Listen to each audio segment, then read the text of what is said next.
Samuel Beckett. In Company, Volume. Brown. Beckett. Lacan. And the Gaze. Brown reminds us of how the art dealer Llewellyn covered with thick varnish the paintings displayed in his shop, because his clients liked to see their image re-acted in the works. Beckett does exactly the contrary. He removes the varnish from all images of the human condition, yet makes us see ourselves re-acted in his dark mirror. Brown has repeated the feat of writing with verve and intelligence about this process whereby Beckett rinses and cleanses our vision, showing cogently that Beckett's nihilistic turpentine is the best remedy facing our moribund society of the spectacle. Jean-Michel Rabate, University of Pennsylvania, American Academy of Arts and Sciences. Informed by a judicious and lucid engagement with the work of Jacques Lacan, Brown offers a compelling analysis of Beckett's relentless investigation of the act of seeing and, above all, of not seeing. Shane Weller, Professor of Comparative Literature, University of Kent. Llewellyn Brown's Beckett, Lacan, and the Gaze is a comprehensive, not to say encyclopedic treatment of a motif that is central to both writers' work. This is psychoanalytic criticism of the highest order. Brown's admirably erudite work also performs the invaluable service of bringing into conversation French and English language critics of Beckett's work that are all too often ignorant of one another's traditions. David Lloyd, Distinguished Professor of English, University of California, Riverside. Forming a pair with the voice, the gaze is a central structuring element of Samuel Beckett's creation. And yet it takes the form of a strangely impersonal visual dimension testifying to the absence of an original exchange of gazes capable of founding personal identity and opening up the world to desire. The collapse of conventional reality and the highlighting of seeing devices, eyes, mirrors, windows point to the absence of a uni-ed representation. While masks and closed spaces show the visible to be opaque and devoid of any beyond, light and darkness, Spector's manifestations without origin reveal a realm beyond the con-ness of identity, where nothing provides a mediation with the seen, or sets it within perspective. Finally, Beckett's use of the audiovisual media deepens his exploration of the irreducibly real part of existence that escapes seeing. This study systematically examines these essential aspects of the visual in Beckett's creation. The theoretical elaborations of Jacques Lacan in relation with corresponding developments in the history and philosophy of the visual arts offer an indispensable framework to understand the imaginary not as representation, but as rooted in the fundamental opacity of existence. Llewellyn Brown. Beckett, Lacan, and the Gaze. Llewellyn Brown. Beckett, Lacan. And the Gaze. Introduction. Beckett, Visibility and the Gaze. Although a writer whose medium is, by definition, centered on language and words, Samuel Beckett's entire work is permeated with the visual dimension. Painting was the object of the author's intense scrutiny during his visits to the art galleries in Dublin as of and London, Nixon, and as he traveled around Germany in, Nixon. Some fruits of his reflection are developed in his letters, particularly to art critic Georges Duthut, leading to 3 dialogues, and in his texts on Jack Yates, Henry Hayden, and the Van Velde brothers. The scope of his interest for this field has been explored by various scholars such as Rémy Lebrasset, Pierre Villard, David Lloyd, and Guillaume Jesfret, not forgetting the exhibition catalogue edited in by Fionnuala Croke. The stage set of Waiting for Godot was conceived in reference to a painting by Caspar David Friedrich, Nixon, and Beckett's later dramaticales developed the visual construction further, offering striking and stylized visual constructions that justify the association with the otherworldly atmosphere produced by Friedrich's painting. In a remarkable recent study, Lloyd states quite rightly, of Beckett's dramatic work in any medium that one can arrest the action at almost any point and be rewarded with a tableau that is a virtual painting. Mark Nixon notes that as of, Beckett started to place painting and literature on a par with each other, rather than privileging the latter. Lois Oppenheim asserts that Beckett's verbal art reveals the visible in its purest state, claiming that this is a result of a pre-rational or antipredicative apperception which serves as a paradigm for his entire narrative and dramatic work. Billy Whitelaw reports significantly. I remember once he said to me in my home, I don't know whether the theater is the right place for me anymore. He was getting further and further away from writing conventional plays. And I know what he meant. I thought, well, perhaps he should be in an art gallery or something. Perhaps I should be pacing up and down in the Tate Gallery, I don't know, because the way the thing looks and the way he paints with light is just as important as what comes out of my mouth. In Kalb, the question of the circumscribed image runs through his work in its entirety. Gilbert, A., as highlighted in the text L image, and the act of seeing remains a constant motif, as Stephanie Rave has shown. Mirrors, window frames and seeing devices are regularly present, and his creations for audiovisual media, film and television, as studied notably by Grally Heron, testify to a deep reflection on the conditions of seeing and the nature of the agent who is watching. The Beckettian eye is often savage, devouring, predatory, and yet, behind this lies the repeated evocation of the human eye which, famished, seeks in vain to see, or remains sightless. Bertrand. Opening and closing their eyelids, characters paradoxically capture renewed visions once the outside world is shut out. In turn, some like Winnie or the male character in play, wonder if they are seen by others, and Berkeley's axiom esse est percipi is regularly cited by critics as being of crucial importance for Beckett's work. Remarkably, however, this insistence on eyes and seeing rarely involves the active presence of an expressive gaze. Many characters scrutinize the eyes of others, without discerning a presence. And yet, there is often a real dynamic of the gaze passing between two pairs of eyes, and which includes the spectator in the theater, as Anne-Cécile Gilbert alone seems to have brought to our attention. Light, Gontarski, and darkness, Knowlson, determine the scope of vision, maintaining a constant and unstable alternation rather than a hierarchical organization. Darkness seeps into the diurnal world of Malloy, and the unamable, with its accelerating flow of speech, only allows for selective moments of visual evocation. Darkness is the fundamental setting of texts for nothing, while how it is unfolds in irremediable obscurity. This echoes the division between what can be seen, on the one hand, and speech belonging to the unseen, on the other, infra, as is manifest in Company, where a voice comes to one lying in the dark and composes vignettes representing events presumably having occurred to the subject.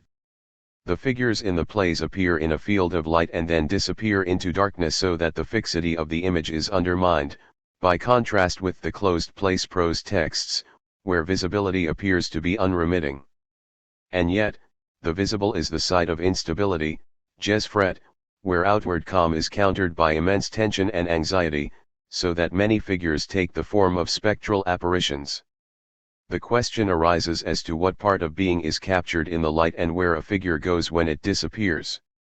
This doubtless follows an initial interrogation regarding the cause of this instability that radically compromises any referential representation of a world in Beckett's work. The domain of seeing and the visible thus covers Beckett's entire work and raises numerous issues concerning the way his creation builds on matters developed in the larger cultural field. The gaze, modern and postmodern. It is well known that questions surrounding the gaze have a long history, going back to Greek antiquity, with the motif of the unbearable gaze of the Medusa, to cite one emblematic example. In what is often called ocular centrism, many eminent thinkers have asserted the correlation of seeing and truth.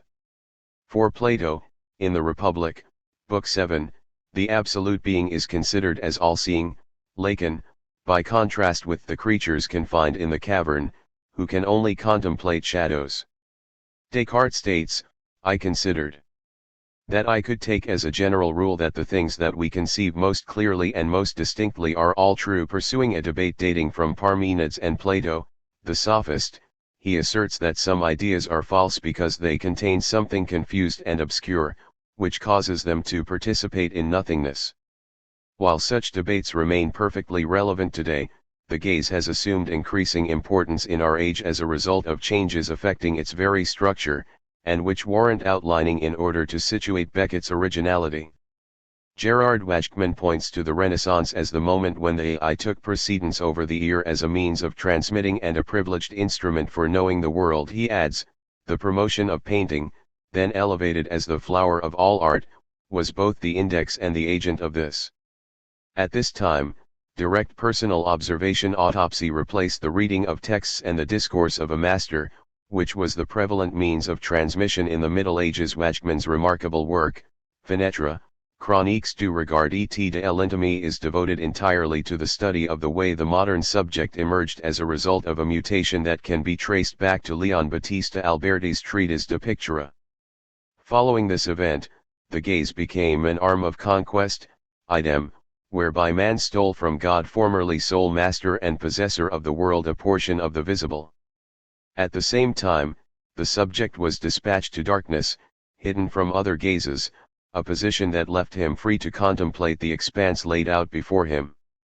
The window-cum-picture frame, Alberti's invention, thus engenders representations in terms of limited holes, Brown, a logical category analyzed by Jean-Claude Milner, borders, frontiers, as opposed to the unstable and shifting marches of the Middle Ages, Wajkman, upon which the laws of perspective confer their unity, centered on the seeing subject. Such a disposition belongs to classical modernity, as exemplified in cultural elaborations of the th centuries. However, our postmodern era has radically overthrown this construction, bringing to the fore a demand for absolute visibility, rooted in the belief that all the real is visible, Wajkman, and, conversely, that all that is visible is real. While the Renaissance invented the window as a framing device to produce the world as a tableau, such a separation has been abolished, so that to be a spectator today means passing continually from one side of the screen to the other. Cf. Technology has caused the gaze to replace the voice, which was the first global technological object to appear. Medical technology penetrates the envelope of the skin, babies are seen before they are born, and neurotechnology claims to render the workings of the mind visible. The question therefore arises, is it possible to escape this universal gaze? Vision without a frame means the suppression of any distance, endangering personal liberty, Wajkman. Pushing further the logic analyzed by Michel Foucault in relation to Jeremy Bentham's panopticon, the postmodern conception of vision abolishes any privileged point of view, and surveillance is completely integrated into society as a whole, thus abolishing any possibility of exteriority, idem, it is, as Milner develops the idea, unlimited. Surveillance and spectacle are thus complementary facets of our existence today. While formerly it was forbidden to see what was hidden, leaving the possibility of transgression, total transparency has become a right, or even mandatory, idem. It is in this light that we can approach the question of Beckett's modernity or postmodernity. If the later, as an effect of science and capitalism, infra, aspires to total visibility under an all-invading and anonymous gaze, Beckett's work with technology maintains the rigorous separation inherent in modern constructions, as defined by the separating function of the frame. Far from rendering everything visible, Beckett works with the breaking down of the scene, revealing its fundamental failure to include the whole of existence. The oft-cited weakening effect he sought to attain in language, the rhythm and syntax of extreme weakness, is developed in relation to the gaze so that the subject is irremediably separated from what he observes. To refer to the middle period fictions, Malloy is hidden from the figures A and C, who also remain inaccessible to him, Mo, Sqq. The exposed faces of the figures in play remain isolated as a result of the spotlight's inability to blend them into a unified tableau or narrative, Brown, Sqq. This is one development given to the breakdown of referential reality, which leaves only fragmented images of scenes, texts for nothing, company, or bodies, not I, worst ward ho. Beckett's use of technology in no way fills in the insuperable breach inherent in existence, since the image is always separated from the viewer, remaining inaccessible to him. In the same way as the listener of the radio plays strains, Connor, to capture the silence at the heart of the audible voices, Brown, the viewer of the television plays can in no way penetrate the obscurity into which the death masks of what were melt away. This means that while postmodernity aims to suture and fill in any breach, Beckett's modernity explores the radical division of the subject who, as a creator or viewer, remains radically separated from any visual representation. This leaves the delicate question of the nature of the closed places from endgame to the lost ones which, on the surface, seem to be completely given over to light and the gaze, allowing for no escape. The gaze, a problematic field. While Beckett's creation puts into action a radical form of the breach brought to light by modernity since the Renaissance, we can also see various implications of the latter for the conception of the gaze in philosophical developments. Without attempting to offer an exhaustive panorama, we can survey a few philosophers who were of considerable importance for Beckett and/or Lacan.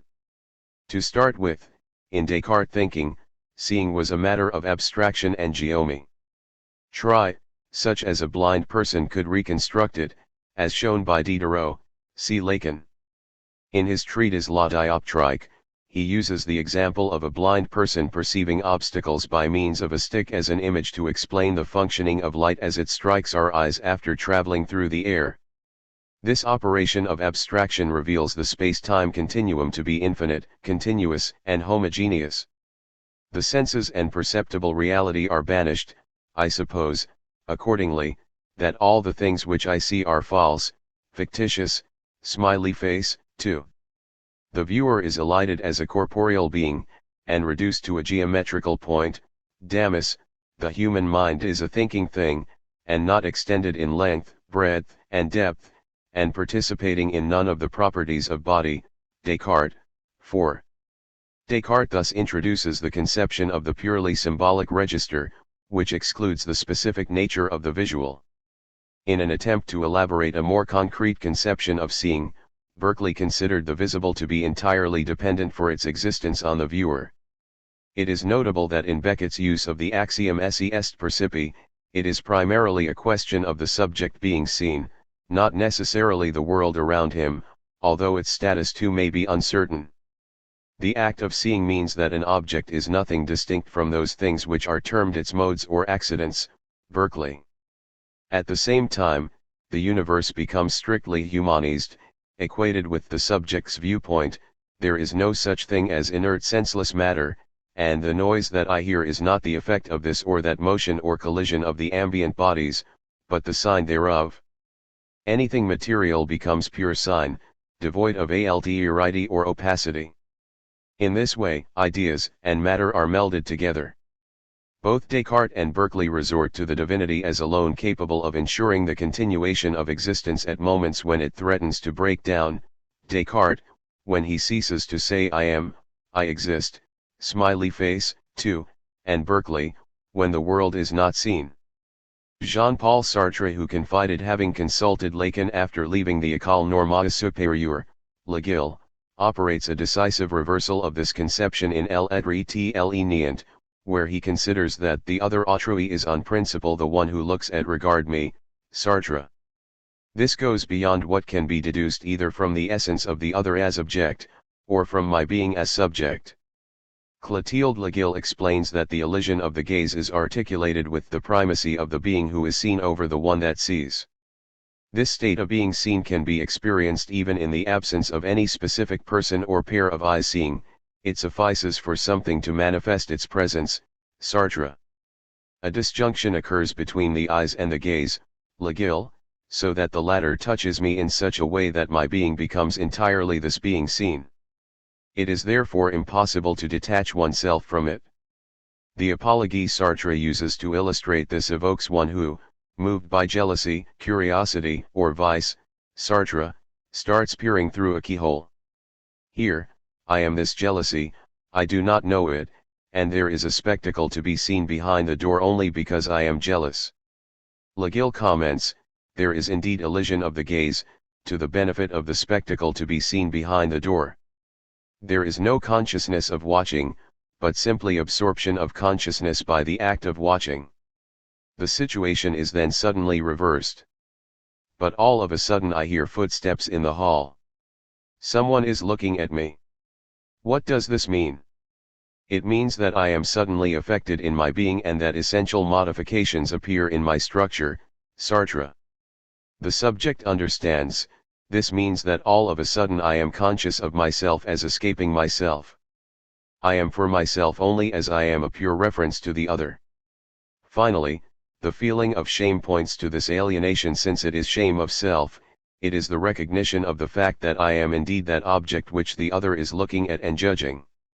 I can be ashamed only as my freedom escapes me in order to become a given object. At this moment, the subject has the weight of his being through the alterity of the opaque gaze returned to him, as Lacan states later, referring to Sartre. Of Berkeley, Lacan observes that his argument would have more bite if he admitted that what is at stake is jouissance, whereby the subject is manipulated by his unconscious. Progress is made in this respect in Le Visible et l'Invisible, where Merleau-Ponty, C.A.D.I. man, makes of the visible the paradigm of an immediate brute relationship to the world prior to any rational ordering of this world by consciousness, Llewellyn, so that seeing is no longer abstract but embodied, experienced emotionally. Clotilde Llewellyn notes that Merleau-Ponty operates a rectification by reintroducing in his analysis of the gaze the primacy of the visible that Sartre had not fully measured. He thus sees the gaze as something that envelopes, palpates espouses visible things, Merleau-Ponty. This means that the subject is not the unilateral possessor of the world, he enters into an uncontrollable reciprocity with objects, so that one cannot say finally if it is he or they that command. Thus, my body as a visible thing is contained in the great spectacle. My seeing body underlies this visible body, and all the visible with it. There is a reciprocal insertion and interlacing entrelacs from one to the other, Merleau-Ponty. A remarkable reversal occurs, one that will be developed by Lacan when he speaks of the fundamental narcissism of all seeing, whereby, as many painters have said, I feel myself being watched by things. The subject cannot extract himself from the world contemplated, since the viewer is intimately part of the spectacle he contemplates, so that we no longer know who sees and who is seen. Seer and seen are caught in the same element, which Merleau-Ponty calls a flesh that is not matter. It is the enfolding enroulement of the visible over the seeing body, of the tangible over the touching body. Michel Foucault, who read Lacan's first seminars, Foucault, b. has frequently been cited in relation to Beckett, with reference to his analysis in Surveiller et Punir of Jeremy Bentham's Panopticon, which reveals a size Zion between seer and seen, Connor, Rave, Miyawaki, Guest, showing, in a utilitarian perspective, how the incarcerated internalize their own surveillance. This would seem to find an echo in Beckett's images of the closed place. However, another major reference for the theory of the gaze is Foucault's Les mots et les choses, which includes a famous analysis of the painting Las Meninas by Diego Velázquez, presenting it as a remarkable example of the classical cogito. In this work, the painter is seen, standing back from the canvas, of which only the reverse side, on the left, is visible to the spectator. The Infanta is in the middle, surrounded by her suite, bathing in light coming from a window on the right. At the back of the room, in the center, two motifs can be seen, the image of the royal couple in a mirror and the painter's brother, a silhouette in an open door. What is particularly enigmatic is the fact that the figures seem to be gazing at the spectator who, aligned with the mirror, is apparently the subject of the painting. For Foucault, the mirror with the royal couple is a reflection of the hidden side of the canvas. The mirror thus runs through the field of representation and restores the visibility of the part that remains hidden from sight. It is at this point that are exactly superimposed the gaze of the model at the moment when he is being painted, that of the spectator who contemplates the scene, and that of the painter at the moment he is composing his picture. Thus for Foucault, the subject is in the position purported to be occupied by the royal couple as a model for the painter.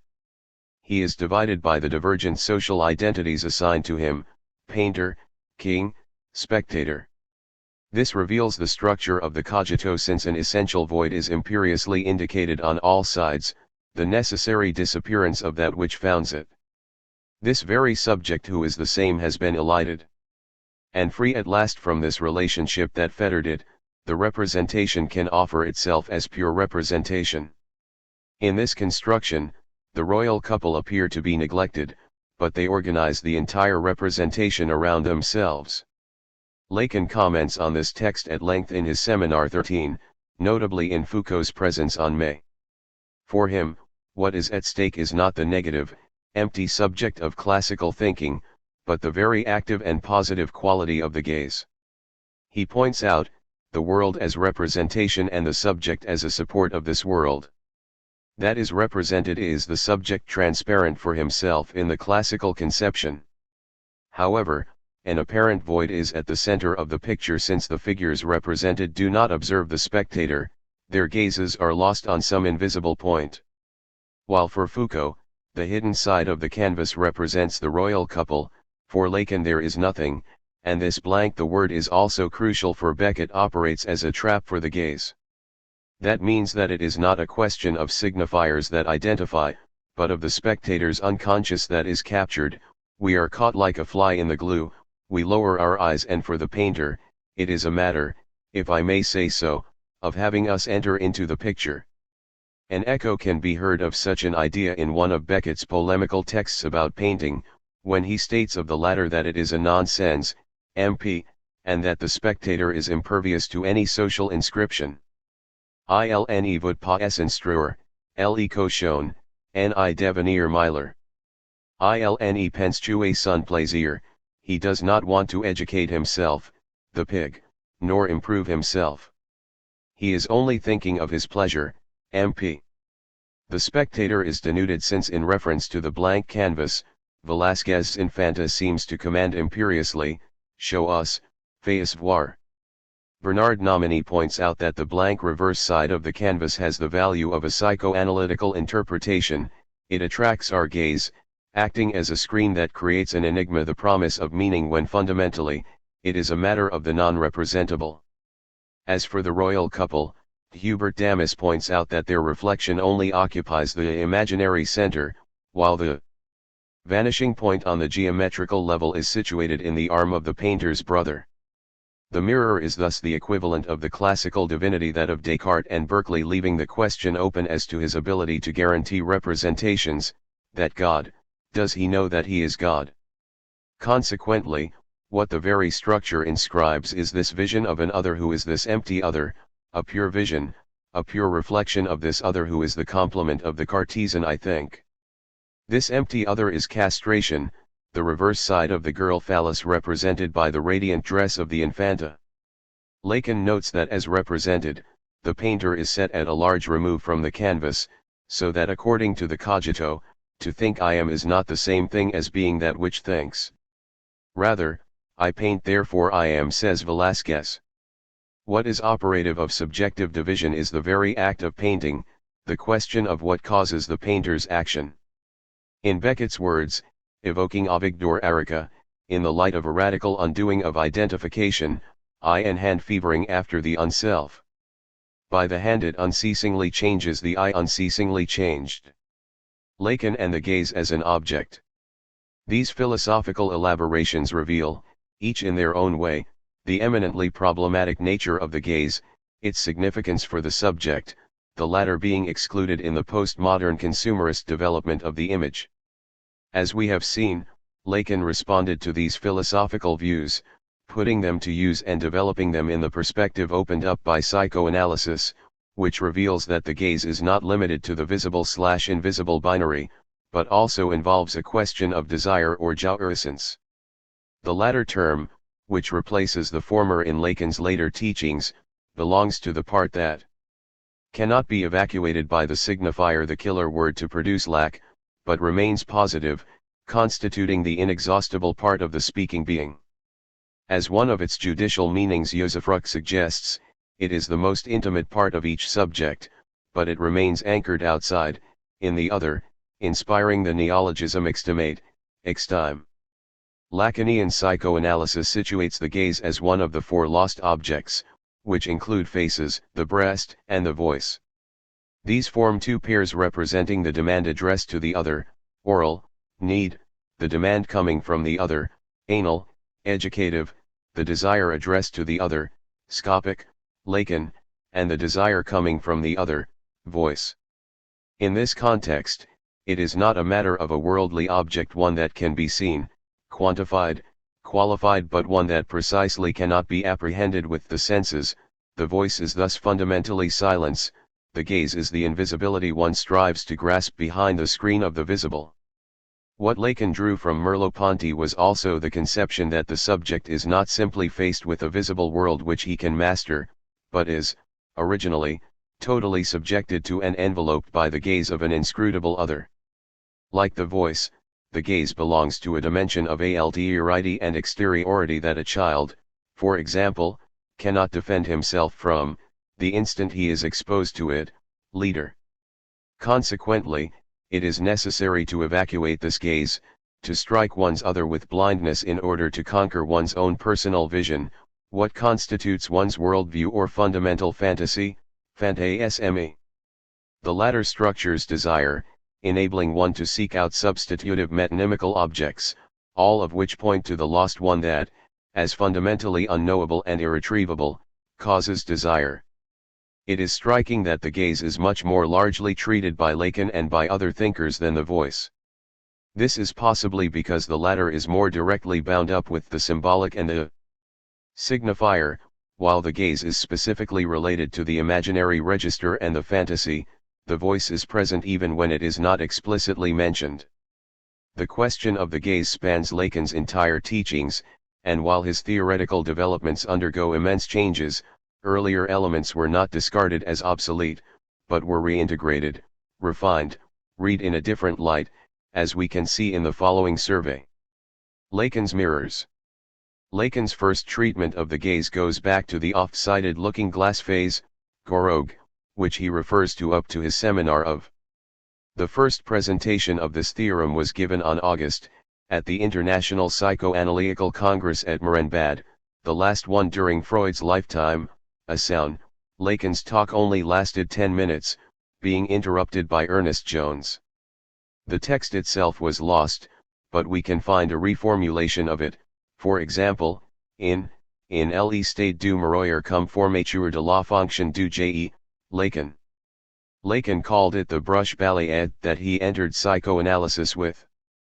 This means that it was a tool to start cleaning up the psychoanalytical household, a sound, to give it a logical grounding, and distinguish it from Anna Freud's ego psychology, a theory which, as such, excludes the unconscious. Far from being a phase of development, the importance of the mirror stage resides in its theoretical potential as a structure, whereby the specular replaces Freudian narcissism. In its simplest form, this apology describes the young child at around 6 months who, unable as yet to master his movements, recognizes his image in the mirror as anticipating his own bodily unity to come. This perception is authenticated by the other, thus offering a moment of specular identification, which as it also involves a mechanism of alienation, the subject, remaining distinct from his image, opens up to the question of the double, and the resulting aggressiveness. This sets the ground for Lacan's later imaginary register, which is explicitly formulated in the L schema, in his text on Edgar A. Poe's Purloined Letter. This schema, in the form of an X, shows the symbolic, fundamentally unconscious, axis forming the subject's relationship to his other as traversed and rendered opaque by the imaginary one linking the two poles of the ego and the other, a, considered as one's fellow, in a specular relationship or a line of fiction. This imaginary or little other, petit autre, is exemplified by the image of Saint Augustine, evoking the infant pale with envy with regards to his foster brother at the breast, showing the deadly alternative involved, whereby either one or the other must be eliminated in order to restore an imaginary unity with regards to the object of their rivalry. Lacan refers frequently to this episode from Through to, a sound. It is important to insist that the imaginary register remains grounded in the symbolic insofar as the subject is not identical to the ego, he remains a speaking being.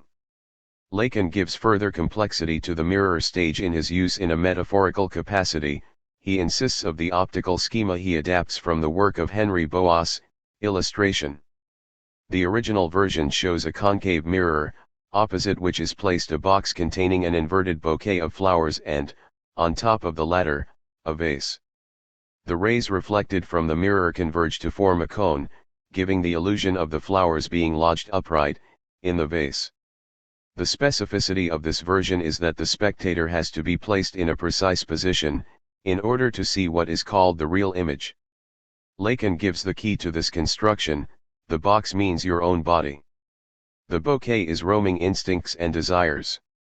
They are objects that escape any notion of having or not having them, the fantasy of the body as fragmented, more seal. The image of the unified body is thus represented by the vase. However, this model requires further elaboration, since the image perceived testifies to an alienation primary narcissism, as the subject cannot abandon the point where the rays converge, without losing sight of the image.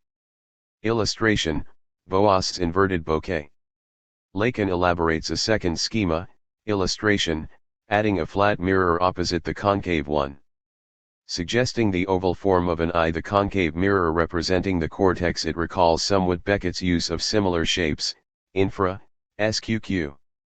The additional element makes it possible to see objects as if they were situated at an equivalent point behind the surface of the mirror, since an axis crosses it perpendicularly. This virtual image corresponds to second narcissism, Lacan, or identification, and involves a left/right reversal. Lacan states that the inclination of the flat mirror is commanded by the voice of the other, enabling it to present a coherent image, that is to say that its nature is symbolic. It has the advantage of presenting an image of the objects of desire and enabling the subject to freely depart from the position assigned to him by the real image. Lacan's mirror schemas prove useful to elaborate the structuring of identification, that is to say, the subject's relationship to the symbolic register. Further developments go beyond these limits, and testify to the importance of the notion of jouissance. This term weakens in translation as enjoyment. The juridical connotation of usufruct points to the way it is bound up in the other, from whom the subject endures his irremediable separation, faced with the incommensurable whole created in existence as an effect of speech. Anything of absolute alterity that is circumscribed becomes a sign of one's essential existence, which can never be absorbed within names and representations. Such is the virtue of the simple letter A in the object, which is not a signifier but marks a place at the heart of the personal fantasy. It is precisely in its status as ungraspable and, as das Ding, having never known any existence in the signifier, that it causes desire. The gaze and anxiety. In his seminar X on anxiety, Lacan distinguishes between specular, concrete, visible, or representable, objects, and objects, Lacan, which escape physical apprehension. The former are objects of exchange, while the second are anterior to the constitution of the status of the common, communicable, socialized object. They are incommensurable and belong to the absolute singularity of each subject. This distinction detaches the object from its status as a simple image or partial object, a sound. If Kierkegaard stated that anxiety, contrary to fear, is devoid of any object, Lacan asserts the positive nature of the object that causes anxiety, in so far as it belongs to an outside that is the most intimate part of our existence.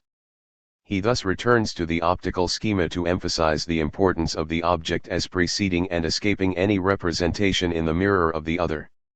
Anxiety is caused by that which does not appear in the mirror. It is not a lack, but a positivity, where the lack is lacking. And yet, this terrible presence is paradoxically a protection with regards to the experience of absolute distress sorrow to be encountered in psychoanalysis. Lacan uses the topological figures of the torus and the crosscap, to show how it is possible to conceive a circle that will not be reduced to a point, the object as impossible for the symbolic to assimilate, and he also uses the figure of the Mobius strip, which cannot be rotated since it remains identical. The example of Maupassant, who could not see himself in the mirror, recounted in the novella Le Horla, points to the intrusion of this object. This is followed by Lacan's homage to Marguerite Duras, whose novel Le Ravissement de Lolvstein is centered on the intense moment when the heroine is ravished by the gaze, brown, which reduces her body to utter nudity, to an envelope devoid of any inside or outside. The tableau and anamorphosis. The conception of the fantasy as a picture or tableau is developed at length in Seminar 13, in what Lacan presents as a follow-up to his Seminar 11, with the notion of the screen. Lacan works from conceptions of projective geometry and perspective, showing how the plane of the visible requires the creation of a distance, involving the loss of the gaze object. The lines projected at various points on the canvas pass through the spectator and meet up at infinity, showing the subject to be enveloped in the gaze which, as such, remains invisible. The plane of the visible is, like a painting, necessarily inscribed within a frame, which structures the fundamental fantasy or personal worldview. The subject's frame is the prototype of the painting itself. Velázquez's famous work Las Meninas serves to illustrate these ideas, showing how the spectator is captured within the tableau as a result of his distance from it. Lacan conducts a consistent elaboration around the visual motif of the anamorphosis in relation to the optical schema, where the tilting of the flat mirror at a degree angle distorts the image, somewhat as occurs in pre-classical mannerism. He pursues this question in Seminar 7, noting that what we seek to find in an illusion is something where the illusion itself is transcended, so to speak, where it destroys itself, so that the artist makes his creation a foundation for the thing, das Ding, the impossible primeval object. Here the mirror serves to define an absolute limit. In speaking of Antigone, he describes how in the mirror of tragedy a marvelous illusion, a very beautiful image of passion, appears in the mirrors beyond, by contrast with something rather dissolved and disgusting that is strewn around it. This reveals the position of Antigone as situated beyond human limits in the realm of the other, gr 8, suspended in the impossible zone beyond life, and before the second, absolute death. Beauty is seen as the true barrier that stops the subject before the unamiable field of radical desire insofar as it is the field of absolute destruction, Lacan, A. It indicates the place of the relationship of man to his own death in a dazzling or blinding moment, éblouissement. In his Seminar 11, of Studying the Anamorphosis in Holbein's painting The Ambassadors, Lacan points out the distorted skull, which can only be identified in its original setting as one leaves the room, Baltrucetti's. The skull points to the lost gaze object and castration, it is the part that captivates the subject at the point where he is annihilated, Lacan. In this same seminar, Lacan devotes a large part to the gaze, which is to be understood in the light of his definition of the drive as accomplishing an incessant back and forth movement around the erogenous zone slit circumscribing the whole of the lost object, Lacan. Here, in a detailed analysis of Merleau-Ponty, he sees the subject as being enveloped by the gaze, as being not in front of the picture but inescapably situated within it. In this way, the subject is confronted by the enigmatic desire of the other since he has no idea what he might represent for the latter. What is primordial is the uncontrollable and all-pervasive presence of light, which destroys any imagined preeminence of geometry. The painting destined to tame the voracious gaze of the other thus appears as a screen and a veil, and the trompe-l'œil, denounced by Plato, is interpreted as competing not with appearances but with the idea, or the object since it is mere deceptive appearance. Voyeurism and exhibitionism. Voyeurism and exhibitionism engage the gaze. The voyeur seeks to detect a sign revealing that his victim has been capable of offering himself up to an other who remains invisible but constantly present. He aims to have himself detected as pure gaze, but when surprised in the act by another, the experience of shame restores this object to him, the gaze is this lost object, and suddenly found again, in the conflagration of shame, by the introduction of the other, Lacan. In exhibitionism, the victim's desire is surprised beyond the protective veil of his modesty. What is revealed is not the visible organ but the invisible object pointed to by the open/close pulsation of the slit, ibid. In both voyeurism and exhibitionism, the other remains unconscious, cut off from the act accomplished. In voyeurism, he does not know that he can be seen, in exhibitionism, that he can be stirred by what he sees. Thus what is aimed at is, in relation to the other, situated beyond the visible. In their act, neither knows what they see or show, Lacan, A. Finally, rather than being strictly complementary, voyeur and exhibitionist reveal the back and forth beating of the drive, which circumscribes the incommensurable whole of the other, the impossibility of a complete circuit in the binary movement. The Borromean mutation. Lacan introduced his Borromean knot taken from the coat of arms of the House of Borromeo, Lacan, A., in his Seminar 19. If the imaginary was initially conceived of as a captivating form, dissimulating the true relationship of the subject to his symbolic other, Lacan, here it is bound up in the indissoluble knot of three rings, including symbolic and real, of equal importance plus a hole in the middle so that one cannot be removed without destroying the entire construction. This enables Lacan to go beyond various limits of his previous teaching or even to overturn them to show up the multiple ways of dealing with jouissance and the real, removed from any normative context. Rather than working with meaning, he makes the real visible. Rubinovich, the gaze as an object is no longer in question, rather it is a matter of physically manipulating the knots and, rallying Wittgenstein, of showing, Milner. In echo to his study of President Schreiber, Seminar 3, and his optical schema, Lacan shows Joyce in Portrait of the Artist as a young man, after being beaten, seeing this whole episode evacuated as a pelure, Lacan, A. He sloughed his bodily image with disgust, like a dead skin or offal, feeling no anger or shame, the imaginary was thus severed from the other Borromean rings. The act of writing then allowed Joyce to bind the three rings together, by means of his artist's ego, constituting a fourth circle, as a synthome. In a remarkable study, Archattopadhyay, B. has recently analyzed many implications of Lacan's Borromean knots for Beckett's writing. Our concern here will be somewhat different, in an effort to discern the specific qualities and structuring of the imaginary register in Beckett's work, following an approach which, however, will necessarily lead to certain topological considerations. This overview of the place of the gaze in Lacan's teachings gives some idea of the complexities involved and justifies the necessity of putting them to work in order to ascertain how they can shed light on the singularity of a work of creation. Indeed, Beckett's work schools us in rigorous thinking since it confronts us with constructions, formulations, and motifs that remain opaque and impervious to attempts to integrate them within pre-established frameworks. His work offers no purchase for identification by means of characters, plots, or a worldview. At the same time, it clearly touches on a fundamental part of our personal experience.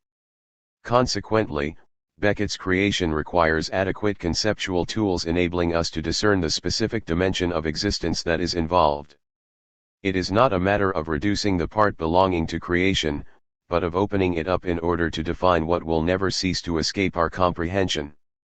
Psychoanalysis makes it possible to relate what seems, and remains, strange in Beckett's work to other experiences that can shed light on it, while also revealing what defies any comparison. Rather than applying categories, psychoanalysis fundamentally demands of us to distinguish and differentiate, to grasp what does not fit in with preconceived notions. For this reason, while it offers a corpus of doctrine, it requires to be viewed and practiced from a point of view that does not reduce it to a meta-language. The use of its vocabulary and concepts in no way demonstrates a superior perspicacity or a hegemonic aim since it remains subservient to a singular enunciation. Another quality of psychoanalysis is that it allows us to shed light owing to a theoretical framework that is in constant development, in relation to the unexpected that arises in clinical work on what is at stake in existence, and the dimensions of life which we often pass over, in an attempt to exclude experiences that may resist reassuring explanations. Melancholia. Certain traits apparent in Beckett's writing suggest affinities with the question of melancholia. The latter has a long history and, in the context of modern psychiatry, includes Cotard's syndrome, which has been associated with Beckett, Fifield, and reveals the problematic issues involving a subject's relationship to his body. It is distinct from paranoia since Cotard insists on the absence of any delirium of influence, of any imputation to others of phenomena that the patient experiences in his body, Starobinsky. This is because the melancholic is acutely aware of the inexistence of any other Descartes and Berkeley's divinity capable of guaranteeing his existence, a fact that presents an interest beyond the strict clinical category, as Lacan shows in his study of Hamlet for the question of desire. Jean Starobinski also notes that such experiences as the impossibility of dying are a general anthropological given, but were also a historical revelation for Western consciousness, both in the realm of science and in literature after, as an echo of the cry God is dead. Marie-Claude Lamothe sees melancholia as a specific clinical structure or discourse which, like Marie-Jean Sarret, she distinguishes from psychosis. She notes that if, according to Freud and Lacan, the subject is caught up in the symbolic by means of an imposed acceptance or affirmation, Beijahung, psychosis testifies to a rejection, Verwerfung, at this point, causing the foreclosure whereby it is as if the signifiers concerned had never existed. Consequently, what has not come to light in the symbolic, appears in the real as absolutely unbearable. Lacan notes that the melancholic, however, in his self-accusations, is entirely in the domain of the symbolic, he manifests the affirmation that precedes negation, and which allows the latter to make the subject come to being in an ever more marked independence with regards to the pleasure principle. It is thus that the signifier nothing crucial in Beckett's writing constitutes a true form of symbolic identification. In other words, nothing is a name which, as such, offers a means of defense representing the only consistency the subject could find in his original other. The nothing belongs both to the movement of the disappearance of desire in the other, and to the only mark of recognition that the latter could allow to subsist. Borromean theory shows that this, however, leaves the symbolic and the real in a situation of dangerous proximity owing to a deficit of the imaginary, which could have afforded a form of mediation. If the imaginary register thus proves to be particularly fragile, it also means that its attendant veil of illusions has less weight, so that melancholia has a specific relation to the truth of the speaking being.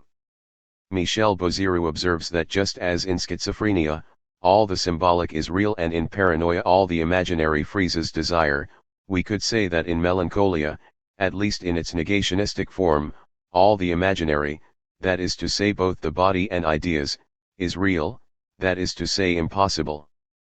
This situation is what Lamothe calls generalist castration or inhibition, which can lead to an exclamation like that of the unamable, that the impossible should be asked of me. Good, what else could be asked of me? Symptom or work of art. Melancholia would seem to offer one possible approach to what is at stake in Beckett's work. However, it can never be a question of reducing creation to a clinical structure. For a start, any clinical category is necessarily a paradoxical class insofar as it denotes an absolute singularity, as evidenced by creation. The property that seems to be its principle and its bond is the name that detaches it from properties and bonds, Milner. Secondly, creation reveals how a subject has succeeded in breaking the closed circle of the pathology inherent in his psychic structure, so that, as Jean Starobinski points out, Cotard's conception of negation goes beyond pathology. The delirium of negations according to Cotard circumscribes the delirious vanishing point behind what is experienced and written about the negativity of language and the musician hollow nothing crunient musicien of poetry. Marie-Claude Lamothe evokes melancholic patients who elaborate a symptom production, one that only concerns the subject and adheres to him to the point of being unable to bear the intervention of an external gaze other than that of the analyst. These productions are marked by the repetitive and compulsive character of their elaboration, this imaginary space inside which the traits of a face and the lines of a body seek to be fixed. Lamothe thus states that while the work of art testifies to the signifier of the artist's jouissance in an original demarcation découpe of effective reality, the symptom work testifies to punctual vacillations of ego references in an effort to reaffirm the marks of love of enriched images, and to palliate its eventual failures. In the work of creation, however, the form is crucial not as signification or conformity with canonical genres, but as what opens up, ex nihilo, a new field, determined by its own logic, while preserving its reference to a common cultural and historical corpus.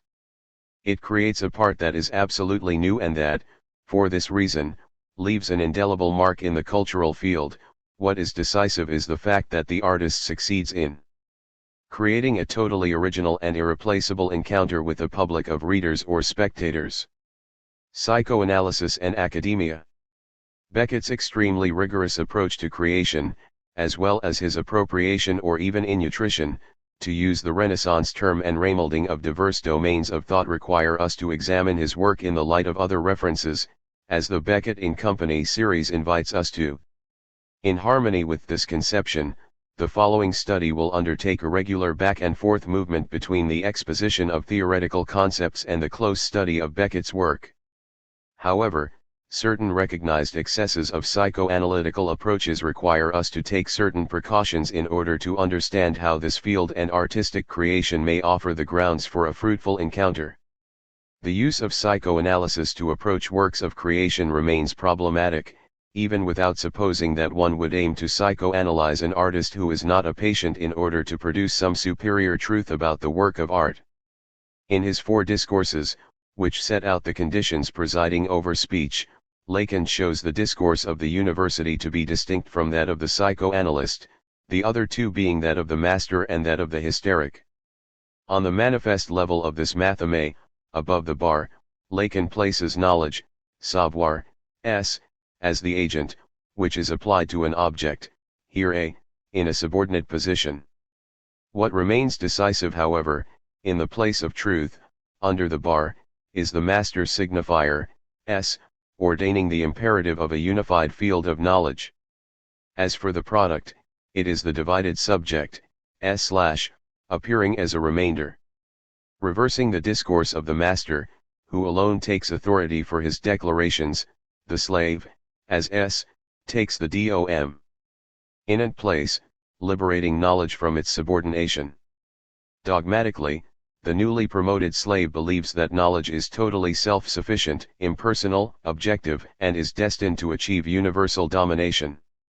The academic and the student appear as being purely impersonal and replaceable, while their discourse tends towards abstraction.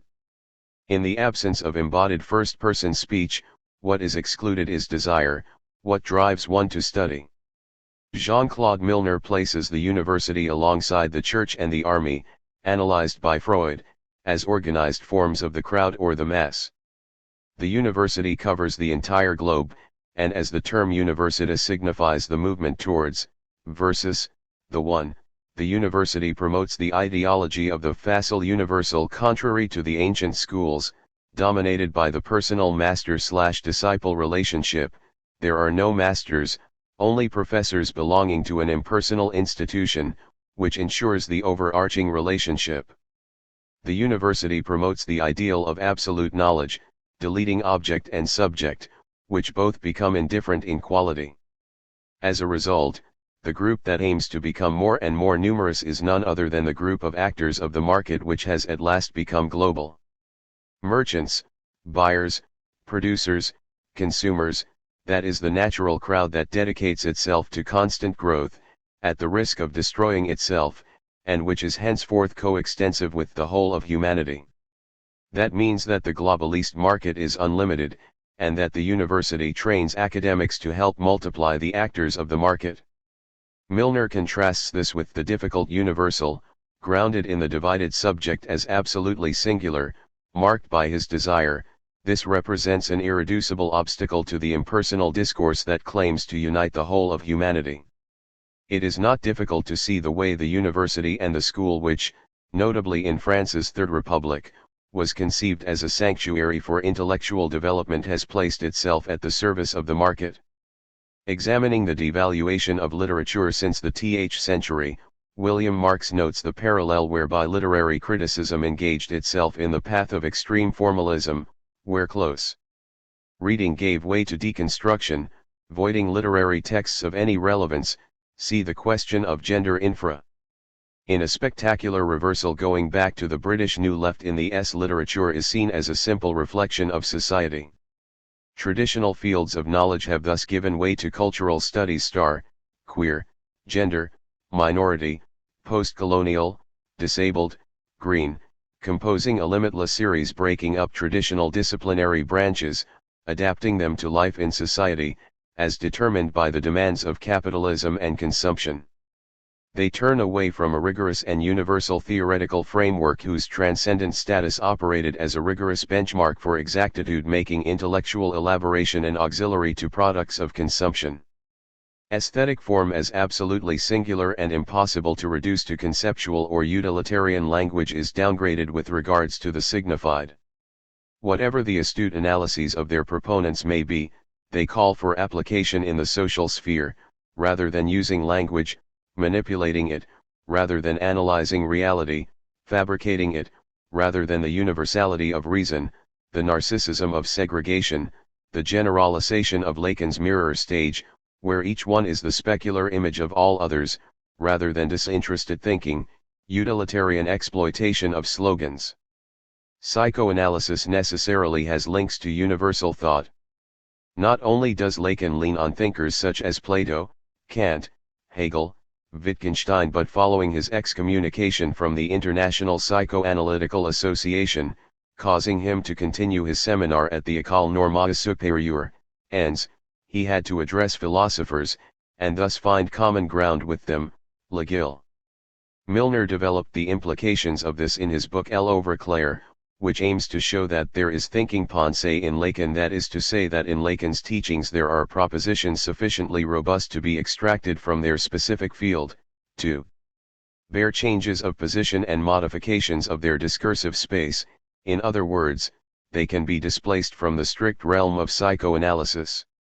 With regards to literature, this means that it is not simply a matter of the binary opposition between pure form, on the one hand, and transitivity with regards to reality, on the other, as developed by William Marx in the context of literary history.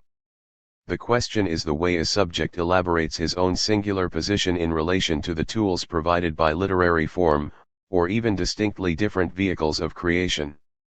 It will then be a matter of the radical, and extra-literary, singularity that is at stake in this creation, and what literature and reality, yet to be defined in this context, mean. However, the fundamental question for psychoanalysis is the dimension of existence that presents an insuperable obstacle, what Beckett would call impediment to any aspiration to harmony. This means that clinical work is of fundamental importance. There can be no psychoanalysis without theory to produce a body of knowledge, and measure progress or necessary adjustments, but there can also be no psychoanalysis without clinical practice, whereby the unforeseen and the untamable arises in the specificity of each case. It is here that the antinomy of the university and psychoanalysis is patent, and is exemplified in the work of Slava Zizek, who enjoys global renown as a Lacanian psychoanalytical philosopher. Indeed, one practitioner, Nina Krajinik, has recently revealed his problematic relationship to psychoanalysis, explaining that on the breaking up of Yugoslavia, the university departments and publishing houses were privatized, while the financial elite assumed power.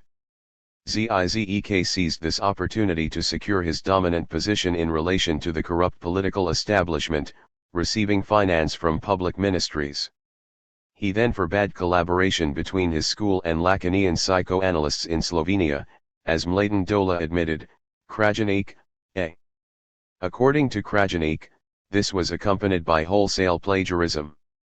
By opposing any publication on clinical work, Zizek introduced psychoanalysis without psychoanalysis, the latter becoming simply a corpus of dead knowledge to be endlessly repeated. Krajinik, B. As Lacan stat. Ed.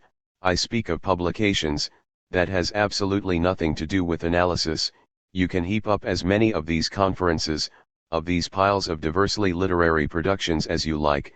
It is elsewhere that the work is done, it is done in analytical practice, Lacan. The latter works to give the patient the possibility of producing changes in his manner of being and finding an access to his own absolutely singular language. This example shows the political implications of a meta-language, refuted by Lacan. Such discourse claims to speak of an object from an external, objective point of view, eliminating any disruption by subjectivity. It supposes the existence of a guarantee to judgments and utterances. However, Lacan states, Any authoritative utterance has in the other no guarantee other than its very enunciation. This is because there is no other of the other. In other words, no language can say the truth about truth sur since truth is grounded in the fact that it speaks, and that it has no other means to become grounded. Lacan. Any assertion of truth is thus irremediably undermined by the subjectivity of the one who utters it. It is fraught with equivocation that is its only ground for authority. The university, by contrast, founded on the belief in communication and the facile universal Alain Badiou's generic humanity, is diametrically opposed to what Beckett so pointedly reveals as weakness and the impossible. Art and psychoanalytical clinical work are different. The former is the creation of one who has found the means to deal with his own problematic condition. By definition, it is always complete. As Lacan stated, following Freud, when the psychoanalyst encounters the artist, the latter leads the way, the psychoanalyst has everything to learn from him. In clinical practice, whatever knowledge the patient may ascribe to the practitioner, the latter in no way knows in advance what the subject is going to say, what realms he is going to bring to light. Rather than a completed work, it is an ongoing process where interpretation whose effects cannot be calculated demands the real implication of the analyst. If it is the artist who teaches the analyst, this requires the latter to listen closely to what is said, to the construction that the artist elaborates as his utterly singular response to the real, the result being put to the test in the impact it produces on the spectator. As Gerard Wajkman states, the work of art is situated in the triple encounter including the artist and the spectator, where a central whole embodies a part, the object that can never be absorbed. This is a Borromean structure. Artist and spectator arise together from their pure encounter. Artist, spectator, and work discover each other and themselves at the same meeting point rendezvous. They are in some three functions, each one bound to the two others, and where none of the three can be removed without detaching the two others in turn. Wajkman. What founds the encounter is therefore the object as a cause, the part that is absolutely new, and has been circumscribed by the work of art, which only becomes such in its encounter with the spectator. Thus, if there can a fruitful exchange between psychoanalysis and academic discourse, it is not in the appropriation of a consecrated vocabulary but in the form of an orientation that recognizes the full scope of this cause of desire, the latter remaining impenetrable for artist and spectator alike. If psychoanalysis is to be of use, it is above all in maintaining this exigency. Organization of this study. The first of the following chapters explores the way the register of the visible in Beckett's creation diverges from conventional perspective representations. The latter are concomitant with the constitution of the modern subject, endowed with his personal point of view. However, the Beckettian subject will prove to be cut off from the world of his fellows and painfully aware of sharing no common ground with them. Since a frame is central to the structuring of unified representations, the second chapter deals with the numerous material devices that enhance clear sight: mirrors, eyes and window frames. Their regular evocation will be seen as intended to compensate for the absence of a grounding of the imaginary register or conventional reality. As a result of the failure to confirm the subject's identity, mirrors do not necessarily return a recognizable reflection of one who has no internalist image of himself. For want of an exchange of gazes with his original other, the subject's eyes appear as physical attributes, often enduring physical suffering rather than communicating emotion or seeking to penetrate appearances. The insistence on frames obeys the same logic, so that windows do not necessarily open up to an outer world but rather are often blank surfaces. The following chapter turns away from the notion of a representational image, to analyze light and darkness as qualities independent of their enclosure within a specific form. Light will be seen first of all as a persecuting glare, then as manifestly devoid of any origin in a particular source, precisely in the absence of any structuring frame. The motif of white surfaces prolongs the question of light. Functioning as a blank screen, it can be persecuting, but may also represent a state that the characters aspire to attain.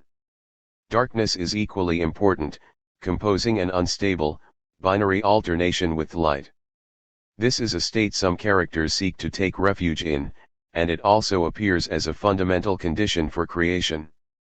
Darkness serves as a setting for a luminous icon, whose function seems to be to capture the gaze of an other. The identity of the others comes to the fore in the chapter devoted to specters and doubles. In works of the Middle Period, doubles raise the problematic alternative between being represented in the mirror of the other or radically excluded. The fleeting but insistent presence of specters testifies to the presence of a whole in representations, one that cannot be assimilated. This will be analyzed in relation to ill-seen ill-said, where calm appearances betray the presence of unstillable anxiety. The instability of doubles and specters contrasts with impassive images testifying to the ideal represented by the Beckettian other who, originally, did not engage in an exchange of gazes. Thus the clear azure sky represents a realm set at an incalculable distance. Its human equivalent is the human face reduced to its status as an inexpressive mask, devoid of any vivifying gaze. It is from this mortifying point of view that the Beckettian subject is contemplated. The next chapter examines the visible sphere of the closed place or monad, and which, because it appears to be uniform and devoid of any opening, marks a complete contrast with perspective space. Such places are interpreted as offering an imaginary representation of the speaking being's radical solitude. Despite appearances, they are grounded in a vital cut or breach, leading to an unimaginable but structurally indispensable outside, which can sometimes be a source of hallucinations. This opening reveals the grounding of the speaking being in language, as distinct from the trap of the oppressive imaginary register, as can be seen in the contrast between the lost ones and worst ward ho. Paradoxically, the monad is a place of blindness. And yet the Beckettian being creates a new space by opening and closing his eyes. The act of excluding the common, visible environment of which no adequate sight is possible offers release, enabling the subject to enter a space that is not dependent on the structure of the window frame, where the images do not force themselves on the subject, but can be scrutinized in darkness. The final chapter is less strictly thematic than the preceding ones, and is devoted to the study of seeing and the gaze in the context of technology. While the forces of science and capitalism combine to abolish subjectivity, Beckett's creation offers a response, notably by the use of the savage eye of the camera, which intensifies the impact of the gaze object. Film offers a manifest allegory of the persecuting camera gaze, while leaning on a narrative structure, an orientation that distinguishes it from the subsequent works for the television. The plays will be studied chronologically, as being, for the first two, Ejo and Ghost Trio, concerned with the space of the closed monad, then with darkness and the idea of poetry as prayer, but the clouds, and Nacht und Traum, finally what where, adapted from the stage for the television, pushes to extreme limits the visible presence of the beings shown on the screen. The collapse of collective reality. The nature of seeing and the visual in Beckett's work proves to be of great complexity once we attempt to examine it closely. In order to approach this question, we shall start with what would appear to be more conventional conceptions, to show their structure, what dimensions of experience they involve, and thus discern the necessity Beckett felt to go beyond them. The notion of perspective will thus be a central point of our study here, as it has been promoted since the Renaissance, reputed to provide a faithful means of representing reality. In spite of the verbal nature of narration, the creation of believable reality in a work of fiction is often spontaneously conceived of in terms of a transparent correlation between the represented and its representation, ad equatio reiet intellectus. Generally, a certain use of point of view is considered to be at work, but the notion of visual perspective doubtless reaches its paroxysm in the supposed objectivity of naturalist descriptions, such as Zola's rendition of Saint Lazare train station at the beginning of La Bête Humaine. In this passage, all elements composing a unified reality are meticulously situated in relation to each other. The reader is thus invited to believe he is in the presence of an irrefutable truth governing the destiny of the novel's characters. Of course, the falsification at work here has been pointed out by Maupassant, in his preface to Pierre et Jean, as well as by Roland Barthes. The impression of immediate reality proves to be the result of supreme artifice. Thus visual laws or conventions are at work in the written text as a result of the fundamental structuring effect of language. As regards Beckett's work, the early period of dream of fair to middling women or what makes no claim to realism, leaning rather on brilliant wordplay. However, a marked evolution occurs later, and we can see an abrupt change from a somewhat believable reality diversely in Murphy and Malloy to its collapse through Malone dies to the Una Mabel, and its subsequent eviction. John Pilling has pointed out Beckett's recourse to realistic visual codes in Malone dies. He notes that some of the devices used by writers consist in creating a relationship between figure and ground, Pilling, between the individual and his social context, as well as relationships across time. These means combine to produce a dialectical whole, where interweaving strands are ordered in a hierarchical manner, aiming to convince the reader that he is contemplating a faithful representation of reality. What is operative here both on the visual and the linguistic levels is the assignation of the reader/spectator to a single position, and a certain effacing of the narrator as enunciator. In his narration, Malone, who regularly intervenes, does exploit these devices when describing Sappho. However, he also undoes this construction so that the narrated events focused on Sappho are presented as routinely continuous and potentially horizonless, as if Sappho were not orientated towards any specific goal. Pilling thus considers the character of Sappho as marking Beckett's farewell to realism. Perspective, theoretical basis and function. As the devices outlined by John Pilling suggest, the notion of perspective is much more diverse than one may think. Indeed, multiple forms of perspective can be noted in the course of art history: frontal perspective, obliging the spectator to place himself in front of a sculpture; Lacan and Taton, aerial perspective in the period, where blue tones create an impression of distance and depth. As for geometrical composition, in the late Middle Ages, some examples use perspective separating right from left, high from low without resorting to a single vanishing point. Karol Varekin shows how medieval perspective often involves lines intersecting in a vanishing region rather than in a single point, infra. Lacan and Taton emphasize that painters tended to rely more on their feeling rather than imperative rules, adding that they are rarely geometers. When speaking of perspective and its deconstruction, Hubert Damis points out that even in th. century avant-garde movements, perspective remains a reference, constituting an inevitable component of visual representation. Thus the depraved perspectives, Baltrusetti's, of the Baroque era play with breaches in unified perspectives, and L. Lasitsky challenged perspective, on the pretext that it confined reality within Euclidean space, while exploiting it in his own practice, Lacan and Taton. Even at the end of the th. century, Damis explains, painters were obliged to reckon with it. Any question regarding the geometry of the painting required showing the work of perspective. Artists therefore had the choice of outdoing rules of perspective, or adopting the opposing position while being incapable of feigning to ignore it.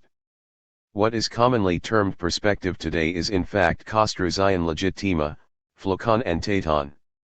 Obeying the laws of Euclidean geometry, it goes back to Filippo Brunelleschi, and Leon Battista Alberti, but was clearly formulated for the first time by Piero della Francesca in his treatise De Perspectiva Pingendi, ca. Throughout the th. century, this was considered as the sole scientific way of painting, thus testifying to a rupture with the Middle Ages, as Hubert Damis explains.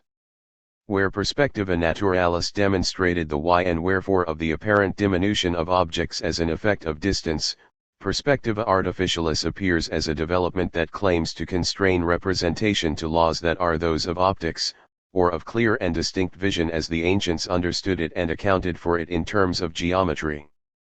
The common pictorial references in this domain are paintings of the Renaissance such as the anonymous La Città Ideale showing architectural visions devoid of human presence. Damis underscores that perspective painting cannot be separated from architecture since there can only be perspective of something, and architecture provides such a geometrical basis. Thus if there are as many perspectives as there are civilizations and cultural movements, what comes to the fore in the modern period as perspettiva legittima based on the preeminence of geometry is a consequence of the emergence of the discourse of science, with the consequent elision that founds the modern subject. The latter comes into being as a result of the signifier as universal, so that, as Lacan reads Descartes' cogito, I think is dissociated from I am, unless one relies on a divinity to ensure their appropriate coordination. Llewellyn's occasionalist thinking pushes this dissociation even further, seeing the subject as helpless to act of his own volition. In the field of visual art, Damis follows Erwin Panofsky's evaluation, according to which perspective painting paved the way for the subject of modern science. It gave the system rom, the modern, and systematic, concept of space, in a concrete artistic sphere, even before abstract mathematical science gave form and force to its postulate. What results, however, is a dissociation between vision and geometry, which perspective ideology and idealist philosophy attempt to suture. Lacan points out in his seminar I. The whole of science rests on the reduction of the subject to an I, and that is why it is projected before you, that is to say objectified. To reduce us an instant to being only an I, we had to be placed in the position of the scholar who can decree that he is only an I, and hang a sign on the door "Do not disturb the experimenter." In life, things are quite different, because we are not an I. Lacan, A. Explaining, in his Seminar 11, that the Cartesian subject is also a sort of geometrical point, a perspective point.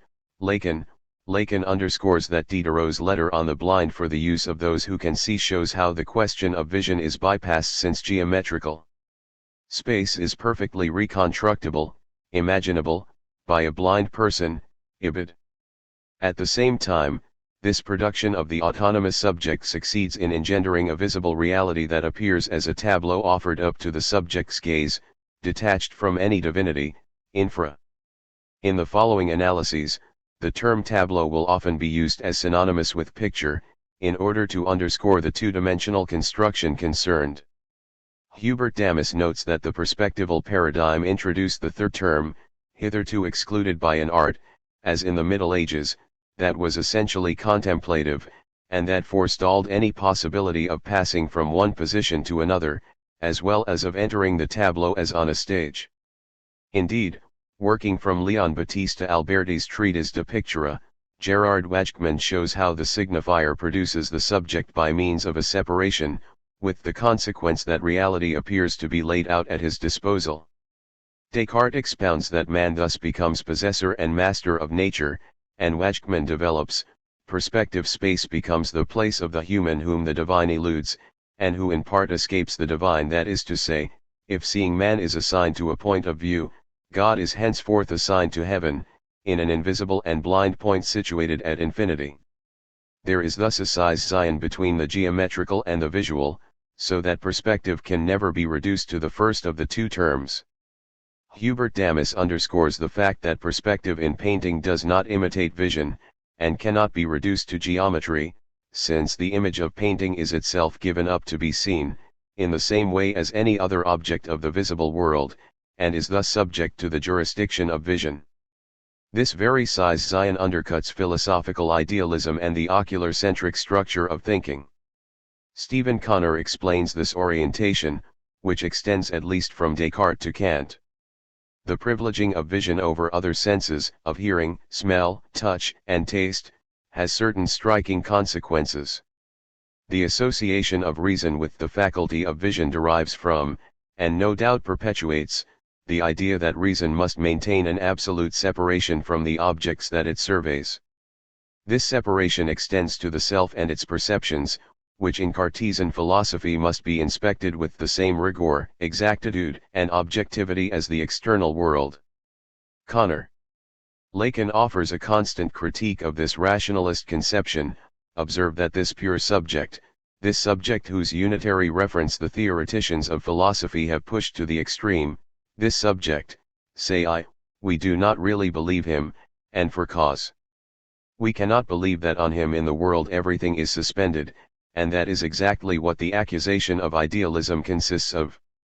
Thus, while Perspectiva Artificialis attempts to assert the existence of the autonomous subject, it also inevitably raises suspicion, appearing not as a natural and unshakable reality, but as a pure construct.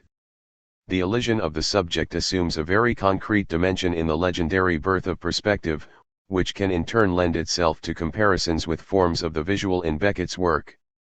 Indeed, the latter consistently highlights the apparatus of seeing as it does of hearing, and the voice breaking it up into its various components which fail to compose an organic whole.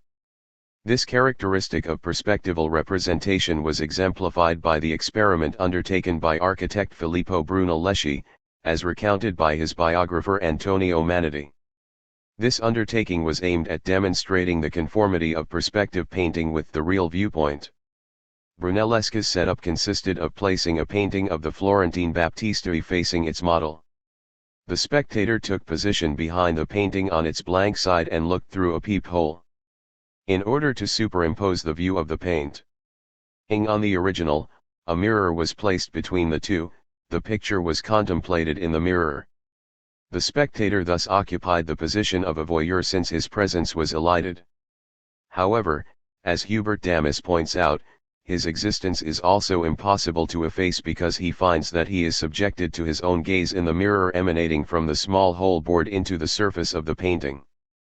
But a rather singular voyeur, and who discovers that he himself is being looked at, and from the very place where he is looking, subjected as he is, from the start, to the seeing that elides him as a body to reduce him to an eye, and rapidly to a point. For the image that the mirror returns to him is not his own, but that of the painting that acts as a screen to his body, replacing it with its own, of which however the eye only grasps the reflection. The eye, in the mirror, does not see itself seeing, nor seeing what it sees. Someone is there looking at him, and that he cannot see. What results is a closed system, except for this eye which, making a breach in the redundant duplication of the Baptistery and its image, is somewhat like the one peering into the pads in the asylum of Murphy, or the one seeking to grasp worm, in the Una Mabel, see infra. Such a closure is congruent with the precepts of science, where the subject is elided, reduced to a simple point or dot, thus enabling the idea of a totality of a rational and infinite being, that a science itself systematically rational would master, in an echo of Husserl. However, the very existence of this peephole opens up a very disturbing perspective, which the coherent image is unable to enclose. It raises the question of infinity. What is seen in the dark point in the center of the tableau is not the subject as he might grasp himself, but the gaze by which the panel was pierced and which pre-existed any aim. Thus Brunelleschi's device demonstrates not simply the exactness of his perspective painting but also the split between the imaginary and the symbolic, ibid, in the fact that the point of view can only be posited retroactively, by means of the mirror. The spectator/subject finds himself excluded from the setup which functions as a self-contained system and implicated in the system at its origin but at an insurmountable distance. Indeed, the spectator's eye cannot be absorbed within the tableau, it remains extraneous, heterogeneous, appearing as a blot or hole in the unified surface. This dimension remains radically excluded by mathematical conceptions. As Damas observes, geometry does not, as such, need to know the function of the blot H, which is precisely to make a blot in the picture, to introduce in the system a foreign element, irreducible to its norm, and first of all to resist naming. Lacan and perspective. Lacan introduces such a size Zion into the theory of perspective, in order to take into account the existence of the unconscious subject. As Philippe Comer explains, if perspective is allied to geometry, it is distinct from it on this essential point: it introduces us as a gazing subject, in nomine. It is no longer a matter of the Supreme Being who perpetually geometricizes in the universe, as Diderot imagined in his Lettres sur les aveugles, but of the speaking being who is excluded by the discourse of science. Thus, in his Seminar 13, Lacan works from the use of central projection, whereby a spatial figure is combined with another one, obtained by means of a point-by-point transposition with reference to a center of projection, O. One plane contains the latter and, opposite, a second parallel plane, P, acts as a screen, so that a point situated at an infinite distance behind it, M, or one situated between the two, M, will nonetheless be inscribed on this surface, M and M. However, a point situated on the same plane as the center of projection will remain undefined, M, since it can only coincide with the second plane at infinity. As for the center of projection itself, it cannot be represented because there is no OO line, it cannot contain or represent itself, and therefore cannot be inscribed on the projective plane, nomine. In short, for a point to be visible, a separation is necessary. As a structuring factor, it entails a loss, that of the invisible gaze object, one of Lacan's objects. Illustration, optical projection. In Lacanian terms, this can be understood as the subject S, a letter which also serves to designate the signifier that produces the subject as mortified definitively elided from any representation. Bernard nomine evokes the master signifier, S, which commands a subject's existence, and is situated in O, so that S can represent S in relation to the vanishing point. This echoes Lacan's axiom. A signifier is what represents a subject to another signifier. The subject himself is elided, while also being represented by the master signifier, which finds its visible representation in the vanishing point in the tableau. As Lacan states, perspective is the mode by which the painter as a subject places himself in the picture. The visible is therefore the result of a separation. However, if we bring S closer, to the point of placing it on S, then S is identical to S, and there is therefore no longer a projective image, nomine. Such perfect merging would appear an ideal prospect, as Magritte provocatively shows by superimposing a painting on the window supposedly opening onto the very scene reproduced in the painting. In reality, however, that would only plunge the room into darkness. Thus, everything takes place in this minimal gap between the planes S and S. It is this gap which allows the construction of an image on the plane of the tableau, ibid. This gap can be understood as the window of the subject's fundamental fantasy, phantasme, the device that enables the latter to be projected onto the surface of the tableau. It is like a frame parallel to that of the picture, in so far as it gives to this point S its place, which it frames, ibid. As for the picture itself, it is the place of the S, it is the image we have of the world, nomine. The tableau, the painting, contains reality, what Alberti calls historia, the endless anecdotal content, the stories and images that compose life, what Beckett calls the excipient, L, as opposed to the essence of a dramatic creation such as footfalls. To define things further, we can add that the organizing force behind the content of the tableau is the subject's fundamental fantasy which, however, does not appear in the tableau. Following the work of André Leroy-Gourhan, Lacan takes the example of Paleolithic paintings, where the images at the cave entrance function as signifiers representing the subject for the signifiers in the depths of the cave which, therefore, do not require to be seen. As Lacan states, the artist, like every single one of us, renounces the window to have the tableau. That is to say that what frames or conditions the images that appear before our eyes is occluded, so that these images only compose the content of our reality at the price of an illusion. And this occluded part is where the subject is an object of the gaze of his other. Lacan states that perspective is the mode by which the painter as a subject places himself in the picture, that is to say, at any given point on the line of the horizon or vanishing point, since the height of the latter is determined by the position from which the painter contemplates the scene. Blaise Pascal made a similar observation concerning this position, showing how it opens up to an infinite dimension, so with pictures seen from too far or too near. There is but one indivisible point which is the true place, the others are too near, too far, too high or too low. Perspective determines that point in the art of painting. But in truth and morality, who will determine it? Frag. That is to say, there is a breach opening up to infinity, where one's whole being is dependent on this imperceptible point. It is thus up to God, madness which comes from God, to assign this mad point, in Damas.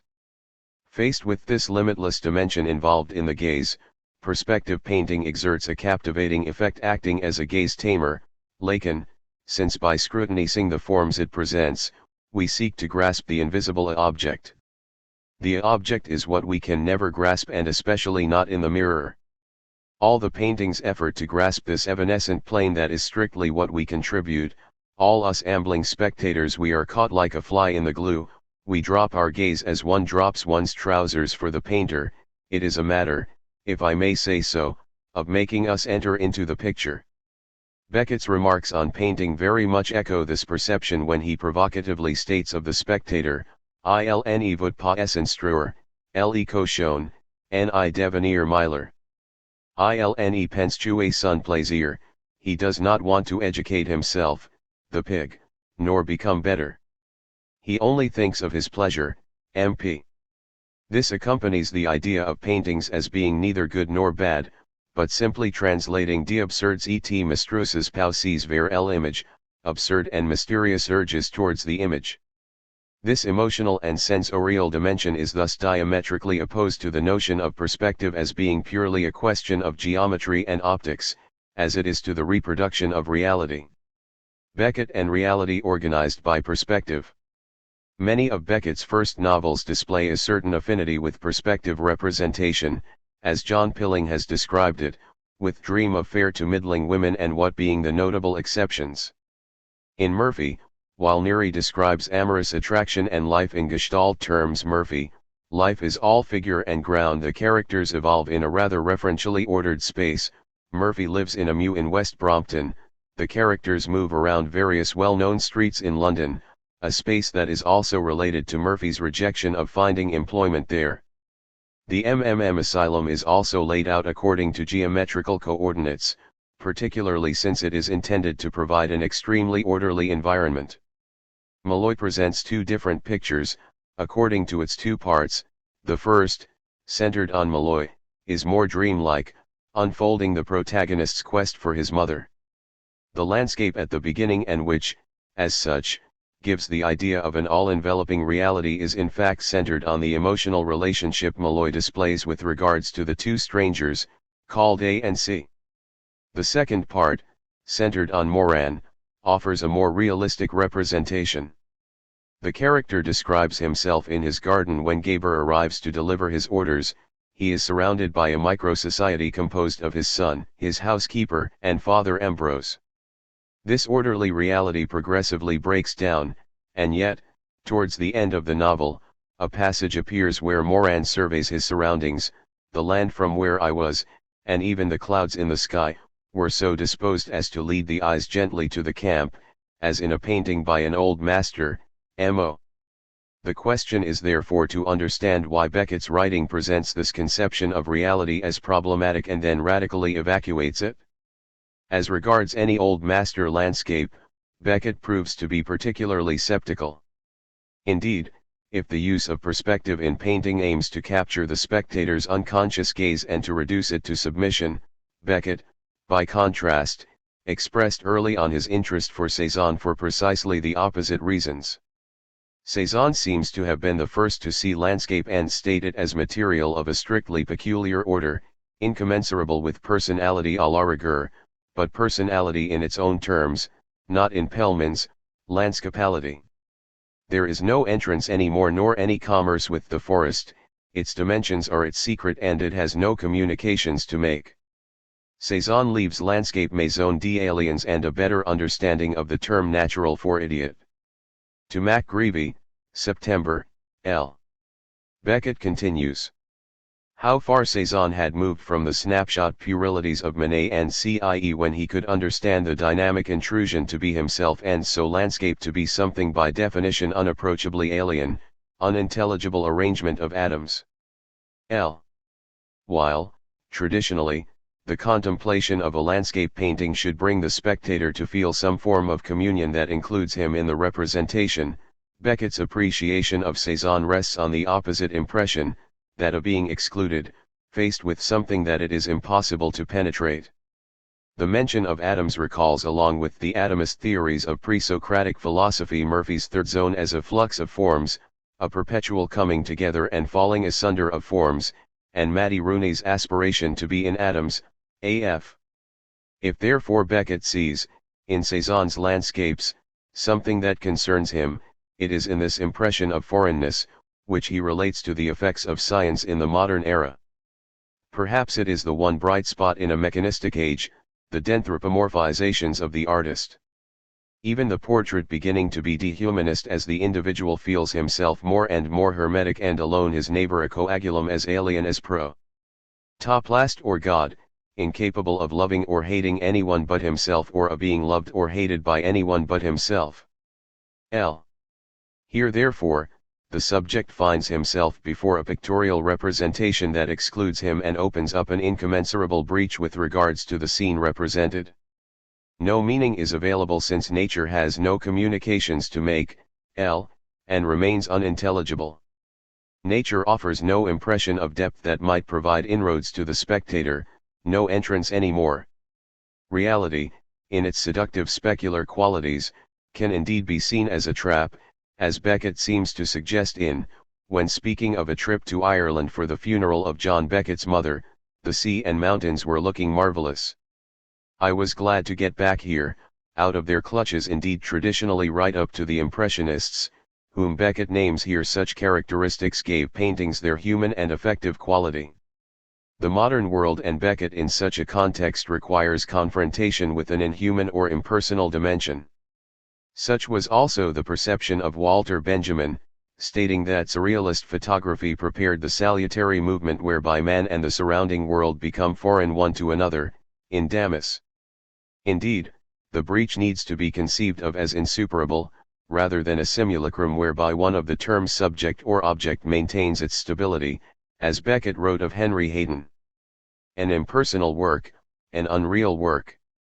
This double effacing is a most curious thing, and of a haughty untimeliness. The subject-object crisis is far from over. But it is apart and to the benefit of one or the other that we usually see them fail, this clown and his stooge. Whereas here, melded in the same inconsistency, they withdraw in unison. What Beckett is looking for in the representation of reality is this experience of being cut off from the world. If Beckett's work as a whole assumes a markedly impersonal aspect in his later prose, for example, this is also true of his evocations of realistic scenes, as when he explains to Patrick McGee how to read texts for nothing for a BBC recording. In order to explain it to Pat, Sam said, "You see, this is a man who is sitting at an open window on the ground floor of a flat. He is looking out into the street and people are passing a few yards away from him, but to him it is as if he were 10,000 miles away." So it was a description of schizophrenic withdrawal symptoms. Martin Esslin in Knowlson. This impression of an incommensurable distance is indeed present in texts for nothing, for example in text. Here the narrator describes himself as being cut off from the outside world and evokes stories where hero and setting remain radically separate, between them sky and earth where the hero stands a great gulf is fixed, while all about they flow together more and more, till they meet, so that he finds himself as it were under glass, and yet with no limit to his movements in all directions. In this passage, the motifs that are usually associated with landscape appear in their referential function. Their impact is nonetheless severely limited by the narrator's irony due to the fact that he only knows them from here. Say, I've heard great accounts of them, they belong to the common repertoire of realistic perception but mean nothing to the narrator. As he knows their meaning, he can use them in stories, since literary convention recommends them for creating atmosphere. However, the hero, like the narrator, can have no interaction with them. The character also has freedom of movement but, paradoxically, he is also fixed. He thus appears as a specimen, Ackerley and Brown, #the object of some anonymous and hypothetical gaze as well as contemplating a world he cannot relate to.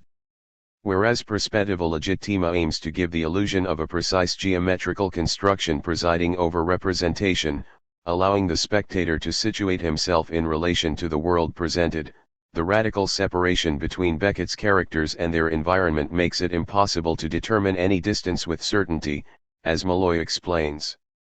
And my eye too, the seeing one, must have been ill-connected with the spider, for I found it hard to name what was mirrored there, often quite distinctly.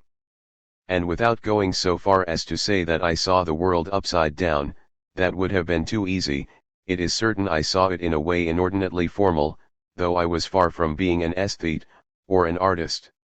And of my two eyes only one functioning more or less correctly, I misjudged the distance separating me from the other world, and often I stretched out my hand for what was far beyond my reach, and often I knocked against obstacles scarcely visible on the horizon. This excessively formal appearance of objects does not reflect a difficulty of perception but one of identifying the objects and evaluating the distance they are set at. There seems to be no intermediate term allowing to situate the narrator in relation to objects. As Stephanie Rave notes of Endgame, vision remains irremediably split from the present and from presence. Thus Beckett states to Georges Duthud, in a passage that echoes the incipit of the Una Mabel, I shall never know clearly enough how far space and time are unutterable, and me caught up somewhere in there. Yes, all right, everyone makes free with them, with their claim to know where they are, amid what, since when, and for how long, according to the twitchings, trans. Melancholic sighs Zion from shared reality. Rather than the idea of schizophrenic withdrawal symptoms evoked by Martin Esslin, the structure at work here would seem to be closer to that of melancholia, what Marie-Claude Lamothe terms an experience of disaffection, rather than depersonalization, a feeling of extraneousness. It is not a matter of disturbed or imperfect perception, but the fact that the objects perceived have no meaning for the subject. The world remains as it is, that is to say, accessible to formal communication, but presents no interest that merits drawing the subject's attention. Everything is indifferent, everything flattens out. That is to say that the subject finds himself confronted with the radical impossibility of finding his place in this reality. If Lacan's apology of the mirror stage has frequently been referred to in relation to Beckett's work, it requires to be read in respect to how it structures the gaze in Melancholia. When speaking of a stage, it is not a matter of considering the latter in a developmental perspective, but as a logical structuring factor of human existence. What is crucial in this case, in order to humanize the experience of the reflection in the mirror, is what Lacan calls the founding ascent of the other. That means that the child does not simply identify himself all alone in the mirror, the experience necessarily involves the decisive presence of an other. Unfolding the logical components of this structuring experience, Marie-Claude Lamothe explains that firstly, it is because the child has firstly assimilated the face model of the mother in an intense exchange, that he could then identify himself in the form reflected by the mirror. In the reflection, the mother's face also acts as a mirror that will be totally reflected in the one in front of which the enfant apprehends himself. That is to say that the child's image is originally formed by the face of the other. For the mother's presence to be effective, she then has to actually look, and give up something herself. Looking at her child means considering that the latter has something special which she herself lacks, and can only find in him. The mother communicates her desire, making it possible for her child to desire in turn. Her gaze therefore involves the lost object, that is to say, the gaze as we see its dynamic at work in the creation of perspective. The mother's gaze founds what Freud called the Einzigerzug, Freud, a term that Lacan rendered as the unary trait unair. This is a sign, not a signifier, whereby the subject internalizes the gaze that the other brings to bear on him. In this respect, Lacan takes the example of twin brothers who are drawn together by rivalry, each representing his brother's little other. Something has to make it possible for each one to internalize the idea of a preference in order to consider himself as a distinct individual. This sign of the ascent of the other, of the choice of love on which the subject can operate, is there somewhere, and is regulated in the rest of the game with the mirror, Lacan, a. Consequently, the subject can appropriate the representation of his unified body in the mirror as being his own. The unary trait founds the ego ideal, around which the endless chain of signifiers can be organized. Lacan explains it by means of an apology involving a primitive hunter. The first signifier is the notch, that marks, for example, that the subject has killed one beast, by means of which he will not get mixed up in his memory when he has killed 10 others. He will not have to remember which is which, and it is from this unary mark that he will count them having obtained his own identity. The subject can identify which signifiers have the most importance for him. He is not obliged to go through all possible signifiers exhausting them, as Deleuze rightly underscores, in Q, to be sure of hitting on the right aggregate, or finding the word that may be it, RRII. However, for want of an identification with this one, the question remains in abeyance, residing with an absent, hypothetical master who, in turn, is unable to formulate what he is looking for. They will say yes and no, or some yes, others no, at the same time, not knowing what answer the master wants to his question. That highlights the subject's solitude. What can one do but speculate, until one hits on the happy speculation? When all goes silent, and comes to an end, it will be because the words have been said, those it behoved to say, no need to know which, no means of knowing which, they'll be there somewhere, in the heap, in the torrent. For want of his mirror image being invested with desire by the other, the melancholic cannot identify himself with the reflection of his bodily form. He has an image of himself that is not eroticized by the phallus, that is to say, what is lacking in the image, Oldenhof-Kalbig, in other words the part that, being extracted from the image, functions as an anchoring point. The subject is left with two possibilities, identifying himself as nothing, or as extreme beauty like Narcissus, a flawless image. The emblematic nothing is more real than nothing formulates the first of these two possibilities, pointing to the identification with a whole. The second affects the Beckettian subject's perception of established reality as being closed to him. As regards this second facet, Marie-Claude Lamothe evokes a patient's dream, marked by immobility and a feeling of strangeness, forming a static tableau vivant. Contrary to the theater, where the characters cease to move, these figures are alive but act as if they were not, so that the subject himself does not know whether he is alive. Such a representation recalls the motif of automatons, such as the doll Olympia, in Hoffman's Sandman, as studied by Freud in his essay The Uncanny. Instead of being eroticized enabling an effective relationship, the image causes a feeling of stupefaction and cold fascination. The subject does not deny the existence of reality, but only the relationship he could engage with it. Stereotyped reality. One effect of this split in Beckett's work is the representation of shared reality founded in collective convention as frozen and stereotyped. Regarding the backdrop of Happy Days, Beckett writes in, "What should characterize whole scene, sky and earth, is a pathetic unsuccessful realism, the kind of tawdriness you get in RD-rate musical or pantomime, that quality of pompier, laughably earnest bad imitation." This domain belongs to what could be called a worldview, and which Beckett forcefully rejected. As reported by Martin Held, he said that crap is not a way of looking at the world, keine Weltanschauung, and that in fact answers everything. No, this is just crap, not a worldview. The term comes up in an early draft of Endgame, when character A insists on knowing about peace philosophy, his demand accompanied by a blow on the head, Weltanschauung. In Van Hull and Weller. Such representation, as it appears in language, is the object of Beckett's irony, grammar and style.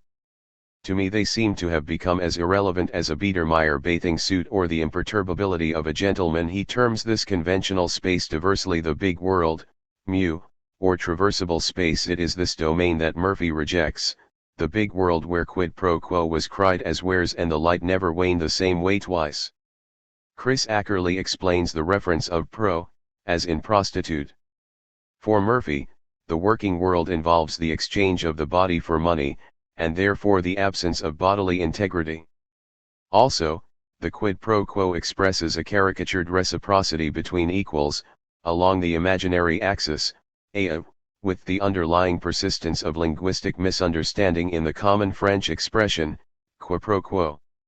In short, any human consensus is necessarily a simulacrum covering up a truth that cannot be assimilated. The couple appearing in film are precisely part of this world, as are those who populate the initial discarded sequence, all persons in opening scene to be shown in some way perceiving one another, an object, a shop window, a poster, etc., i.e. all contentedly in percipere and percipi. This apparently caricatured image of society reveals the latter's basic fragility, since the excess of exchanged gazes can only be reflective of a constant and desperate attempt to compensate for an absence of subjective grounding in a personal image.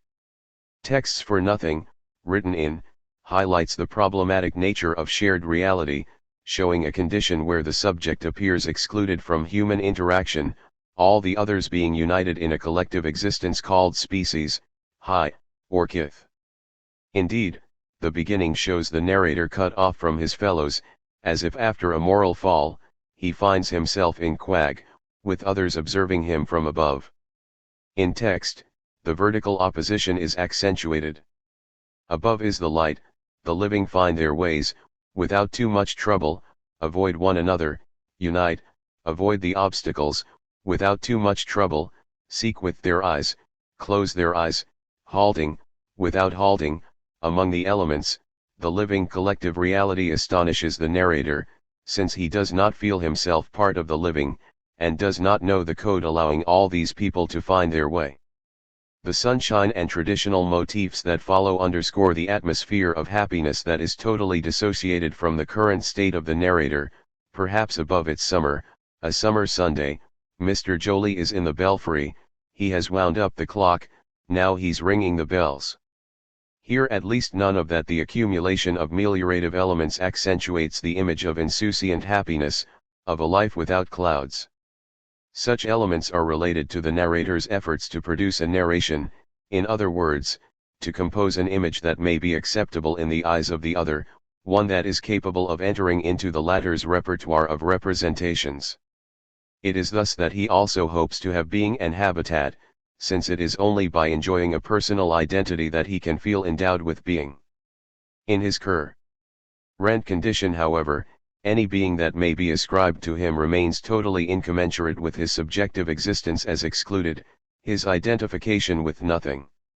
Thus the elements that may be captured in the mirror of the other are reduced to the status of meaningless attributes, so as to be here no more at last, to have never been here, but all this time above, with a name like a dog to be called up with and distinctive marks to be had up with, the chest expanding and contracting unaided, panting towards the great apnoea. The search for a way out towards traversable space can only lead to the long travelable road, destination tomb, a monotonous, indifferent space leading to the extinction of life, in other words, a trajectory devoid of desire. This shared reality has an imperative and persecuting weight, in so far as it shows what the subject should be, but is not, what he should conform to, but which also excludes him. This imperative is manifest in the character Moran. In the second part of Malloy, he is described as living in very conventional country surroundings, a garden, a church, but is immediately subjected to the orders of an unseen master whose messenger, Gaber, sends him on a vaguely defined mission to track Malloy. This uncertainty, which remains largely unquestioned however, and the apparently reassuring setting parallels Moran's strict educative attitude with regards to his son, the latter being his double, as he bears exactly the same name. For example, while seeking to comply to Christian strictures, is one allowed to ingest the body of Christ after drinking beer? He laments having been insufficiently chastened as a child, leaving him with bad habits ingrained. He thus wishes to compensate with his progeny. I hope to spare my son this misfortune, by giving him a good clout from time to time. Thus the imaginary dimension rendered palpable by the representation of a coherent world proves to be insufficient to ensure a peaceable existence for Moran.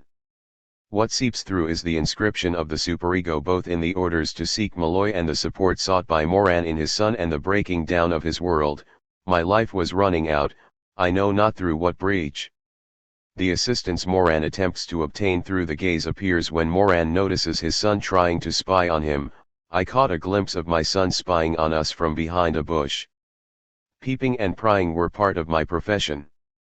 My son imitated me instinctively. That is to say that what first appears to be the calm and open field of vision devoid of any threat since it composes shared reality is in fact doubled by a more threatening force, an omnipresent and anonymous gaze which is exemplified by Moran. To spy on another person is to try to catch the latter in such a way as he is unable to put up his guard, and present a mask which, by definition, is the way he seeks to have himself seen by others. In the supposed reciprocity of exchanged gazes, subjects situate themselves along the shared imaginary axis, A, of Lacan's L schema, which places them as fellow beings, little others. It is thus a manner of remaining unaware of the principle such as the symbolic axis that traverses this plane that brings them together. As he remains aware of this part which is excluded from the visible, the voyeur seeks to capture it in his fellow being. He attempts to see the gaze itself, that which, as a lost object, remains fundamentally invisible. As Lacan shows, developing from Sartre's apologie, supra, this object is restored to him with the intervention of the other, when he is caught out, causing him to feel shame, Lacan. This final situation is, paradoxically, what the voyeur really desires. In Beckett's work, however, it is not a matter of perversion, whereby the subject would be able to ensure himself of the presence of the other. On the contrary, the occurrences of spying as in Murphy or the Unimable involve topological forms where imaginary others are excluded, and which do not allow for such a fixed resolution or punctuating point. The original drafts of Not I the Kilcole manuscript reveal the imperative dimension of conventional reality. The latter is presented in mouth speech notably as the place where the character was wandering in a field, looking aimlessly for cow's lips, before all went out and she suddenly found herself in the dark. This is reflected in the split between the assumed voice, speaking in a low, fast, breathless tone, and the normal one. The former voice berates the other, commanding her to go out, live. This injunction points to the fact that mouth is unborn, she is not there where she could be identified among kith and kin. It is thus impossible for her to be part of a life that she knows nothing of. Conventional reality thus remains both a reference point and a foil for a being whose existence is bound up in a pure God-forsaken whole, equated with non-existence. Thus some works of the middle period present a space corresponding to a certain conception of reality, where the characters apparently have the possibility of moving in extended space, in a landscape containing all the furnishings of a coherent world. Such traversable space informs the quest structure characteristic of Murphy, Mercier, and Camille and the trilogy. It inspires the belief that one might at last participate in society, and be freed from one's intrinsic solitude, that one might put one's unutterable being at a distance, that the other will relieve the subject of it. This dimension appears as a form of illusion, placed in a perspective centered on the subject, who remains situated outside of common reality. Thus it is that Malloy presents the reader with a countryside where two men A and C encounter each other. The reality of this concrete space is supported by the two characters' mutual recognition, as complementary doubles. Yes, they did not pass each other by, but halted, face to face. They knew each other perhaps. The narrator sees himself in relation to these two figures. He imagines C as contemplating an open landscape. From there he must have seen it all, the plain, the sea, and then these self-same hills that some call mountains. The flaw becomes apparent in the fact that this figure does not discern the narrator in return, the latter remaining hidden in the shadow of a rock. The narrator sees this man as a creature with whom he would be less lonely and feels his soul leap out to him, at the end of its elastic. Thus while the narrator situates himself in the landscape, he remains excluded, since not only is the scene a fictional creation, but the latter does not suffice to produce an illusion, capable of bringing an end to his solitude. In later works, conventional reality appears as fragments of a dimension to which the characters can only allude, without any hope of belonging to it, the azure sky, nature, the passing seasons, as in What Where, it is spring. In each case, it is a matter of an unattainable elsewhere, where there may be or may once have been the possibility of communion with others. This entails a certain use of irony, as Corinne Germoni points out in relation to The Lost Ones, and which is exerted less against the romantics than against the impossibility of an ideal which he would like to believe in, without however being able to. Conventional reality is past. If the scenes from traversable space occupy the narrative dimension in the trilogy, later works present them as irremediably belonging to the past. Such is the case in Texts for Nothing and How It Is. Of Texts for Nothing, Eric Wessler notes that mentions of the sun and its light are associated with the concrete, figurative description of human life, and particularly of social exchanges. These small fragmentary scenes often belong to the past, to a life henceforth lost. This same space is regularly evoked by characters in plays such as Not I, Come and Go, Play, and That Time. These images or scenes belong to the register authorized by the phallus, which is the signifier that is destined to designate meaning effects as a whole. Lacan adds that it is the privileged signifier of this mark in which the role part belonging to the logos is wedded to the advent of desire. The phallus makes desire possible, endowing the world with a degree of meaning. However, in the absence of the confirmation of one's image in the mirror, the phallic register will appear as an empty shell, as a collection of meaningless insignia. Thus any suggestion of a quest structure in Beckett's works never leads to a destination. There is no progression and no change of state. That is to say, no dialectical mechanism al-Lo's the constitution of a limited whole, where the subject would at last be an accomplished individual capable of assuming his desires. On the contrary, he finds himself in an eternal present. Any come and go movement is part of a repetitive and compulsive activity belying a fundamental unsettlement and anxiety. Marie-Claude Lamothe points out a distinction, in this respect, between simple depression and the melancholic structure, noting that more than living on memories which would indicate the origin of a depression, the melancholic lives in a present entirely determined by memories, as ciphers of a message that cannot be interpreted in its totality. This is like a tragedy in reverse, a tragedy of the past whose drama has already been lost, already been effaced. Beckett's characters experience the state, as they continue to scrutinize and rehearse fragments of a past to which they have no access, which they can never really understand, since they were never there. A confirmation of one's identity by the other would have allowed the subject to see his image as an anticipation of what he was destined to become, to be inscribed in a future. However, for the melancholic the future as a signifying structure is cancelled out. It does not afford a dialectical Aufhebung, allowing for the past to be reinterpreted, to take on a renewed existence and meaning. What is left, in the case of Beckett and his creation, is the interminable present whereby the speaking being confronts his existence in speech.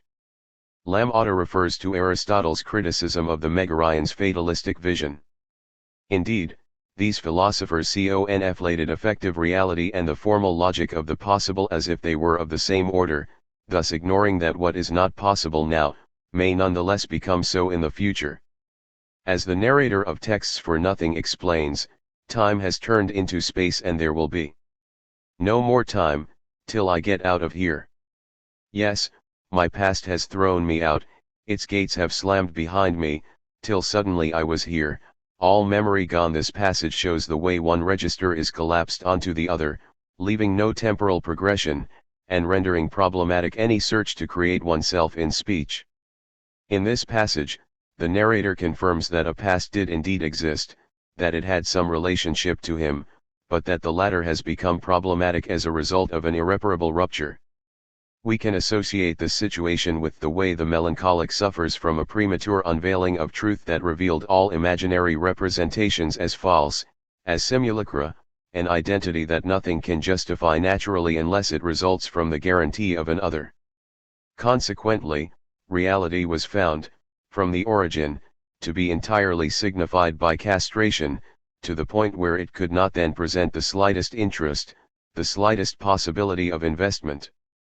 The subject cannot invest any belief or desire in this world, since his original other did nothing of the sort by way of an exchange of gazes that might have given him a grounding as a desiring subject.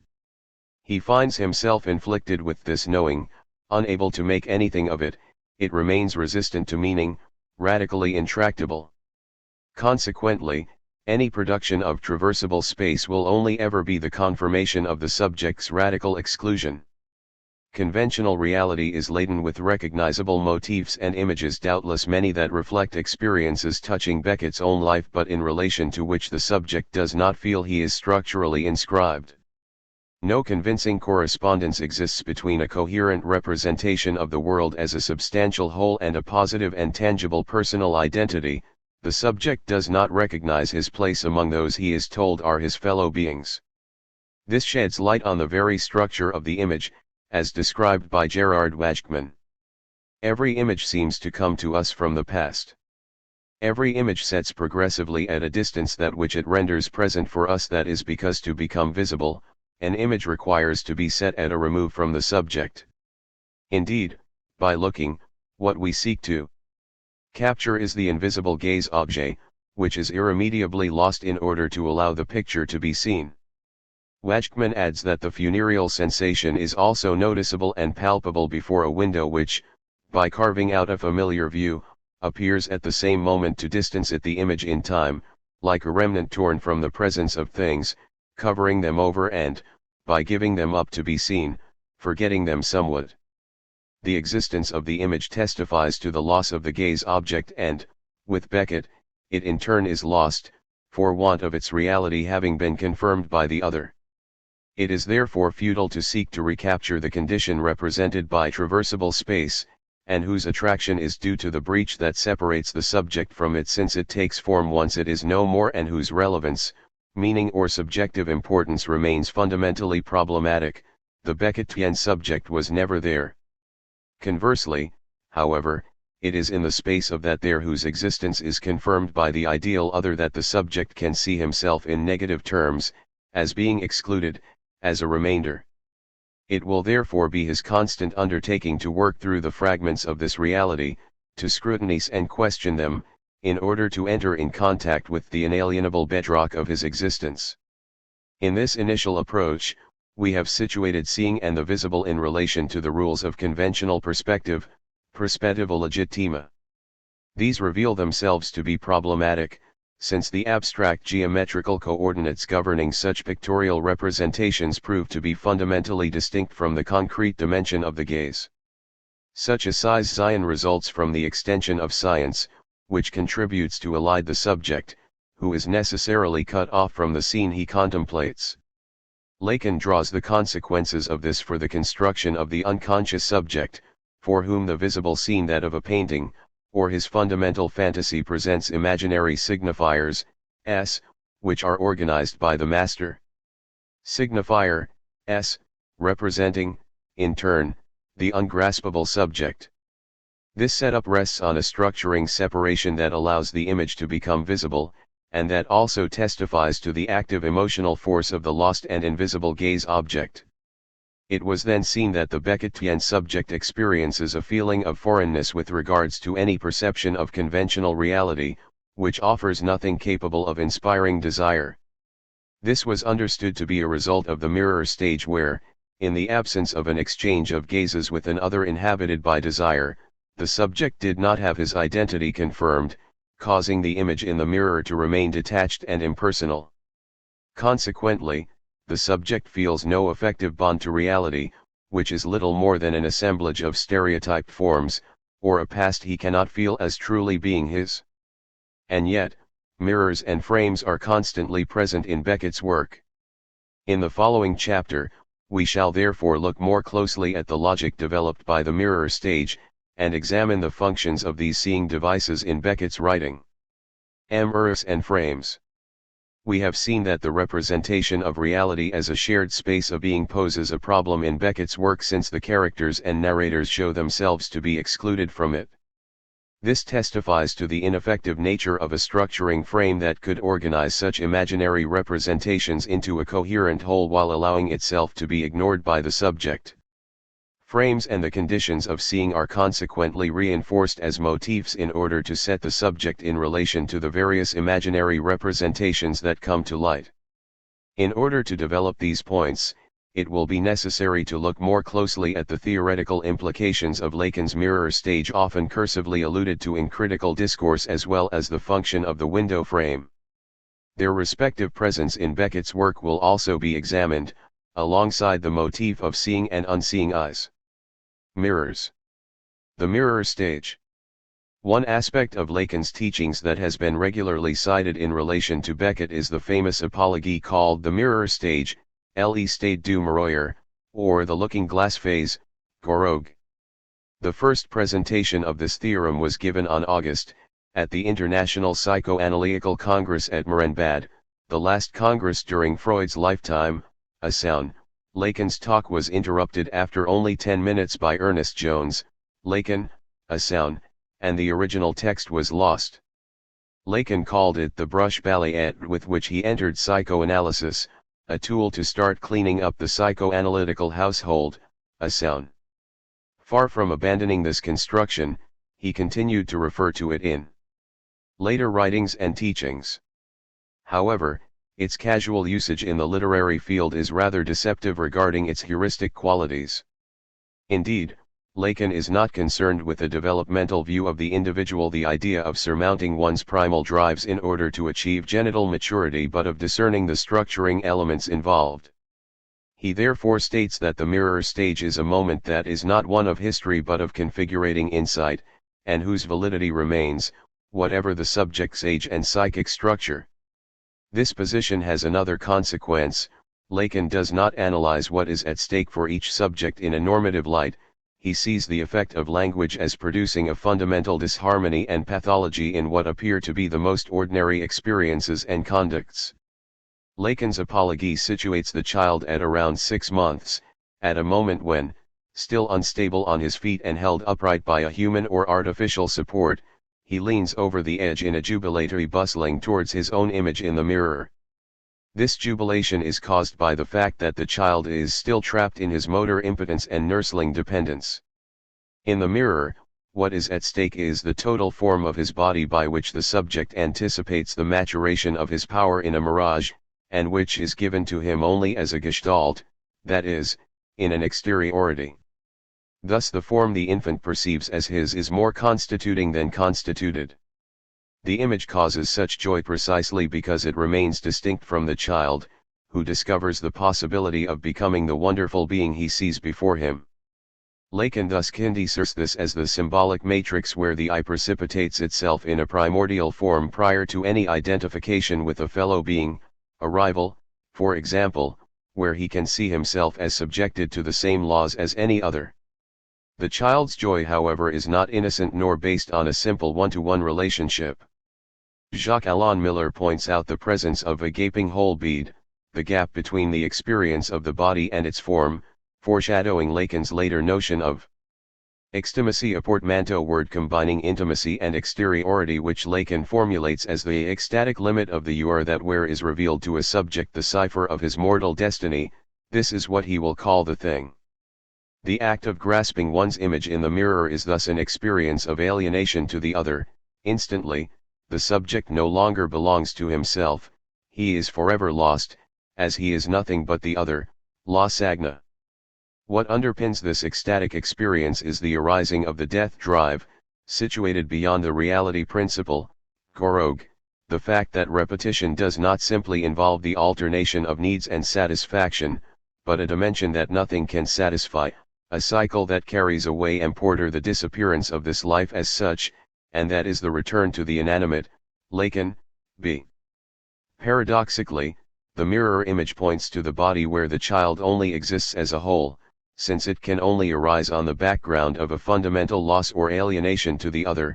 Adi, like the signifier, it brings forth the subject in an operation of fading, or aphonesis. Thus, the mirror image only takes on form as such when the child verifies that behind the mirror, there is nothing. This stage consequently operates as a specular cogito, a sound, Volume 2, since the latter concept developed by Descartes, and as read by Lacan, splits the philosophical subject of knowing from his being, which is grasped as the object, the place where the subject does not think, but where he is manipulated by his jouissance. What Lacan constantly points out is the way one is not undisturbed facing the spectacle of the world as in the autonomous philosophical subject faced with objective reality, but that such a relationship is structured with regards to the symbolic, and a lost object.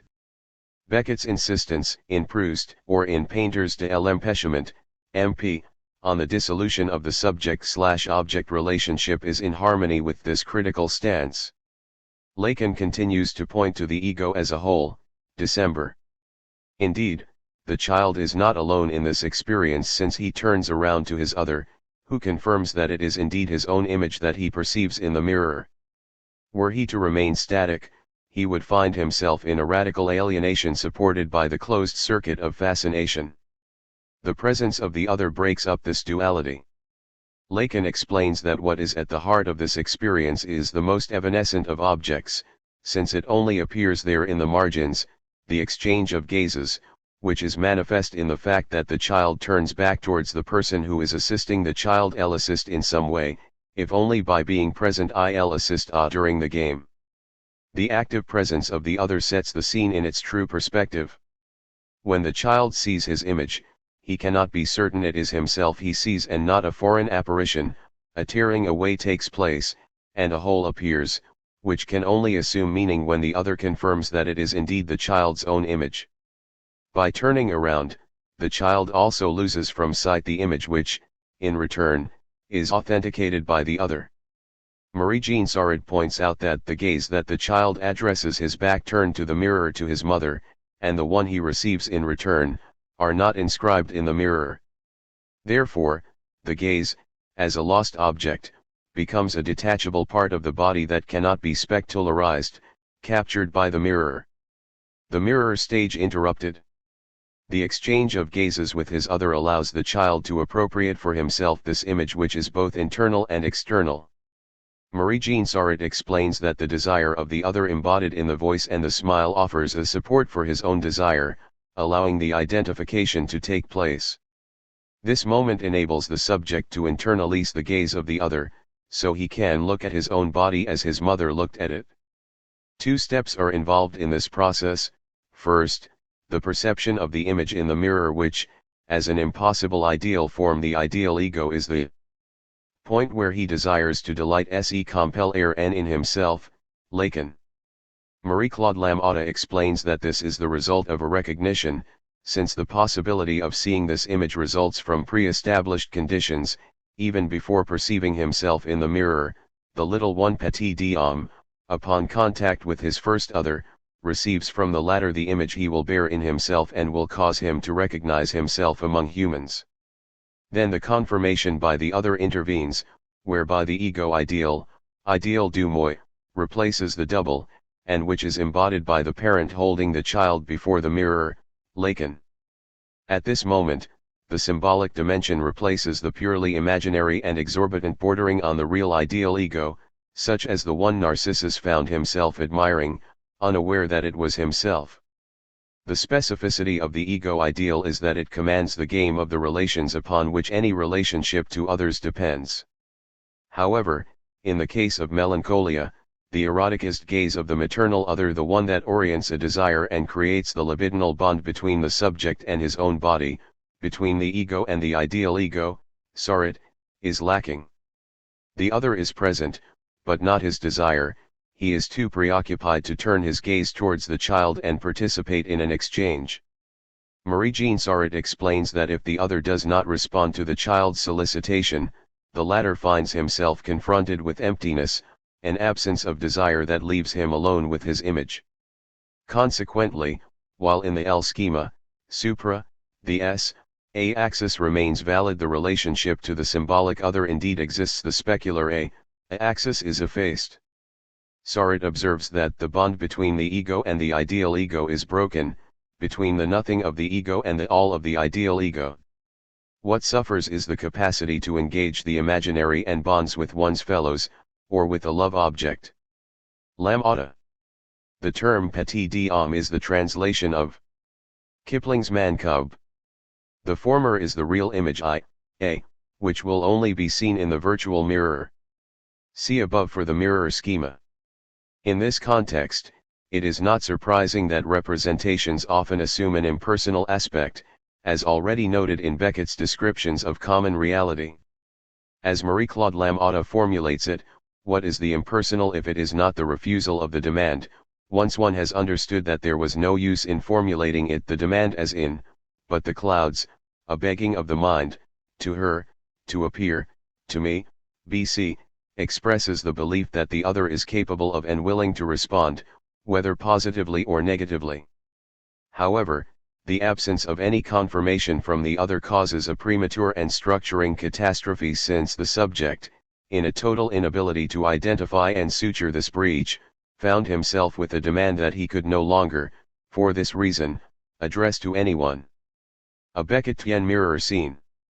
The mechanism whereby the mirror stage involves the presence of an other can be illustrated by a passage in That Time, a play where the figure called listener hears three versions of his own voice reciting episodes from a life that can only be his own. Voice C evokes his experience as an old man who has taken refuge in a portrait gallery. Till you hoisted your head and there before your eyes when they opened a vast oil black with age and dirt, someone famous in his time, some famous man or woman or even child such as a young prince or princess, some young prince or princess of the blood black with age behind the glass where gradually as you peered trying to make it out gradually of all things a face appeared had you swivel on the slab to see who it was there at your elbow. The character finds himself in the presence of a portrait which acts, to a certain extent, like a mirror. This would seem similar to what Hubert Damis relates concerning the case of the famous British art dealer Joseph Duveen, who took care to excessively varnish the paintings he had in his gallery, after he had observed that his clients liked to see their own image reflected in the works he presented to them. Not only does the spectator see himself indirectly in the portrait, by identifying with the character represented, but whatever the scene depicted, he does not forget his own image, as if he desired to inscribe his personal presence in the great artwork. In scrutinizing this portrait, the character of That Time seeks to situate himself in the lineage of illustrious personalities of the past, but is unable to determine his rightful place between the sexes and the generations. Voice C returns a little later, and points out the necessity of an external reminder for the character to locate the historic personage in the symbolic chain, portraits of the dead black with dirt and antiquity and the dates on the frames in case you might get the century wrong. Such a label would, it is hoped, enable the character to locate his own identity in a conventional lineage, in relation to the ego ideal represented by these famous figures. This effort is, however, thwarted by intervening layers that render the form hard to discern, somewhat like in Texts for Nothing, where the mirror presents bluey veils. These layers hinder the subject from identifying the visage located somewhere in the darkness. One striking element in this passage is the literal turning point, whereby the character suddenly swings around in fear. Stephen Connor suggests possible interpretations for the mysterious figure that appears. There seem to be at least four possibilities. Peering at the blackened portrait, the man may suddenly make out the face that is painted, or may see his own face reflected in the glass, or he may see the face of someone else who is sitting beside him, also looking forward, or he may simply be experiencing an hallucination. The details of the description suggest that the face is a temporal composite. Connor. Other suggestions are, the face reflected might be his own, that of the guard coming to put him out, or a composite of both overlain on the portrait beneath the glass, Ackerley and Gondersky. The question, however, remains, if the idea of a compound entity is indeed in harmony with the multiple identities represented by listeners' voices, why does the character turn around in fright? This painting can be associated with the self-portrait by Jurgen, which Beckett contemplated on December at the Anton Ulrich Museum at Brunswick. He was struck by this painting that hits the moment one enters the room and is good enough to be by him and has the profound reticence that is his only. He described the face as bearing an expression at once intense and patient, anguished and strong, inhibited. Beckett bought 2 reproductions of it, sending one to Thomas McGreevy and hanging the other on his wall in Berlin, as a light in the dark, inhibited. Marie-Claude Lamothe points out that self-portraits return to the painter this same gaze by which he was recognized for the first time. It is a genre where one sees before oneself those same eyes by which one was seen originally. This association provides us with insight into what is at stake for the character in this picture. Beckett describes Jurgen's self-portrait as follows. The remote, still, almost breathless passion of a Jurgen youth, the spirit shattered in corruption, damp and rotting, Prince.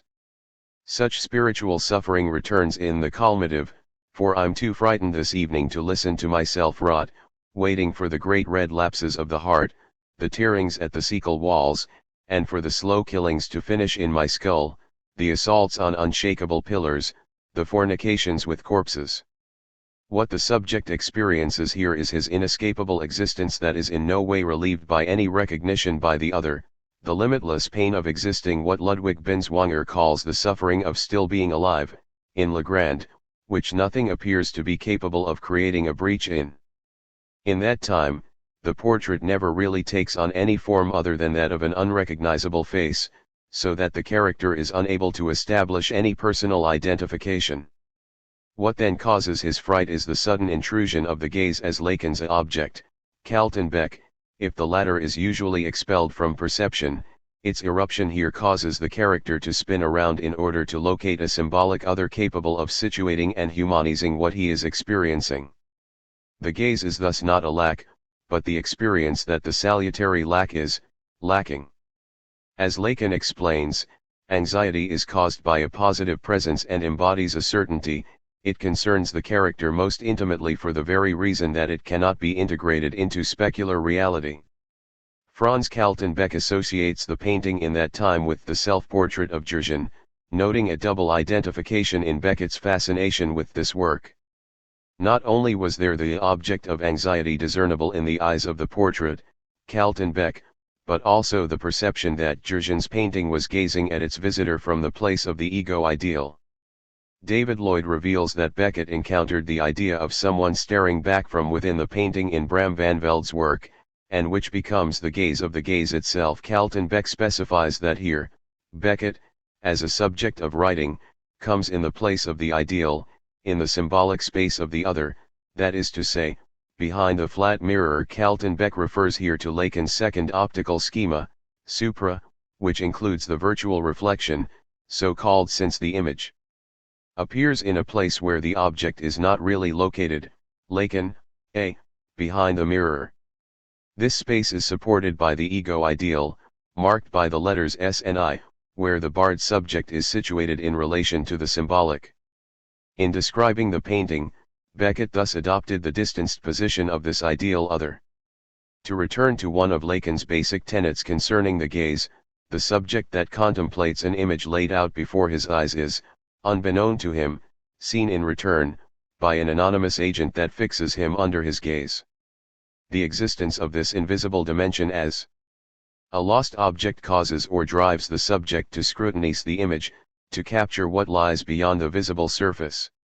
However, if the character of that time peers at the picture to grasp an identity that escapes him, he is seized by anxiety when the image looks back at him.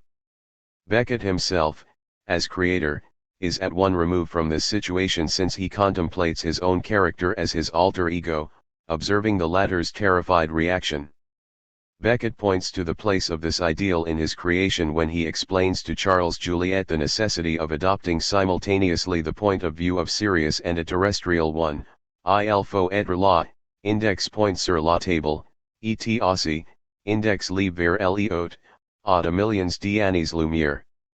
En même temps, one has to be there, index pointed at the table and also index raised millions of light years away.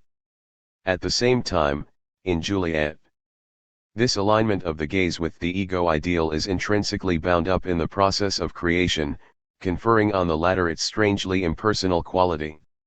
James Knowlson testifies, "It was one of the key features of Beckett's aesthetic that what he once described to me as the cold eye had to be brought to bear on a personal experience before it could be used in a work of art." Beckett used this term when writing to Harold Pinter, L., and also explained, "You have to bring Yeats's cold eye to bear on anything you write," in Knowlson and Knowlson. The expression is indeed from the poem Under Ben Bulben and concludes with the poet's evocation of his own epitaph, cast a cold eye / on life, on death / horseman, pass by. This gaze has a scrutinizing quality, casting a judgment that Beckett can exploit in order to refine the form of his creations, as he wrote to Nicholas Rawson, here with the poems. Odd things here and there that the cold eye crueler cast will better. The Mirror of Narcissus. Gerard Wajkman has pointed out that Lacan's mirror stage relies on the model of the bourgeois mirror, with its frame and upright positioning. However, if the attachment to one's image is associated with the myth of Narcissus, the latter did not contemplate himself in a vertical mirror but in the horizontal surface of a pool. This context bears certain similarities with a passage from Malloy, where Moran feels his existence disintegrating. I tried again to remember what I was to do with Malloy, when I found him. I dragged myself down to the stream. I lay down and looked at my reflection, then washed my face and hands. I waited for my image to come back, I watched it as it trembled towards an ever-increasing likeness. Now and then a drop, falling from my face, shattered it again. I did not see a soul all day. Moran has been charged with seeking after Malloy, to scrutinize his existence. The two characters thus appear here as doubles, as two sides of the same being. Brown, Moran establishes a parallel between his mission involving Malloy and his reflection in both senses of the term upon himself. In the stream, he experiments with the effacing of his likeness, a term that recalls the creation of man, General I. What is to be noticed is that Moran here is alone, without any other to confirm his human status. Thus, he adds that he did not see a soul, an expression that, in its equivocation, excludes Moran himself. His deterioration accelerates. And on myself too I poured, on me so changed from what I was. And what I saw was more like a crumbling, a frenzied collapsing of all that had always protected me from all I was always condemned to be. Or it was like a kind of clawing towards a light and countenance I could not name, that I had once known and long denied. And then I saw a little globe swaying up slowly from the depths, through the quiet water, then little by little a face, with holes for the eyes and mouth and other wounds, and nothing to show if it was a man's or woman's face, a young face or an old face, or if its calm too was not an effect of the water trembling between it and the light. But I confess I attended but absently to these poor figures, in which I suppose my sense of disaster sought to contain itself. My growing resignation to being dispossessed of self. M.O. Moran sees himself from an external point of view, the one who pores over Moran, and the latter too who is an object of this scrutiny both appear as strangers. He can understand neither the observer he is, nor the object he is under this gaze he cannot assume as being his own, a dissociation that is exploited notably in Beckett's works for the television, Infra, SQQ. His excessively ordered life would seem to have been a means to compensate for the original lack of a personal image confirmed by his other. Its breaking down allows the possibility of his true face to arise, one that has remained unknown to him, and whose identity, sex and generation it is impossible to determine. This passage suggests that a face did indeed exist, at the moment of the mirror, but that Moran was unable to integrate it as his own for want of an other to show him how he could henceforth assume it. This scene where a face desperately seeks to rise through the water thus appears as a metaphorical form of parturition, but which necessarily remains incomplete. The globe becomes a face but one that is more of a mask, see Infra, SQQ, devoid of any identity. The form this apparition takes with the face isolated from any body can be placed in parallel with the myth of Narcissus, as recounted by Ovid, Metamorphoses, 3.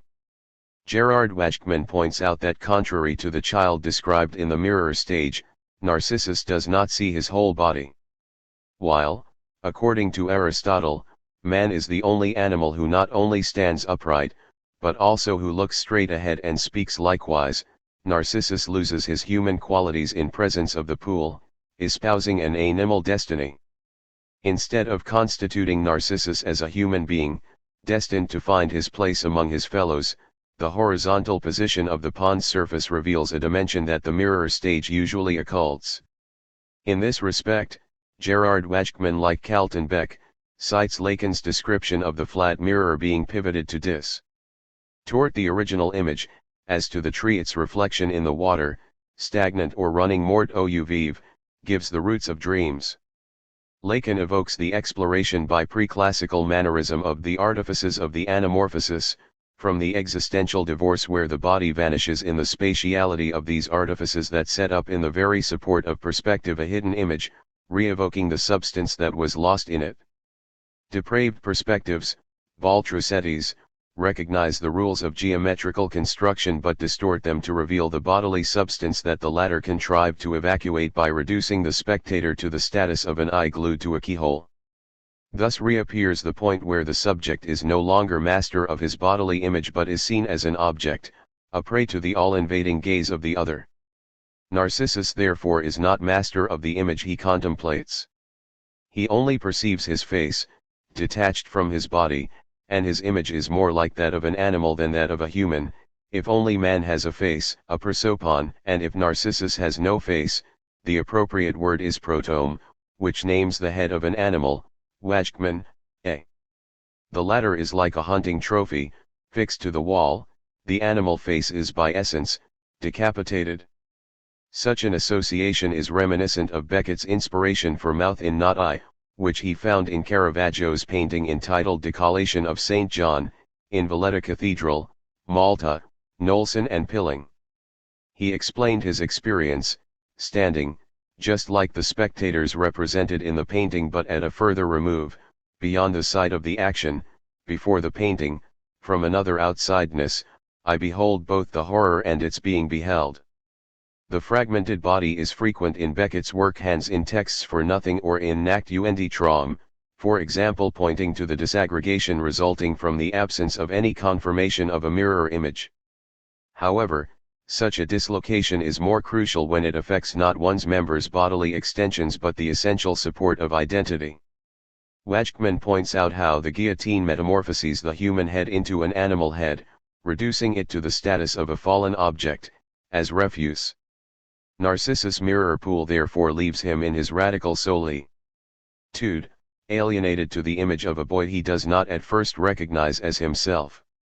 As for Malone, the vision provides him with no salutary identification, since this episode is immediately followed by the assassination of a stranger who appears as his double. Melancholia and truth. As seen earlier, for the melancholic nothing is a form of identification, rather than the unbearable real that it constitutes for the psychotic. What is therefore refused to the melancholic is access to the phallic register, which offers conciliation with desire as transmitted by the subject's other in the mirror stage. Such phallic mediation offering the possibility of unifying the signifieds enables the constitution of reality as a coherent whole. However, the exclusion from this realm cannot be reduced to a notion of deficit or pathology, since it also endows the subject with a more immediate relationship to truth, as Marie-Claude Lamothe points out when she states that melancholia could doubtless depict the paradigm of the analytical situation insofar as the latter contributes to revealing the illusion of intersubjectivity by unveiling the impact of a mortifying jouissance that precedes any symbolization, that is to say that at the same time as the signifier brings the subject into existence, it perpetrates the killing of the thing, definitively alienating the subject to the signifier. However, the reality of this fundamental condition marked by the limitless pain of existing is dissimulated by the institution of the phallic register, which authorizes intersubjectivity, exchanges where one finds oneself part of species, and among one's fellows, on the axis. This notion of belonging to a species is, precisely, problematic in Beckett's work, as seen in the episode from that time. Like Watt, W., the narrator of How It Is experiences losses of the species, and Beckett asserts, the artist who stakes his being is from nowhere, has no kith. His belonging to the human species can only be fragile, since no original recognition situated him on the same plane as others. Those characters we find exchanging gazes as in the first part of film, notably do not demonstrate their feeling of confirmed belonging, but rather the absence of any grounding in common space. Impersonality of the mirror. It is in this context that the Beckettian subject is driven to constantly seek out a gaze that might confirm his existence, and the mirror is one motif that expresses this aspiration. In Texts for Nothing, the narrator offers a very elaborate description of this quest. The eyes, yes, if these memories are mine, I must have believed in them an instant, believed it was me I saw there dimly in the depths of their glades. I can see me still, with those of now, sealed this long time, staring with those of then.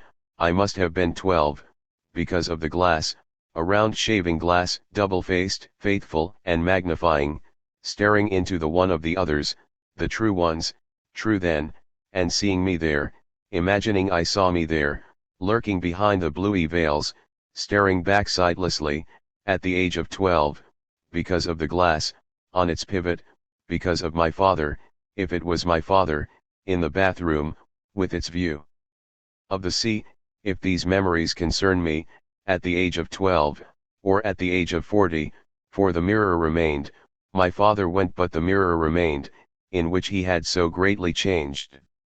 Having expressed distress at his lack of being, the narrator suggests to himself that he may have known life on earth in the tissues he once was. So when he speaks of believing his eyes, the expression is to be taken literally. Only the assent of the other could have founded for him the register of belief, the possibility of investing any faith in representations. Otherwise, the subject is left alone facing an image that cannot be communicated. The narrator considers that he must have believed in them an instant, as if he had arrived at this conclusion by logical deduction, rather than by conviction. Consequently, he cannot appropriate the memories that somehow must also belong to him. This very question is developed in later works such as Company or That Time. While the English version expresses the reserve "if these memories concern me," the French original exploits the equivocation of "SICES souvenirs me regardent," TPR 6, since something that regard gazes, looks is, metaphorically, something that both concerns and has a hold on someone. In itself, the evocation of the mirror points to the failure to integrate the gaze of the other and to acquire one's own personal perception. As a prosthetic device, it shows that seeing remains dependent on an external agent. In other words, something is present in the mirror, but what is it to me? And what can it be in the eyes of another? The cold, impersonal vision of the mirror is lexically underscored in the French version.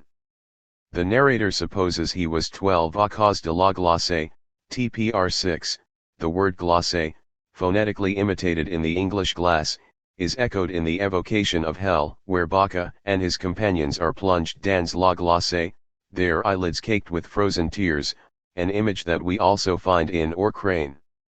The frozen tears reveal the narrator's powerlessness to express any emotion, particularly with regards to the loss of his father, while the reference to the traitor Bacchus can be understood as revelatory of the overwhelming culpability he feels for his lack of emotional expressiveness. The narrator shows that he did indeed have a recognizable past. I was, they say in purgatory, even if it only lasted an instant, in other words, a moment that was not given any extension through the intervention of an other, but was cut short. His gaze then appears as double. First, he sees with his eyes of now, sealed this long time, closed to common, outward representations, infra, sqq. Then, what he sees is himself staring with those of then, while looking would involve a dialectical movement where appearances veil the lost object. Staring shows the absence of any possible exchange of gazes or of speech. For lack of a personal memory, the narrator scrutinizes himself, searching deep in the reflection of his own eyes. Thus, his gaze is forever with the equivocation of the adverb still, I can see me still, ibid, trapped in the mirror from which he was never able to tear an identification for himself. What he sees remains uncertain, for lack of any confirmation, his presence is indistinct, since he can only imagine, and it is the eyes in the mirror that are the true ones, not his own. Rather than a human gaze, he discovers only holes staring back sightlessly, devoid of any emotional content. A moment of separation is necessary in order for a substantial screen to form, and to point to the existence of an object, somewhere behind. But here, the eyes in the mirror remain opaque, nothing can be scrutinized, leaving him to return, many years later, to grasp what will remain forever ungraspable. The mirrors are also double, a round shaving glass, double-faced, faithful, and magnifying like the windows in Endgame, or in Ill Seen Ill Said. This doubling signals increased uncertainty, rather than accuracy.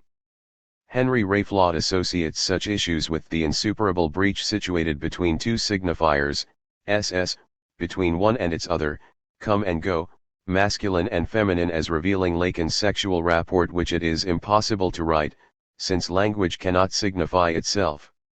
Jacques-Alain Miller underscores that what exists as real is the signifier one, which points to the absolutely singular eruption of original jouissance. It is relayed by a second signifier, as knowing, savoir, which offers no closure, quilting point, point de capitaine, and with which it shares no rapport or common ground, which therefore is incapable of establishing any law. Being completely iterative, it drives the infinite swarm of subsequent signifiers that can never absorb it within meaning.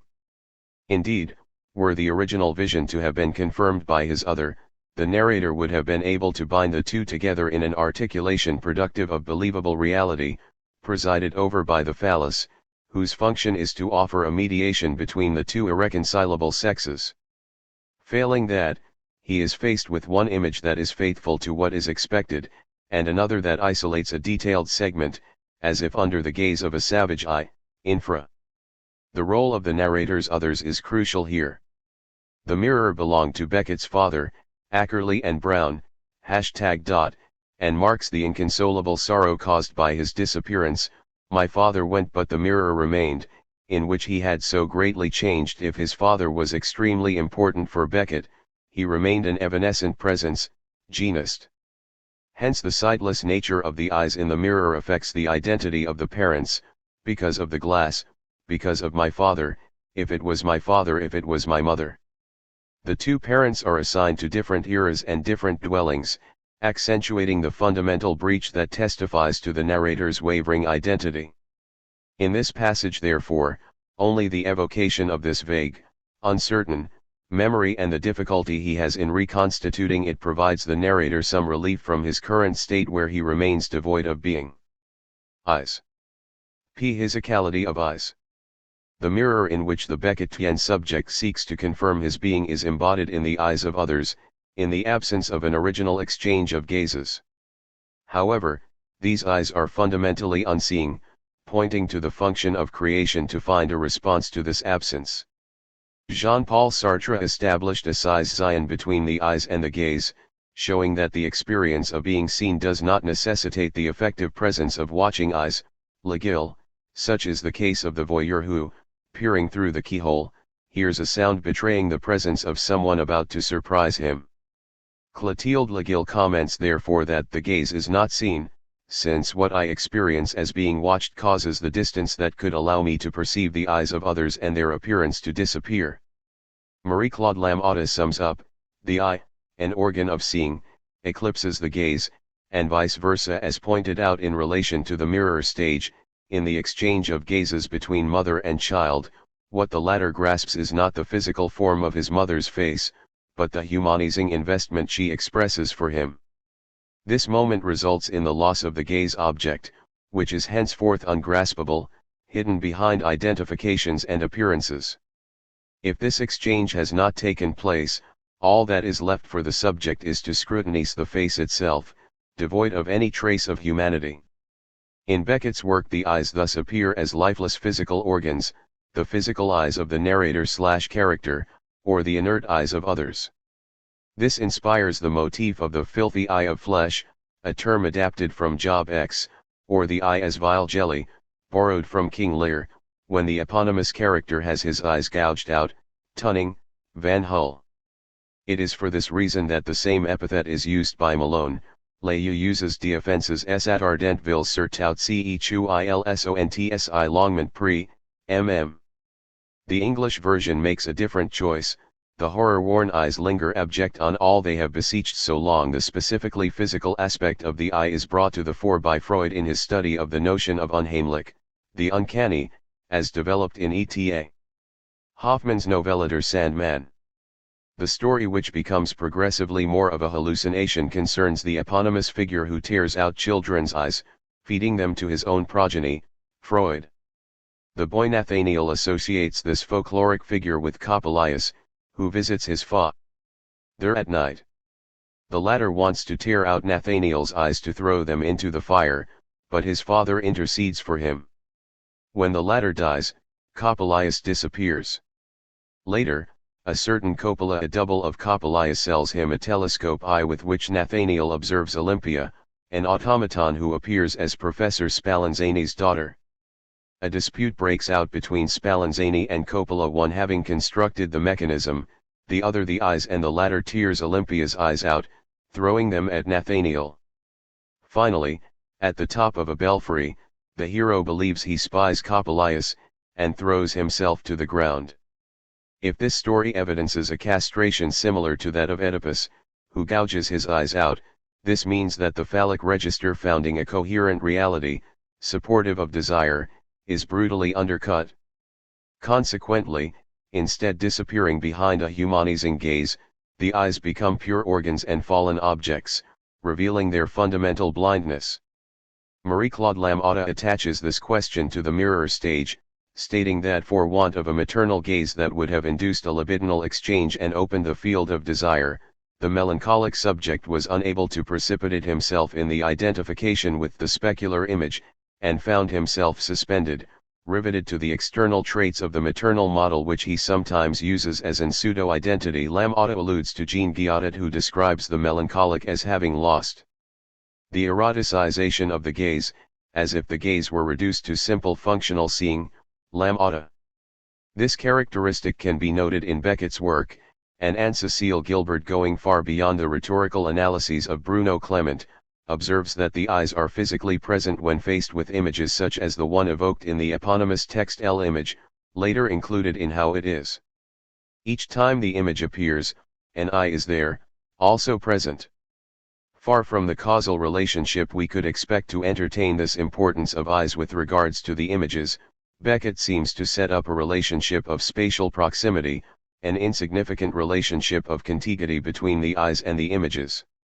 Drawing a contrast with the film by Luis Buñuel and Salvador Dali, Un Chien Andalou, as well as with Georges Bouteille, she says that not only does Beckett have this cumbersome eye appear in the vicinity of the image, but what is more, he maintains it intact, whole. The inaugural eye of film therefore is not pierced. Gilbert analyses this choice as follows. His specific clairvoyance is thus characterized not by transcending, freeing from the trivial vision we could ascribe to the eye organ, but by hindrance, by obstruction. The eye, and not its relationship to the image, indeed would seem to embody, in the full sense of the word, what is called the Beckettian aesthetics of empêchement. It would seem to embody this aesthetic as an organ, as a derisory scrap of the body truly distinct from the mind, and it would also embody it, not at the same time however, as an image. Gilbert. Placing the eye in the presence of the image indeed points to the difficulty of seeing, revealing that this function supposes the possibility of forgetting one's carnal presence, in order to take in a spectacle. The motif of the eye thus produces a double entity which questions the possible relationship between the seer and the seen, a relationship which, were it to have been subjectively established, would have been forgotten, to the benefit of imaginary representations. Gilbert continues, stating that by preserving the eye instead of evacuating it or transforming it into a poetic metaphor, Beckett maintains the necessity, and at the same time the impossibility of the eye in relation to the image.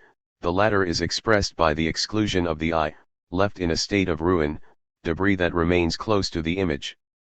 For want of a personal bodily image, the organ remains excluded from the scene, a fallen scrap that does not belong to any whole. This state of dejection requires to be considered in its contrasting relationship with the ego ideal, which can only condemn the subject to this status as excluded from any comforting recognition by his other Suffering eyes. Stephen Connor has underscored the contrast between the ideal gaze of reason and the suffering gaze of the embodied eye, which points to the failure of ocular centrism. As Stephanie Rave points out, the eye is both a target and an instrument of Beckett's critique of ocular centrism in Western art and philosophy. The visual metaphors that express in classical metaphysics both the functioning of the eye and that of reason are the object of a systematic parody. Like in the numerous descriptions in the fiction or theater, the insistence on the physical organ undermines the orientation related to Descartes' cogito, whereby the conscious subject is located in an abstract geometrical point, situated at the summit of a visual triangle commanding the field of the visible. Since Beckettian eyes are deprived of the spiritual dimension traditionally ascribed to them, they remain in a relation of contiguity with the rest of the body and come to express the absence of relief from the pain of existing. The idea of flesh as the site and the source of such suffering rather than an accessory is evidenced by the example of Democritus dissecting animals in order to find the origin of black bile, atrabile, considered to be the cause of melancholia, Pelion. The effects of science which, since Galileo, dreams of reducing the living to numerical quantification are visible with Descartes, who suggests cutting the eye of a dead person in order to reconstitute a camera obscura. That is to say that science reduces the bodily envelope to the status of inert matter and refuse. Frederick Pelion observes that what is at stake is the aim to render visible everything that melancholic pain silences. If there is no image to scrutinize, then the subject is left to ceaselessly question what remains abandoned by the gaze. This means that there is an absence of the phallic function which, as Lacan points out, denotes the power of signifying. If the phallus can only play its role veiled, it is insofar as it allows the network of meanings to cover up the endless and seemingly senseless chain of signifiers. The denuded eye is experienced as pure flesh which, as such, is devoid of any frame defining a point of view and endowing the visible with a pleasing form, as a result of the desiring eyes of an original other. Indeed, Lacan points out that contrary to the abstract eye of perspective geometry, the human organ is carnal and eminently vulnerable. Light is no doubt propagated in a straight line, but it is more fundamentally refracted, it spreads, it inundates, it fills. Let us not forget this cup that is our eye. It overflows it too, it necessitates, around the ocular cup, a whole series of organs, apparatuses, defenses. The importance of this cup, reminiscent of coppelia/coppola in the story studied by Freud, means that unmediated exposure to light precedes visual perception which, optically and subjectively, requires an intervening distance. As if to assuage such unmediated suffering, Beckettian eyes overflow with tears, as in the Una Mabel, but let's have another squint at his eye, that's the place to look. A little raw perhaps, the white, with all the pissing. In an earlier passage, we read, "Tears gush from it practically without ceasing.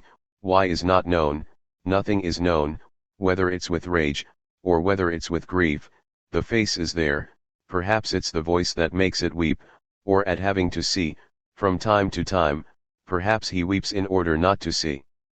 In this description, the emotions are confused and intermingled, so that it is not possible to distinguish them.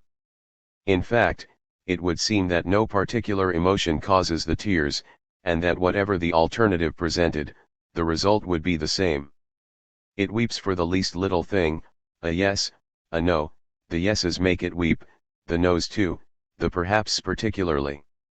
The Gallicism derived from the saying pleurer pour un oui ou pour un non means that any trifle will cause unbounded expression of sadness, but the literal form of the phrase shows that the ternary construction, yes/no/perhaps, is fundamentally alienated to the physical function of shedding tears. Rather than windows to the soul, the eyes do not express emotion spiritually in relation to identifiable feelings but are primarily bodily orifices which can be beneficial only if they spill tears.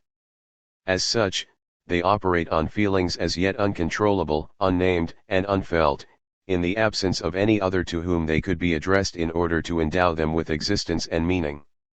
The narrator of texts for nothing attempts to define a possible subject matter for his writing, but the abundant tears which he does somehow know will not come. But first stop talking and get on with your weeping, with eyes wide open that the precious liquid may spill freely, without burning the lids, or the crystalline humor, I forget, whatever it burns. Tears, that could be the tone, if they weren't so easy, the true tone and tenor at last the only sensation he does feel in order to attain some impression of existing is the burning of his eyes, there, he finds something concrete to confirm his own reality. However, the eyes also freeze, in an image that points to the impossibility of the slightest living movement or feeling, in a close association with their occurrence in Dante's Inferno, already alluded to by the motif of the ice or glace, seen earlier. After the passage describing the mirrors, the narrator states, I was, they say in purgatory, in hell too. Plunged in ice up to the nostrils, the eyelids caked with frozen tears. The intertext here may not only be that of Dante but also a passage in Mallarmé's Divagations, where the poet calls for the constellations to appear as points of brightness, points declared, in spite of his sealed eyes which are unable to distinguish them, malgré ces yeux ne les distinguent pas. This motif is famously inscribed in the poem Un coup d'œil, which announces that nothing but the place takes place, except perhaps a constellation. As Jean-Claude Milner explains, constellations are imaginary, in so far as they only exist for the gaze, not for science, which remains blind to them, a remark that could be placed in relation to François Regnault's interpretation of ill seen ill said, pointing to Venus as the cause of desire. This analysis can be associated with the question of melancholia, which points to the radical failure to institute the imaginary register as a wealth of representations and meanings, leaving the subject exposed to the symbolic as limitless, and bordering on the real. However, Mallarmé's texts assert the fundamental human importance of constellations as embodied in poetry. Indeed, by their very nature, they place bounds on limitless science. The constellations constitute a limit to the infinite universe and to nature, Milner. They thus establish a point where the bond with an other becomes possible. The Dante hypotext sheds light on the dimension of the real involved in Beckett's illusion. In Canto XXXII of the Inferno, upon arriving in the ninth circle, that of the traitors, among whom is Bacca degli Abati, Dante encounters a terrible scene.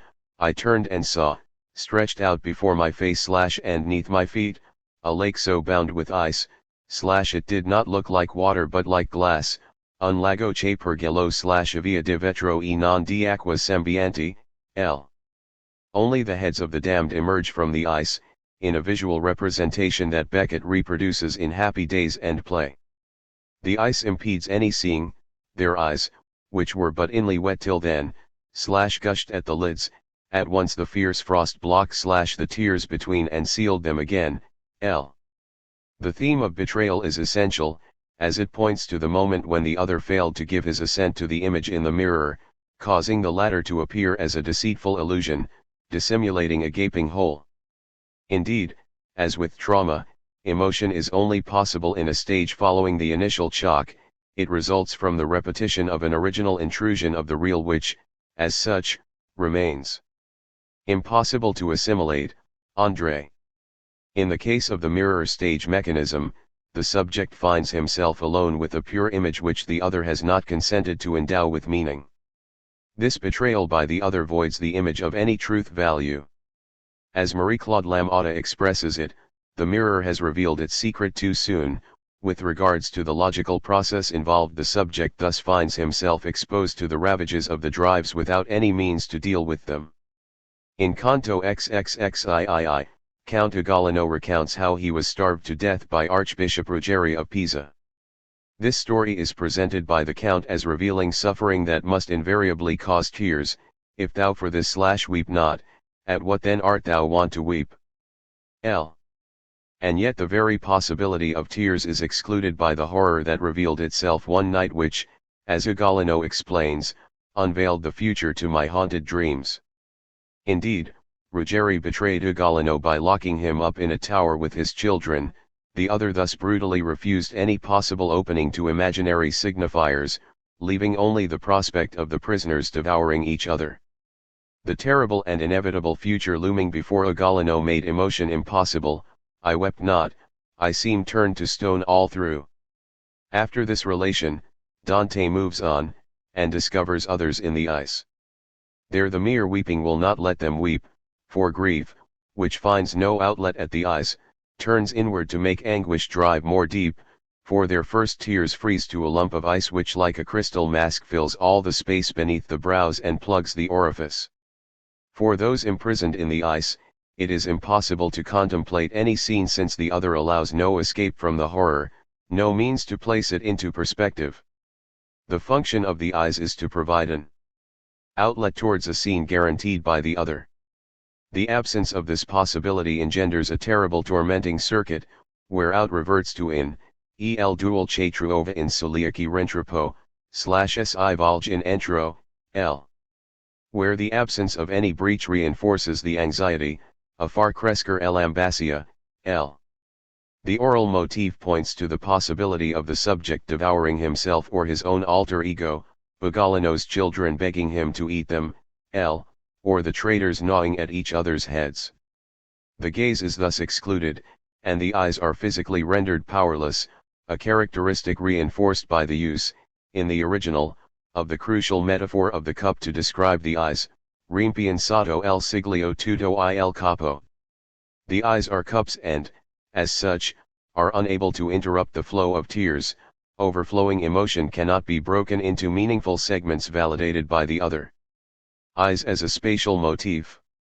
The absence of an original exchange of gazes has the consequence of excluding the imaginary plane of representations conceived of as a whole and open to contemplation by the subject, in what is sometimes called ocular centrism. In order to occupy a place, the Beckettian subject therefore seeks to lodge himself in a physical place, causing spatial representations to take on the form of an eye.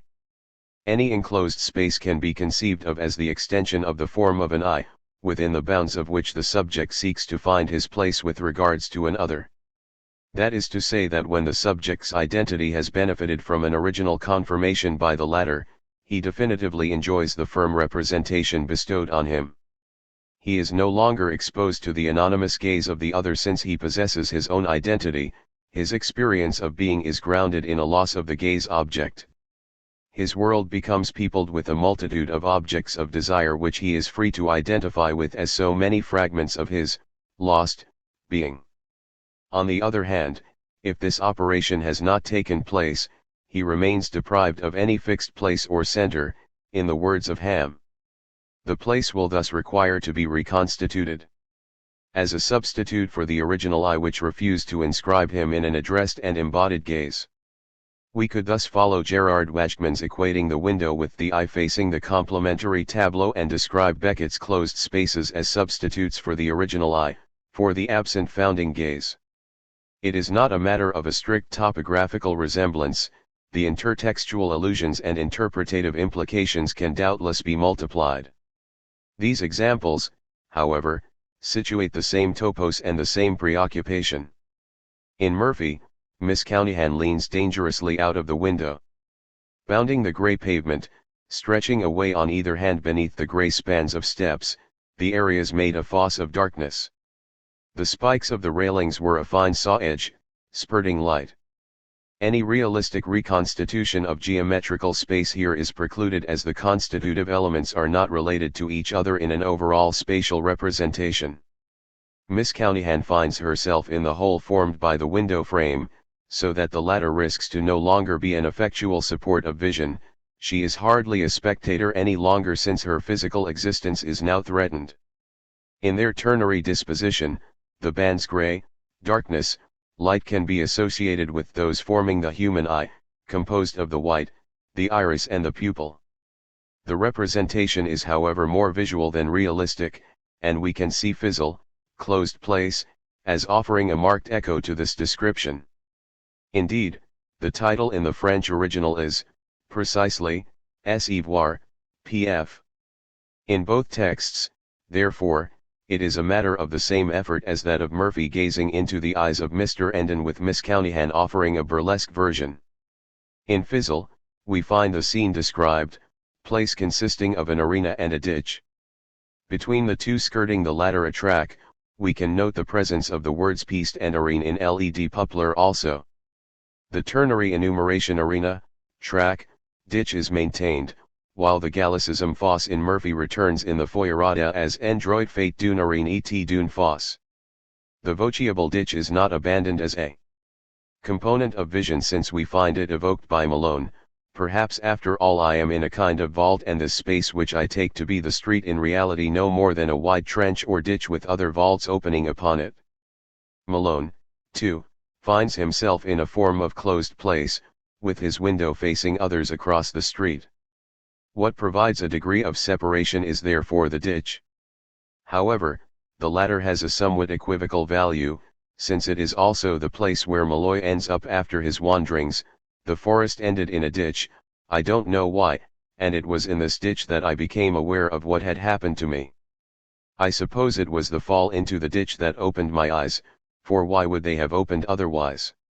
It is as if his sudden projection into the position of a detached observer enabled Malloy to take cognizance of his surroundings.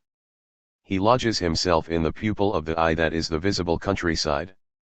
The constitution of visual reality includes the notion of castration as alluded to in the fine saw edge, spurting light, associated with the railings in front of the building. The voceable saw contains a manifest equivocation, both the substantive and the preterite of the verb see, as in the incipit of Serena 2, this clonic earth/see saw she is blurred in sleep. While this latter example associates vision with a blurring back and forth movement, the passage from Murphy points to the cut between intense light, independent of any form, and the surrounding darkness. It is worth noting here that Lacan emphasizes that in the luminous point resides everything that watches regard me, infra, specifying that the latter verb is not a metaphor. Pure, intense light is thus the manifest face of total blindness, the castration marking the exclusion from the phallic realm of imaginary or realistic representations. This motif is not isolated but is also found in Dream of Fair to Middling Women, in a passage describing music, and which in turn is taken up in the poem Alba, the layers of damask fused and drawn to the uttermost layer, silken blade. Blind and my mind a blade of silk, blind, and music and whiteness facts in the fact of my mind. In this passage, whiteness excludes the oppressive regime of the sun and is soothing in its relation to blindness. Lawrence Harvey points out how, in Alba, the vertical impulse is cut and arrested by the affirmation of the horizontal axis. What is asserted is the poet enveloped in this whiteness as in a shroud, only I and then the sheet / and bulk dead. This sheet announcing Ham's stature, and the cloth in nactu endi trom, anti, serves to cover the subject, providing him with a refuge in a form of blindness that confirms his exile from the register composing traversable space. That the notion of castration should thus adopt an imaginary form attests to the absence of its integration as a structuring operation. It is also markedly present in the passage of Murphy. After the hero has inspected Mr. Endon's eyes, he saw the clenched fists and rigid upturned face of the child in a Giovanni Bellini circumcision, waiting to feel the knife.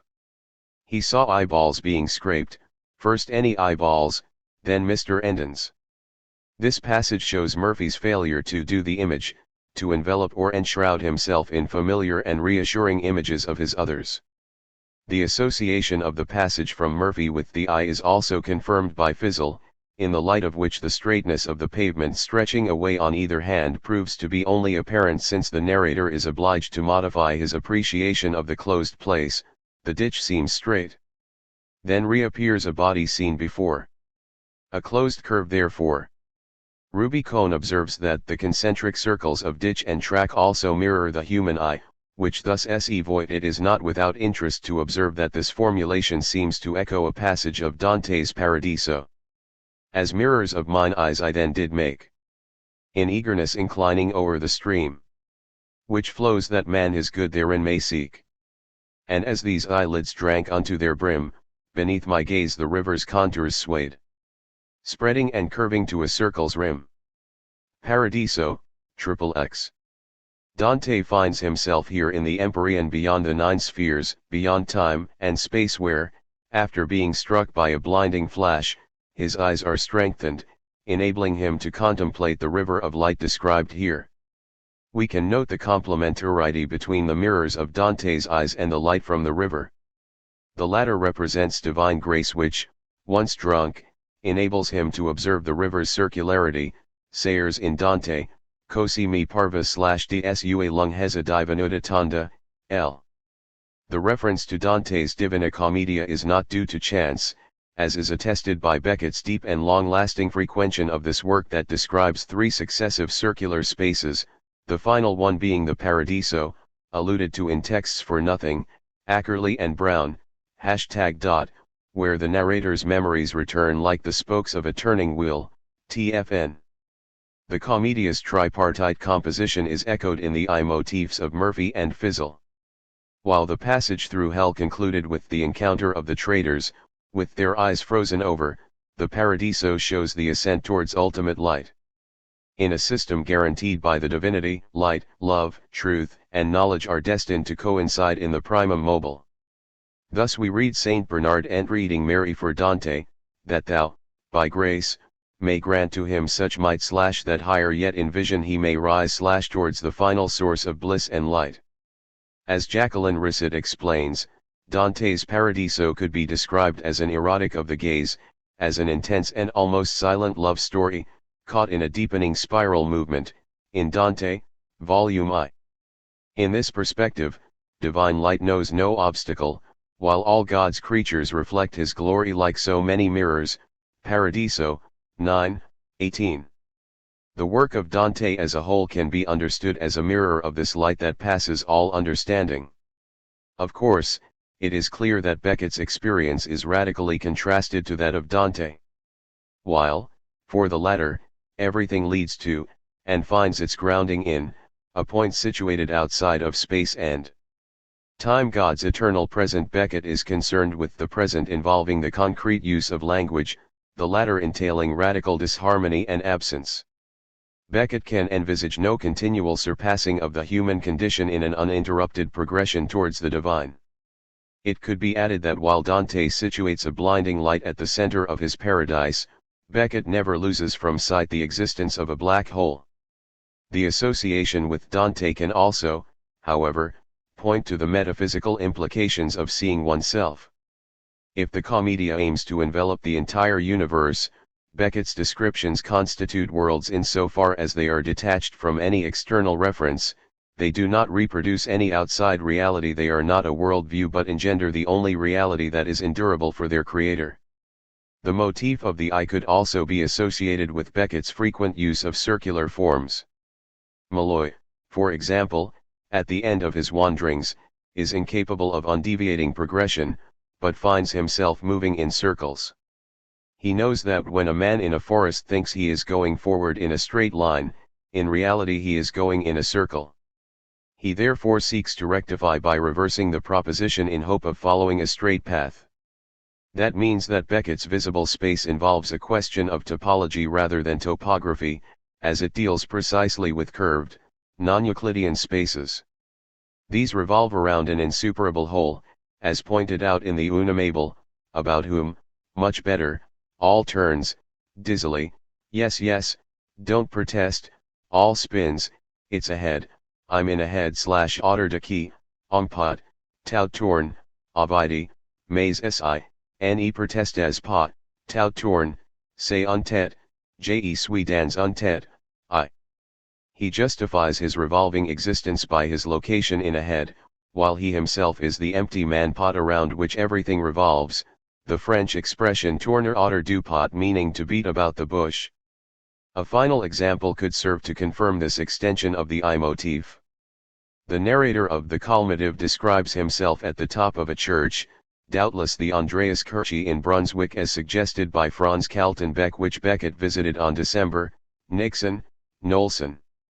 There he finds, on one side, a smooth round wall capped by a little dome covered with lead or verdigrised copper, CSPR, and, on the other, a cynical parapet separating him from the void. Flattening myself against the wall I started round, clockwise. But I had hardly gone a few steps when I met a man revolving in the other direction, with the utmost circumspection. How I'd love to push him, or him to push me, over the edge. He gazed at me wild-eyed for a moment and then, not daring to pass me on the parapet side and surmising correctly that I would not relinquish the wall just to oblige him, abruptly turned his back on me, his head rather, and went back the way he had come, so that there was nothing left of him but a left hand. All that remained to me was the vision of two burning eyes starting out of their sockets under a check cap. Into what nightmare thingness am I fallen? As in Dante's Commedia, this space imposes a circular progression. As in the other passages examined too, the place evidences a threefold structure.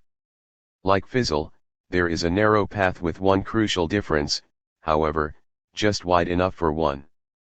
On it no two ever meet. While Fizzle excludes the possibility of meeting, the culminative evokes the terrifying situation where the narrator finds himself face to face with his double, his mirror image. Such an encounter threatens to have mortal consequences. In the absence of any symbolic regulating factor, like in the Sandman, there is the risk of one of the two being projected into the void. Freud. We can also notice the association of eyes with burning, a motif that is present in Hoffman's tale as well as the Una Mabel. Franz Kaltenbeck associates this passage with Beckett's description of Jurgen's self-portrait and the expression of anxiety. Contrary to Jurgen, identified with the eyes of the ideal, the narrator here experiences an encounter with the real, the nightmare thingness he is reduced to.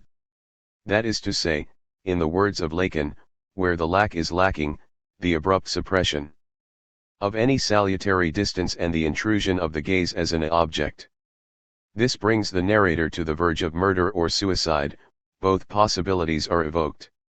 In either case, he violently seeks to restore the lack by sacrificing his own body, or that of his alter ego, risking a real identification with the void.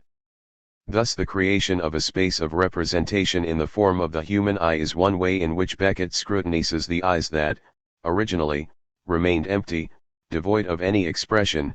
Those eyes transformed into creation henceforth contain the enigma that once remained inscrutable. Staring and blinking.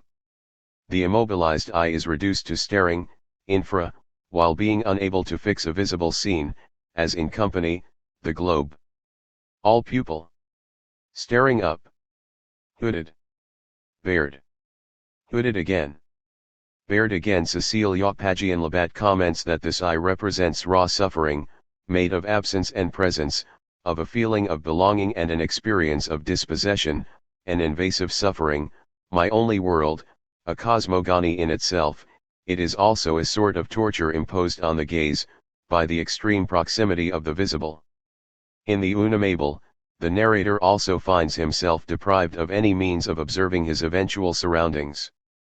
My body incapable of the smallest movement and whose very eyes can no longer close as they once could, to rest me from seeing, to rest me from waking, to darken me to sleep, and no longer look away, or down, or up open to heaven, but must remain forever fixed and staring on the narrow space before them where there is nothing to be seen, % of the time.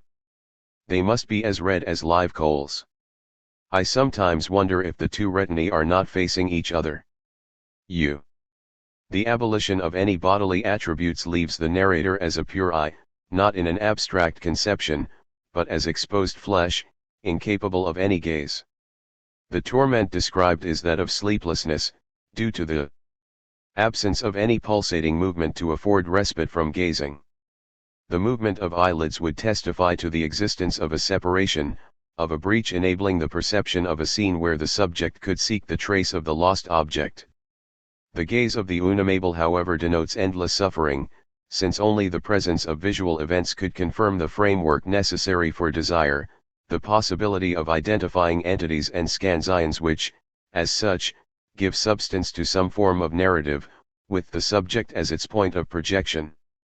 What is left is the virtual existence of the subject in the remaining %. For want of any function, pupils, eyelids allowing the eyes to adjust to an object, the retinae appear as bare flesh, redundantly relying on themselves to point to their inane existence, in the absence of any other. The formless subject can only attempt in vain to see himself seeing with his own sightlessness. The Beckettian eye is often deprived of eyelids. What does he do with it? He does nothing with it. The eye stays open, it's an eye without lids, no need for lids here, where nothing happens, or so little. The blinking of eyelids appears as a sign of a human existence where, it would seem, none is possible.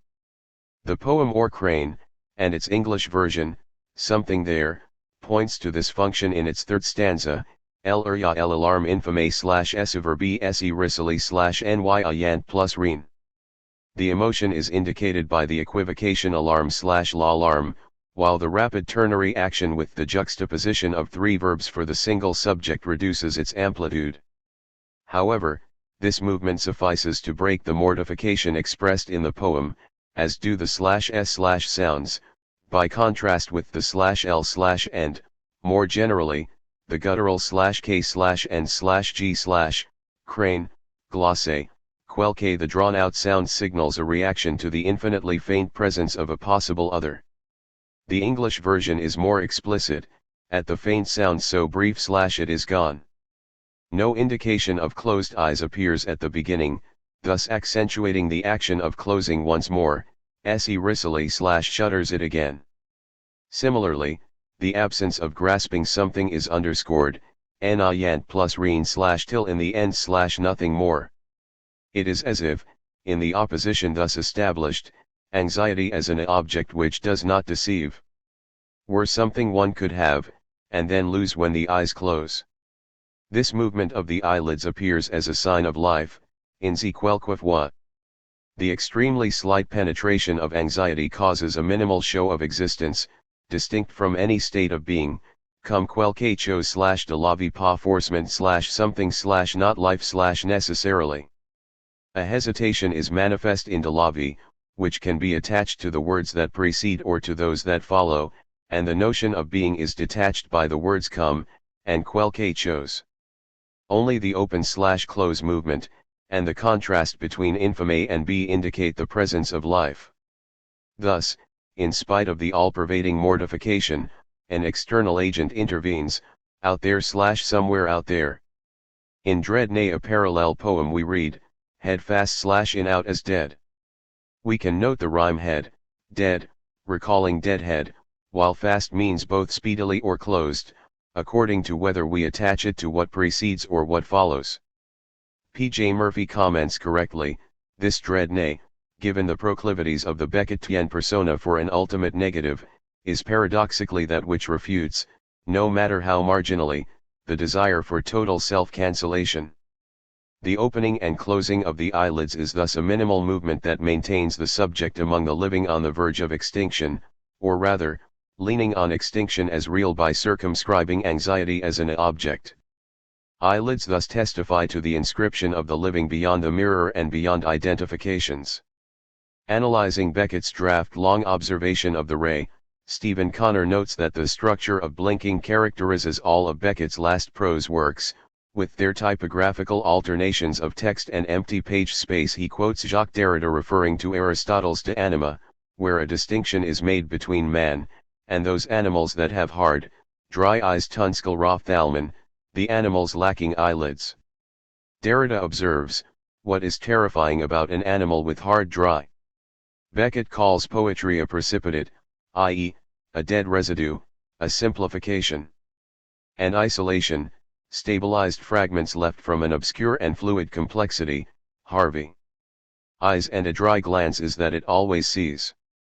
Man can lower the sheath, adjust the diaphragm, narrow his sight, the better to listen, remember, and learn. Blinking offers an indispensable form of relief, with the glare of understanding switched off. What appears crucial is the possibility of saying I switch off, the moment of retreat from the unlimited signifying chain, expressive of a deadly imperative embodied by the ego ideal. That is to say, one cannot be perpetually exposed to the visible, determined by what the other demands one see. The open/close alternation goes beyond the question of light, since it is vital, even in the dark, only the eyelids stirring on and off since technically they must. To let in and shut out the dark. Lois Oppenheim explains that the recurrence of opening and closing images delimits the inner self from the outer self and repeats the whole drama of individualization. That is to say, in its open/close dynamics, the eye of flesh acts as a physical sphincter, which we can associate with the drive. In his seminar 11, Lacan elaborated his concept of the object as determined by the bodily orifices forming the erogenous zones.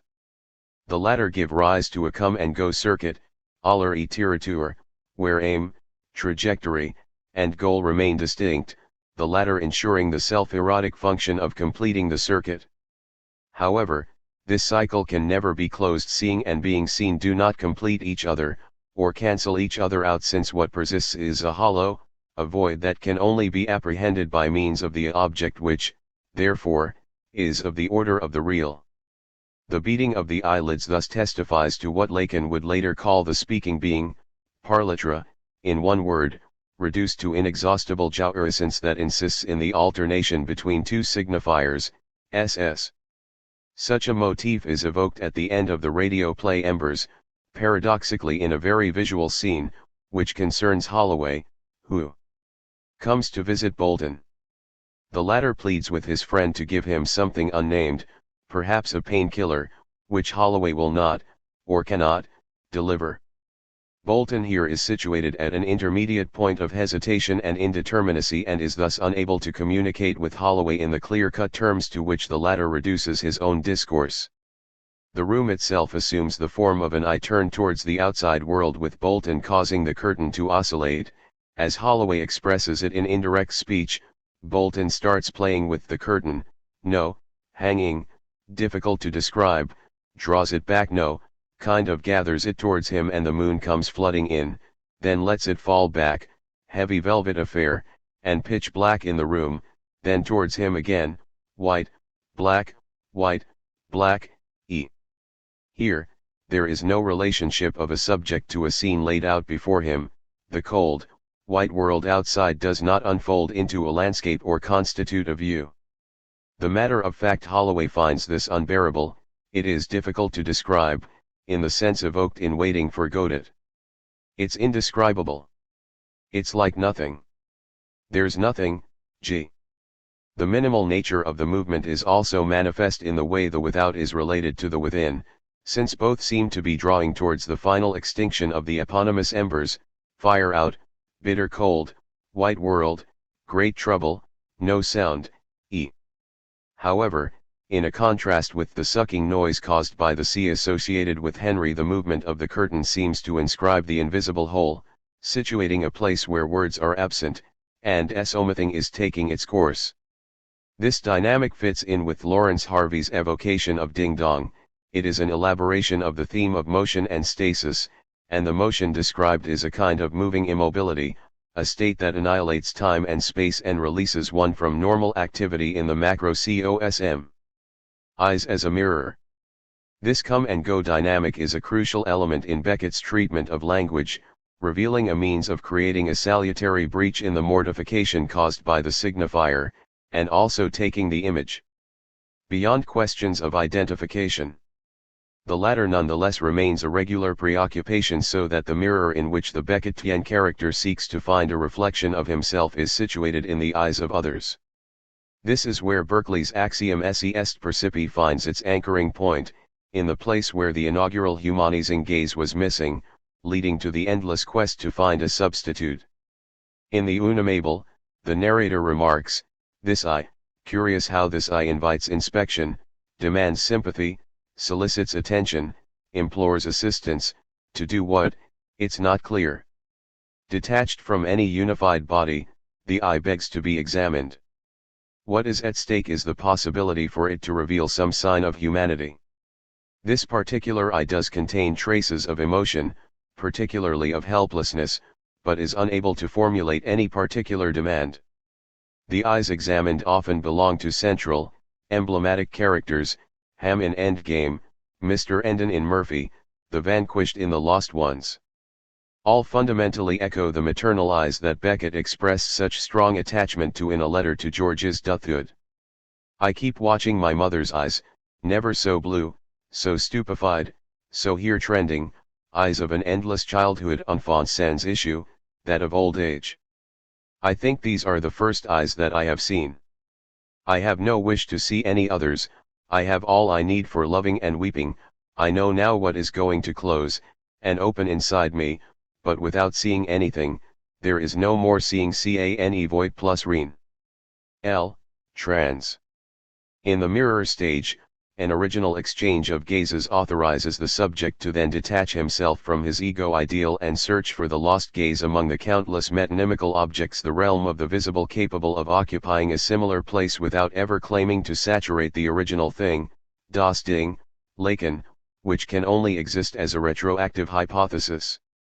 Here, however, the mother's eyes remain so infinitely moving precisely because originally, they were totally bereft of any addressed gaze, one communicating feeling and intention with regards to the infant. It is impossible to detach himself from them, precisely because they never gave up anything, jouissance, for him, in order to look at him and show that he occupied a special place for his other. That which was never communicated at that moment will never be found elsewhere. One remarkable effort to have oneself seen is that of Murphy, with regards to Mr. Enden. Murphy sees the latter as a superior alter ego and hopes to find in him his kindred, mu. Their relationship is described as marked by the most elevated spiritual love. It seemed to Murphy that he was bound to Mr. Enden, not by the tab only, but by a love of the purest possible kind, exempt from the big world's precocious ejaculations of thought, word, and deed. Mr. Enden represents an absolute ideal, as the one who has succeeded in extracting himself from all compromises and contingencies of carnal life, to attain a state of imperturbability. The narcissism inherent in Murphy's admiration is underscored by the narrator. In short, a psychosis so limpid and imperturbable that Murphy felt drawn to it as Narcissus to his fountain. The Narcissus motif echoes the crucial chapter 6, with its subtitle, Amor Intellectualis quo Murphy se ipsum amat. Chris Ackerley notes the reference in this phrase to Spinoza, as reformulated by Windelband and also referred to by Diderot. Such intellectual love recognizes God as first cause, hence Murphy's intellectual love of himself means that his world takes meaning from himself, and this, with all its implicit ironies, becomes a warrant for freeing himself from such contingency.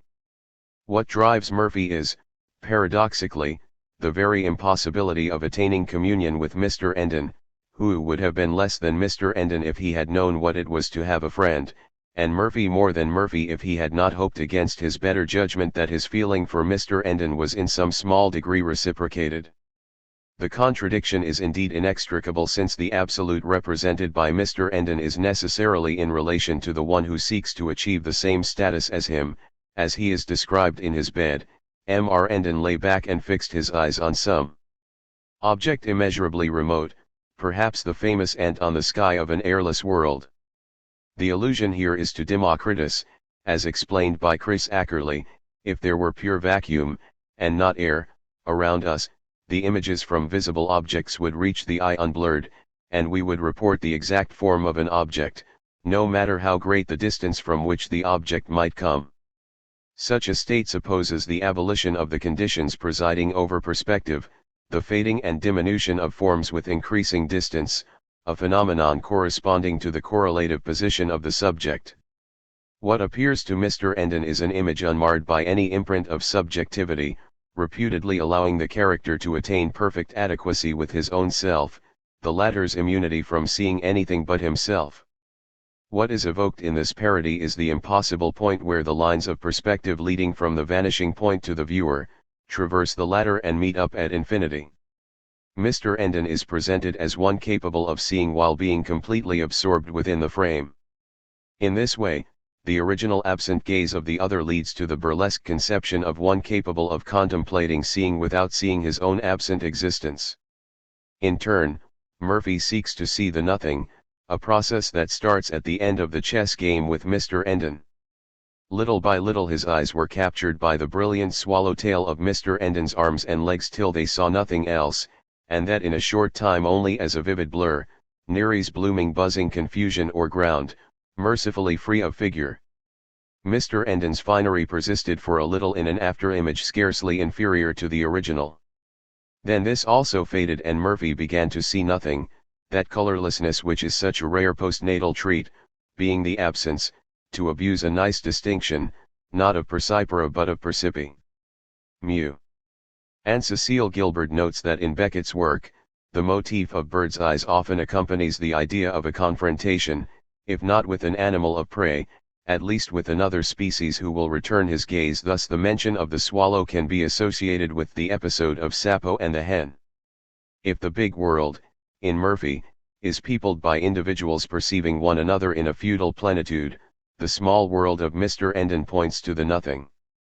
Chris Ackerley comments that for Democritus, not being, the vacuum, the void, had an equal right with being to be considered existent.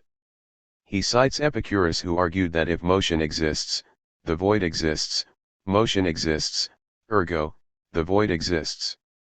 Beyond the reference to a prenatal existence, Beckett's womb-tomb motif and to Democritus' philosophical discourse, is the subjective function of identification with the nothing. Murphy's approach to the latter is enabled by the presence of Mr. Enden, who offers the frame allowing him to view his nothingness as an ideal point to be attained, far beyond fragile and deceptive appearances.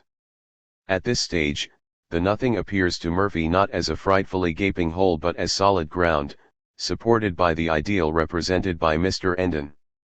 Beyond this question of identification, however, Bruno Genest points out the exemption Murphy enjoys, allowing him to see something other than himself, since he can find support in his pure difference with Mr. Enden. This structural separation saves Murphy from completely identifying with his ideal. It is in Mr. Enden's eyes that Murphy attempts to capture a glimpse of his impossible being, examining them until he sees, in the cornea, horribly reduced, obscured and distorted, his own image. They were all set, Murphy and Mr. Enden, for a butterfly kiss, if that is still the correct expression. Chris Ackerley explains that the butterfly kiss is a light brushing of the lips, a fleeting touch, and quotes J.D. O'Hara, who associates this with the pose of Narcissus bending over the stream, the butterfly being a traditional image of the psyche.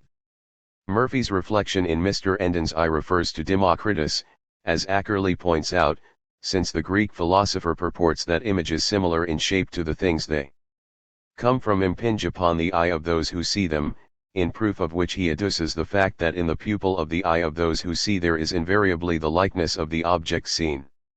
Such a materialistic interpretation doubtless enters into resonance with the physicality of the Beckettian eye. However, the irreducible gap separating the two characters remains, the fleeting touch is not fusion, and Murphy can only see himself as a deformed and unworthy anamorphosis of his ideal. Moreover, it is he who sees himself, but this very perception confirms the distance separating him from Mr. Enden.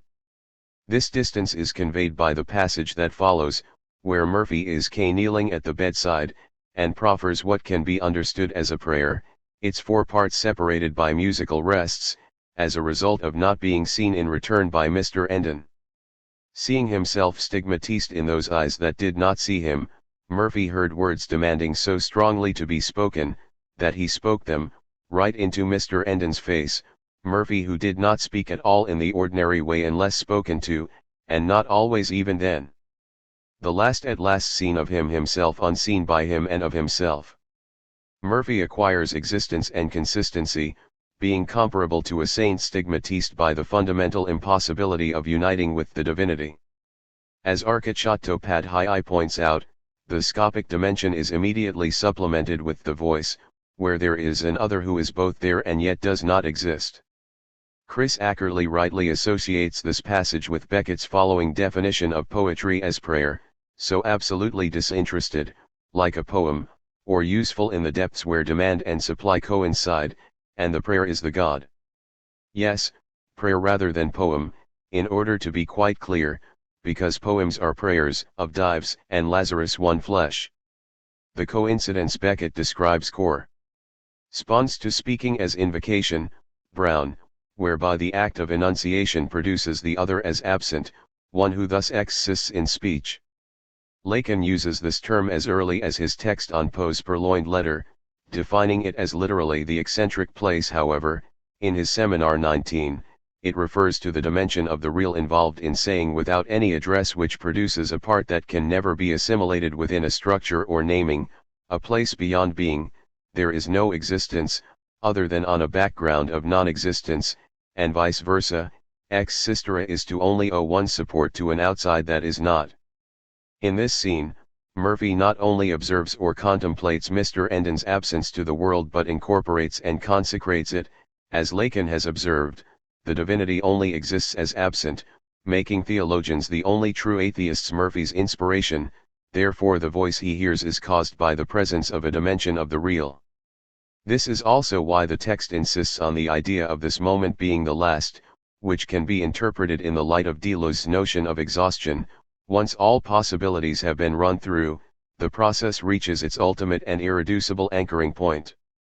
The prayer establishes the dissymmetry of the Murphy/Endon relationship.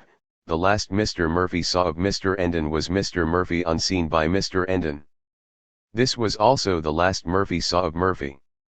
While Murphy sees Murphy, such self-confirmation necessarily suffers a breach, since what would be necessary for full accomplished vision would be Murphy seeing Mr. Endon seeing him in return, thus successfully producing the A-axis. Such a condition would answer to the twofold structuring of the mirror stage, where the child's perception of himself is confirmed by his other. The circle is also ruptured by the fact that, according to this formulation, Murphy sees not Mr. Endon, but only himself as unseen. There can be no access to Mr. Endon's manner of seeing or not seeing. Indeed, there is a structural split, that of the gaze itself, between the reflection and the seeing subject, between the reflection on the cornea and the retina. That is to say that the mirror is fundamentally deceptive, since it promises a tangible, grasp-able object. The latter, however, remains out of reach, as Narcissus found out to his despair. There is no possible complementarity in the context of the gaze, as Lacan points out.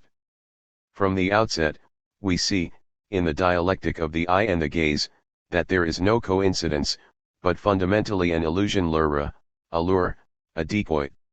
When, in love, I ask for a gaze, what is fundamentally dissatisfying and always missed monk is that never do you look at regards me where I see voice you. Conversely, what I look at regard is never what I want to see voir. The back and forth pulsation characteristic of the dry Beckett's come and go, Brown, A, in no way leads to its cancellation in spatial terms but, on the contrary, circumscribes a hole that can never be filled, and which acts as an insatiable force. Therefore, if the reciprocal exchange of gazes, percipiens/percipi, sometimes gives the illusion of complementarity, what underlies and structures it is necessarily the latter's insuperable absence. This truth is brought to the fore in the case of Murphy observing Mr. Endon. Since all illusion vanishes, it is clear that never will Murphy see himself from where Mr. Endon sees, or rather, does not see him. As for Mr. Endon, he is plunged into his immunity from seeing anything but himself. Thus, finally, Mr. Murphy is a speck in Mr. Endon's unseen. According to this phrase, Murphy only exists in the form of a fragile mote in the eye of his other. His existence is a stain, Beckett in Bear, on Mr. Endon's fullness of being. This fundamental dissymmetry can be expressed in terms of Lacan's formula for alienation to the signifier, following the money/life alternative. Infra, if Murphy chooses absolute seeing, he will lose both seeing and being. If he chooses life, he will remain unseen by his ideal other. Chris Ackerley explains. Murphy realizes, more in sorrow than in anger, that his destiny is not to be that of the microcosmopolitans because, like Mr. Endon, he is essentially sane. Mr. Endon sees but does not perceive his own existence. There is a basic incommensurability here, an absurdity that, like the existence of pi, cannot be reasoned away. Ackerley, #. Indeed, the cost of Mr. Endon's absolute existence and inner freedom is the abnegation of awareness, or in a word insanity, Ackerley. The speck to which Murphy is reduced refers back to the third zone of his mind, described in chapter.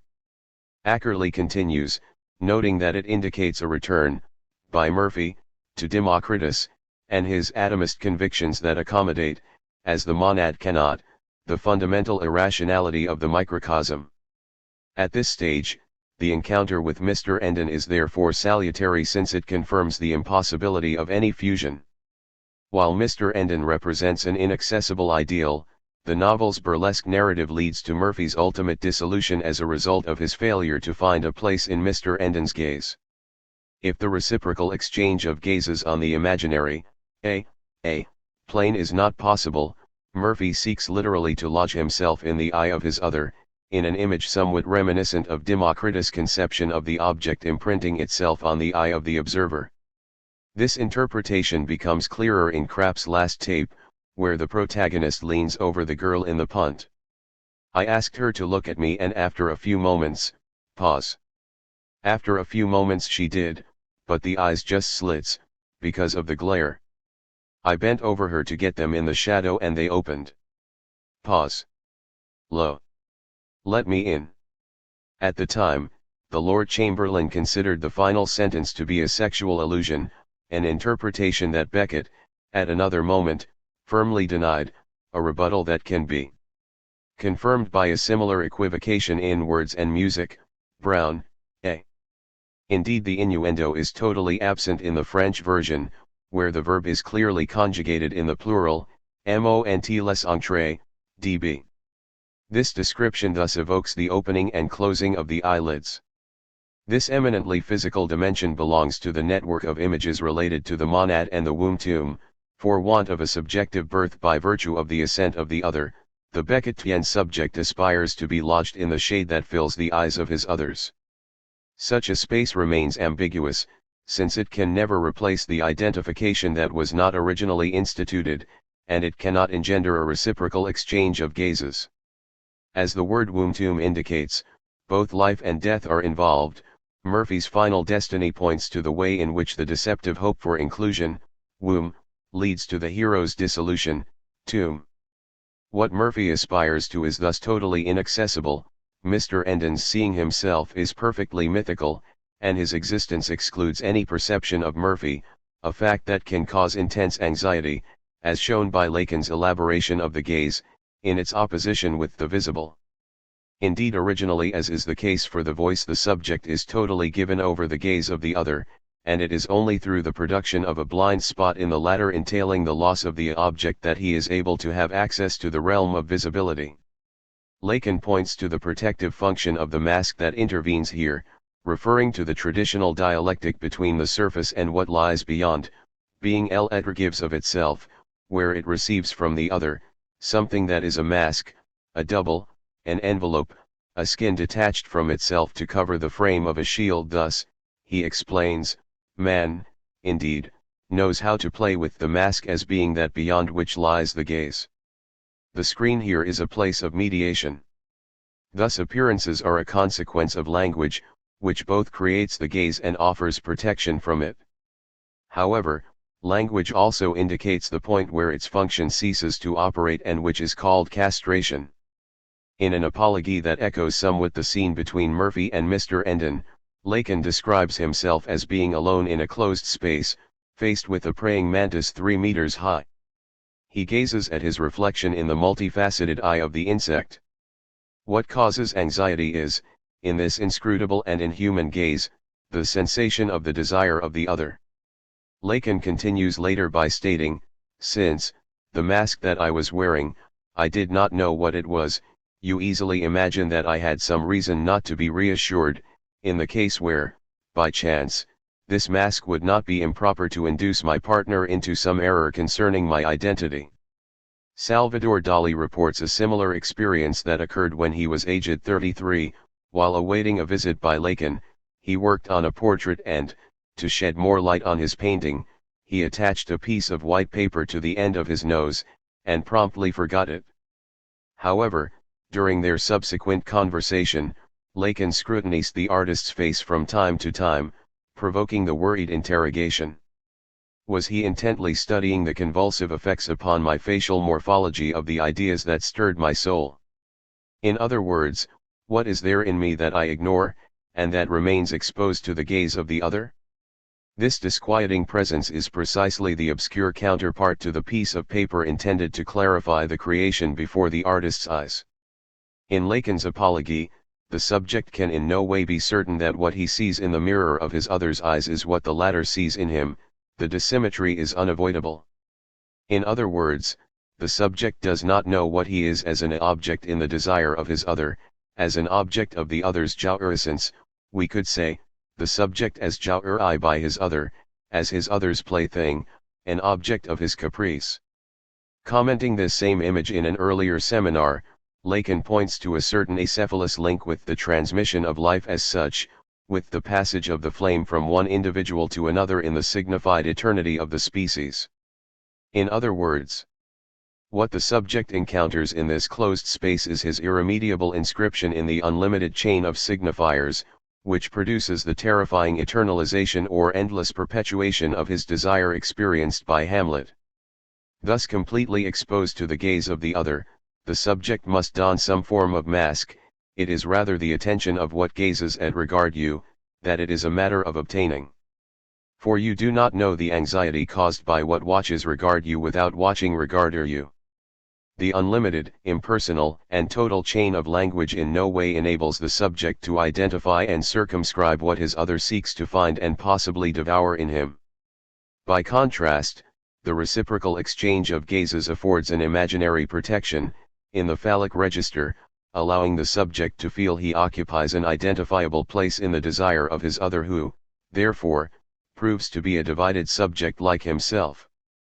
If the other does not address an intentional gaze in the subject's direction, the latter risks becoming acutely aware that he is situated in the picture, Lacan, of reality, that he is an object in the gaze of the other, and enjoys no privileged vantage point as a subject.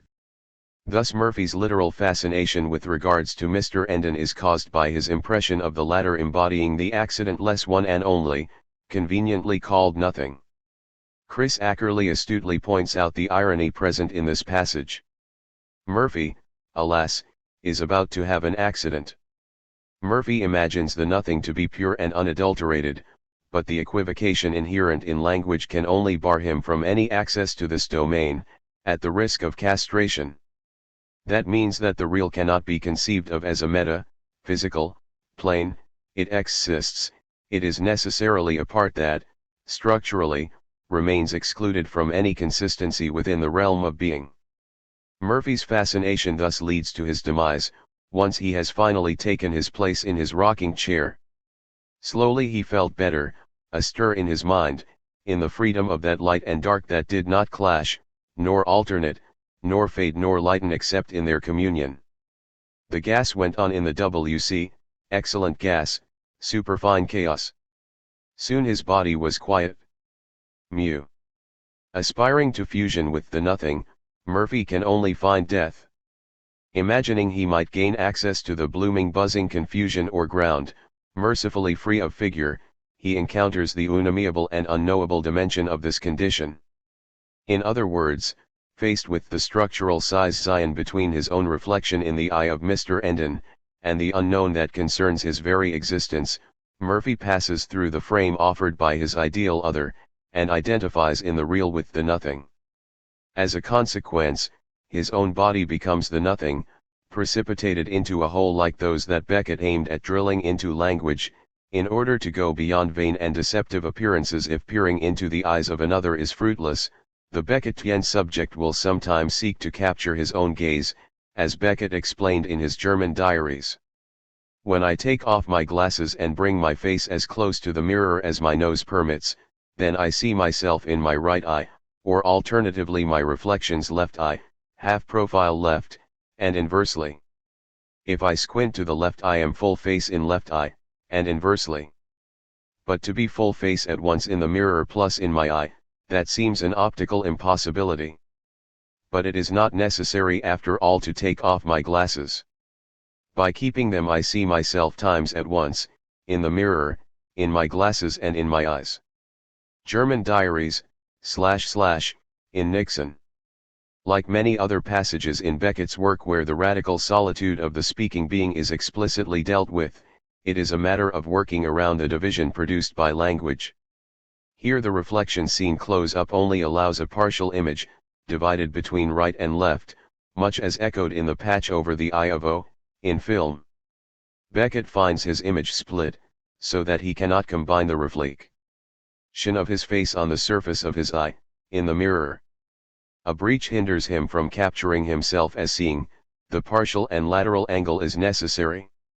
On the other hand, by keeping his glasses, he encounters a multiplication, instead of unity. What is seen as an optical dilemma points to the subjective question of the unity that can only exist if it has been pre-instituted in the form of an identification, showing that the quest to locate it in the mirror testifies to its fundamental absence. Thus Beckett puts to the test the fundamental split entailed by the mirror image, which has not been smoothed over by an imaginary identification. As Mark Nixon points out, Beckett continues to explore these questions in his film videocassette projet, Nixon. A piercing gaze. The oft-quoted Berkeleyan expression esse est percipi underscores the Beckettian subject's absence of being perceived, and which can be related to the unfolding of the mirror stage, in the event where the exchange of gazes between the child and his other fails to take place. This results from the inability or unwillingness of the other to give up the object that completely absorbs him in order to express interest and curiosity for the child.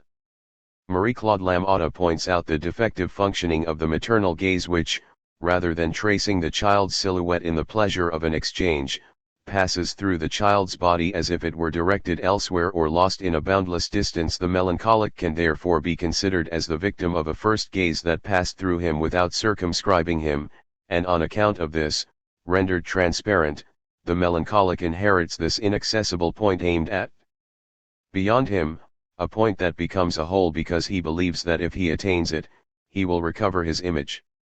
The melancholic suffers the impact of a non-desire, of a gaze that is not a gaze regard non-regardant. He knows, from the start, that he has absolutely nothing to offer that may incite his other to stop and look intently at him. The salutary effect of a true gaze results from the fact that the other thus recognizes that he lacks something without knowing what that only the child can provide. In this way, the other offers the child the possibility of desiring in turn. For want of such a dynamic, however, the latter experiences abandonment, seeing his other completely absorbed by an inaccessible object. The Beckettian subject finds himself subjected to a similar gaze that pierces him. This issue involves both the ideal of perfect visual perception as embodied in the image of Democritus and its subjective impact, where the subject finds himself reduced to the status of nothing. As is known, this preoccupation finds scope for development in Beckett's use of the savage eye of the camera, infra, and it can also be associated with the gaze set at an infinite celestial distance in the work of creation. However, other eyes seek to penetrate, such as Murphy's. With regards to Celia sat on the bed. He opened his eyes, cold and unwavering as a gull's, and with great magical ability sunk their shafts into hers, greener than he had ever seen them and more hopeless than he had ever seen anybody's. The expression her eyes seemed to communicate resembles somewhat Beckett's memory of his mother's. Such eyes are associated with those of birds, with their eye of prey. Thus, while Sappho readily looks at the things of nature, he feels a particular affinity with such birds. But he did not know how to look at all these things, the looks he rained upon them taught him nothing about them. But he loved the flight of the hawk and could distinguish it from all others. He would stand rapt, gazing at the long prunings, the quivering poise, the wings lifted for the plummet drop, the wild rescent, fascinated by such extremes of need, of pride, of patience, and solitude.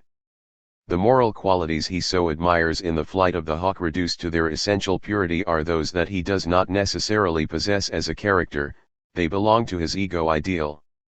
Thus it is that his own gaze models itself on that of birds, in the midst of tumult, at school. And at home, he remained motionless in his place, often standing, and gazed straight before him with eyes as pale and unwavering as a gull's. Like the flight of the hawk, this gaze is far removed from terrestrial involvement and has no need to battle with the partial vision of earthly creatures, with the dialectic of the hidden and the manifest. It is an imperturbable eye that has no need to seek out its object. Beckett himself confessed, "Birds of prey fascinate me, more than tigers or lions." Trans. What concerns him is not the outward manifestation of strength, but the freedom of movement in the ears. However, the idea of predation remains crucial, and reveals a more disquieting dimension, betraying the action of the drive, in Fizzle, where the narrator appropriates the eyes of another. These Graphanes, pf, in Feuerrad F4R, as Beckett explains, a Gallicist version of the Italian Grafagno, L, defined in the dictionary as a sort of falcon with occhi rossi cum fuoco, red fiery eyes, L, N, so, a sguardo grafagno, che fa paura, hawk-like gaze, that frightens. The allusion is to Dante's occhi grafagni, Inferno, 4. The other's ravening eyes in the English translation suggest a different bird. The possessive referring to the other shows that the gaze is adopted from the ego ideal that remains external, the point of view of the writer's original other, who observed him from a so hopelessly distant point of view. This gaze offers the only possibility for the subject to acquire a perception of his own body as belonging to him. However, the notion of ravening points to the insatiable drive that thus finds expression, causing Anne-Cecile Gilbert to comment, avidity, voracity are the qualities of this implacable eye that Beckett invents to observe images. It is because this gaze is insatiable that it remains fixed on empty space, nothing among the range of metonymical objects can satisfy its appetite. When, in All That Fall, Mrs. Rooney asks what Mr. Slocum is doing, he replies, gazing straight before me, Mrs. Rooney, through the windscreen, into the void, AF. The feminine figure in Ill Seen Ill Said does the same, and Beckett confided to Alan Schneider, my only desire for weeks to come is to sit quiet contemplating my old friend. Empty space. The comfort found in emptiness in what Beckett calls space gazing testifies to the identification with the original gaze lost in the void, fixed on an inaccessible object. The radio play All That Fall makes use of the voice to present characters whose existence becomes uncertain once their presence is not heard. This appears as an extension of the problematic proper to those characters who feel they are not there, Ham or May/Amy, ff.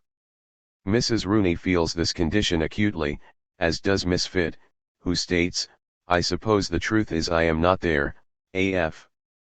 It is true that she is seeking to excuse the fact that she did not notice Mrs. Rooney, and yet the two women seem to share the same difficulty. Miss Fit says she saw not another woman, but a big pale blur, to which remark Mrs. Rooney replies, you have piercing sight, Miss Fit, if you only knew it, literally piercing. Indeed, her sight is so piercing that instead of discerning others with utmost clarity, it reduces them to almost nothing. The Beckettian subject thus finds himself excluded from any commerce with his fellows, as expressed in that time, you might as well not have been there at all, the eyes passing over you and through you like so much thin air. Like the other characters, the one described by this voice is not there, and cannot be located either there or in another time, another place. Piercing sight is not necessarily conducive therefore to accurate perception and localization of objects. The example of Democritus Ent reveals rather the problem of distance, as expressed by the narrator of From an Abandoned Work in relation to animals. At a distance often they seemed still, then a moment later they were upon me. Birds with my piercing sight I have seen flying so high, so far, that they seemed at rest, then the next minute they were all about me. The animals exist as representations, but they retain an inhuman quality in so far as they are not integrated into a perspectival framework that would enable the subject to situate himself in relation to them. Extreme distance oscillates with uncontrollable closeness, much in the same way as, in company, it is impossible to situate the source of the voice in the dark. Piercing sight reveals the fundamental inconsistency of the representations that constitute reality, the fact that the latter has not been given any subjective grounding. In From an Abandoned Work, the piercing gaze arises particularly in association with the character Balfe, who is the object of a very dense description, leering round and up at me from under the brim of his slouch, the red mouth. How is it I wonder I saw him at all? That is more like it. The day I saw the look I got from Balfe, I went in terror of him as a child. Now he is dead and I resemble him. In Afar a Bird, Balfe appears more explicitly as a father figure. Moreover, The narrator of From an Abandoned Work states that he himself is endowed with piercing sight. We could observe therefore that in order to dispose of such visual acuity, he must have inherited it, that is to say, he must have originally been subjected to it, as an object, and ended up identifying with it. The presence of the father is minimal in this text. He apparently died when the narrator was a boy, suggesting a breakdown in the family structure as a cause of the problematic nature of the gaze.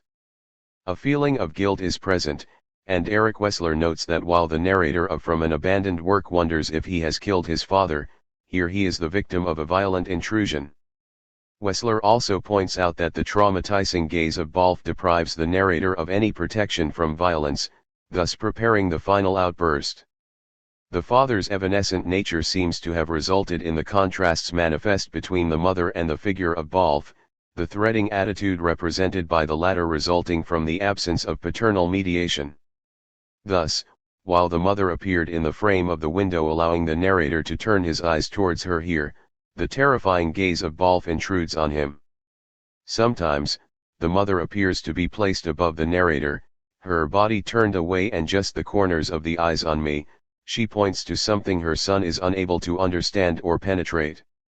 Balfe's posture is strictly the contrary, since he is bent double down in the ditch, and leering round and up. Thus while the mother represents purity and refusal of contact, Balfe is tortuous and insinuating.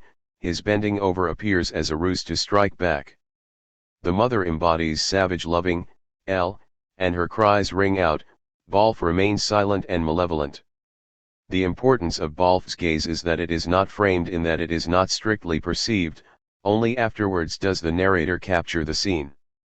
His gaze is traumatizing because it is no longer contained by the protective angle of immunity, revealing the collapse of the structuring frame of perception. Finally, Eric Wessler astutely explains that faced with this dehumanizing effect of the gaze, Beckett responds by the use of language in literary creation, much as the voice intervened in Murphy's prayer while contemplating the empty gaze of Mr. Endon. Frames. The other provides the child with the frame of his existence. As Marie-Claude Lamothe points out, the real image of the helping person gives the child the frame of his investigations, which not only inserts him within the human species, but moreover indicates to him the spatial limits of the familiar and the foreign, even before those of an interior and an exterior, while the neurotic or normal subject sees his image reform independently of the uncertainties and disappointments that assail him daily. The melancholic individual permanently confronts a mortal encounter with nothingness, since his own image is unable to defend him from it. Lacan distinguishes the mirror from the picture or tableau. Indeed, in conventional perspective, the latter assigns the subject to a set place, opposite the vanishing point. However, what constitutes the frame in the mirror is the structuring presence of the other. The window and the tableau. For Lacan, the perception of objective reality is enabled by a subjective window, which results from internalizing the gaze of the other. In the unary trait, trait en air, the word trait meaning, concretely, a line. The subjective status of the Beckettian window is underscored in Malloy, where the eponymous character evokes his stay in Lust's house. Not only does he have difficulty determining retrospectively if there were several windows or only one, but he points to them as being specifically related to memory, rather than being part of some realistic architectural construction.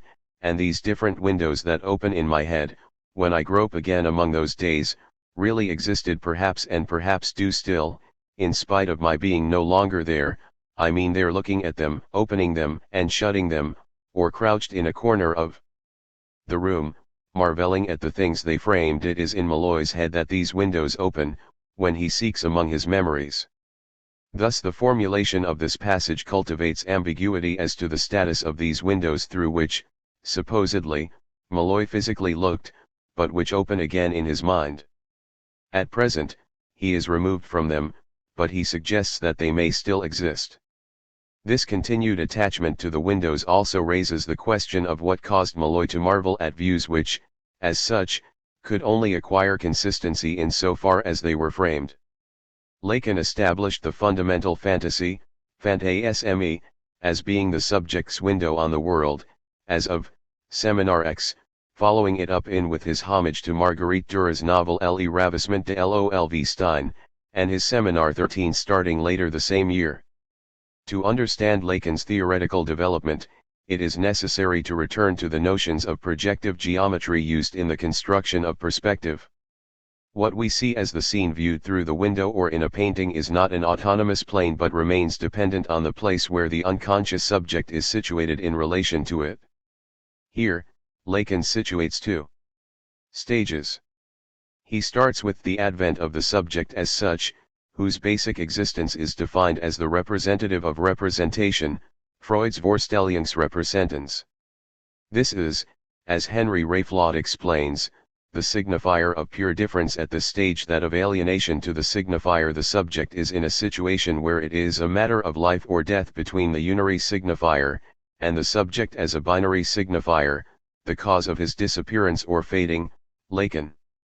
That is to say, there is the initial creation of the subject and his simultaneous effacing in an absolutely unknowable event by one signifier, then the movement whereby the latter represents the subject as a pure cut for another signifier, in an infinite chain.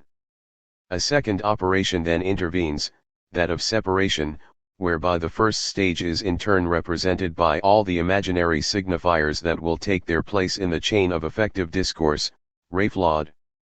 The latter corresponds to the tableau of reality, all the entities and events that compose an apparently coherent story.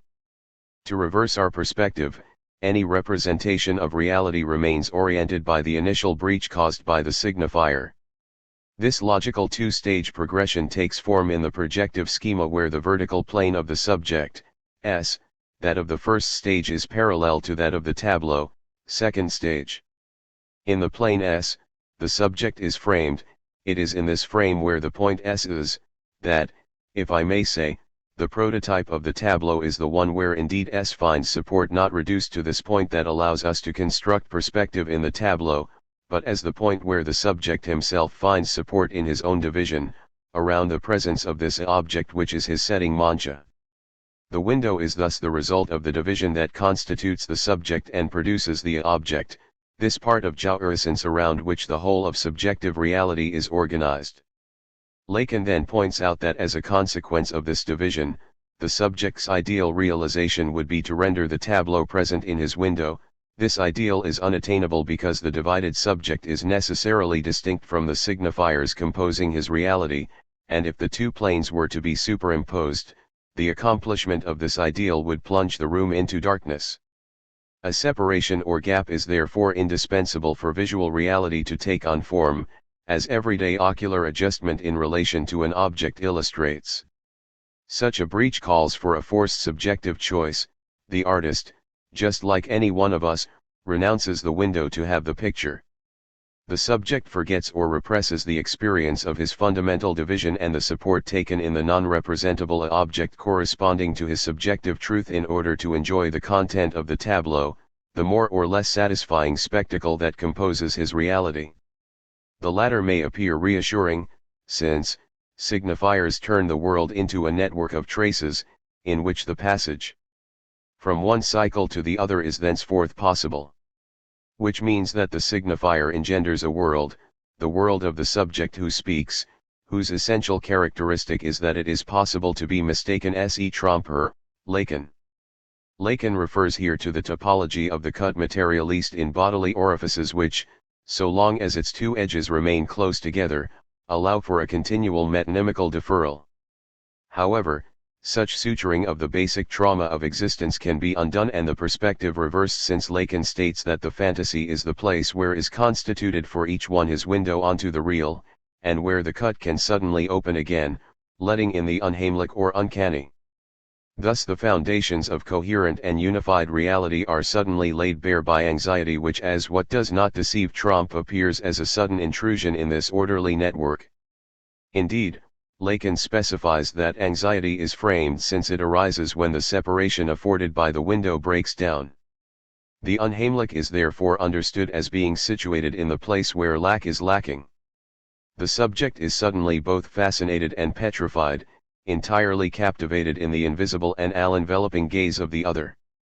If the guillotine, during the French Revolution, was truly a theatre, Eras, the gaze was put to use at the moment of death, when the detached head was held up to the spectators, in a monstration of the monster, like Perseus holding at arm's length the head of the Gorgon, with its petrifying gaze. A contemporary description in English of the guillotine draws a comparison between its function and that of the frame intended for painting. This destructive instrument is in the form of a painter's easel, in Eras. The portrait of the victim is supposed to show the moment when death, or the dead, captures the quick. Thus, reducing the posing time of the freezing to instantaneity and fixing the facial expression with a know-how fair that is as neutral as it is irrefutable, the guillotine produces, so to speak, the ideal of the classical portrait. Such a portrait captures the individual at a moment that encapsulates his entire existence. The visible, severed head crystallizes the horror of the gaze, giving form to the non-specular object. Gerard Wajkman develops the confluence structuring of the window and the tableau in art and psychoanalysis, working from the treatise De Pictura by Leon Battista Alberti, and the latter's development of the notion of the tavola quadrata. He shows how the window, originally conceived as a functional air vent, for wind, became a place from which to view the outside world. Indeed, the notion of the window as a tableau or painting was unknown prior to Alberti's formulation. I first trace a quadrilateral which is for me an open window, in Wajkman, cf. It was as a result of this invention that architectural windows started to imitate paintings which were no longer Gothic polyptychs, transforming the modern subject into a spectator of the world. In this modern conception, the frame logically constitutes the inaugural stage, Wajkman, inscribing the area to be occupied by the screen of the fantasy. To trace a frame on a surface is to open a window. This act creates the space where the visible can come into being. By analogy, to open one's eyes is to open the window. We could formulate the hypothesis that for Alberti the tableau is structured like an eye. This correlation between the eye and the window gives force to the association of Beckett's spaces with the anatomical eye. In either case, it is a matter of producing an aperture enabling to regulate the influx of light and create a surface for visibility. The distinction to be made, however, is that Beckett's insistence on the physiological eye points to the way the frame cannot be forgotten to the benefit of the tableau. However, when the latter does assert its preeminence, it takes the form of what Merleau-Ponty calls a chiasm or an entrelacs, terms adopted by Lacan by means of a screen, which both hides what is behind and shows what is painted on it, Wajkman. Thus Wajkman defines perception as being composed of three terms, the eye and the thing to see, the subject and the object, but also a whole, which sets at a distance, the whole which both separates and links the subject and the object, and therefore also, necessarily, the fourth term, the surface that the whole pierces and that it hems in, Wajkman. The whole marks the place of the lost gaze object, as established in the concluding moment of the mirror stage. To trace a frame, therefore, to open a window means first of all to pierce a breach in what was originally the continuous surface of the wall. This operation entails a loss, with the paradoxical consequence that it is less the wall that frames the breach, than the latter that frames the surrounding surface, just like Lacan's extracted object functions as a frame in so far as it inscribes the inaugural mark or trait. The tableau is thus both a solid surface and the embodiment of a whole, Wajkman. It is like a false trompe-l'œil window. Indeed, in order to establish an eye/object relationship, what is necessary is the relation itself, Wajkman, that is to say, the inscription of the separation as such, which causes the loss of the gaze object. The window and the tableau are complementary in so far as the former provides a luminous whole, while the tableau presents something to be seen. What defines a landscape is the fact that it is already framed, just as the frame of the window establishes the distance of the gaze, or our gaze, which is always that of the other. In the Middle Ages, by contrast, painting was the place of a visitation, where the invisible penetrated the visible, Wajkman, the spectator remained under the gaze of the other. Following the invention of the tableau at the Renaissance, however, the spectator is invited to actively see, so that he possesses the conquering power of the Cartesian subject, To reduce everything to the state of a seen object is to take possession of everything and to reign over it like a master. The power of the gaze is, by essence, undivided, absolute. The spectator can henceforth enjoy the visible offered up to his gaze, a posture that requires that he himself be hidden, Wajkman. This involves a fundamental mutation, whereby the subject asserts his existence at the expense of the other. Originally, the spectator finds himself confronted with an other who is ever already there, an other considered as all-seeing who precedes him and watches him, as he watches everything, and from whom he must, if he is to conquer the world, steal the gaze. Thus the Albertian tableau is a window because a window is a seeing machine and also a hiding machine, revealing the visible, that which is beyond it, and hiding what is on the hither side, the seer. This place of dissimulation is treasured by the voyeur, who hides himself not in order to see, but in order not to be seen seeing.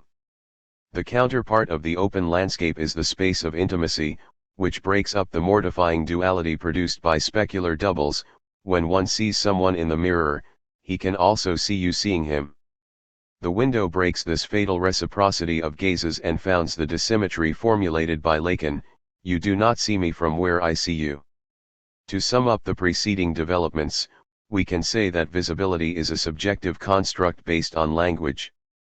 The mirror stage involves a primary identification with the fascinating image in the mirror, which then is confirmed by an exchange of gazes with the child's other. This moment gives grounding to a subject's identity. He can view himself in the same way as his original other, but it also means that the original gaze is forever lost, and will have to be sought out through the screen of appearances that are both revealing and deceptive. Such a structure constitutes what Lacan calls the window of the fantasy, whereby the appearances composing objective reality are all oriented around a central point, the one where the subject was founded firstly as a whole, secondly as a repressed identification. Finally, modern art history, modeling our gaze on the structure of the window cum tableau, associates the original alienation with the hole pierced in a wall, the one previously serving as a support for frescoes, for example, and which is necessary to clear the empty space which will then be filled with visible representations. The place of the subject is preserved as long as he can believe he is invisible and that what he sees is objective reality. In the case of Beckett, however, this final closure producing the tableau of reality remains problematic. It is not in existence since it takes on form and consistency in his creation. However, the destabilizing aspect affecting the second stage is perceptible in the difficulty encountered to give any credence to conventional representations and the necessity of dealing with a fundamental hole in reality. A window framing anxiety. The windows we find in Beckett's work are quite distinct from the dialectics we have just explored. They maintain their strangeness in that there are often two of them, like two eyes, necessitating a back and forth movement from one to the other. Far from inalienably belonging to the world of the Beckettian subject, they require to be regularly and physically appropriated. Moreover, they do not place a vista at the subject's disposal but are manifestly isolated visual phenomena that in no way prove the reality of an outside world. David Lloyd notes that Beckett, with rare exceptions, refused theatre in the round, with its gesture towards rupturing the border between audience and actors, and insisted on retaining a very closed box. Lloyd, Beckett, L. The problematic status of these windows can be observed in From an Abandoned Work. The narrator describes himself as being outside the house, wandering. Then I raised my eyes and saw my mother still in the window waving me back, or on I don't know, or just waving, in sad helpless love, and I heard faintly her cries. As in other passages, the equivocal value of the verb saw suggests the cut that produces the visible. The characteristically Beckettian adjective still indicates that this passage is a reiteration and development of the liminal evocation. It also underscores the contrast with the mother's agitation.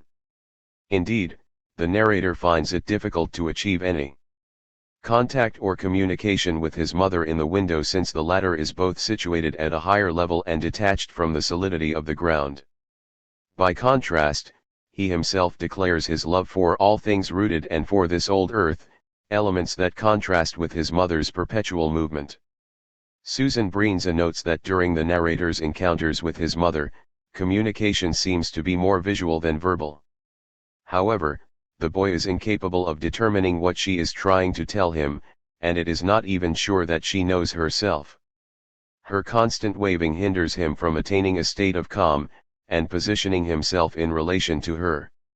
In spite of her faint cries, she appears to make no effective sound, as if she were behind a pane of glass and reduced to the state of a pure image. While she is incapable of speaking to her son, she seems to express a love to which the latter is unable to respond because it remains foreign to him.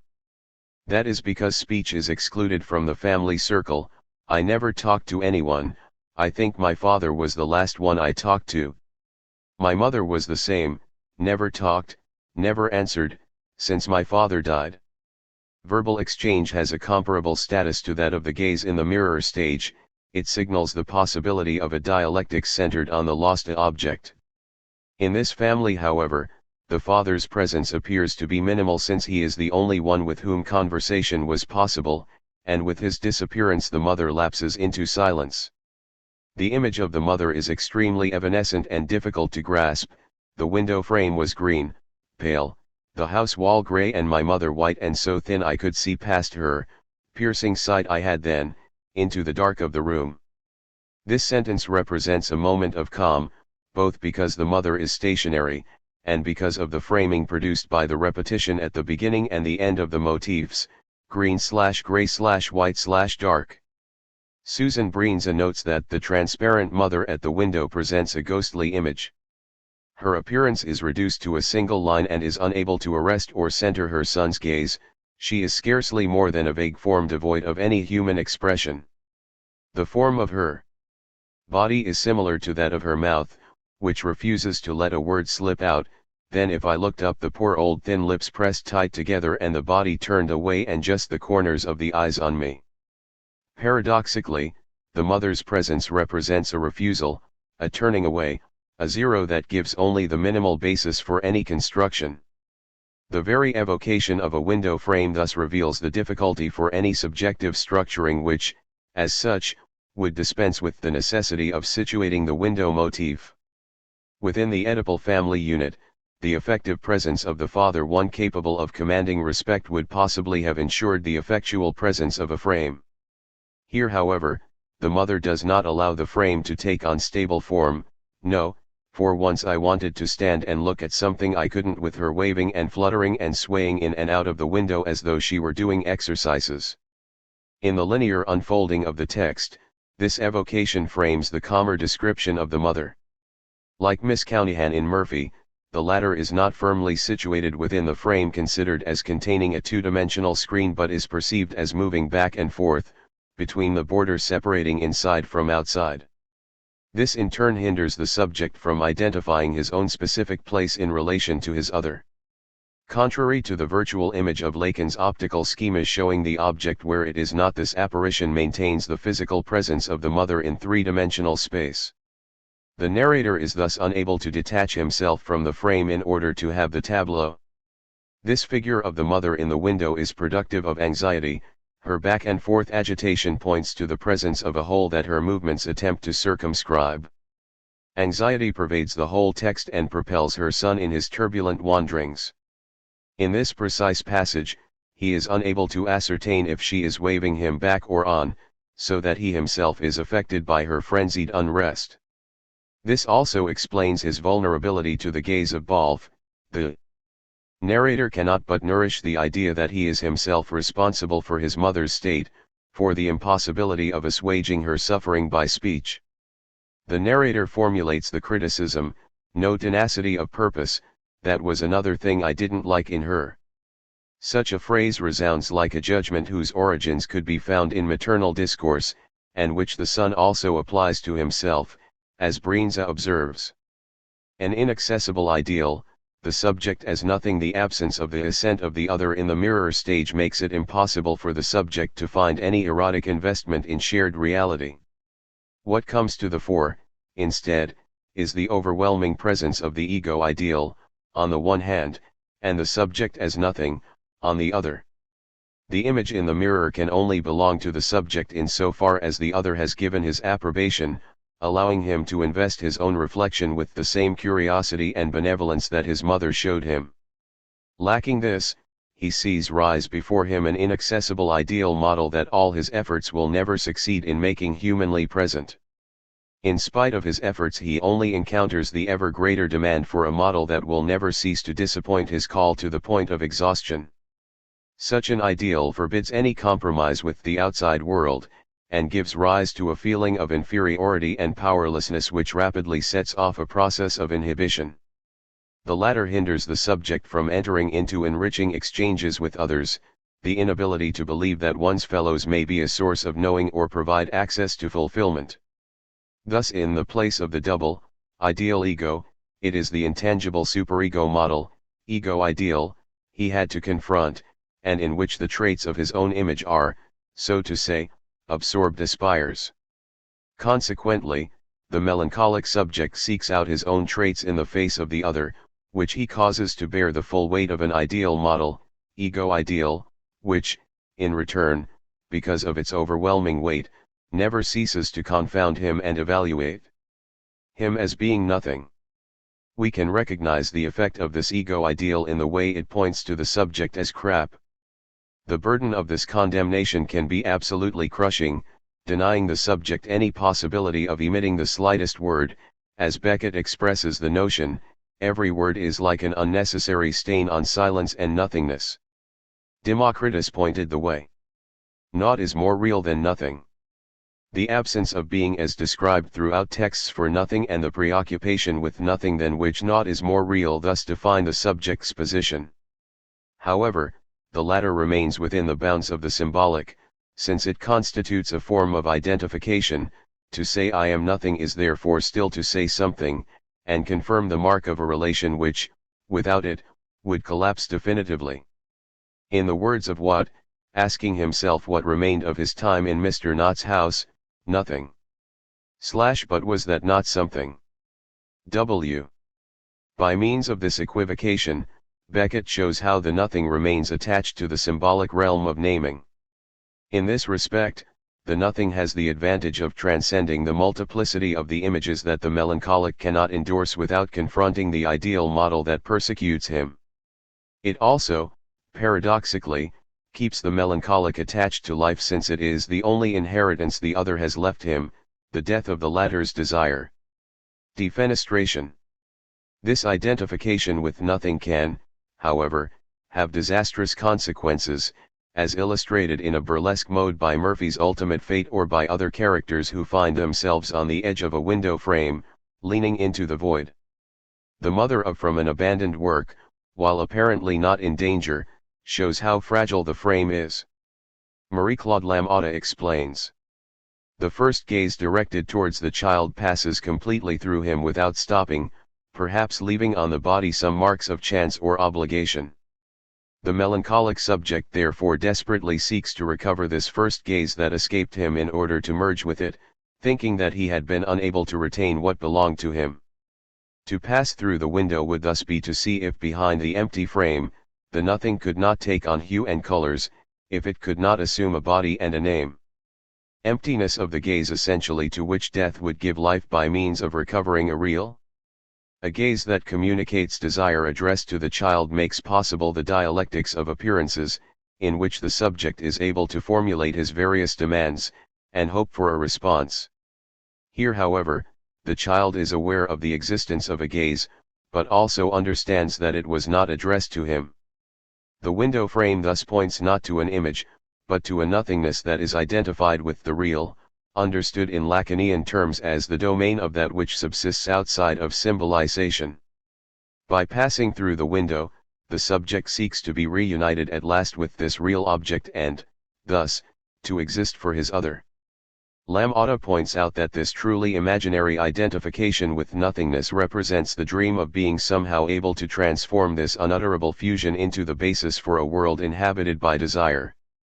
This further demonstrates that suicide is not the pure act that it may seem, since it can never be dissociated from the subject's relationship to his other. Beckett himself kept his distance with regards to such a position, as he showed by joking about the idea, if I had control of my body, I'd throw it out of the window, in Knowlson and Knowlson. Marie-Claude Lamothe explains the importance of the gaze in relation to the anxiety of death and castration, in the same way as vertigo or the attraction to the void indicates the close correspondence between the subject's internal void, traced by the effect of a signifier in the real, and the void of a precipice whose depth defies the scope of the gaze. It should also be noted that the reference to the window here is crucial, since the melancholic subject insists on his death being inscribed within the window of the other. Thus, for example, the famous psychiatrist Gaëtan Gauchin de Clérambault, Lacan's mentor, shot himself in only after firmly positioning himself in front of a mirror.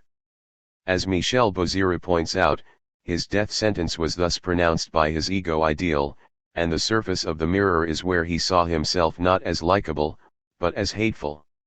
It is as if the subject sees rising before him an ideal inaccessible model that all his efforts could never achieve to render humanly present. While the presence of the mirror served Clérambault to maintain a degree of visibility, the act of defenestration refers only to the frame and points directly to the void. What is sought on the symbolic level is doubtless the desire to at last be the cause of a lack in one's other, a transformation that, were it to take place, would reduce melancholia to the circumscribed causality of mourning. Indeed, Beckett states, the insistent memory of cruelties to one who is dead is a flagellation, because the dead are only dead in so far as they continue to exist in the heart of the survivor, Prince. These words are precisely echoed by Lacan: we are in mourning for people whom we have well or mistreated, and with regards to whom we did not know that we fulfilled the function of being in the place of their lack. Thus it is, for example, that one childhood memory in company shows the narrator as a boy precipitating himself repeatedly from the summit of a fir tree to see if his existence can penetrate the impervious consciousness of his mother, who merely remarks, to her visitor, he has been a very naughty boy. Like the narrator of From an Abandoned Work, he would dearly love to be able to declare, of his parents in heaven, that might take some of the shine off their bliss. In this work, which repeats the motif of the fall, the latter can also be seen as an attempt to respond to the imperative emanating from the other as an ego ideal, as when the father exhorts his son to jump into the water, the far call again, be a brave boy. Many eyes upon you. An unsuccessful attempt at defenestration is evoked in How It Is, after the enumeration of the stages composing an unhappy love relationship: love, birth of love, increase, decrease, efforts to resuscitate, vain, jump from window or fell, broken column, high. Malone imagines imprisoning a little girl with him, and who, among other things, would throw herself out of the window because the door was locked. While the mother in From an Abandoned Work vacillates in the window frame, Miss Countyhan, in Murphy, almost succumbs. Saved by the timely intervention of Wiley, Miss Countyhan closed her eyes, which was unwise, and seemed likely to leave the room altogether, when Wiley's hands, making 2 skillful handfuls of her breasts, drew her back to a more social vertigo. At this stage, Miss Countyhan can no longer find the means to establish a love relationship, or, as Chris Ackerley comments, she, only just maintaining her equilibrium, may be experiencing the vertigo of finding herself no longer the center of a geocentric universe. For her, the window is not a device allowing the establishment of a centered field of vision, but a gaping hole, and, as Lacan underscores, if the frame exists, it is because space is real. It is Miss Countyhan's detachment from the symbolic register, being given over to the fascination of the gaze, that hinders her from hearing the click of the street door slammed, contrary to Sartre's apology of the voyeur. Her eleutheriomania associates her with Murphy and his search for absolute freedom in his third zone. Celia, by contrast, situates herself in relation to the gaze of Murphy. She pauses to lean out of the window, said Wiley. Nothing will induce her to throw herself down till he actually heaves into view. She has a sense of style. In company, a beggar woman, an old crony of the narrator's mother, throws herself out of the window. She was sure she could fly once in the air. So one day she launched herself from a first-floor window rather than opening up to a vertiginous void. The window seems here to evidence the absence of a symbolic separation, since the woman imagines that she can unite with the limitless air. Such a conviction requires to be read in the light of the earlier unanswered questions addressed by the boy to his mother, regarding the distance separating him from the sky, infra, sqq.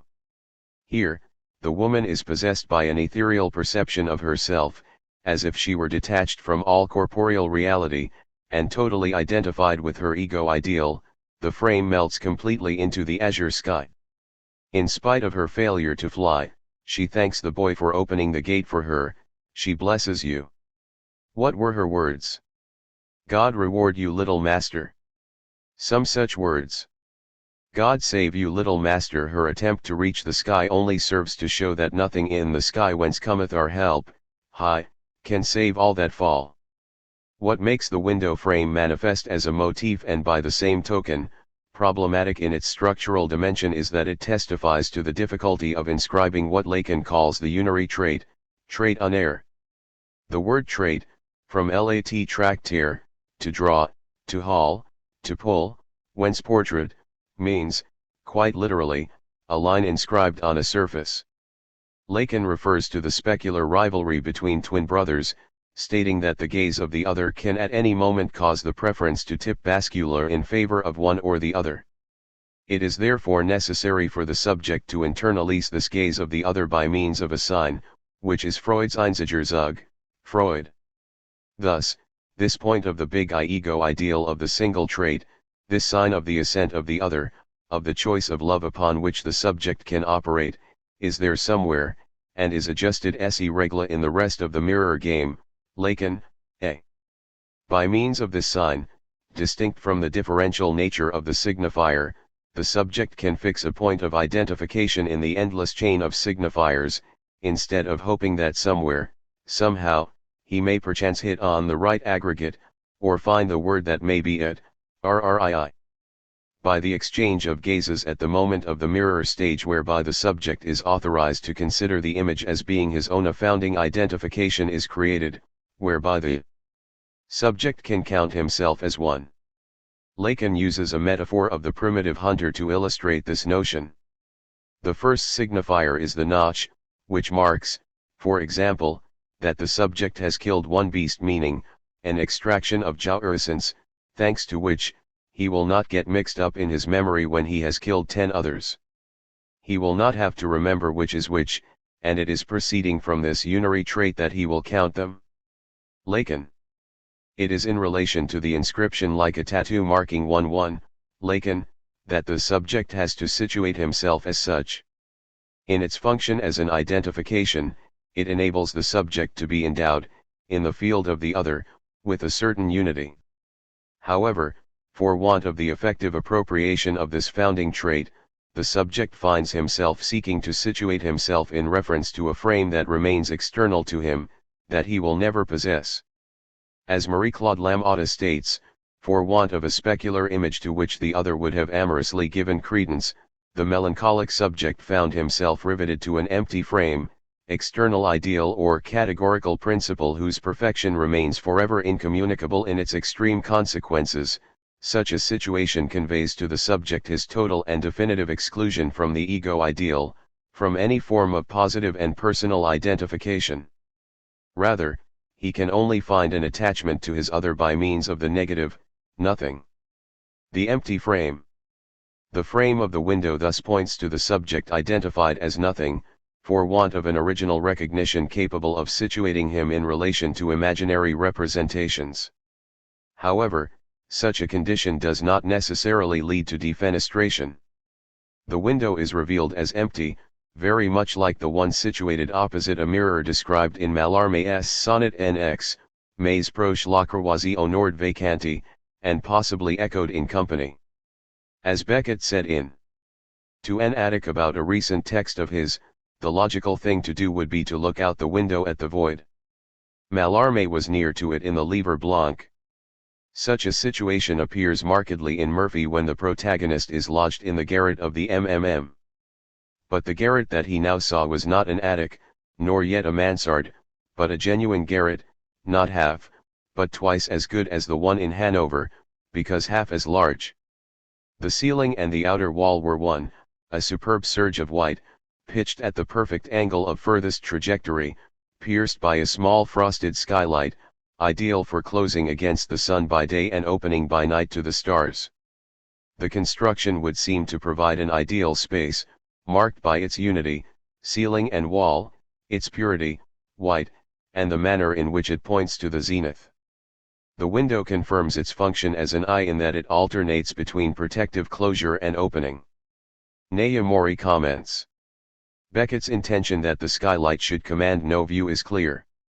Moreover, Beckett's specific concern for the viewless window is confirmable in his manuscript, Fenêtre born, donnant du jour mais pas de vue. It is this small frosted skylight of Murphy's garret that is to become the prototype of Beckett's windows because of its closedness, its viewlessness, and thereby its virtual windowlessness. The viewless nature of this window means that it does not command a landscape, a vista opening up to a composed and structured collection of imaginary representations. However, while the window is virtually absent, it does function as an organ, shielding Murphy from the persecuting light and heat of the sun since it is frosted, the participle recalling the state of Bacca in the Inferno. It also opens to the soothing darkness of night and the guiding stars. Indeed, the presence of the stars is crucial, and their absence is a cause for concern. He got up and opened the skylight to see what stars he commanded, but closed it again at once, there being no stars.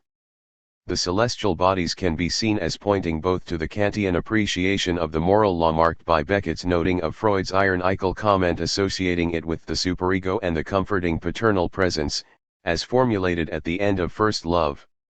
However, the stars do not remain as constant as Murphy might wish, and what returns is emptiness. He did not see the stars anymore. And when it was not too cold to open the skylight in the garret, the stars seemed always veiled by fog or mist.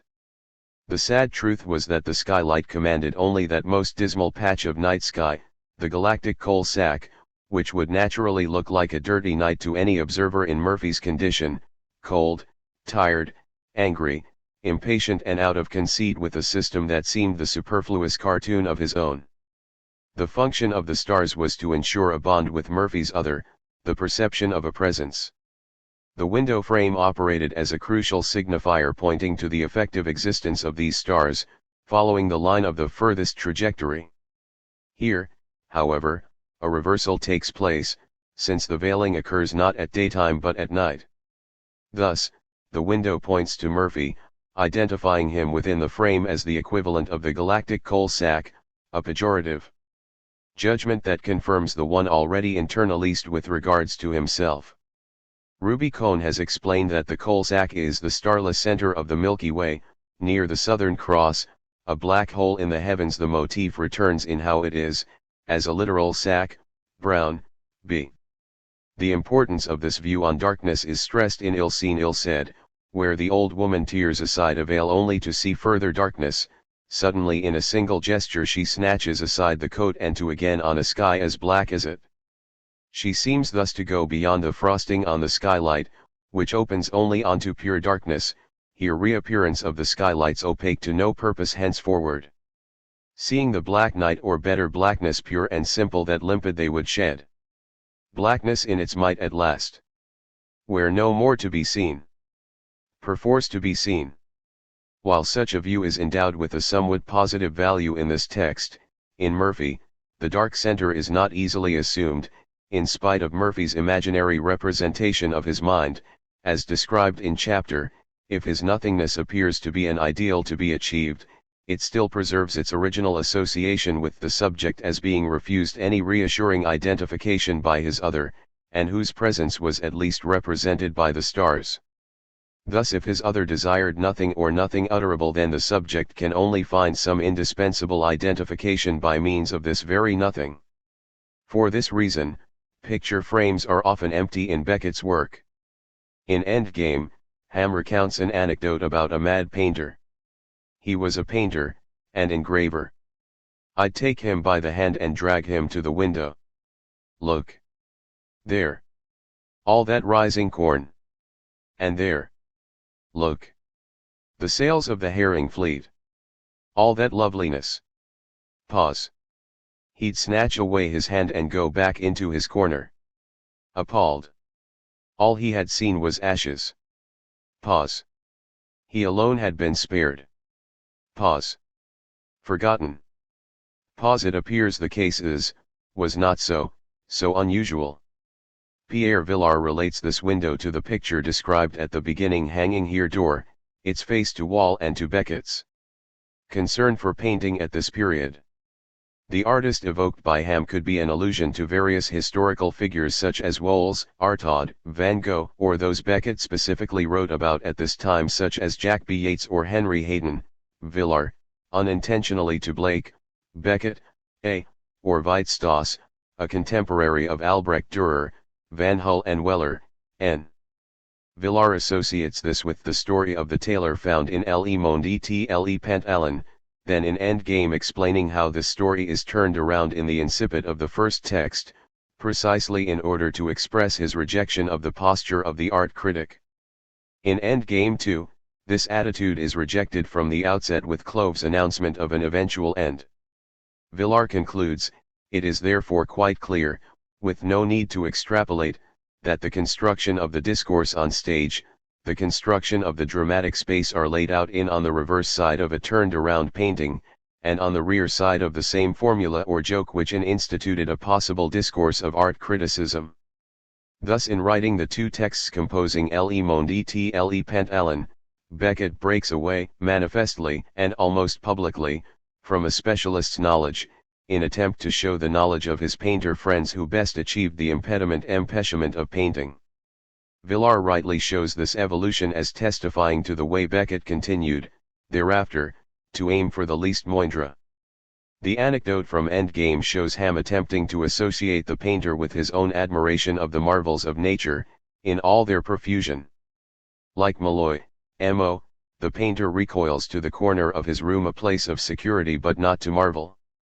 Rather, his reaction would seem to show his radical inability to participate in any enjoyment, since the spectacle pointed to and exclusively contained in Ham's speech is totally refuted by the devastation he sees.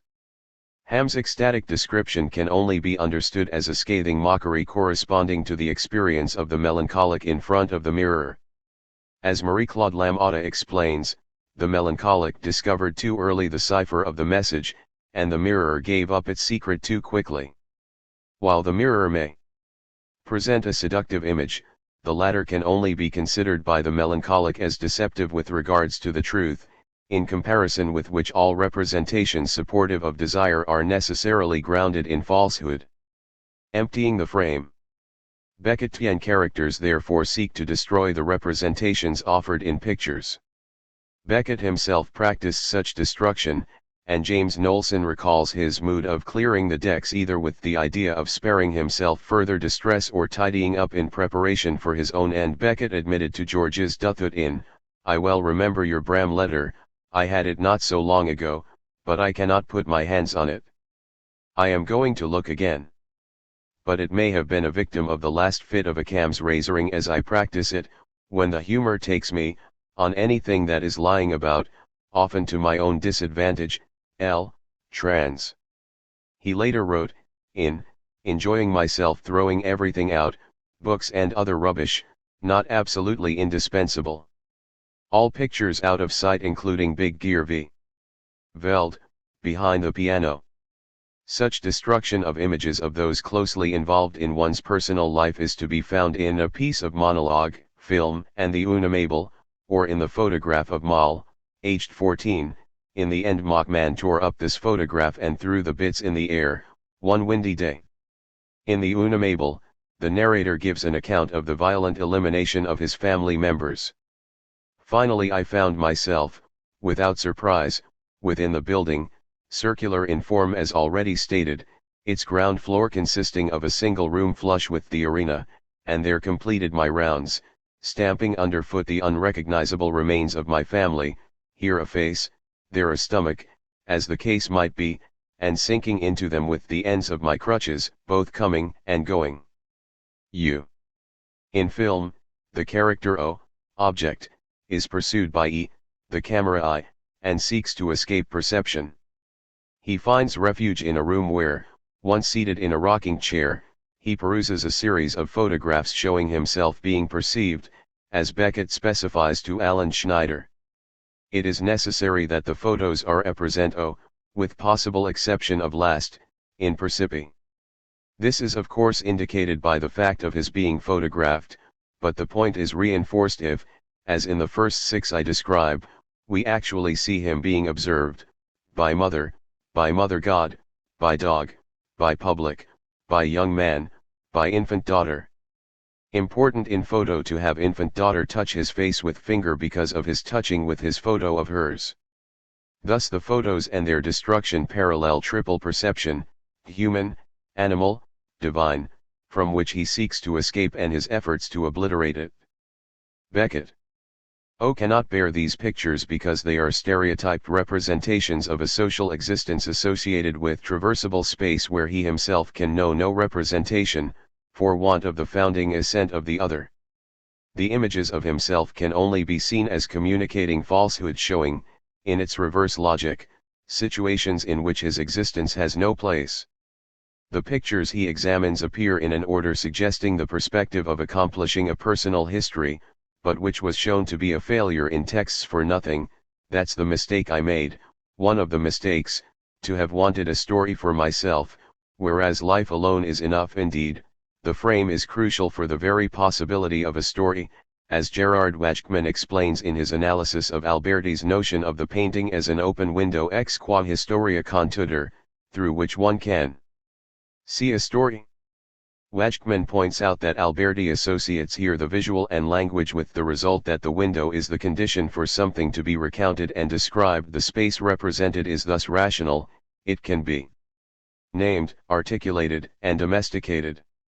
However, for the melancholic subject, such framing has not been provided, so that insofar as there is no historic origin reconstructed from a fantasy point of view, nothing can be said any more, nothing is metaphoricized, lamata. Such a patient thus has great difficulty constructing a narrative recit. We hear scraps of narrative, no more than fragments of associations one with another, without any further links. The subject is unable to situate a cause for his current state, nor any turning point in his condition, this term also being used in relation to Krapp, Van Hull. What dominates, therefore, is gray uniformity. While the subject may suffer from the absence of a narrative, any pretension to impose one will be immediately rejected as patent falsehood.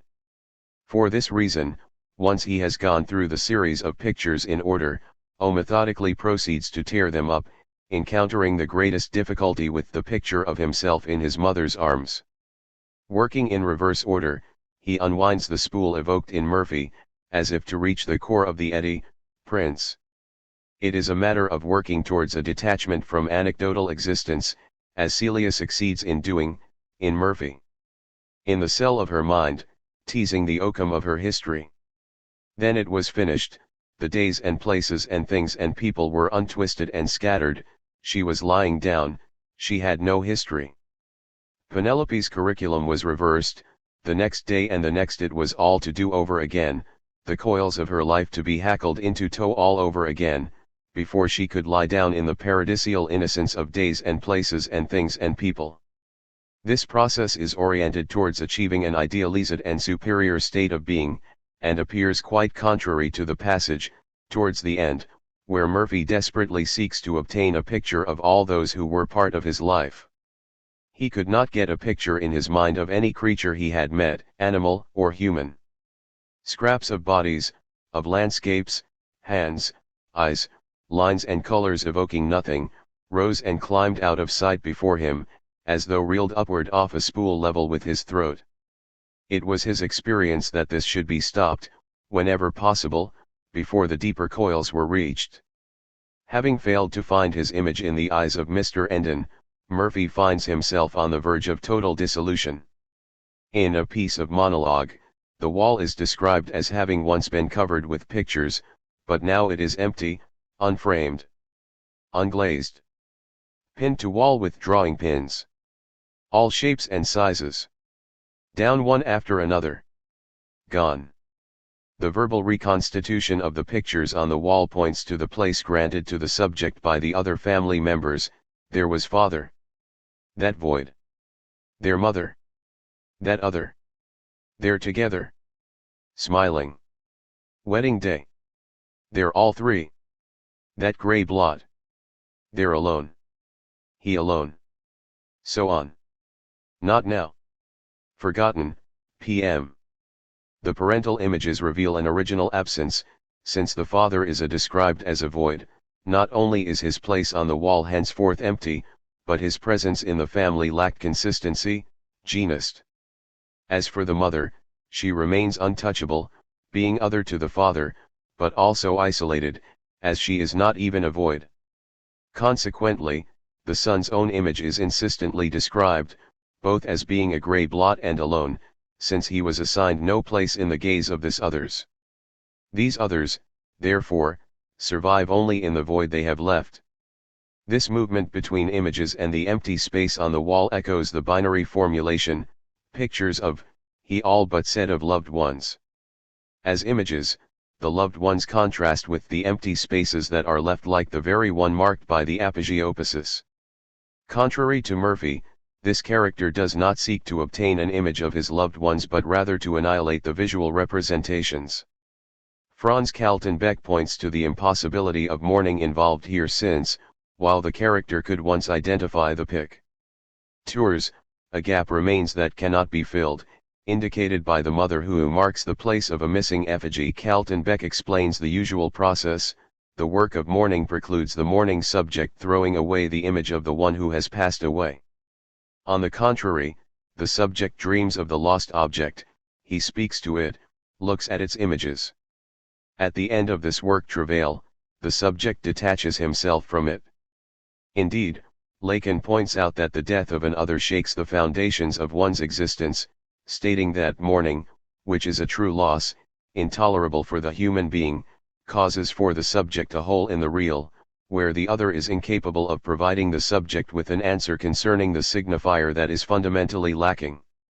The totality of the signifying system is thus called into question. Faced with this situation, mourning entails maintaining, on the scopic level, the bonds whereby desire is attached to the idealized dimension of love, Lacan.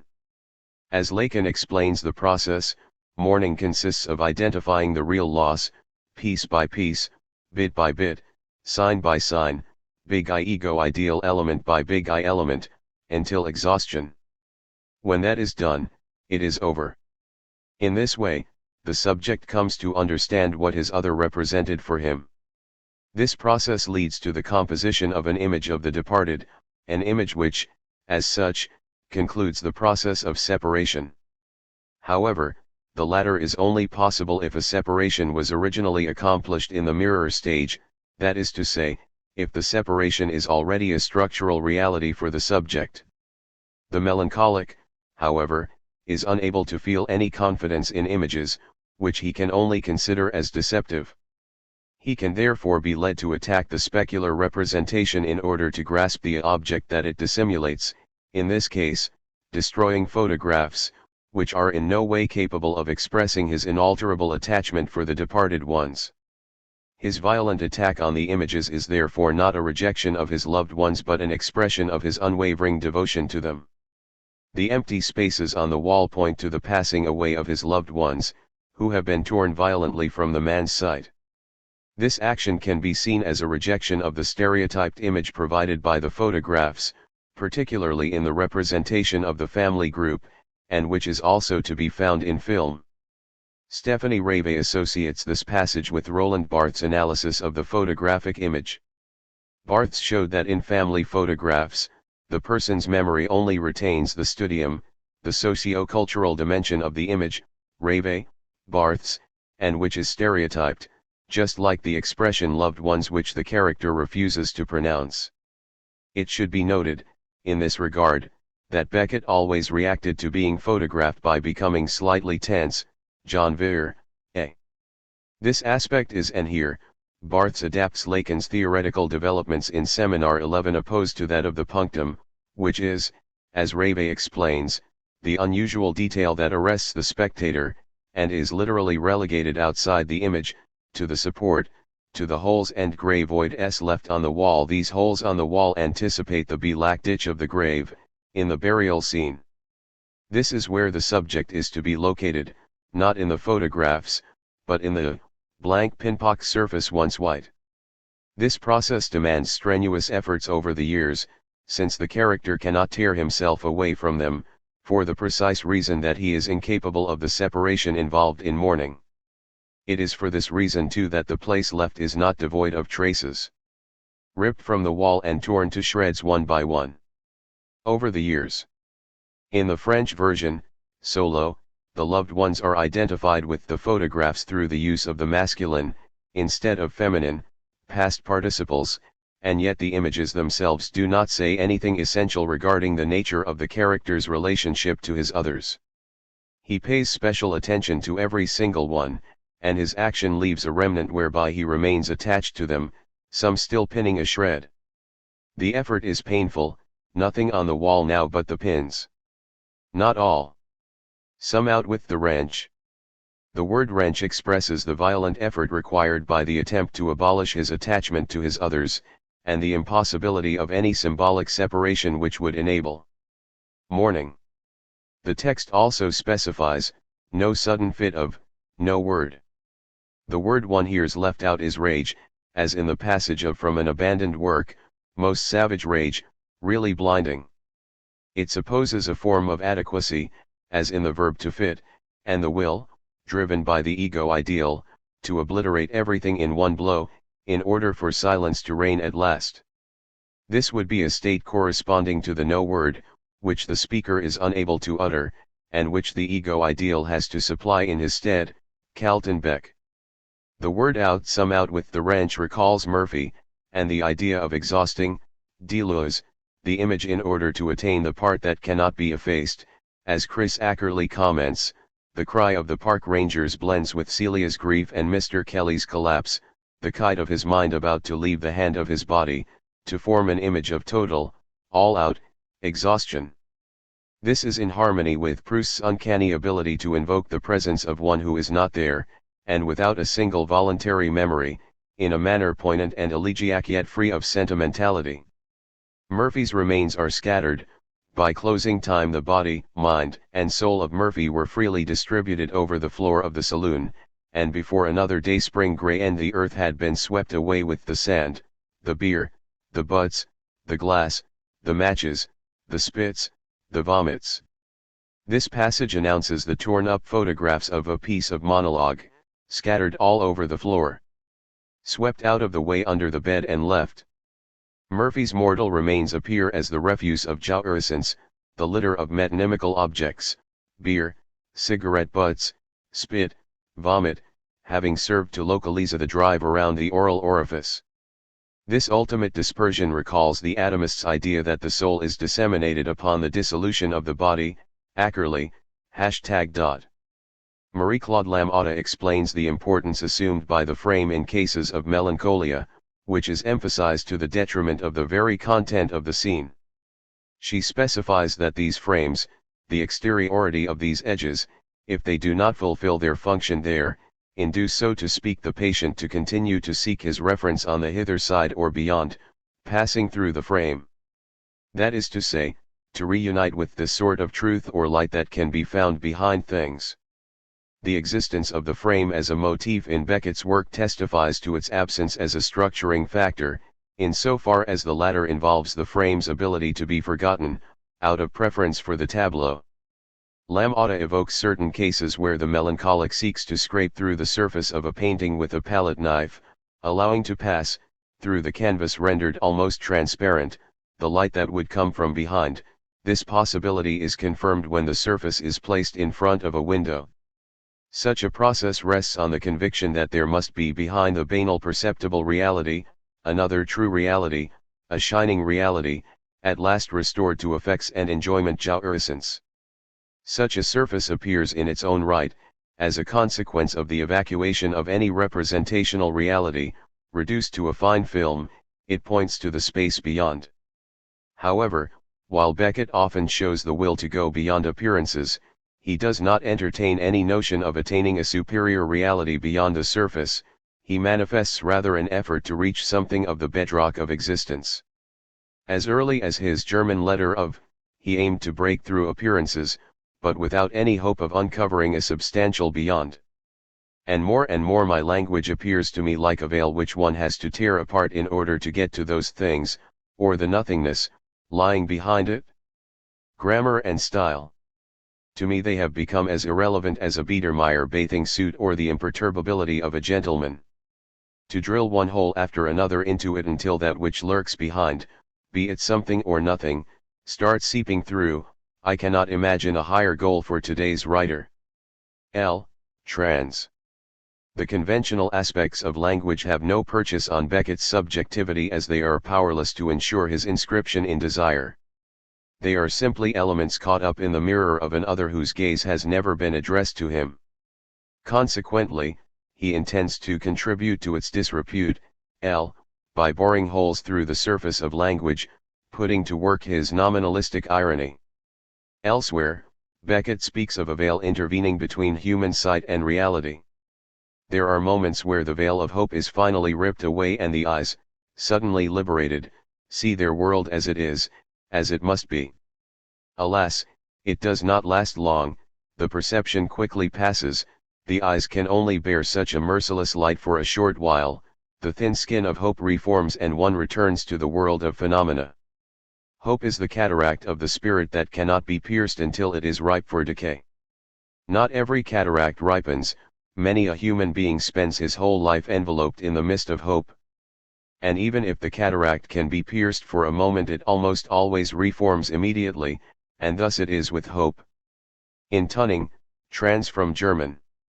Hope is a veil, since it encourages belief in the finality of existence, guaranteed by the other. It rests on phenomena, all the metonymical objects of desire, which promise to compose a reassuring teleological arrangement, but dissimulate the fundamental absence of the other. Erich Tunning shows that the metaphor of the veil is that of Maya, as described by Schopenhauer, confirming, there is perhaps not more obsessively orchestrated theme in Beckett than the need to glimpse what may be beyond the veil, whether something or nothing. Rather than imagining he may attain some metaphysical plane of existence, Beckett leaves the result in the suspended state between something and nothing. What may often be revealed in this tabula rasa is an expanse that affords infinite calm, as described in The Expelled, but I first raised my eyes to the sky, whence cometh our help, where there are no roads, where you wander freely, as in a desert, and where nothing obstructs your vision, wherever you turn your eyes, but the limits of vision itself.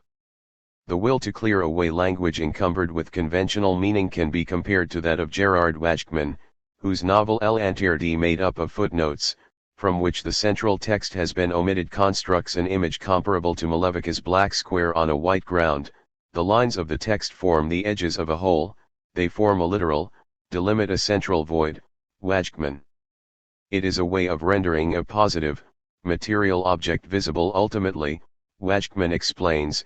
It is like Georges Perrec's book La Disparition, whence the second vowel, the most common in the French language, is totally absent, to form the language of the dead and a language that is not remembered, that everyone will have forgotten, to the point of being silent itself.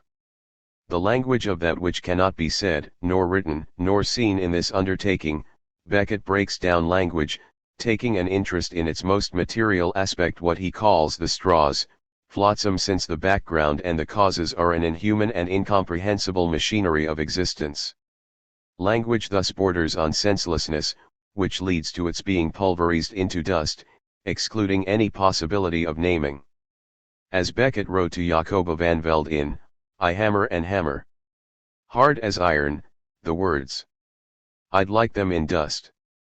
Like the spirit, trans. With the consequence, at the end of my work there's nothing but dust, the nameable, engraver and Federman. However, this does not lead to a state of rest, since the problematic nature of language resists any uniformity or flattening out. As Dirk van Hull notes, he was certainly not the first to note that in order to discover nothing, it had to be covered first. One of his great examples was William Shakespeare, who showed him that the very act of writing about nothing simultaneously veils it, and this veiling has a potentially more titillating effect than the act of unveiling or discovering. In that sense, even the need to seem to glimpse, de vouloir croire en travailler, in Beckett's last work, comment dire / what is the word, is at the core of a principle that does not fundamentally differ from the one that constituted the commercial success of the Parisian Folies Bergère, folie que dit vouloir croire en travailler quoi. The need to seem to glimpse is said to be a folly, and eventually one glimpses nothing. Van Hull. As Lacan explains, language as such produces the mask, and so any naming of the nothing will always be a something, what already had to admit as much. W. In the field of painting, Gerard Wachkman emphasizes that any mark, from the moment when, materially, visibly, it arises in the visible, hides what is behind it. The fundamentally equivocal nature of language remains, so that not only is the nothing a form of melancholic identification, but it also is bound up in the question of Lacan's Llewellyn, which radicalizes and generalizes the status of equivocation and the real inherent in speech as such, as Bruno Genest has pointed out in a comparison of the nothing in Beckett's work and in Democritus' thinking. This nothing is not an identifiable state characterized by consistency, but remains marked by equivocation and a dimension that remains impervious to binary conceptualization. One window or two. Beckettian space can often be considered as equivalent to the form of the eye, and many have observed that the stage set of Endgame is comparable to the inside of a skull, with the two windows composing a pair of eyes. However, Beckettian eyes do not always appear in pairs. In Malone Dies, the market gardener named Tyler has only one eye. In The Unamable, Worm is reduced to being an eye. In Ill Seen Ill Said, the woman is observed by an eye that is associated with the source of the narration, while film opens and closes with the image of a single eye filling the screen, and its final sequence shows O and his double both wearing a single eye patch. Finally, in Ping, the appearance of one eye is the culminating point of the text. Such an alternation between the single and the double eye cannot be reduced to the geometrical preoccupations of perspectiva artificialis. In the latter, the viewer occupies a single point on the same axis as the vanishing point, as shown by the experiments undertaken by Bruno Leschi. Hubert Damas sets these in their historical context, explaining that they had prepared, not anticipated, the advent of descriptive and projective geometry, insofar as they set up a device of visibility where the subject, who would be that of modern science, had his place assigned from the start, at the origin of the system, in the form of a point. In order to admire these experiments, the viewers had to place themselves, one by one, in the same predefined position. It could be said that the use of the camera prolongs this logic. However, it is also known that as a geometrical construct, perspective requires no seeing subject, since everything can be deduced from the calculation of straight lines. Such a setup is easily accessible to the blind, Lacan, Damas, Wachkman, and excludes the intervention of light. By contrast, binocular vision offers a tool for viewing reality as determined by distance and separation. It establishes a triangle whereby one can ascertain the position of elements not only laterally but also on a scale of depth. Fundamentally, that means that two eyes like Beckett's twin windows are determined by the logic of the signifier. They point to the way the subject integrates the symbolic frame in order to situate himself in the phallic register in which imaginary signifiers unfold to form a world.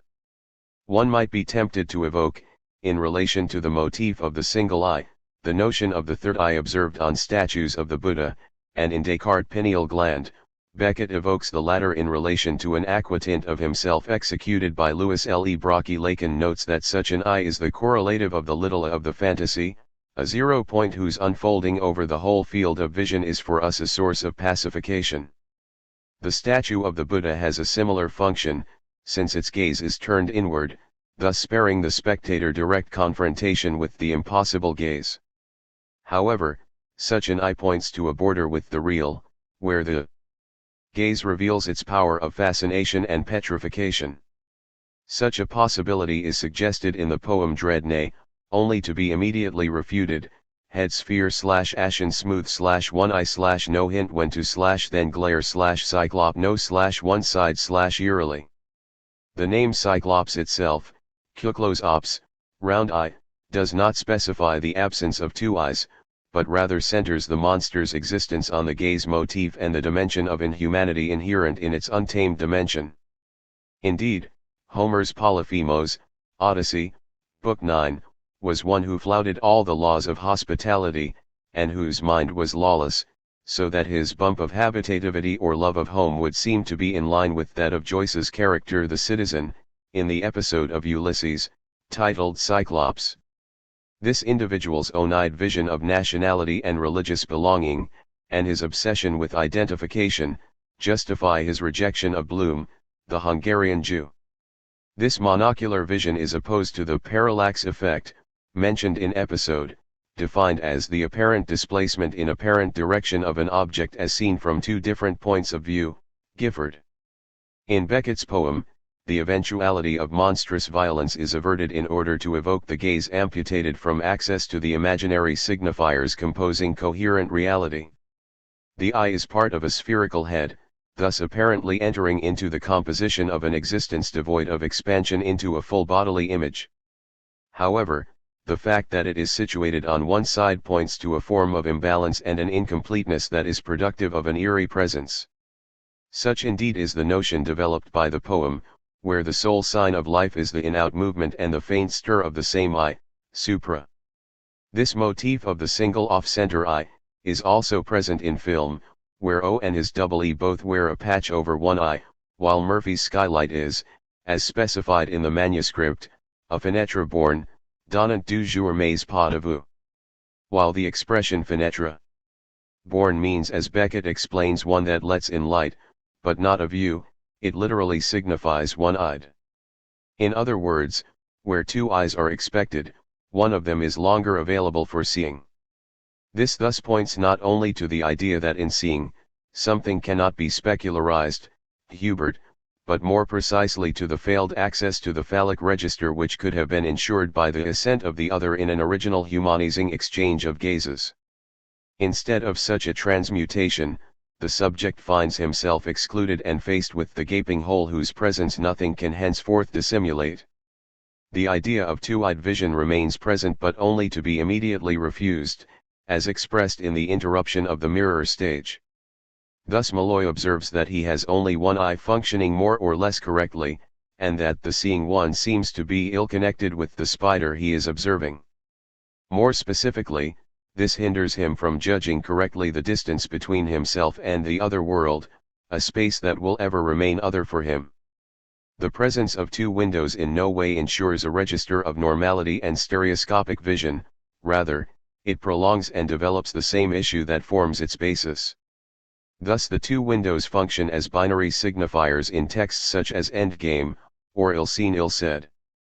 In Endgame, where the two openings are situated at the back of the stage, we notice a left/right alternation, as manifest in Clove's opening mime, where he moves successively from window left to window right. These windows give a view of land and sea, respectively. This distribution is underscored, for example, when Clove answers Ham's question, "What window is it?" / the earth. The only access to such reality is through the windows, which appear as purely conventional devices. In the incipit of Ill Seen Ill Said, the distribution of the windows obeys a similar logic: from where she lies she sees Venus arise. At the other window. Masaki Kondo remarks that these windows represent future and past rather than the two eyes of the old woman who stands between them like a pendulum at rest. This rest is, however, more of an insistent unrest and disquiet, which lies behind the calm surface, as if it were in an intensification of Clove's agitation. The binary structure composed by the windows shows that they do not dialectically combine to form a unified view of an outside landscape, as would any two real windows, or as in the vision a person enjoys by means of his two eyes. As two signifiers, the windows reveal a radical dissociation. Clove's movements thus express an attempt to unite the two poles, while serving also to show that the latter are fundamentally irreconcilable. Brown, A. In order to look through the windows, Clove needs to cross over the stage, and use a ladder to reach them. The opening scene shows him breaking down all his movements into successive stages. He looks at each window, brings the ladder to draw each curtain, takes a look through each window. This is somewhat similar to the Fort/de game of the spool described by Freud in Beyond the Pleasure Principle. However, Clove's movement does not lead to a dialectic capable of covering up the absence. On the contrary, it leaves open the gaping hole which, as such, is a structural fact. As Henry Rayflaud points out, the rapport between the right hand and the left hand, between fort and de, between masculine and feminine is, as a fact, impossible to write since language cannot signify itself, n. Indeed, Lacan explains. For the game of the spool is the subject's response to what the absence of the mother has come to create on the frontier of his domain, at the edge of his cot, that is to say, a gulf, around which there is nothing to do but play the game of the leap. That is to say that even if one succeeds in negotiating the whole, there remains the fundamental non-negotiable gulf, and the response by a subjective leap which concerns the subject as an object, whereby it is a matter of being the fort of a de, and the de of a fort, the dimension that is not represented. Therefore, the scenes that Clove claims to view through the windows exist as dissociated, pointing to the notion of a reality that fails to take on any substance. This causes Clove's movements to have an ironic function, pointing fundamentally to the absence of binocular vision, as can be observed when he pointedly confuses the two windows, supposedly surprised to discover the land under water. Thus the two windows do not guarantee the existence of stabilized poles, nor the anchoring they may provide for believable reality. Malloy discovers this instability when he awakes at night in Lust's house. A huge moon framed in the window. 2 bars divided it in 3 segments, of which the middle remained constant, while little by little the right gained what the left lost. For the moon was moving from left to right, or the room was moving from right to left, or both together perhaps, or both were moving from left to right, but the room not so fast as the moon, or from right to left, but the moon not so fast as the room. But can one speak of right and left in such circumstances? The unreal scene where the moon completely fills the central segment of the 3 comprising the window offers a fragile spectacle, which Enoch Brater sees as inspired by Buñuel and Dolly Sgn and Lew, Brater. If the moon seems exceptionally large, its existence is in no way permanent, since it is destined to be devoured and finally eclipsed by the dense wall. The latter seems capable of acting like a heavenly body while revealing the voracious nature of the gaze. However, it is the division of the window into sections by bars of a musical score, or of a prison, that raises the question of a fixed angle of view. Instead of offering a stable point, the moon moves, and the bars of the window therefore appear to situate it within a syntactical sequence, as in the well-built phrase, mo. Indeed, the moon is associated with speech in texts for nothing, where the narrator evokes a question that seems to be insubstantial. My question, I had a question, I can see it still, but it's passing, lighter than air, like a cloud, in moonlight, before the skylight, before the moon, like the moon, before the skylight, TFN. This aerial question which disappears to the benefit of the lyrical image floats in uncertain space. The sentence shows it vacillating in an intermediate area including the moon and the skylight. Even the preposition before leaves the reader unsure as to whether the question is inside or outside the skylight. In spite of the existence of a firmly established distance, the spectacle Malloy contemplates is difficult to situate laterally, to ascertain if it is the moon or the room. The assonance underscores the confusion that is moving. This issue recalls that of the subject/object relationship, as described in Proust, with 2 separate and immanent dynamisms related by no system of synchronization, Prince. This passage points to the lack of any rapport between subject and object, both of which desist simultaneously. This breach can be understood in the light of the truncated mirror stage, with the absence of an other to guarantee such a relation. As Malloy points out, he has never understood the essence of the system. Were the latter to have been established for him, he would have been able to believe in the imaginary possibility of a meta-language to describe being. In his narration, however, he asserts that the house and the garden are fixed, and imagines the existence of some unknown mechanism of compensation enabling him to have a view of the outside. Uncertain reality of the window. While the window is a constant motif throughout Beckett's work, its reality remains highly questionable. Indeed, the representations Beckett offers often appear to be forms of the windowless monad, as Naya Mori has pointed out. This can be seen in Murphy. Murphy's mind pictured itself as a large hollow sphere, hermetically closed to the universe without. This was not an impoverishment, for it excluded nothing that it did not itself contain. Mori also examines stirring still. Significantly enough, Beckett writes a Leibnizian keyword about the last old man in the manuscript of Stirring Still, so dark in his windowless self that no knowing whether day or night. In the published text, Beckett wrote simply one night or day and erased this phrase in his windowless self. The specification concerning the absence of any window points to Leibniz's notion of the monad, as expressed in the passage from Murphy, and also in what Naya Mori notes that the fact that what's internal world mirrors everything that happens outside it stems decidedly from the monadology, and adds that with this monadic perception what becomes so synonymous with the world surrounding him that he feels completely identified with it. A similar construction is explicitly present in Company, of which the narrator notes, the place is windowless. Eric Tunning comments. It is not just the empirical selectiveness and unreliability of memory that is at issue here, but the more disturbing question of whether contact with any creature or thing has ever been achieved, or whether company of any kind has always amounted to representations developed from within a monadic self rather unable either to give or receive influence. Referring to the widows in a piece of monologue, Rockaby, Ohio Impromptu and Nacht und Traum, Tunning quite rightly follows Naya Mori's analysis, asserting that the presence of windows here paradoxically serves to evoke precisely the metaphysical state of windowlessness, for though they tantalizingly imply a possibility of contact with the non-self, as do the memory scenes in Company, nothing can, in the end, be seen through them. Indeed, the constant reference to windows precisely serves to point to their necessity, itself resulting from the absence of any structural subjective framing which, as such, would have enabled them to remain invisible.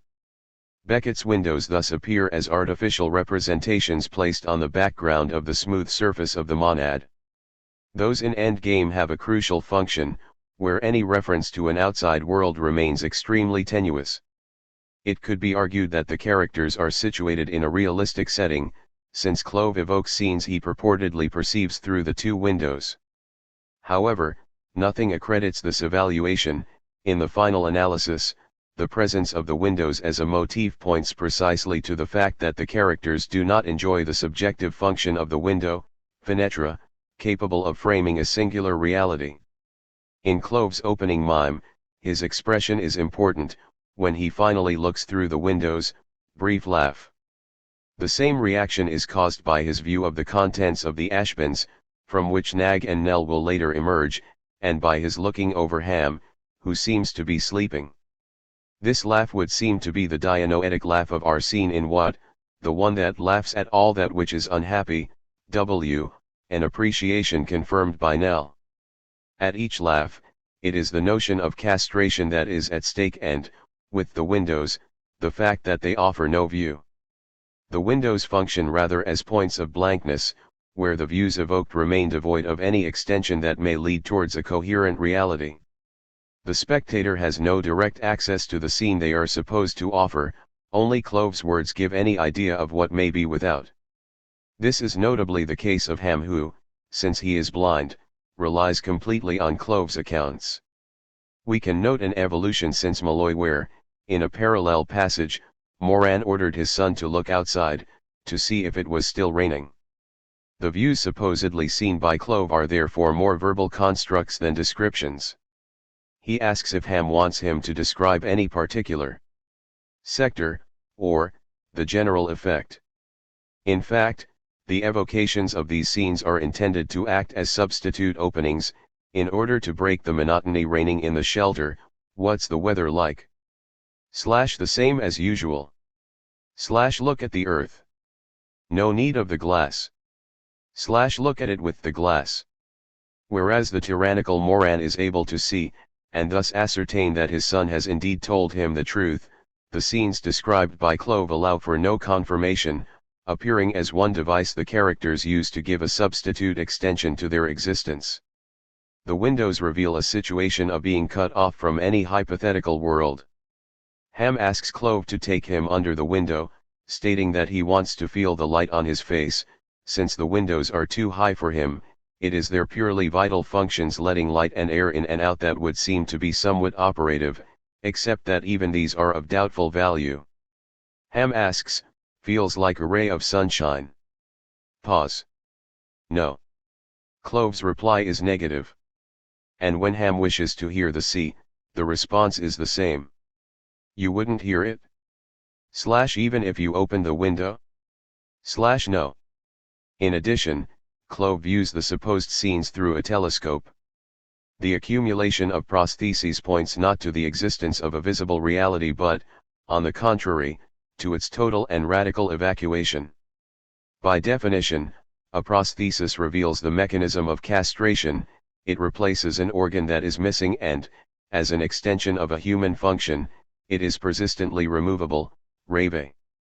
The telescope remains ambivalent, as Stephanie Reve points out, stating that it is sometimes a spyglass, because it reduces the distance between seer and seen, sometimes an astronomic telescope, because it says both that all space is far off and that it is empty. Thus Clove turns his telescope towards the audience and declares, I see, a multitude, in transports, of joy. The function of this remark is to point to the absence of such an audience.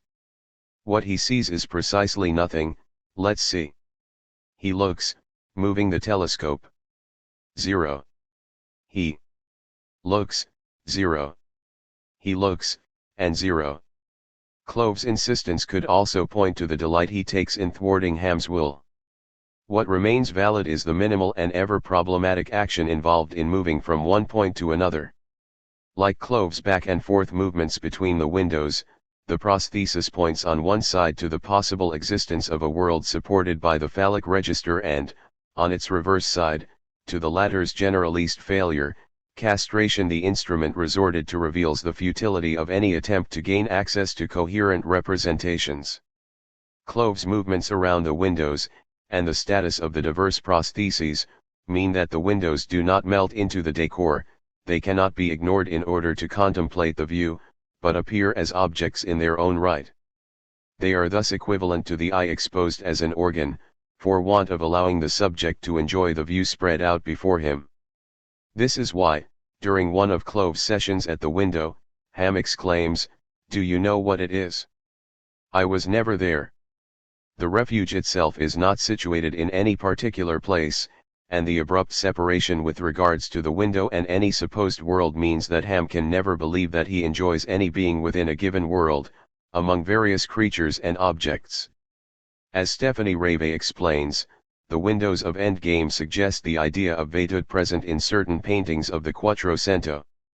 However, she specifies that they depart from their function, paradoxically offering no view on the outside, particularly since the latter is precisely termed as a lack in the English text, the without. Thus, when speaking of the several rooms he may have occupied in Lust's house, Malloy is uncertain if there are several windows, or only one.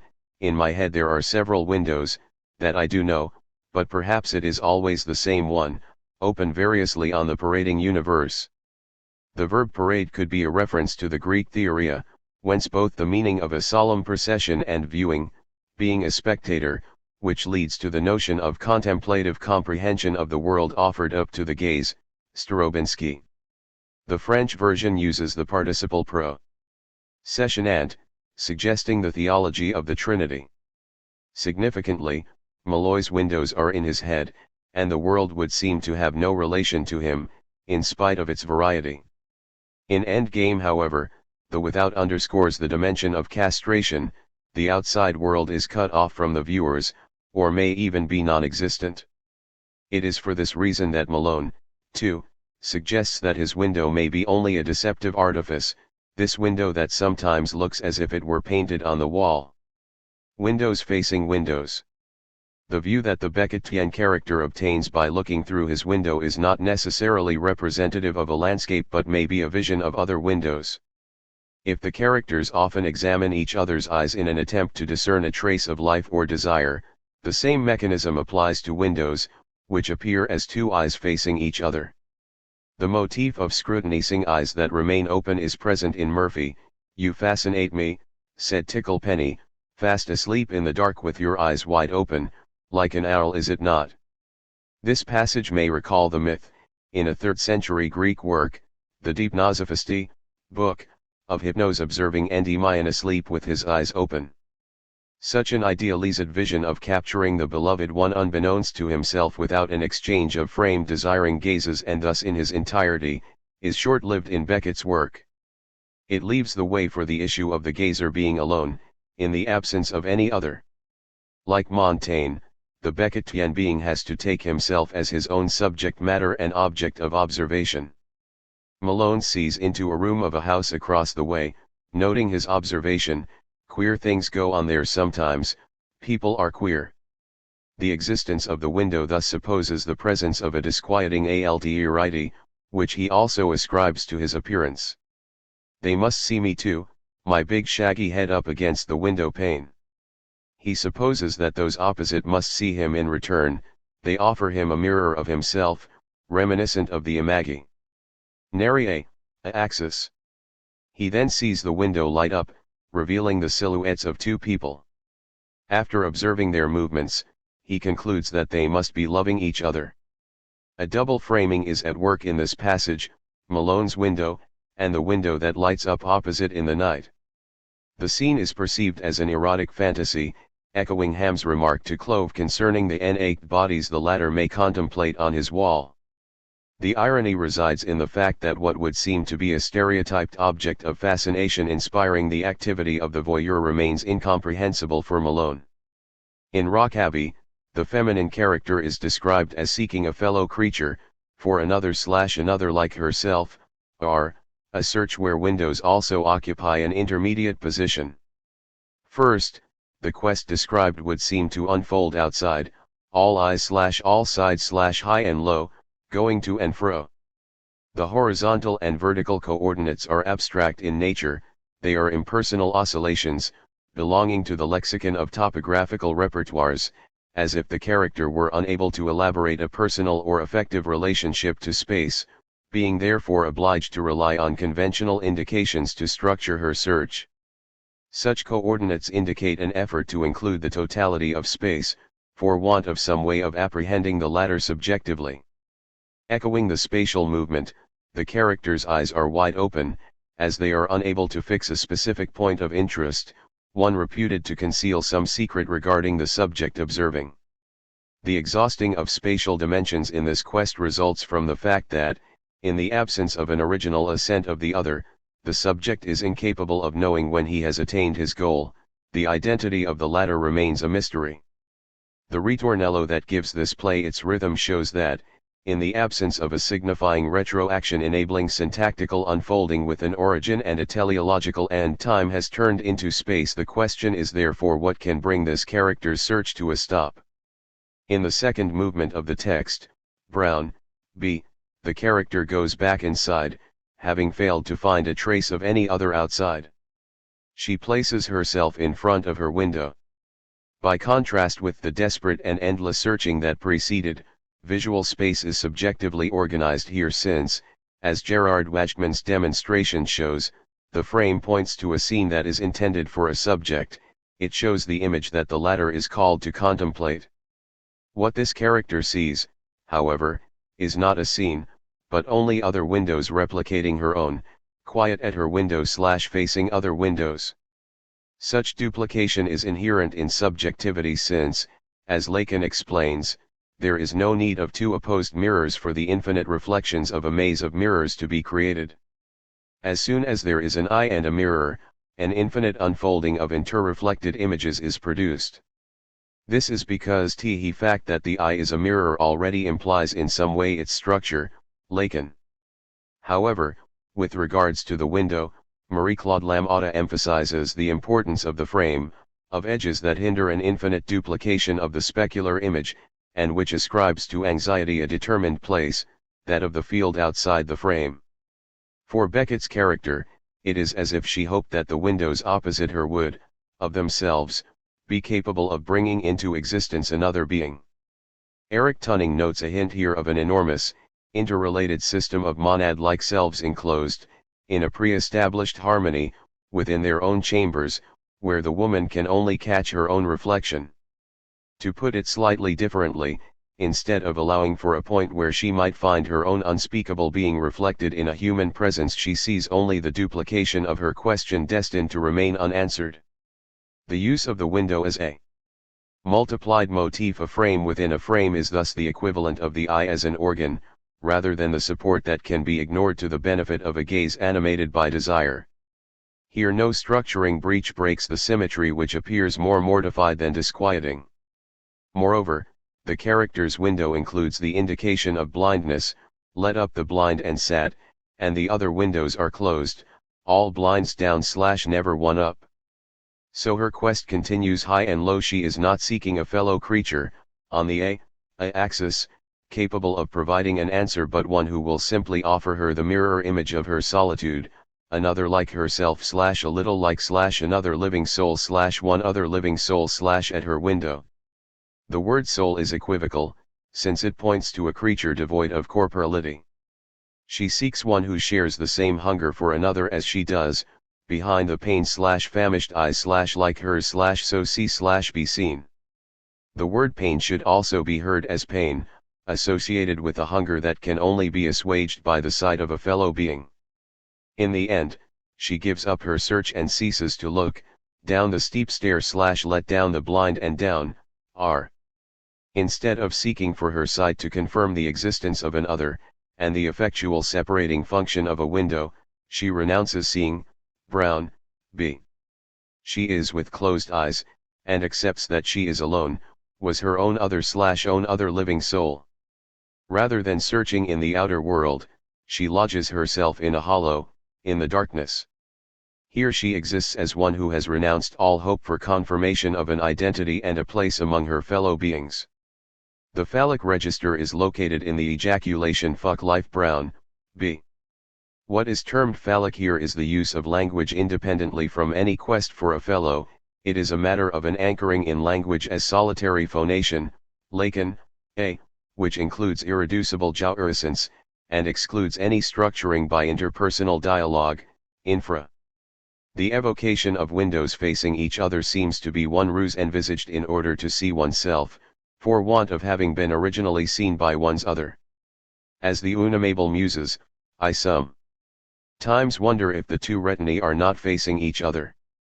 This means that it is no longer two eyes that are face to face, but only their raw lining, from whence all possibility of visual adjustment by means of a pupil and a lens has been removed. The subject attempts to scrutinize himself as another, but, in the absence of a third party, he can see only his flesh, pure unmediated need, much as the eyes of his other were reduced to the state of a physical organ devoid of any desiring gaze. This practice is somewhat in the spirit of the following passage, which formulates the question of transmission. Yes, I was my father and I was my son, I asked myself questions and answered as best I could. The Beckettian subject seeks to produce situations where his visible double is seen by another, where the eyes of one character scrutinize those of another, in the hope that somewhere in the interwoven gazes he might find some representation of himself. For want of internalizing the founding gaze of the other, he finds himself obliged to physically reproduce the situation where the latter contemplates him at last, allowing the gaping hole to be, at least for the duration of the work of creation, palliated. The window and the other. The Beckettian window is associated with the world above, described in texts for nothing, where the narrator describes himself as being in a quag, while, above is the light, the elements, a kind of light, sufficient to see by, the living find their ways, without too much trouble. This universe composing traversable space appears somewhat like the image in the mirror which, having not been acknowledged by the other, is relegated to a past to which the subject no longer has any access. The images framed by the window thus appear to represent the memory of a world that once was, and the promise of a possible bond with another. They function somewhat like godet, the signifier that makes waiting possible, and living endurable. The window embodies the idea that there is or was being elsewhere. In the endless chain of the signifier, the window represents a point of exception, somewhat like Mallarmé's constellation, whose quality is to be imaginary and, as such, to embody a humanizing dimension. Images of the space above offer the perception of an external level of existence, outside of this unnameable thing that I name and never wear out, a word to name one's unnamable words, to break out of this infinite here. It is thus that Malone tries to ascertain what sort of place he finds himself in, and states, all things are blotted out except the window, which seems in a manner of speaking to be my umbilicus, so that I say to myself, when it too goes out I shall know more or less where I am. He points to the idea that the window functions as a form of salutary breach in the closed space he inhabits. The property of windows as a structural device is to actively bring scenes to the subject. As Malone explains, turned towards the window I saw the pain shiver at last before the ghastly sunrise. It is no ordinary pain, it brings me sunset and it brings me sunrise. The word pain is, again, equivocal, particularly as it appears in the following formulation, shortly afterwards, I gave rein to my pains, my impotence. The window embodies pain, because it testifies to a separation that keeps the subject removed from any possible participation in the visible scene. The same pain was felt by the woman in Rock Abbey, for as long as she kept searching for her alter ego, through the window. If windows are not realistic devices, and do not open up to a true or pre-existing external reality, the fact that they appear and give rise to visions reveals their vital importance. In Fizzle, the window motif would appear to be a response to Murphy's problematic inability to obtain an image of any creature he had met, animal or human, with the consequence that scraps of bodies, of landscapes, hands, eyes, lines and colors evoking nothing unraveled from him, as if from a spool, bringing him to the verge of subjective abolition, the hole in the center of the frame. In Fizzle, the narrator addresses in allocution his future destination in death. Old Earth, no more lies. He describes the structure of his vision, firstly as being that of his other, I've seen you with my other's ravening eyes. In other words, for want of having internalized the gaze of his other, he can only resort to it as a terrible impersonal agent, the ego ideal, that remains detached from him, depriving him of subjective vision. Secondly, he states, I've seen you too late. This echo of Augustine's Nemes Siro points to the impossibility of grasping an object, as a result of the problematic inscription of the unary trait, which offers the frame to appropriate an experience.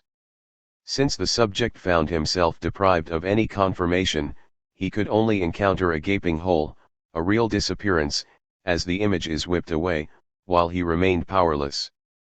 As the narrator says in Texts for Nothing, yes, my past has thrown me out, its gates have slammed behind me instead of the gaze object being evacuated so as to allow for the image to appear as a separate entity, the latter only appears here as being irremediably situated in the past, at a moment when the subject was incapable of grasping it, or considering it as belonging to him. Thus rather than simply living on memories, the melancholic lives in a present entirely determined by memories, like ciphers of a message that cannot be interpreted in its totality. The image can only be contemplated once it has disappeared. The elimination of lies, in the text, refers to the deceptive quality ascribed to representations. The truth is therefore to be found rather in the lapse of time, allowing the avowal that the narrator has seen the earth. As the French original underscores, the too late is also that of Dante's Accidiosi in the mud, whose melancholic disposition rendered them unable to enjoy life on earth, tristi fumo nell'aere dolce. Such is the state reflected in the ephemeral destiny of the cockchafers, which melt into darkness. However, the narrator cannot completely identify with these unconscious insects, since his condition was created by a shared rejection, here associated with the earth, how I gaze on you, and what refusal, how you refuse me, you so refused. The window is situated in relation to these insects since, once the narrator goes inside, he feels ashamed at turning on the light. By blotting out the humble insects, he excludes a part of himself. Plunged again into his native darkness therefore, he is able to look through the windows going from one to another which bring images to him. For an instant I see the sky, the different skies, then they turn to faces, agonies, loves, the different loves. The windows are manifestly metaphorical, functioning somewhat like a television screen. Their quality is to be able to bring forth a very personal parading universe, the succession of those who have perhaps fleetingly given effective substance to the narrator's life. Once again, for reasons of structure, these encounters and experiences arrive too late. The only possibility envisaged for grasping them in one moment is to love at your last and see them at theirs. It appears as a form of anchoring in a cutting-off point, castration, enabling the true inscription of a loss. In the text's conclusion, the narrator turns his back on this possibility and places himself once again in front of the image of a sky devoid of any particular content, as if this image were capable of accumulating all the motifs of reconciliation. See the sky, a long gaze. This is necessarily, in Beckett's aesthetics, set in the context of the impossibility of any unified condition, as expressed by the broken rhythm in the clausula, but no, gasps and spasms, a childhood sea, other skies, another body. If Malone asserted that the window is his umbilicus, this vital quality is manifest in a piece of monologue, a dramaticule where the speaker evokes, in the third person, a nightly ritual of lighting a lamp and remembering the departed. The central word of this text, for whose sonority Beckett was unable to find an equivalent in French, is birth. The space described is similar to the stage set but develops beyond the strict limits of the latter. A window appears, backs away to edge of light and turns to face wall. East. Nothing. Empty dark. Till first word always the same. Night after night the same. Birth. Then slow fade up of a faint form. Out of the dark. A window. Looking west. The vision which appears only in the words of the speaker is sparked off by the uttering of the word birth. Franz Kaltenbeck points out that the word fenêtre, in the French version, contains the verb naître. An equivalent is present in the English equivocation pain/pain, associated with the travail of birth, eyes to the small pain gaze at that first night. The first night is that of birth, associated with the larches around the house where Beckett was born. The window comes out of the dark, and the birth evoked is closely associated with death, as announced in the first words, birth was the death of him. Indeed, the character is positioned, eyes glued to pain, as if looking his last. At that first night, the window functions like a mirror, since while the character is facing east, the position of the altar in a church, Pountney, and that of the rising sun, the window is looking west, towards the setting sun. Thus the character's speaking offers a frame which, in turn, calls upon the frame of the window, which points to birth as death. By means of this setup, the speaker can visualize something of his own existence, for want of having been able to internalize the gaze of another. The actual ghostly appearance of the window appears as a form of response from the other, resulting from the character's nightly ritual. As Franz Kaltenbeck explains, obstinacy is therefore, for this old man, a device allowing him to engender his own discourse, to go further, to compete with his own loss, with this process whose result is named by the past participle gone. The window gives consistency to the subject, representing his birth as death, arising to inscribe, within the frame of his other, the subject's nothingness in death. As a result, death is the occasion for subjective resurrection, up at nightfall. Every nightfall, windows acquire a particularly hallucinatory importance in Ghost Trio, a television play divided into 3 parts. In the first, the window is described, opaque sheet of glass m times m, imperceptibly ajar. It thus appears similar to that of Murphy's skylight. In the third part, a radical change occurs since the space opens up, the spectator is shown view of corridor scene from door, and also the window, crescendo creak of window opening. Faint sound of rain. The spectator sees, rain falling in dim light. Towards the end, a boy appears, cut to near shot of small boy full length in corridor before open door. Dressed in black oilskin with hood glistening with rain. That is to say that, in defiance of any realistic criteria, there is a total transformation of the status of the window. If the effect of the camera is intended to contribute to the feeling of captivation produced on the visual level, infra, the whole appearance given to the window contributes to this effect.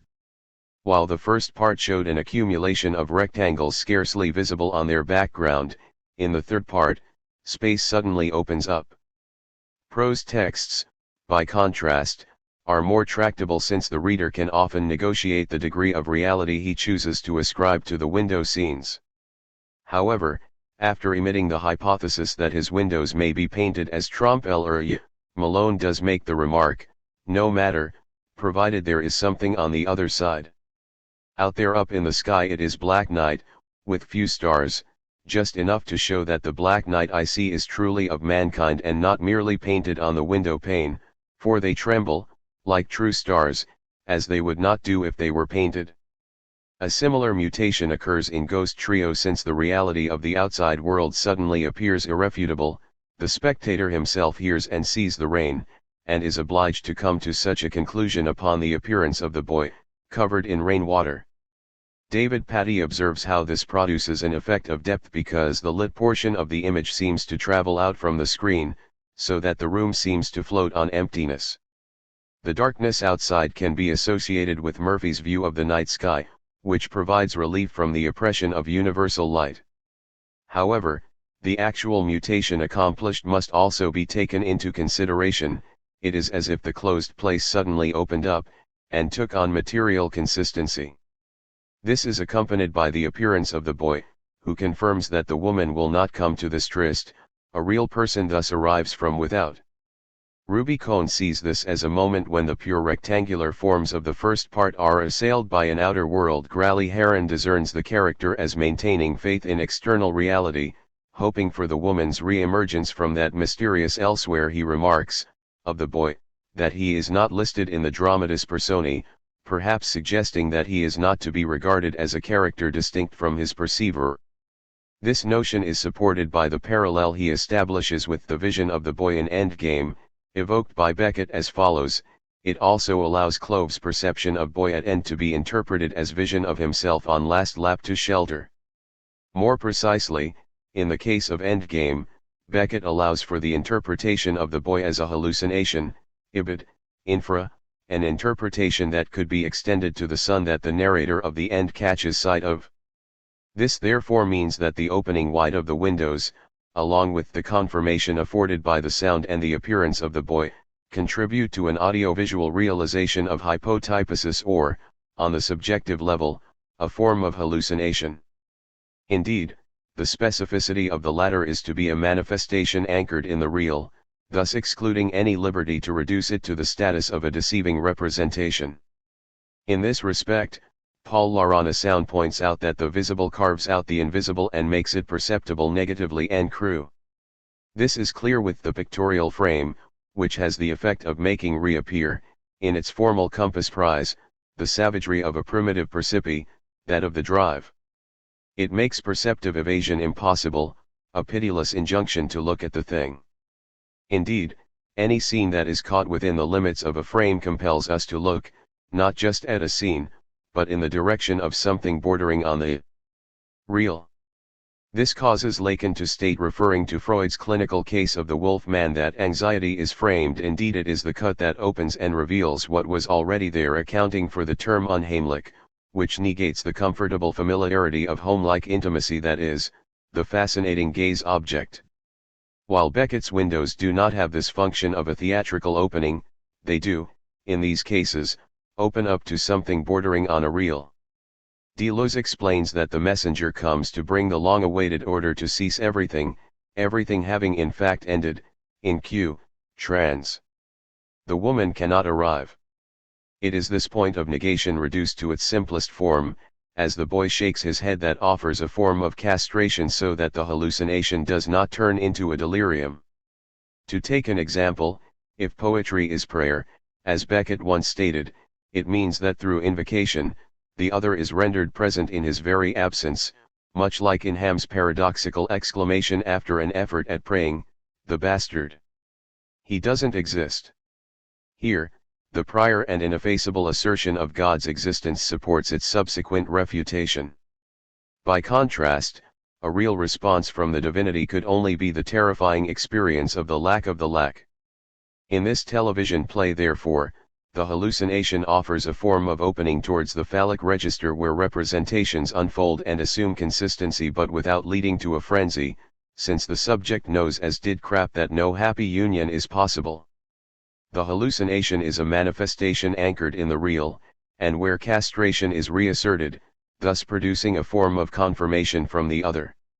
In this chapter, we have seen how, according to Lacan's mirror stage, the production of the imaginary register, commanding the conception of reality, is grounded in an exchange of gazes, whereby the other confirms the infant's identification. The absence of this moment of confirmation renders identity extremely fragile, so that the Beckettian character has difficulty recognizing his own image, or seeing himself from without. The point of view of the other has not been internalized as the subject's own. If this entails suffering, it also engenders a relationship to subjective truth that is less encumbered by the imaginary. If the gaze enables the subject to put behind him the physical conditions of seeing, the melancholic's original other was incapable of communicating any desire, leaving the subject alone with the purely organic conditions of seeing, in the form of the physical eye. This motif is constantly present in Beckett's texts and is enlarged to include depictions of physical spaces. However, the organic nature of the eye also points to blinking as minimal movement betraying a living presence beyond any concern for identification. The absence of a founding exchange of gazes incites Beckett's characters to examine the eyes of others, as in Murphy's unsuccessful attempt with Mr. Endon, an experience that reveals a fundamental dissymmetry, since it is impossible to see oneself from the point of view of the other. With the fragility of the imaginary register, the gaze often passes through appearances rather than perceiving them as a screen to be scrutinized. The frame or the window is a crucial element that structures a subject's reality, as shown by Lacan and art history since the Renaissance. It originated in the founding ascent of the other, in the mirror stage, and supposes the creation of a separation, which consecrates the gaze as a lost object. However, the fragility of the frame can cause intense anxiety when the object intrudes again. The other as an inaccessible ideal reduces the subject to nothing, raising the risk of defenestration in order for the subject to give reality to this identification. More often, the Beckettian character insists on reducing the anecdotal content of the frame to its essential emptiness. Windows are patterned on the eye and reveal a fundamental instability, particularly as they do not necessarily evidence an effective opening towards an external reality. They are often comparable to the empty frame and, when they are positioned facing each other, they testify to the subject's desperate attempts to catch a glimpse of himself. Finally, Beckett's windows do sometimes expand to offer a view that appears with the force of a hallucination. However, the risk that the latter may incur is undercut by an accompanying negation, which functions as a salutary anchoring point. Light and darkness. The previous chapters have concentrated on the visible and the image as a subjective construction resulting from the process of the mirror stage. It was a question of the fragility of the imaginary register, which endows reality with consistency and enables the subject to consider himself as belonging to the same world as his fellows. Beckett's creation showed a deliberate reflection bearing on the collapse of such conventional representations, and the insistence on the physical elements mirrors, eyes, picture and window frames that set the conditions for seeing. However, one part that has not been taken into account in these constructions is that of light and darkness. And yet, light is crucial for seeing as a concrete act.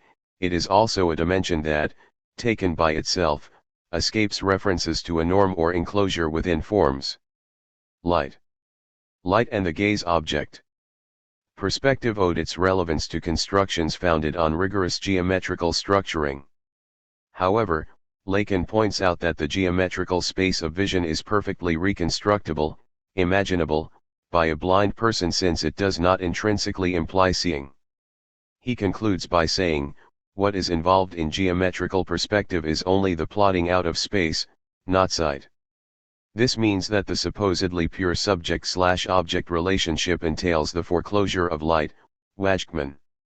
Indeed, perspectiva artificialis, invented at the Renaissance, corresponds to the founding of the subject of science, insofar as the latter is reduced to the status of a mere dot, represented in the tableau as the vanishing point. At the same time, space becomes infinite, continuous, and homogeneous, Panofsky-Invarican, based on mathematics as promoted by Galileo. As a result, the observer is excluded from the view he contemplates, and simultaneously consigned to a specific viewing point. His vision is deemed to be objective, as he himself is not included in the image spread out before him. However, as Hubert Damas has pointed out, a painting cannot be reduced to the optical and geometrical realm of perspective, since it is also a visual object, among so many others. Earlier forms of perspective, however, reveal other possibilities of spatial representation. Instead of coinciding in a single central point situated on the horizon, the lines can converge in a vanishing region, Varikan. Another possibility is a vertical vanishing axis instead of the horizontal one, forming a series of chevrons in a fishbone perspective. For the former, a binocular model replaces the monocular Cyclops one, so that the lines lead to two vanishing points located in the central zone. Such a construction is used in Jan van Eyck's Virgin and Child with Canon van der Pijl, ca. This apparent distortion of perspettiva legitima means that the gaze object returning to the subject from behind the image remains even more present and insistent. This effect is reinforced with the icon, as explained by Nicholas of Cusa in De Icona, describing how the eyes of the image seem to follow the viewer as he moves around it in a semicircular path. In Varikan, contrary to the model used for Renaissance perspective, it seems impossible to escape this gaze. The medieval spectator is thus drawn into the tableau, in the same way as he remains under the all-seeing eyes of God, rather than contemplating a profane expanse from which all divinity is banished. Karel Varikan associates the 10th century use of perspective with works translated by the Flemish from Arabic. Thus Al-Kindi studied convex and concave mirrors, such as the one later used by Van Eyck for the Arnolfi portrait. Ibn al-Haytham speaks of light emitted by a source or reflected, and being propagated to the surrounding objects. Leonardo da Vinci gave theoretical extension to these ideas, resulting in his use of sfumato technique, which are omnipresent in Flemish paintings. These developments show how the perspective cone can be undercut to reveal a radiating action whereby light infuses all the surroundings, instead of leaving the spectator separated from the scene by a window frame. These models reveal how the gaze can break out of the corset of conventional perspective, bringing to the fore the crucial role played by light. Lacan observes, light is no doubt propagated in a straight line, but it is more fundamentally refracted, it spreads, it inundates, it fills. Let us not forget this cup that is our eye, it overflows it too. It requires, around the ocular cup, a whole series of organs, apparatuses, defenses. As an effect of light, the lines of perspective no longer allow for an angle of immunity. This excludes the relationship of appearances to being, of which the philosopher, conquering the field of vision, renders himself master so easily, since, as Lacan says, the essential is in the luminous point, a point of irradiation, streaming, a fire that is a gushing source of reflections. Christian Varikan develops Lacan's metaphor: the eye does not only serve to see. It is a small cup, a copula, that serves to drink light, to the point of bedazzlement. This point is crucial, since Lacan explains, that which is light watches regard me. It is something that causes to intervene what is elided in the geometrical relationship. It is what solicits me at every instant, and makes the landscape something other than a perspective, something other than what I have called the tableau. Lacan shows how the subject is reduced to passivity, stating that the gaze is the instrument whereby light is embodied, and whereby I am photographed. Thus he recounts an anecdote where, while fishing, a young boy pointed to a sardine can in the water, and said, "You see this can? You see it? Well, it does not see you." Lacan comments, "If the can does not see void me, it is because in a certain sense, all the same, it is watching regard me. It is watching me at the level of the luminous point, where everything that is watches me, and that is no metaphor. That means that rather than watching light which leads to a point of blindness, the subject is watched by it, so that in the scopic field, the gaze is outside, I am watched, that is to say, I am a picture tableau. Light permeates representation, while remaining behind a screen, so that it only gleams through the shapes and the space it gives visibility to. As Berkeley explains, this pure and clear light which enlightens everyone, is itself invisible. However, La Rochefoucauld states that neither the sun nor death can be looked at fixedly, maxim, since they embody the two sides of castration. The place of the latter appears in Velázquez's painting Las Meninas, which gave rise to a famous commentary by Michel Foucault, and to whom Lacan responded in his seminar of, In the Philosopher's Presence. In one part of his response, he refers to the optical schema as it describes the formation of the object, with the image of the upright bouquet representing the ideal ego, noted I, A, meaning that the non-specular object, A, is dissimulated by the visible image, I. Lacan then points to the enormous dress of the Infanta, associated with the vase in the schema, out of which the young girl arises like the bouquet, caught in the virtual mirror of the other. The dress possibly suggests the good tradition according to which the Queen of Spain has no legs. Such a construction echoes the figures in urns, in play, or the condition of Winnie in her mound, stuck up to her ditties in the bleeding ground. The spectator is captivated by this spot of brilliant light which, however, covers the structural dimension of the slit that gives this form its full scope. In the place of his object, the painter in this work, in this object he produces for us places something that is made of the other, of this blind vision which is that of the other, in so far as it supports this other object, this central object, the Infanta, the little girl, as a phallus which is this as well, that I indicated to you earlier as the slit fente.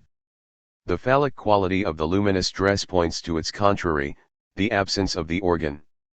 The function of castration is thus at the center of the painting, without being represented as such. Indeed, light pours in from the window situated on the right, which operates as the window of the fantasy, endowing the whole scene with its visibility.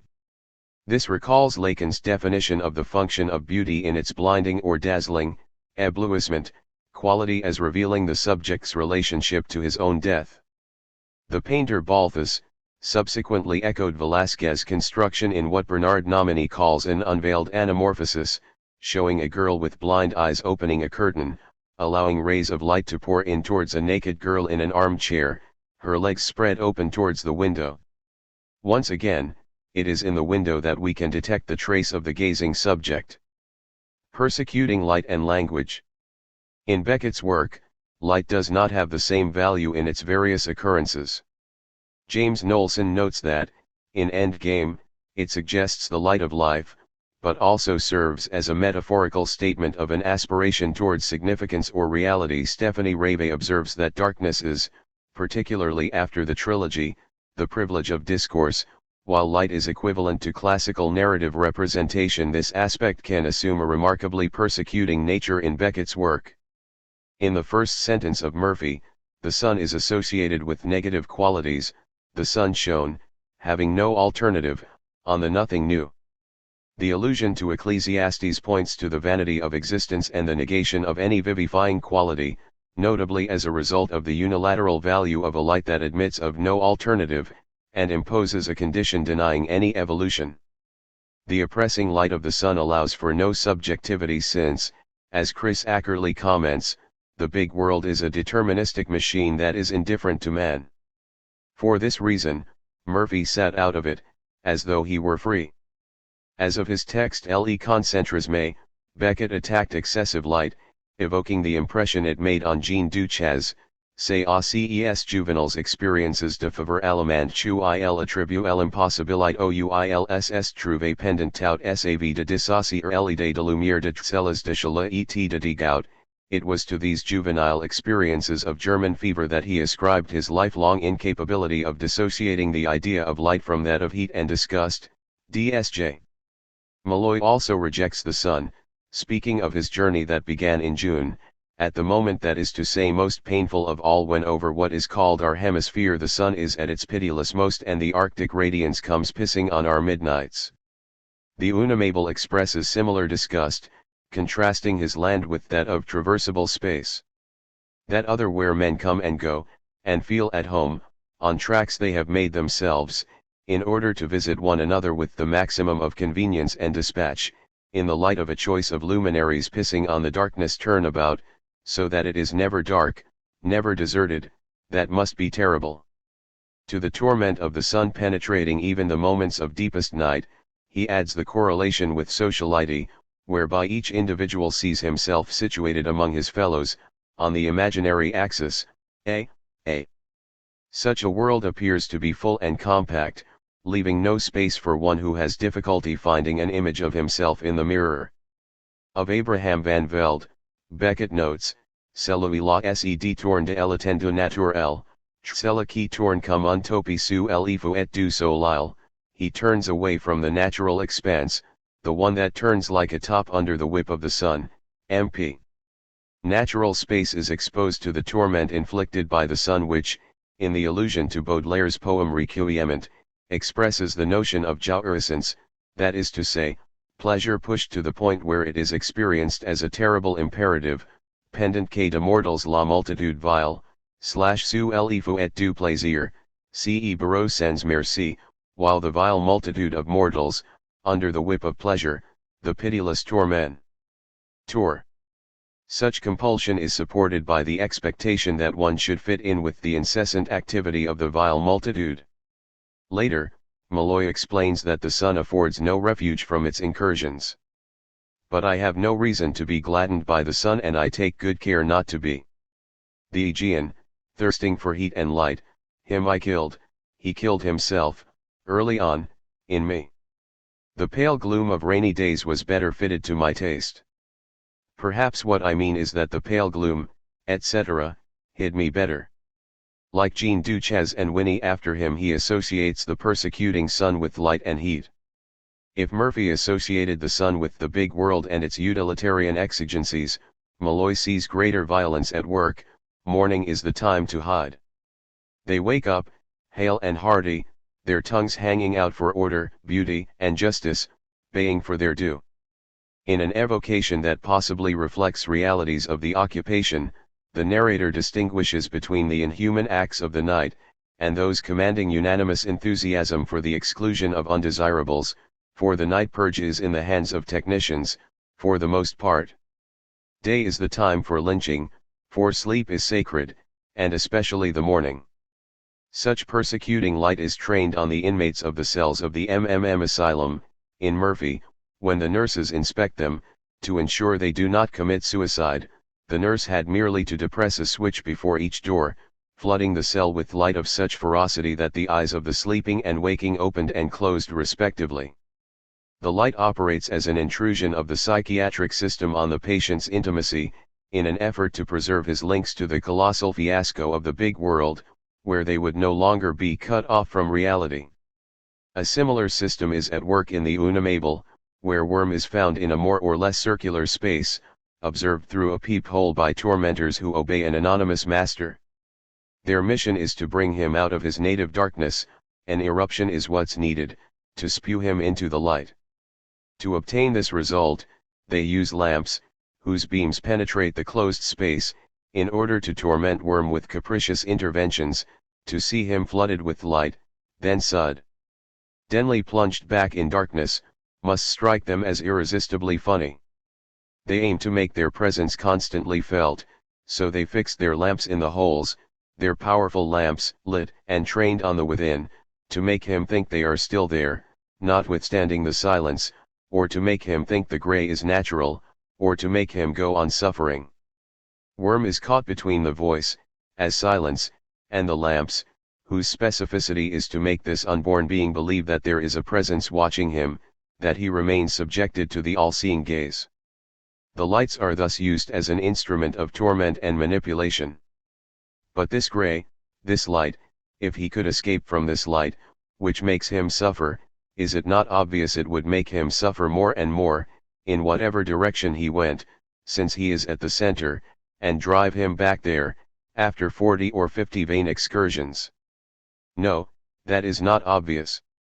For it is obvious the light would lessen as he went towards it, they would see to that, to make him think he was on the right road and so bring him to the wall. Then the blaze, the capture, and the paean. Worm's existence lies out of sight, in the darkness.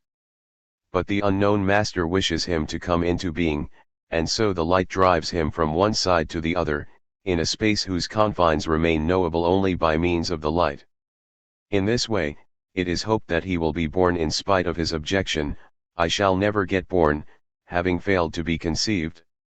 His tormentors anticipate, one day he'll thrill, the little spasm will come, a change in the eye, and cast him up among us.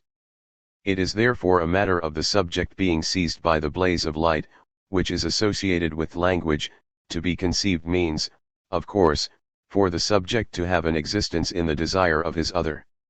However, since the latter did not endow him with some form of identification by means of an exchange of gazes, the subject remains unborn.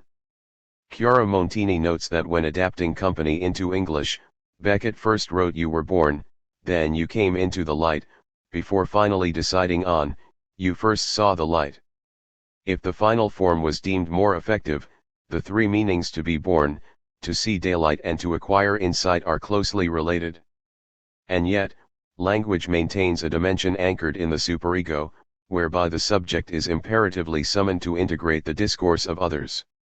Its persecuting nature is due to the impossibility of ever satisfying such a demand, since the subject remains devoid of any means to know what is required of him. Thus light embodies an absolute that is, as such, impenetrable, precisely in the same way as the gaze of the other was not addressed to the infant, leaving the latter to endlessly question what might be demanded of him in order to at last be worthy of recognition.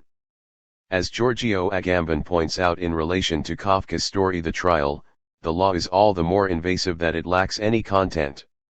As a consequence, the messianic task of the peasant of this story could then be precisely to render effective the state of virtual exception and oblige the guardian to close the door of the law. This gesture would mean to render possible an open/close logic, whereby the gaze could be humanized, offering a chance for shadow to provide respite. Consequently, Belacqua, anticipating Murphy, seeks to achieve a peaceful womb-tomb state, the mind at last its own asylum, the glare of understanding switched off. Significantly, the word glare contains a double meaning including light, a dazzling light or brilliance, late THC, and the gaze. This means the union of an unbearable light that destroys all visibility illuminated forms and the unspoken threat caused by the subject's fundamental nonconformity. This glare cannot be ascribed to an external source but, rather, is a terrible part of Belacqua's makeup that leaves him no relief.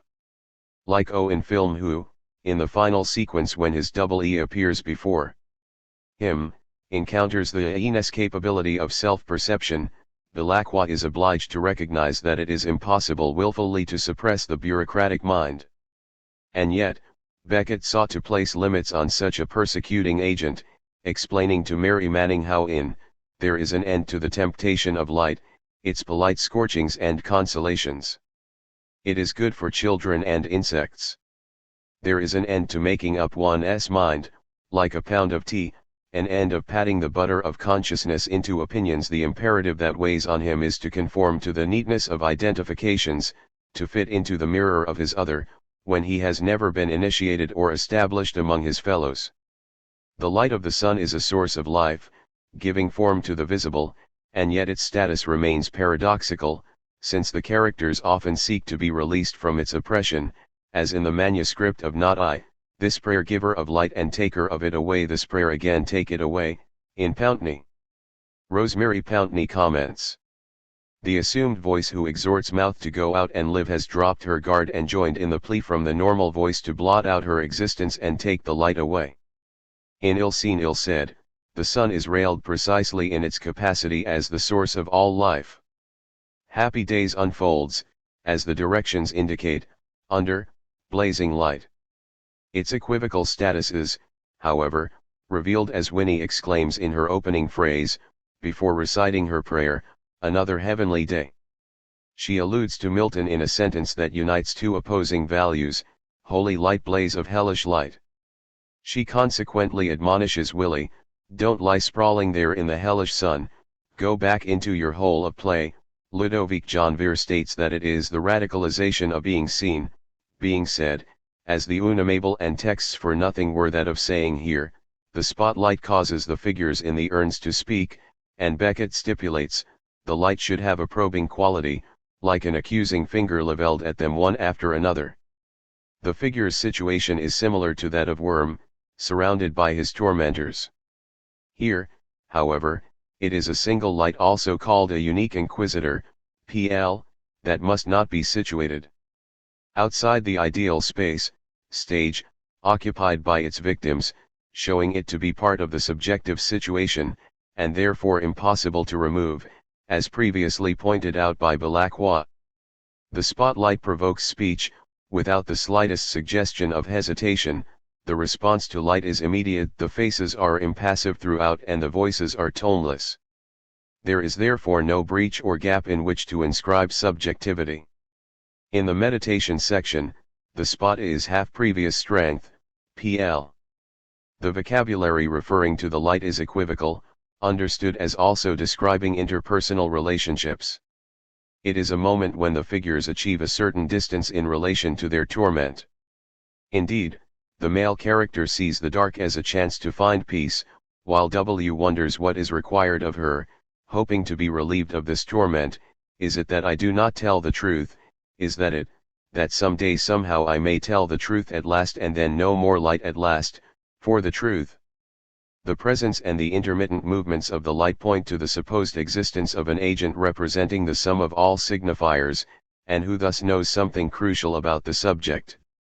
The notion of light as absolute knowing has been present in Western thinking since Plato, who, as Bernard Nomini points out, situates the ideal of knowledge in full light, where one can know that the sun is the cause of all that one sees in the cavern, and thus produce the synthesis between the object and the image. In Plato's words, you will be able to identify all the images there, and know what they are images of, since you have seen the truth of what is beautiful and just and good. The Republic, 7, c. Noting that the spectacle of the world is, behind visible appearances, all-seeing, omnivoyeur, Lacan states that this fantasy is transposed in Plato as an absolute being to whom is transferred the quality of the all-seeing. This entails an impossibility, as Nomini explains, since if we thus conflate the subject with his geometrical position, such an ideal subject would be the only one to not perceive the position he occupies. Because of this logical impossibility, such idealism is expressive of a fantasy of omnipotence, rather than a quest for truth.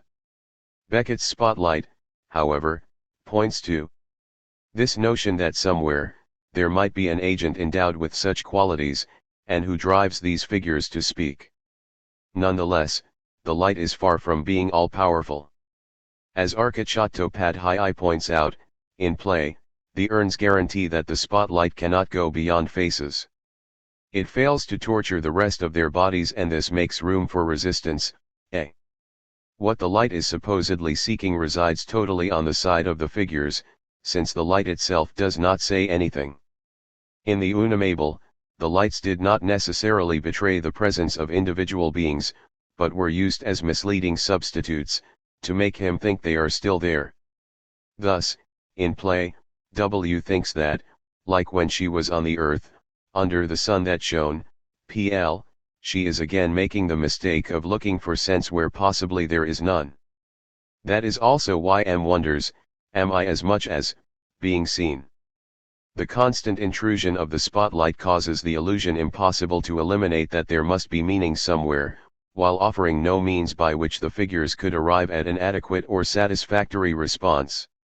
Even this hellish half-light is torment, and the supposed tormentor, as elsewhere in Beckett's work, has no idea what he may be looking for, in the absence of any original identification capable of providing an adequate quilting point, point de capitan, or structuring punctuation.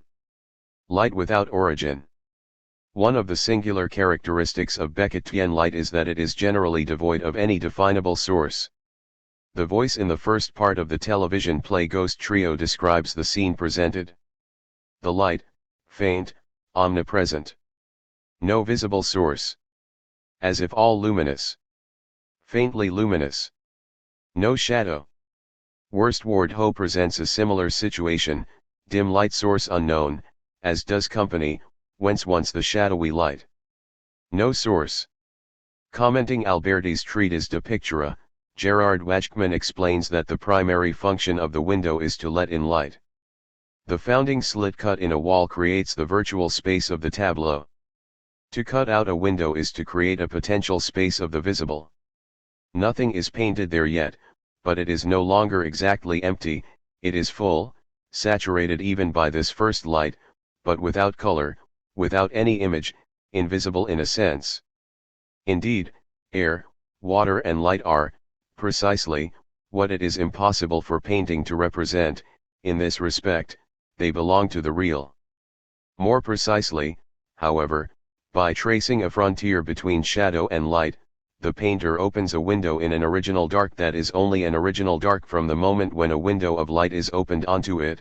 The original dark only appears as such retroactively.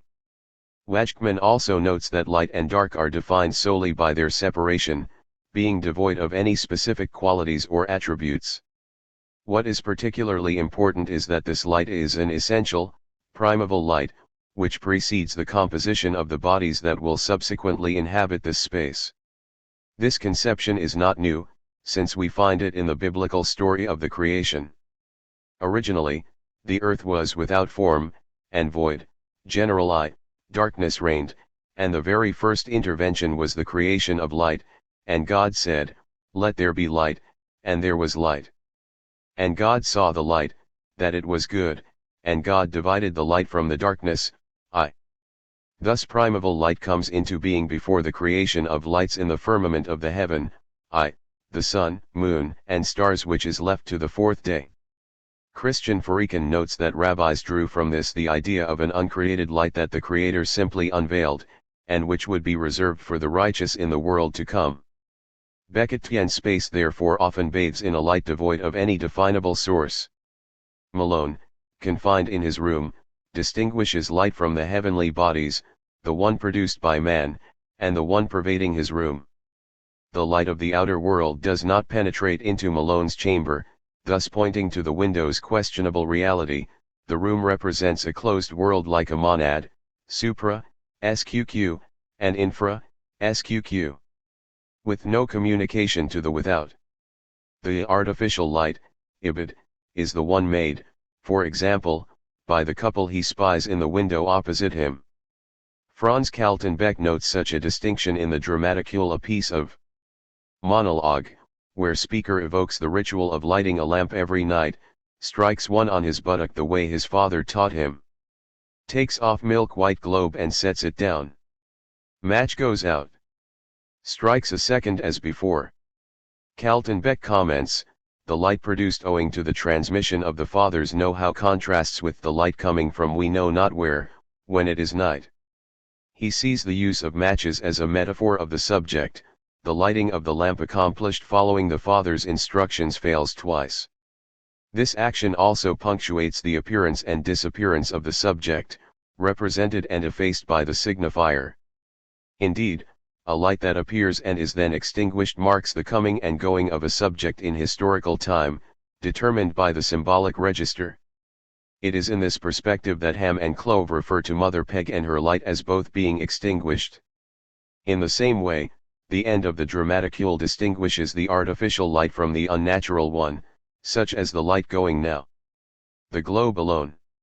Not the other.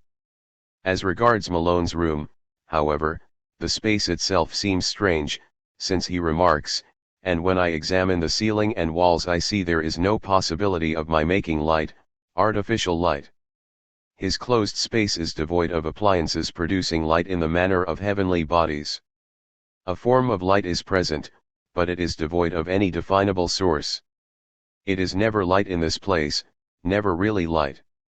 The light is there, outside, the air sparkles, the granite wall across the way glitters with all its mica, the light is against my window, but it does not come through.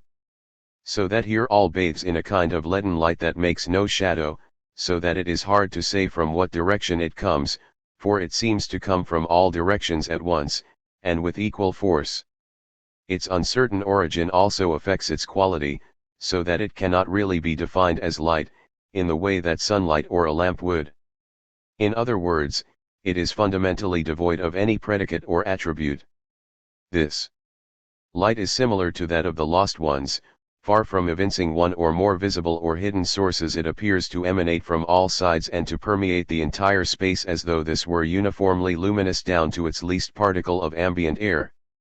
In this way, Malone's light is truly comparable to that of the primeval light, since it knows no distinction between the material environment and the air itself. It is particularly important that Malone's light is not accompanied by any shadow, since it bathes the entire surface, because it has no origin, it is not oriented in any direction, and knows no limits. Indeed, only light that emanates from a specific source is inscribed within the coordinates establishing three-dimensional space and perspective, in other words, the articulated, and imaginary, signifiers composing a world and situating the subject within the temporality of a narrative. Here, however, such a construction is absent, so that everything is gray. I myself am very gray, I even sometimes have the feeling I emit gray, in the same way as my sheets, for example. Malloy also is gray, and it merits noting that Beckett wrote in of his house in Ussy, little house newly painted outside and in, gray like the proprietor. The essential light in a piece of monologue is also omnipresent. Faint light in room. Whence unknown. None from window. No next to none. No such thing as none. This light comes from no identifiable source, and its very absence seems impossible, causing it to be described in negative terms, the unaccountable. From nowhere. On all sides nowhere. Unutterably faint. The negations point to the fact that it enters no coordinates enabling one to apprehend it, it is excluded from numbering, contrary to the days and seconds, and speech. Contrary to the light produced by matches, this one never dies, light dying. Soon none left to die. No. No such thing as no light. Dies on to dawn and never dies. Carlton Beck notes that like the libido, it belongs to the realm of the continuous. By contrast with repetition, this continuity is that of the billions of seconds making up a life, and points to the register of the real, that knows no lack. Carlton Beck observes that the space is breached by no established signifier. Once again, like many of Lacan's axioms, the negation no such thing is an operator pointing to the real. Like Hamlet, the speaker experiences the eternalizing or endless perpetuation of his desire, and knows that there is no to be or not to be whatever the circumstances. The to be remains eternal, saying that there is no light from the window, and no absolute darkness means that the negation of lack touches on the impossible, the dimension of the past out or not all. By contrast, reproducing his father's manner of lighting matches is a means for the character to produce a breach in the real. It is his obstinacy, Carlton Beck, that allows him to perceive scenes as through windows beyond the walls that enclose him. Thus, by means of the reiterated ritual of the lamp but also that of the contemplation of the effaced images, the light also belongs to the world of the discrete and of repetition. The absolute and apparently unmitigated light is distinct from the glare that persecutes certain characters, making it capable of assuming an idealized quality, which we could associate with Dante's experience in the circle of the moon. Meseemed a cloud enclosed us, lucid, dense, solid, and smooth, like to the diamond stone smitten by the sun's radiance. Paradiso, 2. This tradition of a light that escapes any precise localization can be found in Dream of Fair to Middling Women and the poem Alba, where it is allied with whiteness and music, to promise a paradisial state, plain of white music, warpless music expunging the tempest of emblems, calm womb of dawn whelping no sun, no lichen of sun rising on its candid parapets, still flat white music, alb of timeless light. As in Ill Seen Ill Said, this light is distinct from the assaults of the sun, and removed from the scansion of time. Lawrence Harvey points out that in the poem, Alba replaces Beatrice, since she allows entry to the poet's inner paradise, adding that the celestial realm descends here to the terrestrial level. Such an experience of light is particularly present in Ill Seen Ill Said, infra, where it surrounds the figure of the old woman. P. J. Murphy explains that the latter is surrounded by an aura of paradisial imagery, since she exists for herself while, by contrast, the existence of the eye that observes the scenes is contingent upon a relationship with her. While she seems turned to stone, the eye closes in order to see the further confines, at last they appear an instant. North where she passes them always. Shroud of radiant haze. Where to melt into paradise. As in Dream, the triumph of light signals escape from the realm of human temporality and worldly emblems or insignia. This melting suggests the aesthetics of effacing, such as the motif of white on white, as found in the Paradiso, 3, see infra, or the way forms melt into light, to become pure spirits. This light penetrates all, as one soul explains, bearing directly on me is God's light, piercing the bowel in ventro of my being through. Its power being then conjoined to my sight lifts me above myself until I gaze upon his essence whence is milked munta such might, xxi. The narrator of Ill Seen Ill Said sees the woman appear and disappear, noting the presence of imperceptible changes, which he finally qualifies as less. Ah, the sweet one word. He then envisages the idea of her disappearing thus, less. It will end by being no more. By never having been. Divine prospect. In her very central status in this text and in such passages, the woman appears comparable to Dante's Beatrice, as Harvey noted. The vision she offers at these moments appears to be an absolute, where the eye finds its complete fulfillment, its cup is filled. By the same token, however, she points to a limit, castration, bordering on the impossibility of seeing. Thus the shroud of haze suggesting an affinity with death, as mentioned in Alba, expresses the idea of being somehow enveloped and contained within this absolute of seeing which is non-seeing. This preoccupation with an ideal state of total visibility is recurrent in Beckett's reflection, and his remarks on Racine are of particular interest in this respect. He evokes the character Phaedra as being all bathed in white light, in Nolson and Nolson, and describes the evolution of the plays as leading to the state, Ra. Cinna develops from chiaroscuro to chiaro. Such an evolution foreshadows Deleuze's conception of exhaustion. It is when all these fragments are blended into a whole that the play comes to an end.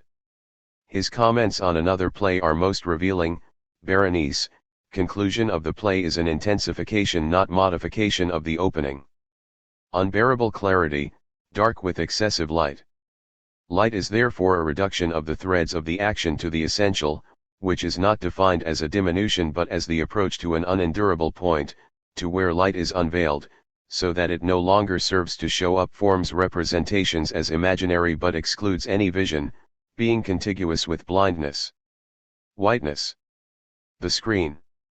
As a color, white is closely linked to light, which it serves to reveal, by contrast with black, which absorbs or devours light. If a source of light is blinding, the latter's radiation is invisible, and can only be seen in so far as it strikes surfaces and is then reflected. In short, the latter act as screens. The screen is, as Lacan shows as of Seminar 11, SQQ, constituted by the fundamental fantasy, upon the surface of which the signifiers forming the subject's founding axiom are inscribed. Lacan notes that the screen supports for us everything that presents itself, and is the support, as such, of signifying signifiance. The screen is the cause of the doubt that affects the divided subject as opposed to the latter's unified form, in the context of philosophical idealism, since what is seen does not reveal, but hides something. More precisely, however, its function is double since, as Lacan explains, the screen is not only what hides the real, it doubtless is, but at the same time it points to it. If the screen dissimulates the subject's original inscription by the signifier, the latter entailing both his fading or abolition, as well as his coming to existence, the representations it presents will be orientated and determined by this very inscription. A white surface thus functions as a screen, such as the one formed by a piece of white linen for Descartes, to show things that appear in a chamber, when having completely closed it, left a single hole, and having placed before this whole piece of glass in the form of a lens, one spreads behind, at a certain distance, a piece of white linen ligne blanc, upon which the light, coming from objects outside, forms these images. For they say that this chamber represents the eye, supra. When Clove speaks to Ham of looking at his wall, the latter responds, the wall. And what do you see on your wall? Many, many naked bodies. These two motifs belong to the imaginary register determined by the fantasy, the naked bodies suggesting the imagined union of the two sexes, and the reference to the book of Daniel announcing a sealed destiny. Such allusions are caustic, and underscore the basic inadequacy of any imaginary representation. François Noudelman states that not only does the absence of distance eliminate what could be inscribed or set down, but the imagination does not replace this void either, and projects no fantasy image. He adds that the many quotation treats with derision all the imaginary representations that would fill absence. Indeed, it shows that if the wall offers a screen, it receives, however, no image and participates in spreading a dying light. It should nonetheless be added that the idea of ending announced by Daniel is radically negated in Beckett's work. This is what Beckett expresses in a letter, in response to Lawrence Schoenberg remarking that looking at a wall makes writing seem obsolete. When I start looking at walls I begin to see the writing, from which even my own is a relief. His own creation serves to make a breach in the feeling induced by an oppressive ideal comparable to Kafka's eternally open door, supra. This presence of the screen proves to be problematic, since rather than being hidden to the benefit of imaginary representations, which compose a habitable world, it is brought to the fore, as a bared surface. This can be understood in the light of the founding moment in the mirror stage, as it occurs for the melancholic subject. Marie-Claude Lamothe explains that the image seen in the flat or virtual mirror, supra, is established by what Lacan calls the assent of the other. As such, it partakes of the dialectics of desire, and allows for the deployment of imaginary representations, rendered possible by a radically singular cutting out decoupage or framing. This possibility is not available to every subject, and it is precisely this cutting out that seems to be lacking for the perception of the melancholic subject in the description of a levelled out reality where all objects appear juxtaposed one with another, without any perspective. Referring to Lacan's L schema, Marie-Jean Sarret explains, the O.S. other subject vector is maintained in the sense that the subject does indeed encounter the other, but he comes up against a non-gazing gaze, an original non-response. He then deciphers, in the eyes of the other, in the ego ideal, a void, a nothing to be desired. As a result, the a-axis, between ideal ego and ego, into which, however, the subject should rush, is effaced, the bond between ego and ideal ego is broken, between the nothing of the ego and the all of the ideal for want of the assent of the other. Sarret. The encounter with the other establishes the symbolic register which, in the case of schizophrenia, would have suffered from the foreclosure of the name of the father. What suffers, however, is the instituting of the imaginary register whereby the desire communicated by the exchange of gazes remains totally absent. The other remains impassive, and the subject comes up against a blank wall. On such a surface, nothing can be inscribed, no object of desire can reveal its contours, since none has been singled out by the other. A persecuting screen, from an abandoned work. The color white comes to the fore in From an Abandoned Work, where the figure of the mother appears at the window, seeming white and so thin I could see past her. Then as the narrator wanders, he sees a white horse followed by a boy. The apparent calm represented by the color white is constantly disrupted. Susan Breenza notes that the narrator's three loves are stillness, whiteness, and words, and that the latter proclaim a desire for stillness while his behavior betrays sudden action and violent change. The first occurrence suggests, and P.J. Murphy confirms as much, that the pivotal point is the mother. Eric Wessler notes that she constitutes a cardinal reference point and that she distributes the given elements of the narrative, of the act of writing. Thus, in the same way as Murphy declared life to be a wandering to find home, and Malloy spent his time trying to settle the question of his mother, Breenza, this narrator also broods over the same problematic point. As mentioned earlier, the figure of the mother in the window is problematic, since she is not presented as addressing her gaze to her son, she is evanescent, and in continual agitation. Thus she in no way allows for a space of representation that would cause the window frame to be forgotten, to the benefit of the mother-slash-son relationship. The narrator cannot therefore experience a feeling of calm, for once I wanted to stand and look at something I couldn't with her there waving and fluttering and swaying in and out of the window. Although he seeks stillness, he finds himself exemplifying the same agitation, no tenacity of purpose he reproaches his mother with, as his story advances in fits and starts. The white horse is explicitly associated with his mother, since the son was full upon both of them. The narrator then provides an explicit explanation. White, I must say, has always affected me strongly, all white things, sheets, walls, and so on, even flowers, and then just white, the thought of white, without more. This white, tapering off from concrete objects to an abstract entity, recalls the earlier description of the plane of white music, still flat white music, alb of timeless light. Lawrence Harvey notes that the end of the poem Alba, closely related to this passage, denies any transcendence, since its metaphors underscore horizontally. P.J. Murphy notes that in this poem, the whiteness and music are employed to blank out the rituals of being in time represented by the endless unveiling of the sun. He adds that in From an Abandoned Work, the I still harbors the dream of a state of perfect peace. Finally, in Alba, a mortified condition is described, a statement of itself drawn across the tempest of emblems / so that there is no sun and no unveiling / and no host / only I and then the sheet / and bulk dead. This enveloping womb-tomb state offers peace, supposing a pure adequacy of being. Words do not point to any beyond, to any interpretation, at the cost, however, of a death-like state. By contrast with this condition he aspires to, the narrator of From an Abandoned Work finds himself caught up in the tempest of emblems, which is the narrative itself, composed of its successive actions. In Dream, the narrator states, it is a poor anger that rises when the stillness is broken, our anger, the poor anger of the world that life cannot be still. And Murphy comments, it is precisely the absence of changelessness in a tranquility of changes which exacerbates the violent feelings.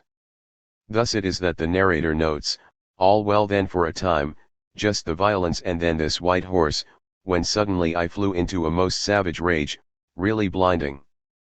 Now why this sudden rage I really don't know, these sudden rages, they made my life a misery. These outbursts point to his inability to cope with the ideal the mother represents in her whiteness, precisely because she remains an inaccessible, unappeasable part that never ceases to intrude into his world. If, for Lacan, it is a matter of losing the frame to gain the tableau. Here the frame and the white screen do not allow themselves to be forgotten, they do not leave the narrator free to enjoy the surrounding world. Whiteness impedes any possibility of seeing, and the fury directed against the world around him duplicates his mother's incessant agitation, as if in an effort to reduce things at last to a state of calm, in order to restore the screen that the mother's presence rendered so inadequate. The white horse disappears, as the mother did, into the dark of the room. Eric Wessler sees in this horse a possible allusion to the deer pursued by Gawain, in Perceval, by Chrétien de Troyes. He notes, as in the medieval novel, the astonishing whiteness of the animal points to the latter as an interface between two worlds, between reality and another world. The animal crossing the path of the text embodies therefore the ever-present, but always unexpected, temptation, for the narrator, to construct a novelistic Romanesque universe, referred to in this case as pure improbability, instead of seeking, step by step, an eventual identification of oneself without resorting to fiction and the literary code.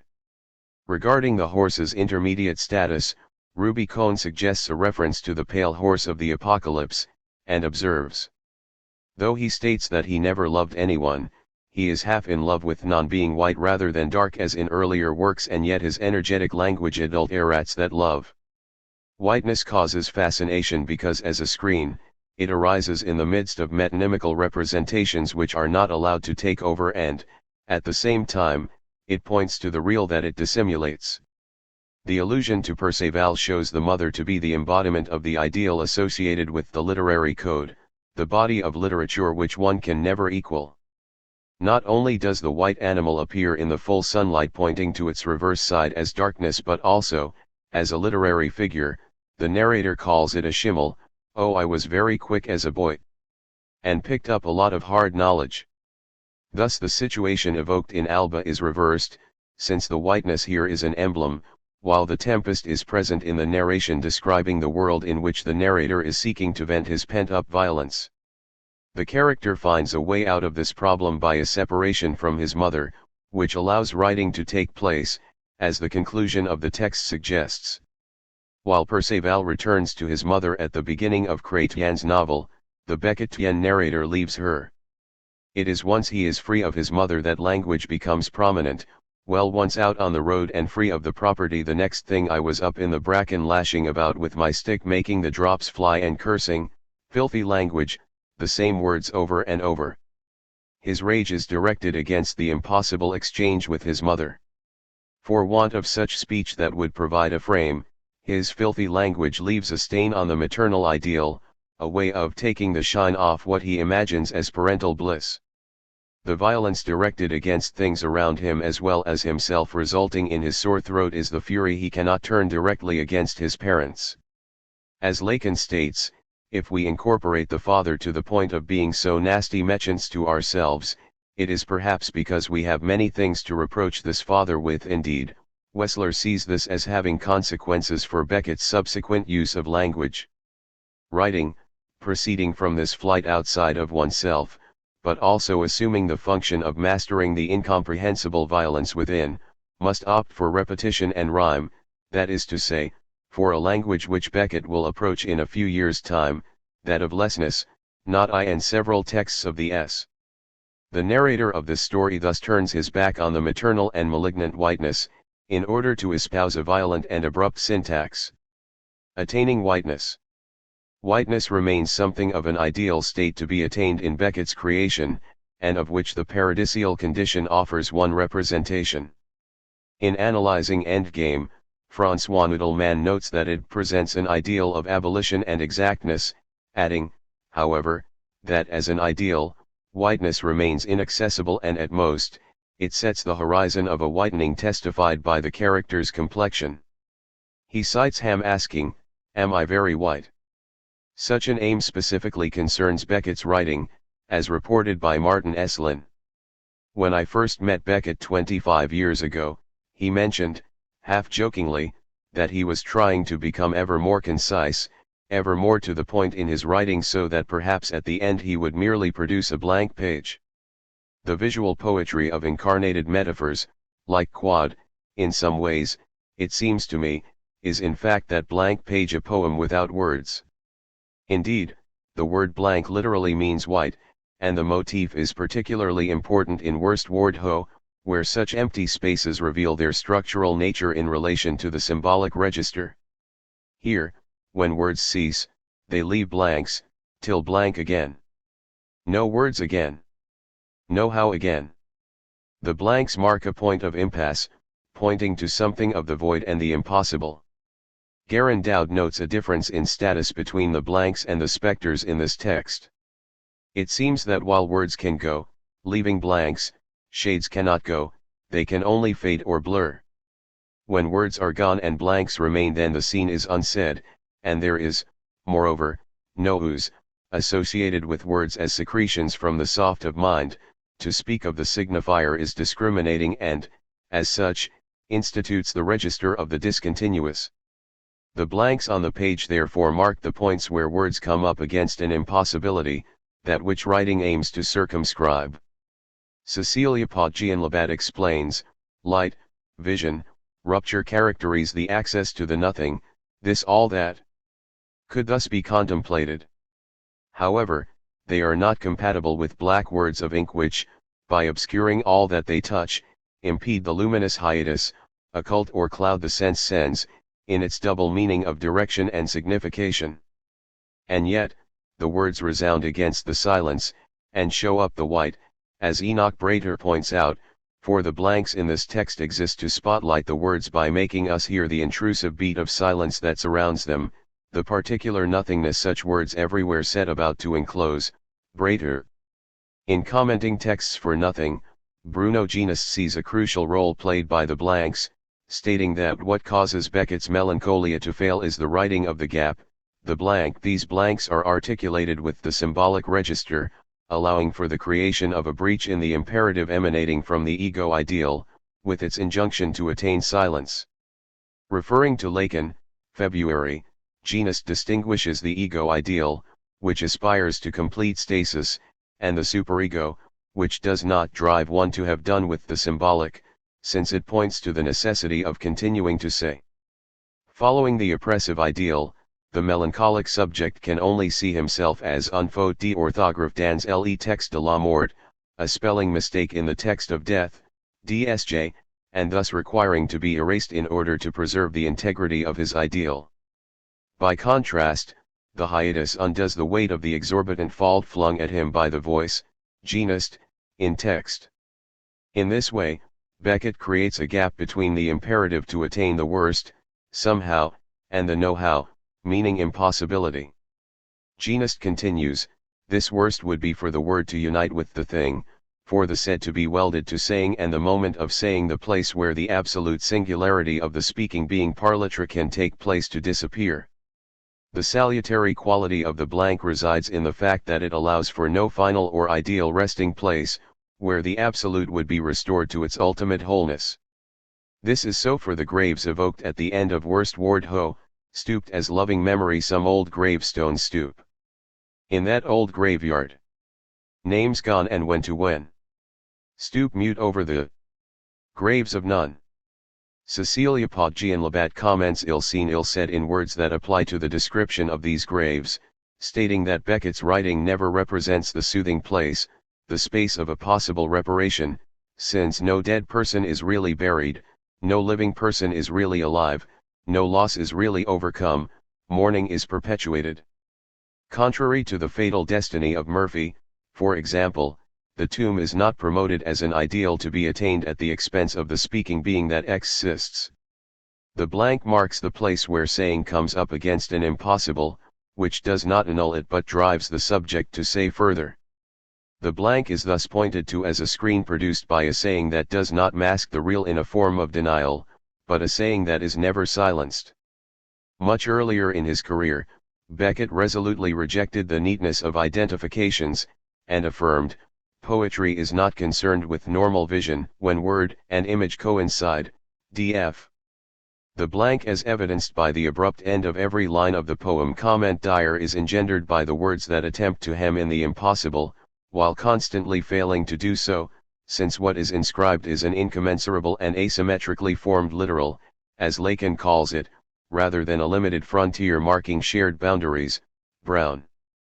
Ping, permutation and enunciation. As seen earlier, the ideal of whiteness can be associated with Dante's Paradiso. Jacqueline Rissett explains one such astonishing image, Dante, to describe the appearance of the elect in the heaven of the moon, uses an anti-image, like a pearl on a white forehead, a sort of dissolution of usual seeing.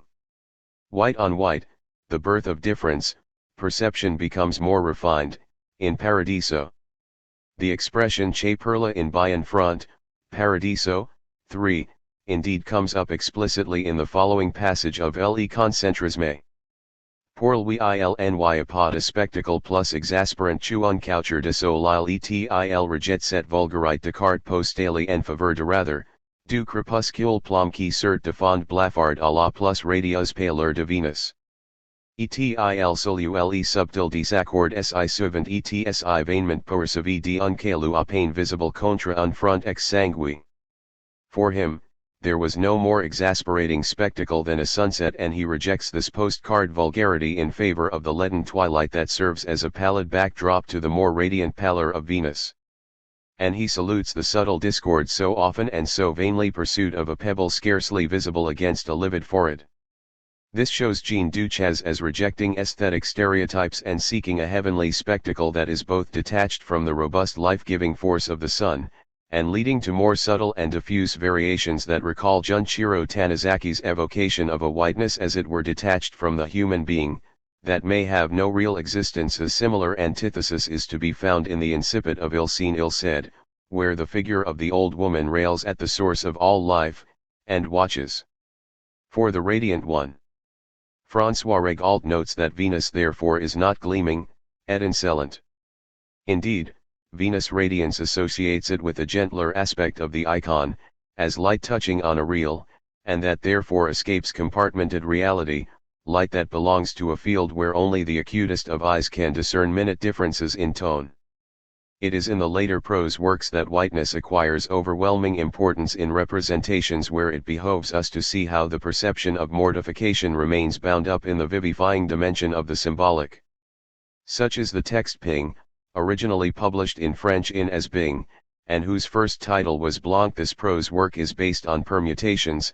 Rubicon notes that s 100 words are permit and combined into 1,000. Susan Breenza states, linguistically, Ping is a text of words, composed of words recurring in about different phrases. If pure whiteness suggests an absence of differentiation, an unlimited dimension like a tabula rasa where nothing is inscribed awaiting an inscription, or having abolished it, it highlights a particular problem in the process of creation. That is to say, how is subjectivity inscribed in what appears to represent its effacing? One aspect of the answer can be found in the recourse to permutation, which represents a constant in Beckett's work, starting with the well-known episode of Malloy sucking stones. In Ping therefore, the permutation of phrasal elements is combined with the motif of whiteness, in a confrontation with an inhuman dimension. Beckett associated this text with The Lost Ones, MSS-led Pupler Bing. Though very different formally, these MSS belong together. Bing may be regarded as the result or miniaturization of led Pupler abandoned because of its intractable complexities, in Murphy. Beckett also asserted that it is a separate work written after and in reaction to led Pupler, in Hill. Susan Breenza points out that one of the earlier versions was titled Dans le Cylindre, and Leslie Hill observes that it seems to be devoted to exploring or detailing what it might be possible to say about a body's life in the niches described in led Pupler. According to Breenza, this white oblong space is prepared by the white boxes into which, according to the second typescript, the actors of play were to be implanted. This text therefore deals with the extreme and inhuman conditions imposed by the sea-loosed place. In Ping, what is described as the signified a body white and immobile is to be distinguished from what takes form as a creative act. This allows us to look more closely at the function of whiteness, prolonging our preceding remarks on Worst Ward Ho. Here, whiteness is a crucial motif from the very first sentence, all known all white. This leads to a point of effacing and invisibility. White body fixed 1 yard white on white invisible. The French invisibles rencontres de faces suggests the idea of a bodily face and a surface exposed to the gaze. The allusion to Dante almost white on white suggests paradisial associations, while maintaining a disquieting atmosphere, both being facets of the ideal. The latter can be developed in relation to Lacan's reference to a Magritte painting where the canvas, bearing a representation of the scene outside, is placed before a window. The trompe-l'œil caused by the superimposition breaks down when one looks behind, in the same way as psychoanalysis aims to bring to light the object as a construct. The facticity of the ideal is manifest, since the actual fusion of the subject with the tableau would plunge everything into darkness, for want of the distance indispensable for seeing. The whiteness prevalent in Ping supposes the gaze of an other who knows all. A realm of pure visibility establishes a completely unveiled space, in a form of panopticon. Thus, all known, all white, bare white body fixed. The idea of all being known seems related to the state of the melancholic as totally crushed by the ego ideal. Everything has always already been inscribed, nothing new can ever arise. Here, however, instead of the disgust expressed by the motif of the mud in How It Is, Brown, b. this text brings to the fore the impenetrable and oppressive ideal. This situation echoes what Marie-Claude Lamothe traces back to the moment of narcissistic organization where the singular image, ideal ego, was definitively riveted to the all-powerful external model, ego ideal. At the risk of obliteration, Lamothe notes that the melancholic suffers no premises other than those accepted once and for all by the subject. This position excludes the future which, through anticipation, allows for the dynamics of desire. In Ping, what has been definitively admitted in the past, the all-powerful, all-knowing status of the other seems to reign unreservedly. Leslie Hill points out that all the verb forms are past participles, so that for this creature, the end has already taken place and what is left are the remains of that closure. Thus the expression all of old reflects the experience of the melancholic who lives in a present entirely determined by memories, as ciphers of a message that can only be interpreted in its totality. The body is completely exposed, to the point of allowing for no opening or orifice, nose, ears white, holes, mouth white, seem like sewn invisible. The functioning of such orifices would allow for the play of the drives, and the possibility of singular existence, gaze directed at an object, and sexuation, brinza. According to where one cuts the syntactic segments, one can understand the presence of a white seam, or that the orifices seem to be sewn invisibly. The original French allows for a different equivocation. Bouche comme cassou fil blanc invisible, fil blanc comme cassou invisible. The expression cassou de fil blanc means that something is plain for all to see, like an item of clothing whose seams are revealed by white thread. In the French, the figure's head is a ball, tête boule translated as head hot, just like that of the une amable, c'est un grande boule que je porte sur mes épaules, it is a great smooth ball I carry on my shoulders. This condition is problematic since the absence of any breach may have dramatic consequences, as holes are necessary to prevent it from bursting. In spite of this apparently hopeless and issueless condition affecting the lone figure, the text is constructed around an enunciative system that breaks up this monolithic image. John Pilling notes a tendency to begin each utterance with what seems to be substantial and to end with indications of absence and vacancy, never seen, invisible, almost never, that known not, silence within, no sound, and over. P. J. Murphy observes the presence of 2 points of view, located in the protasis and apodosis of the opening sentence. All known is countered by the last words of the second sentence, never seen. The point is that the all known is continually qualified by statements taken from the other's point of view. He ascribes this to the figures of the author, who seeks a perfect order, and the character, who seeks being in the world outside this box or enclosure. This setup can be formulated somewhat differently, to show the creator as split into 2 agents or entities. On the one hand, the gaze of the other that fixes the figure seen from without as an inert object, on the other hand, the subjective entity devoid of any visual representation, and who is folded into the free indirect discourse composing the narration. As an object, the figure is petrified and totally subjected to the other, who represents an oppressive ego ideal. As a subject, he achieves a margin of liberty. 2 dynamics are therefore at work, fixing and dislocating, corresponding to the respective values of whiteness and darkness. The complex rhythm of the sentences derives from the fact that the language simultaneously affirms both points of view. Murphy, they are flattened out, aligned on the same plane of narration, so that it is difficult, at any given point, to ascribe the point of view to one or the other agent.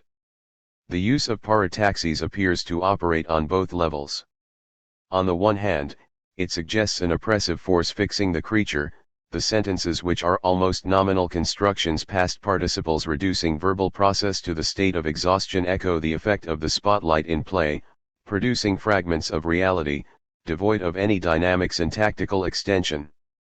The juxtaposed words seem to be separated and joined by sutures light heat white just like the creature described, while the condensed, non sequitur phrases lack even associative logic, Breenza.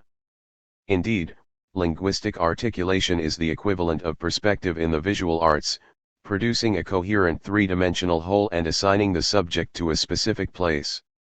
However, parataxis works both to constrain and immobilize any impulse to escape, on the one hand and, on the other, to produce breaches in the closure, testifying to the dimension of enunciation.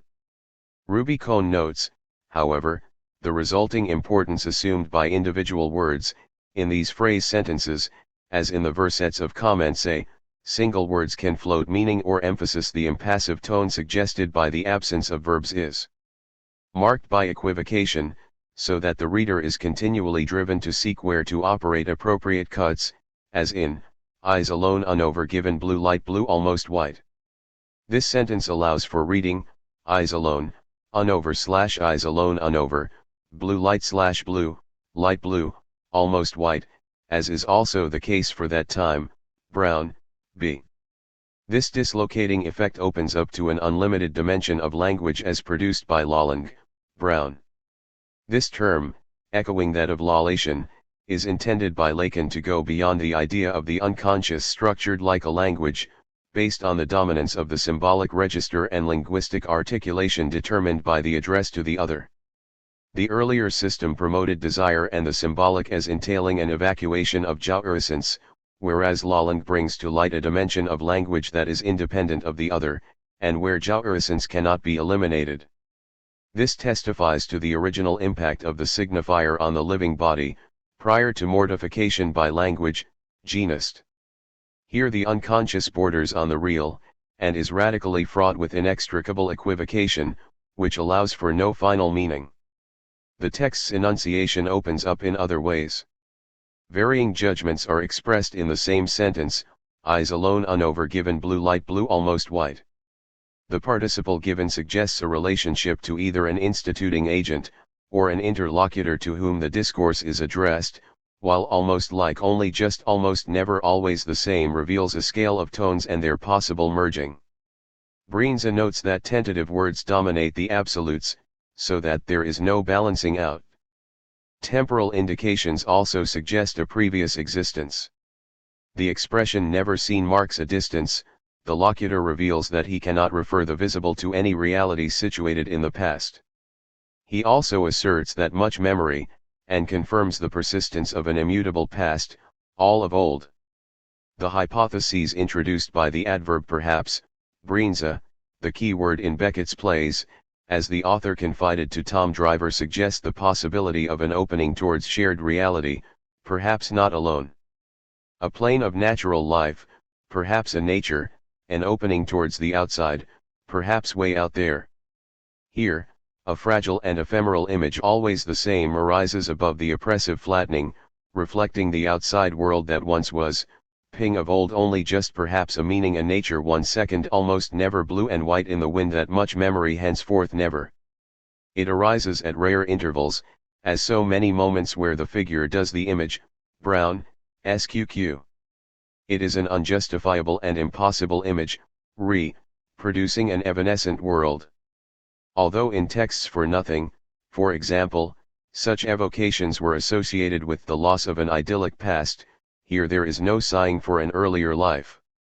By these means, the text asserts its anchoring in subjective enunciation, which is Beckett's way of leaving a stain on his impassive other. John Pilling notes that Ping communicates the intrinsic difficulty of seeing anything with the clarity that would be necessary for all to be known. As Beckett stated to Duncan Scott, quoting Mallarmé esprits marine, "It is that blanc here that I wish to attack.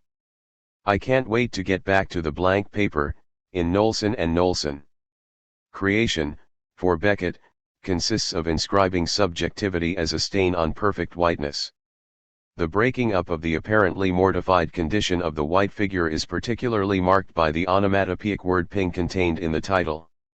While the sentences as syntactic units reveal their equivocal nature, the word ping arises abruptly as an extraneous element that cannot be considered as part of the narrative voice.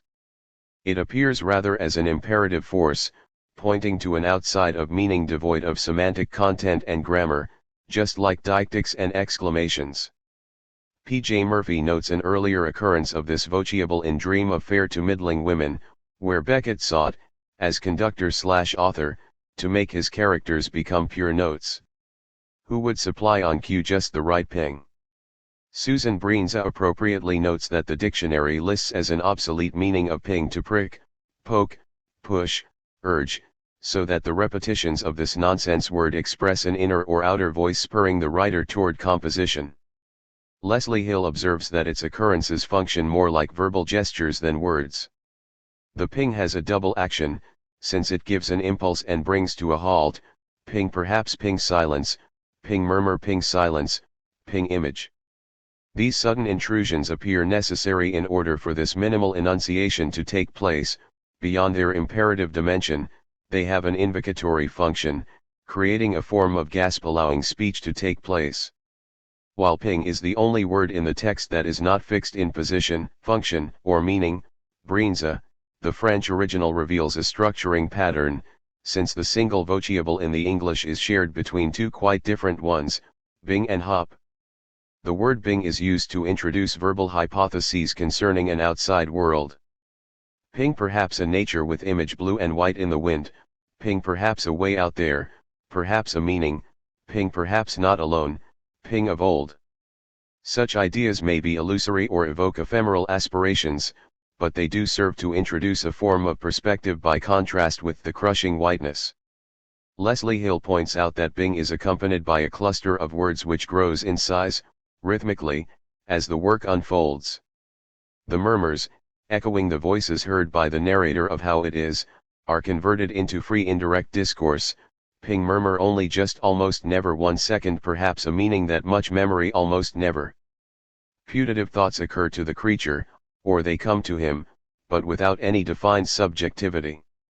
They include insuperable breaches marked by 1 second pauses, which are equally light time/temp sidereal, like blanks. These supposed thoughts are thus included in the narration whereby the creature seems ever so slightly to reflect on his situation beyond the suffocating enclosure. Thus bing is closely related to the notion of enunciation and the voice. The word hop was removed from the English version, possibly because of its direct association with bodily movement which, in the circumstances described, is excluded. In French, it contains the idea of a progression, since it often accompanies a gesture, announcing a conclusion to come, as in hop. Cays.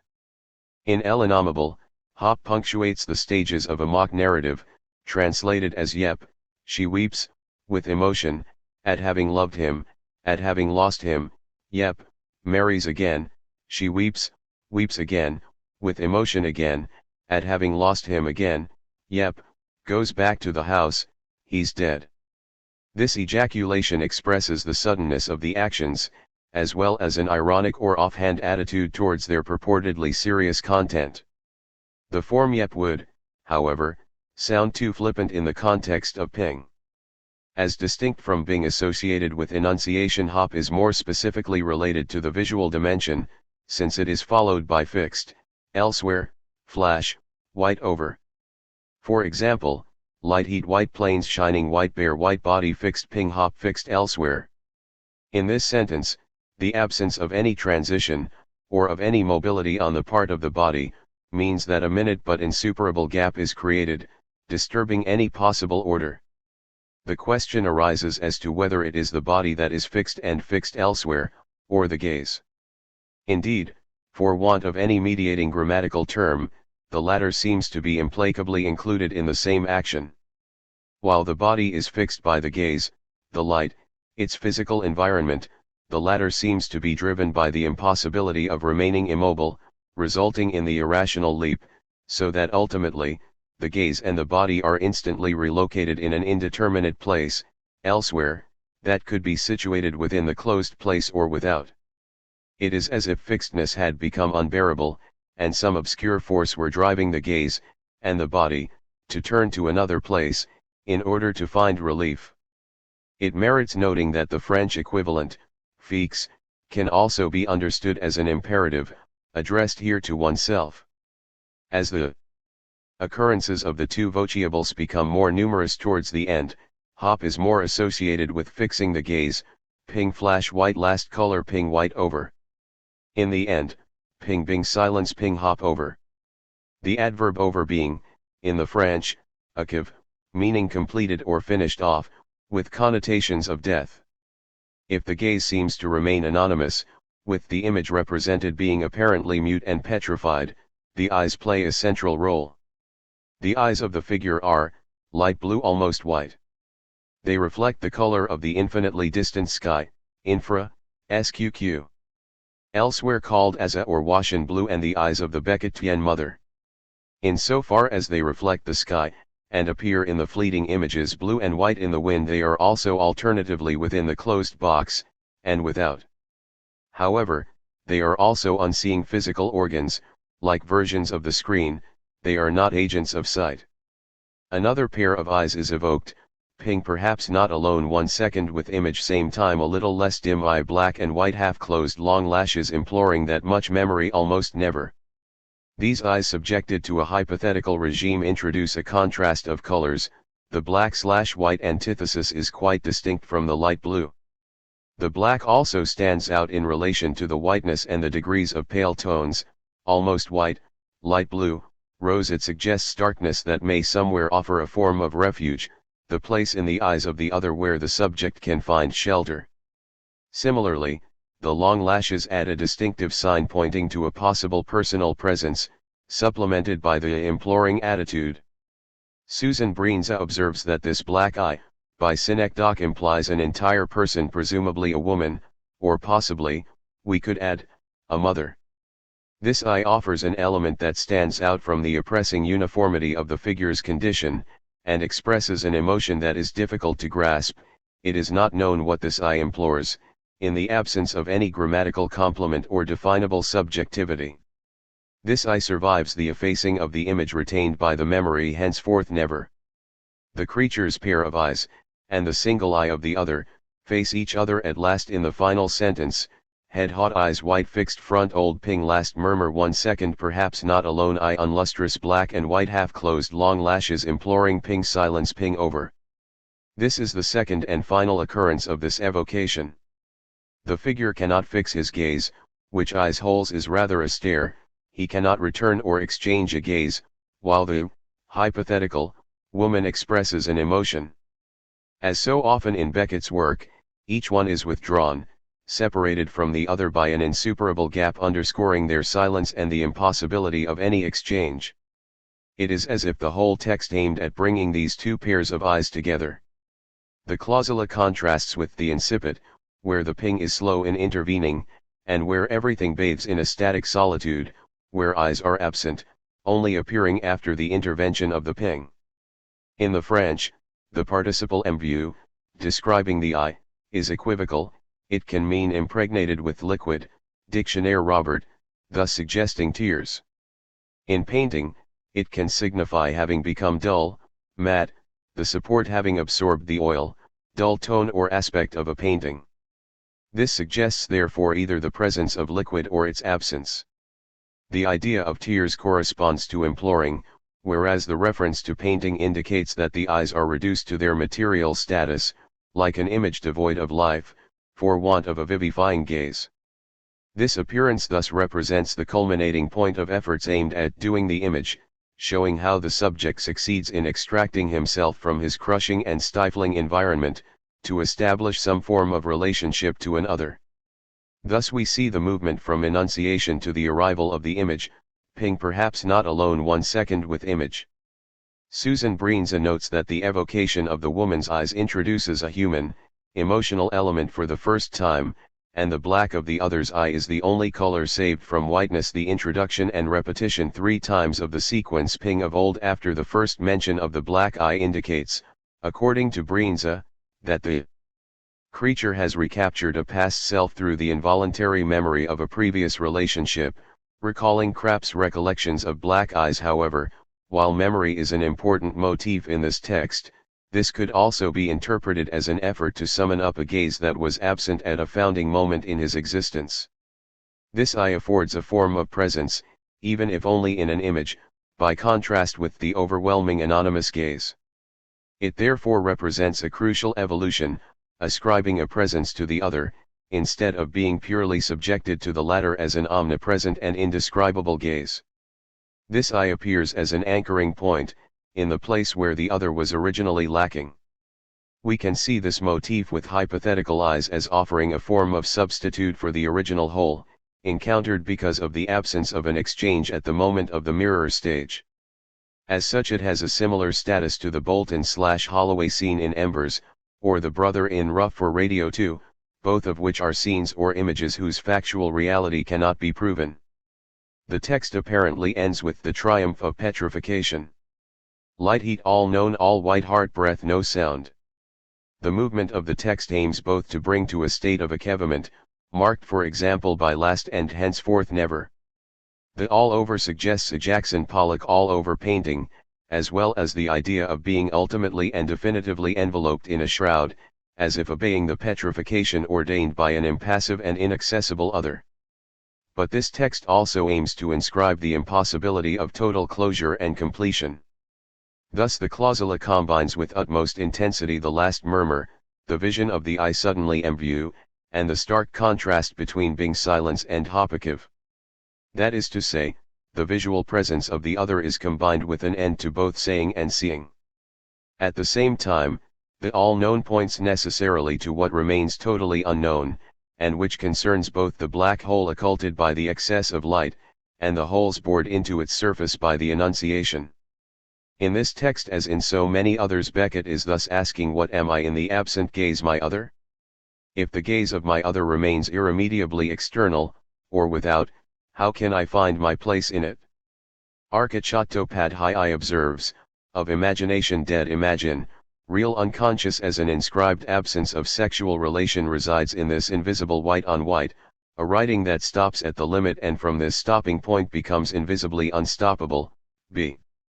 Such an extreme limit was brought to the 4 years earlier, when Beckett spoke of Geert van Veld's painting as follows, contrasting it with that of his brother Bram, et l'incivilissement dans el unique, dans un lieu d'impenetrables proximites, cellule paint sur la pierre de la cellule, art d'incarceration, and the entombing in the unique, in a place of impenetrable proximities, a cell painted on the stone of the cell, an art of incarceration, MP. While Bram's painting evokes uncontrollable chaos, Geert's is the opposite, developing a massive and stifling quality, superposing apparently identical elements. And yet, the white on white, the impenetrables proximites, leaves room for an infinitesimal breach that makes it impossible to achieve a total enclosure, planes meeting invisible one only shining white infinite but that known not. Indeed, the known not can belong to either the creature or his other. The dominance of the one, with an invisible joint, is undercut by a knowing that is asserted without justification. It belongs therefore to the register of pure saying, anchored in the imprescriptible dimension of the speaking being, infra. It is the saying upon which the text is founded. Quad, permutation and exhaustion. The television play Quad was conceived for the Süddeutscher Rundfunk in Stuttgart and, like Ping, it deals with the aspect of indifferentiation by means of permutation. The difference is that this time it is entirely without words, as if Beckett were reducing stage action to the first mimed part of Endgame or what were, on the model of the preliminary dumb show as exemplified in Hamlet. 3. Grally Heron notes the originality of this work as being Beckett's only completely wordless teleplay, the only play he ever filmed in color, his fastest-paced teleplay, and the most brightly lit color was used in the first version, called Quadrat I, to distinguish the players. Beckett called them mimes, not dancers, by means of their costumes. It was then suggested to eliminate color in a second version, Quadrant 2, where the movements would be much slower. The percussion was also removed, leaving only the sound of shuffling feet and the distant sound of a metronome. It gave Beckett the impression of taking place 10,000 years later. In Llewellyn, a remark that underscores the process of exhaustion implied in the clockwork action. The question of permutation can be seen as specifically related to the problematic of melancholia. If the assent of the other institutes a frame in which imaginary representations can unfold, its absence renders difficult the subject's extraction from the intense pain of existing.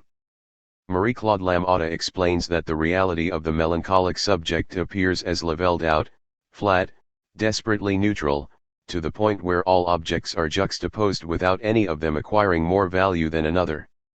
This uniformity results from an absence of the unary trait which orients the gaze according to a perspective, and thus supports desire. Indeed, the latter rests on the subject's fundamental preferences, the original and arbitrary election of a specific object which can only have been indicated and communicated by his original other. Strangely, the recourse to permutations aims at achieving this very eradication of any preference, in a way similar to certain characters' propensity to empty the frame, or attain a state of whiteness, supra-sqq. This use of permutations is expressed by Murphy, with regards to biscuits which were edible in 120 ways. Overcome by these perspectives, Murphy fell forward on his face in the grass, beside those biscuits of which it could be said as truly as of the stars, that one differed from the other, but of which he could not partake in their fullness until he had learnt not to prefer any one to any other. Permutation is a way to empty objects of their meaning and, thus, of their quality as objects of desire, renouncing all order of preference and all organization of goal, all signification, as Deleuze states, in Q. Trans. Attaining an absolute indifference to the individual biscuits means being able to participate in their totally transparent permutation, which also means grasping or satisfying something of the absolute indifference and impassibility of the subject's original other. Moran made a similar reflection regarding the dance of the bees. The most striking feature of the dance was its very complicated figures, traced in flight, and I had classified a great number of these, with their probable meanings. And in spite of all the pains I had lavished on these problems, I was more than ever stupefied by the complexity of this innumerable dance, involving doubtless other determinants of which I had not the slightest idea. And I said, with rapture, here is something I can study all my life, and never understand. M.O. The dance of the bees produces in Moran a feeling of delighted fascination as a result of its formal beauty and limitless complexity, involving distance in relation to the hive, diversity of figures, buzzing, altitude, and a dimension that will completely elude comprehension. Of itself, therefore, complexity evidenced also by the permutations in quad allows to create a breach in the feeling of disgust inspired by the register of significations, the latter being incapable of supporting a desire that the melancholic has no access to. On the other hand, however, it can be said that the oppressive levelling out of reality inspires the recourse to permutation in order to achieve a salutary difference that will be of a fundamentally structural nature, according to Beckett's aesthetics of weakening or war's tening. Thus, rather than remaining in the field of the possible or the feasible, and leaning on the bounds defining the phallic register, it is a matter of exhausting all possibilities in order to touch on the part that is structurally impossible. This brings us to the domain of the absence of sexual rapport, evoked by Lacan in relation to feminine jouissance, which never ceases to escape the masculine. He alludes to Zeno's example of Achilles and the tortoise.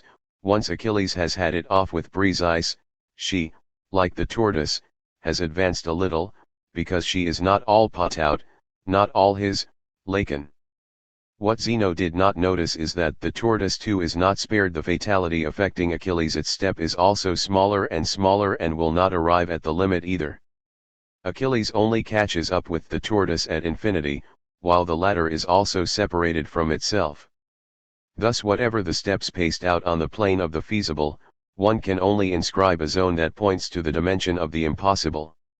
Gilles Deleuze emphasizes the role of the body, explaining that the tired fatigue can no longer realize, but the exhausted can no longer possibilitate, in Q, trans. Simple tiredness means remaining within the calculation of the possible, and the means required to achieve a defined end.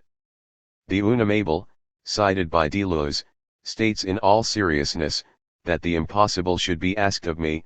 Good, what else could be asked of me? In the absence of his other having communicated to him a form of desire, he has no means at his disposal. As Marie-Claude Lamothe points out, the melancholic does not deny reality, he simply cannot see what relevance the latter may have for him on a subjective level. However, this dimension of the impossible, a preoccupation that Beckett shares with Lacan, involves the real which, as such, can never be attained directly since, by definition, it remains excluded from any possible. If all the metonymical objects of desire are situated on the same undifferentiated plane, it is necessary to go through all possibilities, in order to arrive at the point where the real imposes itself as what is left, the remainder. Deleuze's insistence on the place of the body points to the indispensable effect aimed at on the subject's real existence, since the state of utter leveling out leaves the subject with no way to feel himself inhabiting or being located in a body. Such a practice of exhaustion is described with great clarity by one of Marie-Claude Lamotte's patients. I like being at this limit where the slightest thing can compromise everything. I cannot remain put for long. I go up to my room, I come back down, I go up again, I come down again until I go out and reach the quays. There I walk along the Seine until evening. And when I return home, I feel my body at last because of the fatigue. Otherwise, it is as if I did not have one, I do not feel it, I do not even have any limit in space, I push myself into space, I push this body, that is all. In Lamothe, this subject suffers from the absence of any frame allowing her to aim at an object of desire, supported by the perception of her body as an imaginary unity. If her activity seems meaningless, it is because no meaning is accessible to her. By contrast, however, it is vital for her to achieve a real effect on herself, her concern is of a pragmatic order. Contrary to the neurotic, the melancholic is closely confronted with the real because he has been deprived of an anchoring in the imaginary register, whose limits define castration for others. Consequently, any cutting off point will not be in the imaginary but in the symbolic where it is grafted onto the real. Thus Michel Bozira comments, quod is the accomplishment of the possible, that of castration as Lacan defines it in Le Symptôme, as that which, being written, ceases de s'écrire, says what Lacan defines as writing, s'écrire, involves the symbolic register, where the eruption of the real remains impossible to grasp, but where its repetition ena. Bless the establishment of a signifying pair, leaving the mythical origin definitively inaccessible. However, he defines the possible in terms that are enlightening for our understanding of quod, the possible is what ceases, to be written, Lacan, a. This formulation introduces a causal construction, meaning that writing brings about a cessation, because it is written, it ceases. Exhausting is therefore the contrary of the process of mourning, whereby one identifies real loss, piece by piece, bit by bit, sign by sign, big I ego ideal element by great I element, until exhaustion. When that is done, it is over. This process involves recomposing an image which, as a representation, confirms the loss. In quod, however, it is not a matter of reconstituting but of exhausting, of wearing out in order to reach bedrock. What is created is not a pre-instituted frame grounded in the unary trait but the inscription of a part that exists by virtue of the structure of language. In this play, an overall frame does indeed exist, it is that of the space defined by the stage area. Deleuze remarks, quod, lacking words, lacking voice, is a quadrilateral, a square. While it is perfectly determined, possessing certain dimensions, it has no other determinations than its formal singularities. It is a closed, globally defined, any space whatever quelconque, in Q, trans. If this space is devoid of any specific attributes or characteristics, distinctive marks or insignia, it is not because Beckett is aiming at achieving some generic humanity following Badiou's simplistically ideological approach, but, rather, at inscribing an absolutely singular difference. In this space comparable to the oppressive closed place environments, what is crucial is the way Beckett succeeds in breaking up such an apparently compact block. In the extremely rigorous movements executed by the mimes, an imperative dimension is immediately palpable, precisely because it is a matter of accomplishing perfectly precise actions that are justified by no meaning. Jim Lewis points out, "We have the feeling that the characters are scurrying around this rectangle like rats or like something that cannot stop. We have the feeling that they would like to stop at all costs, and that, if they disappear from time to time, it is to take a break. We have the feeling that they can never stop, poor devils, and that they are always trying to break out of the rectangle and escape from it." Lewis, trans. The idea of enforced enclosure is explicitly present, as Lewis adds. Beckett thought of a prison, because of the quadrangle of a prison. Lewis, trans. He reports that Beckett mentioned the merciless impitoyable character of the play. Gilles Deleuze explains, quad is a refrain ritornelle that is essentially propulsive, with the shuffling of slippers for music like the sound of rats. The form of the refrain is the series, which is no longer concerned here with objects to be combined, but solely with objectless journey park hours, in Q, trans. If the course is devoid of any object, it is because it is supported by no object of desire. There is no surprise, no discovery, no story, only the all-enveloping and mute imperative. Deleuze's animal metaphor echoes Lacan's reference to such a behaviorist setup, whereby scientists seek to study how rats react to stimuli and learn to activate levers. The experiment of the labyrinth cannot fail to be questioned on the issue of knowing how the ratty unit responds to that which, by the experimenter, has not been cogitated from nothing, but from Llewellyn. Despite appearances, the behaviorist labyrinth is far from objective, since it involves not the rat, but the experimenter's specific relationship to an unlimited dimension of language, which totally escapes the laboratory framework. On the other side, nothing shows whether or not the rat is able to learn, that is to say, to subjectify the process involved. Fundamentally, therefore, Lacan is concerned with one's absolutely singular relationship to Llewellyn, which can never be grasped and mastered. The scientist's interrogation concerns the rat's jouissance, and what determines its unity, infra, sqq. However, this is the dimension that Whatware shows to be resolutely inaccessible to such interrogations. Brown, infra, sqq. The laboratory setup thus masks, but also engenders, this impenetrable mystery. Eric Tunning has associated organization of the play with Leibniz's pre-established harmony, where the mimes, perfectly coordinated without actually interacting, in perpetual motion around an undefinable center, are inexorably driven creatures. Indeed, if the play is silent, devoid of spoken text, it is because the imperative is at work. Following Lacan's formulation, the superego is simply speech on parole that says nothing. As Lacan explains in his early teachings, the superego is the relationship of the subject to the law as a whole, insofar as he can never have a relationship to the law in its totality. Since the law is never assumed completely, he adds that it is a law with no dialectic, and associates it with the malfeasant neutrality of Kant's categorical imperative. Such neutrality is manifestly at work in these totally arbitrary permutations. Michel Boziru points out, all this takes place without anything ever being spoken. All the better to strip bare what is operating as the silent saying of the demand, make it work. KCA March. Without flinching.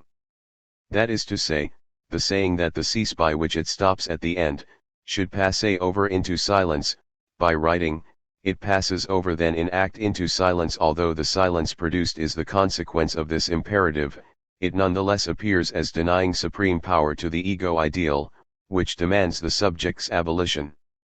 Stephen Connor rightly notes that the players are not simply prisoners of their movement, like Dante's damned, but are in different senses, prisoner and jailer, inside and outside. Thus Gerard Wajkman explains how the avant-garde of abstraction, represented by Malevich and Mondrian, sought out the paths of an emancipation from pictorial geometry with regards to geometry itself, either by tracing squares that were not really square, or by breaking straight lines. Malevich's black square is a prime example, marred as it is by its uneven edges traced freehand. Eckhart Voitzverkov associates this painting with the single long take, devoid of any cuts, that characterizes the filming of Quad, and Wajkman states that Mondrian's painting is not really a square but more or less, grossly a square from afar. The subjective dimension is palpable in the stain left on the pure geometrical pattern, which does not succeed in abolishing the incalculable existence of the speaking being. Thus Eric Tunning notes that while we are constantly aware of the serial patterning, the sheer physical precariousness and determined pace of the proceedings forces upon us a sense of the controlled individual skill involved in every step. Martin Esslin associates Beckett's aim to merely produce a blank page with the visual poetry of incarnated metaphors, like Quad, in Heron. Phyllis Carey specifies that the title may also refer to the blanking out mechanically between words in machine copy, so that the spaces in Quad suggest significant emptiness, analogous to the fullness of the pauses and silences in Beckett's spoken drama. This blank page is not the one present before writing, but the one achieved as a result of it, the irreducible remainder that arises once all has been said. Carey thus associates it with Heidegger's Dasein that exists, that stands out from being. Michel Bozira comments, referring to Lacan's graph of desire. By the graph he produces, Beckett causes the encounter that does not cease to not be written ne ses pas de ne pas, as the impossible, which is the condition for the monstration of his real as being in. The exhaustion of the potentialities of combinations of paths until, by writing, it ceases at last. Let us call this schema of Beckett's the graph of desire, for it to cease, being written a desire whose cause object is silence as a void for which the muffled sound of footsteps composes an etch. Beckett's mimes produce the impossible as a remainder excluded from the total series of their frantic paths, their movements as physical inscription or writing act as an index, pointing to what cannot be named. If absolute structural silence is the driving cause primal and impossible to attain or eradicate, it is produced as a form of invocation, heard as the muffled footsteps, which engender a zone of silence in the original other.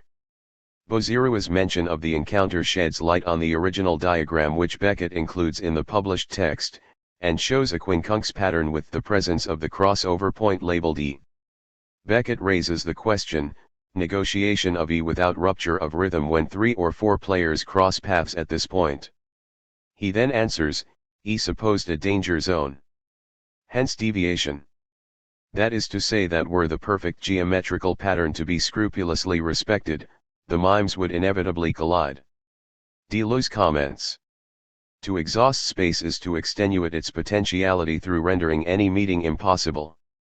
The solution to the problem from now on is found in this nimble central disconnecting, this sway of the hips, this swerving aside, this hiatus, this punctuation, this syncope, rapid sidestep or little jump that foresees the coming together and averts it.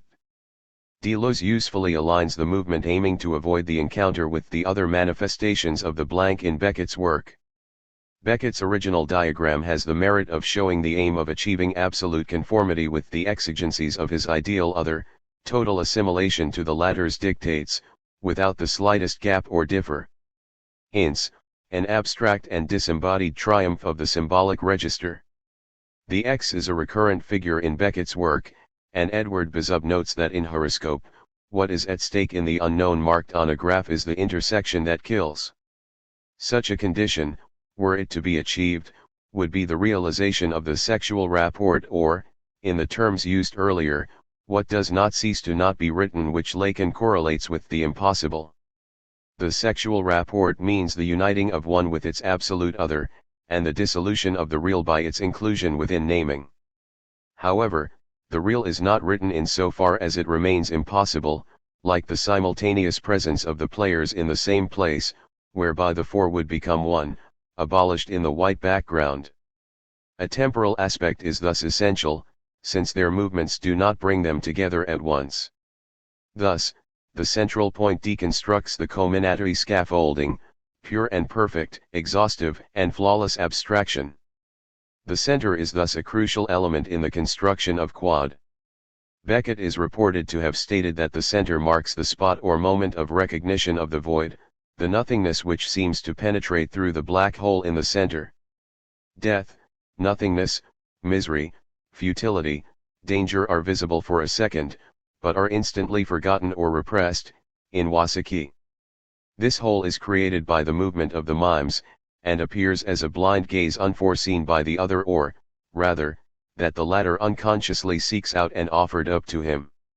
Stephen Connor rightly points to the close relationship with the center evoked by Ham in Endgame, as the movement around the edge of the square seems to require or bring about a deviation in the middle, and the approach to the middle seems to project the players back out again to the edge. Because of this dynamic, the exact center is never reached, but skirted round in a movement which, when all four players are moving at once, describes an internal circle.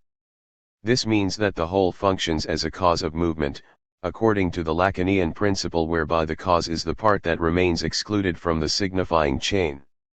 Bret Stephens rightly notes that Beckett invokes but avoids the center, and Phyllis Carey states, it is the supposing of E as a danger zone that creates and sustains it. The perfect movements produce an effect of fascination, which we could associate with the manipulative action of the cinema image. Jim Lewis reports that spectators told him that, viewing it on television, they could not bear it, but neither could they turn their set off. They said that there was something fascinating, that they were almost hypnotized by this action, trance. Bret Stephens undertakes an extremely precise analysis of this work, pointing out the way the varying combination of players present at any one time creates centers of mass, which are like harmonic overtones of the principal theme and occur once every series. They oscillate in relation to the unattainable center. Thus there is not only the movement of each individual player, but the group they create as they move together, producing another circular pattern around the central whole. As Isabel Ost remarks, the only effect to emerge from the whole process is a general effect of anxiety. It could be supposed that upon arriving at the center, the mimes find themselves face to face and measure each other up, somewhat like in the culminative. However, quad goes far beyond the imaginary. It would seem that the force driving the mimes to accomplish their circuit is accumulated at this point, ready to explode. Here the object acquires consistency. Beckett remarked that the idea of collision was not strictly at stake. Should solo player avoid E? Yes, if center dramatized taboo and this rather than avoidance of collision the motive when two or more. He also noted of the players that gradually one realized they were avoiding the center, rather than each other. Consequently, there was something terrifying about it. It was danger, in Stephens. However, the dramatizing of the moment was eliminated. The stop on approach to center looked good but will have to go on because of its frequency. So simple circumvention without stop and tantpies. In each case, the whole is a way of bringing into being something of the primeval void rendered insistent by the original non-recognition by the other. This new whole appears as a creation ex nihilo, as an absolutely new dimension produced by a work of creation. It bears noting that this object remains invisible, contrary to the floor space, and it is this object that is addressed to the other, to the absent observer whose gaze never entered a desiring exchange with the subject before the mirror.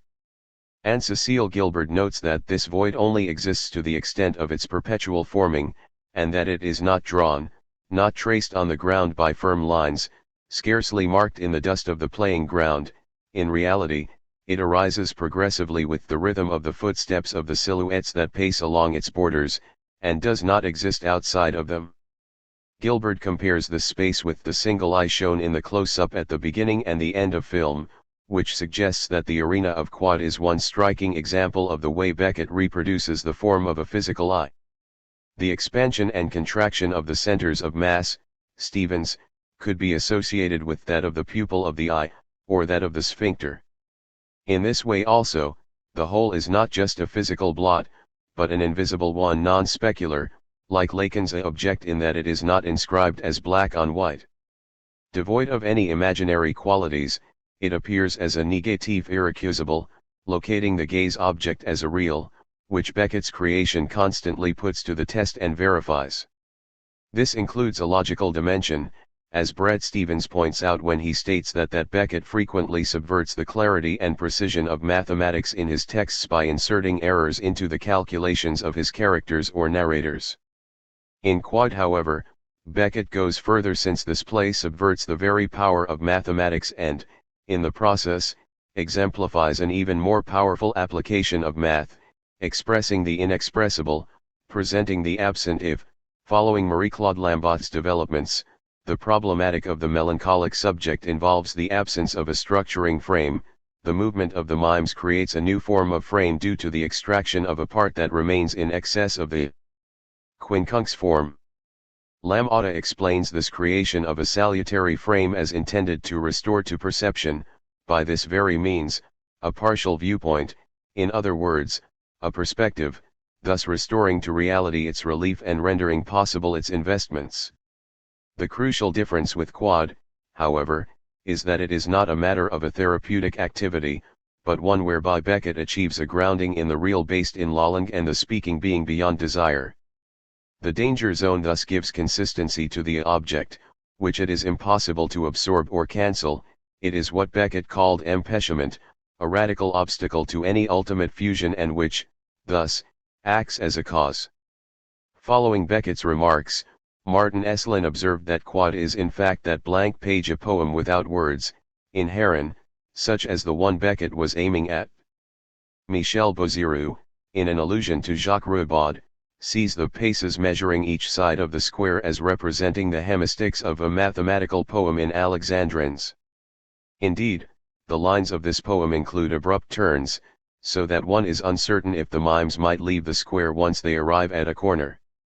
This movement thus inscribes the encounter with the real of the cut, which, between grammatically and semantics, exceeds the intention of saying, as Boziroux says of commencer. Darkness. De la nuit vient elle explique, elle non detail, elle non rattaque à causes visibles, elle attaque par surprise, elle mystère, elle religieux, la peur, et les monstres, ce qui sort du néant, non d'une mere. Misha. James Knowlson notes, of Endgame, that darkness is evocative of death, both that of the individual and the dying of a world. Such a conception is indeed explicit in this play, and yet darkness is endowed with an array of figures and meanings in various texts, all of which point to the absence of being and identity that affects the Beckettian subject. François Cheng evokes the importance of black ink in Chinese calligraphy, noting that it seems sufficiently rich to the eyes of the painter to embody all the variations of color offered by nature. Painter Pierre Solichs, who excludes all other colors, explains that black and darkness are not simply an absence of color or light, but constitute values in their own right. He notes that it is not a question of optics but of another region pays, a region beyond black. The importance of this is such that as of the origins of painting, men descended into the darkest places of the earth, in the absolute darkness of caves, to paint with black. Somewhat like Beckett evokes the motif of white on white. Indeed, black as a pigment is never the same, as is the case for words. Malloy would agree, quoting St. Paul, I cor 13, whereas the room, I saw the room but darkly, at each fresh inspection it seemed changed, and that is known as seeing darkly. He is not the only one to avoid restrictive categories, but Watt did not like the words dark white, so he continued to call his darkness a dark color, plain and simple, which strictly speaking it was not, seeing that the color was so dark as to defy identification as such. W. Murphy's dark zone. Darkness has emblematic value as early as Murphy, where it is an essential part of the protagonist's existence. Murphy believed there was no dark quite like his own dark. It appears as the central part of the description of Murphy's mind, which overall assumes a monadic form, as a large hollow sphere, hermetically closed to the universe without. It is cut off from the big world of human commerce. In a conception derived from Jung, Ackerley, Murphy's mind is divided into three zones, corresponding to light, half-light, dark. Without reiterating the numerous philosophical resonances that Chris Ackerley has astutely identified, we can note some convergence with other motifs. Firstly, in the first were the forms with parallel, a radiant abstract of the dog's life, the elements of physical experience available for the new arrangement. This zone involves both mental and physical experience, Ackerley, Leibniz's actual, and the idea of a new rearrangement. Here the pleasure was reprisal, the pleasure of reversing the physical experience. Here the kick that the physical Murphy received, the mental Murphy gave. Actions here take the form of mirror image reversals expressed by the word parallels, rather suggestive of traversable space, or the symmetry presiding over the relationships between the persons in the street in film, who are shown in some way perceiving one another. This part of Murphy's mind allows for the creation of pseudo-couples and clownish reciprocity, which transform the whole physical fiasco, the fundamental absence of bonds or harmony, into a howling success. The cumulative failures to achieve sexual rapport in our world are precisely what make it go round to the secret satisfaction of all. A change occurs in the following register. In the second were forms without parallel.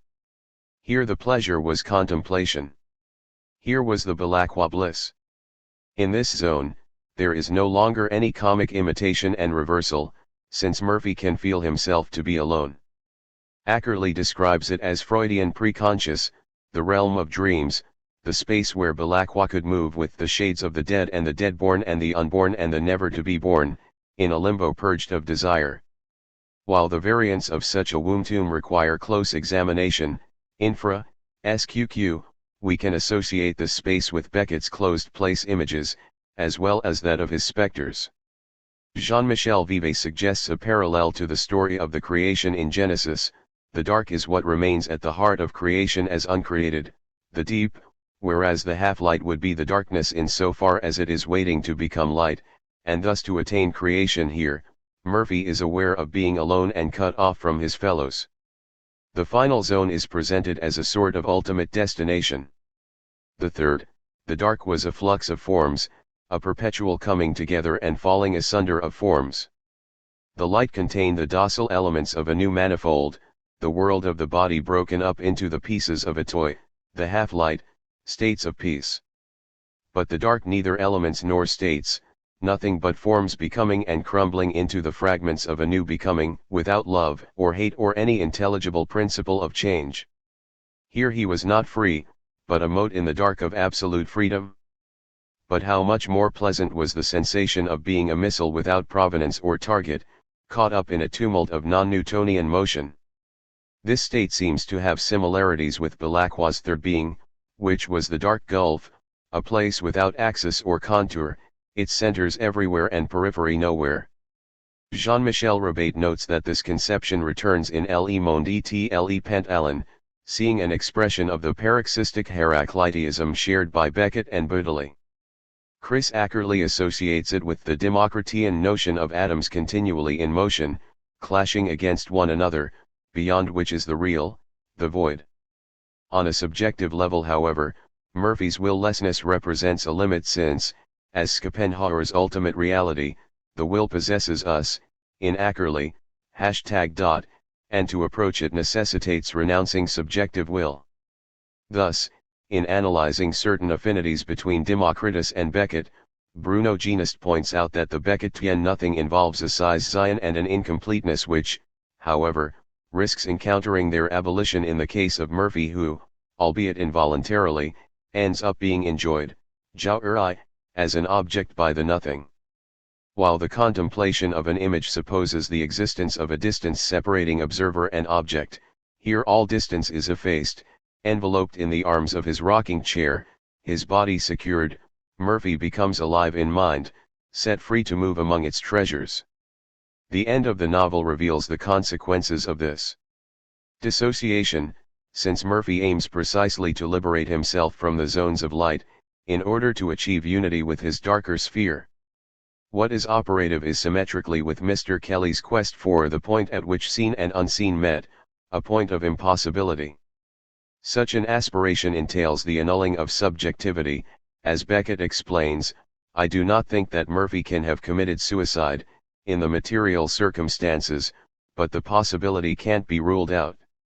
In any case he was already dead, as a result of mental suicide, trans. Murphy aims to be one with the nothing, passing through the mirror, in response to the imperative embodied by his ego ideal. He aims to be totally absorbed by the demands of his other, leaving no remainder.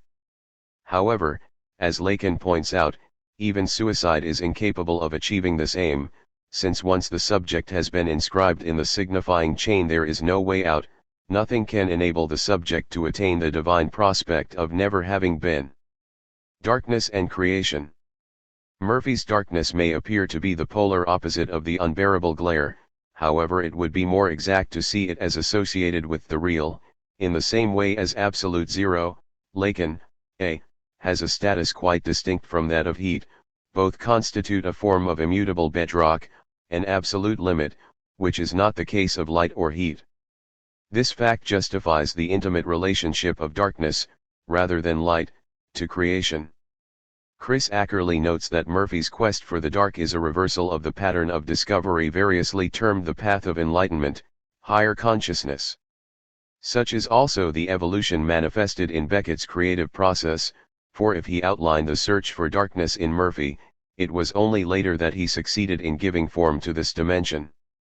Precisely, at what is called the moment of the revelation, which took place in the summer of Llewellyn, and which has rightly been regarded as a pivotal moment in Beckett's entire career. See Pores.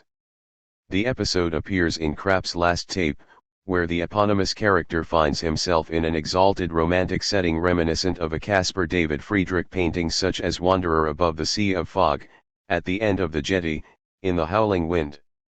Here, he has the vision at last.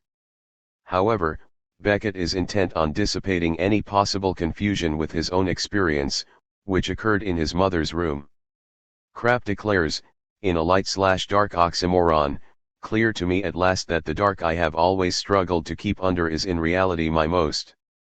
Beckett explains that when Krapp cuts the tape recorder, the rest of the sentence is, my most precious ally, meaning his true element at last and key to the opus magnum. James Knowlson adds, and this darkness can certainly be seen as extending to a whole zone of being that includes folly and failure, impotence and ignorance. Indeed, what Krapp's last tape presents in a hyperbolical form, in order to reflect ironically on the character's failed vocation, belongs nonetheless to a profound part of Beckett's experience, whereby he ceased seeking to measure up to the ego ideal, accompanied by its tyrannical and mortifying imperatives. This was the misery and solitude and apathy and the sneers that were the elements of an index of superiority and guaranteed the feeling of arrogant otherness. It was once this negation of living, developed such terrifying symptoms that it could no longer be pursued, that Beckett undertook a period of analysis with Wilfred Bion. A rupture was indispensable, so that Beckett could find his own space, removed from the scourge of imperatives to which he subjected himself. Only thus could he assume his own enunciation, and grapple with the obscure object of creation, as he explains to Gabriel Diobard, Jai concumaloy et la suite, le jour ou jai préconscience de ma bêtise. Alors, je me suis mis à écrire les choses que j'ai sens, I conceived Malloy and what followed the day I became aware of my stupidity. Then I started writing the things I feel. As he developed the idea elsewhere, I was doomed to spend the rest of my days digging up the detritus of my life and vomiting it out over and over again. Optimism is not my way. I shall always be depressed, but what comforts me is the realization that I can now accept this dark side as the commanding side of my personality. In accepting it, I will make it work for me. In Bear.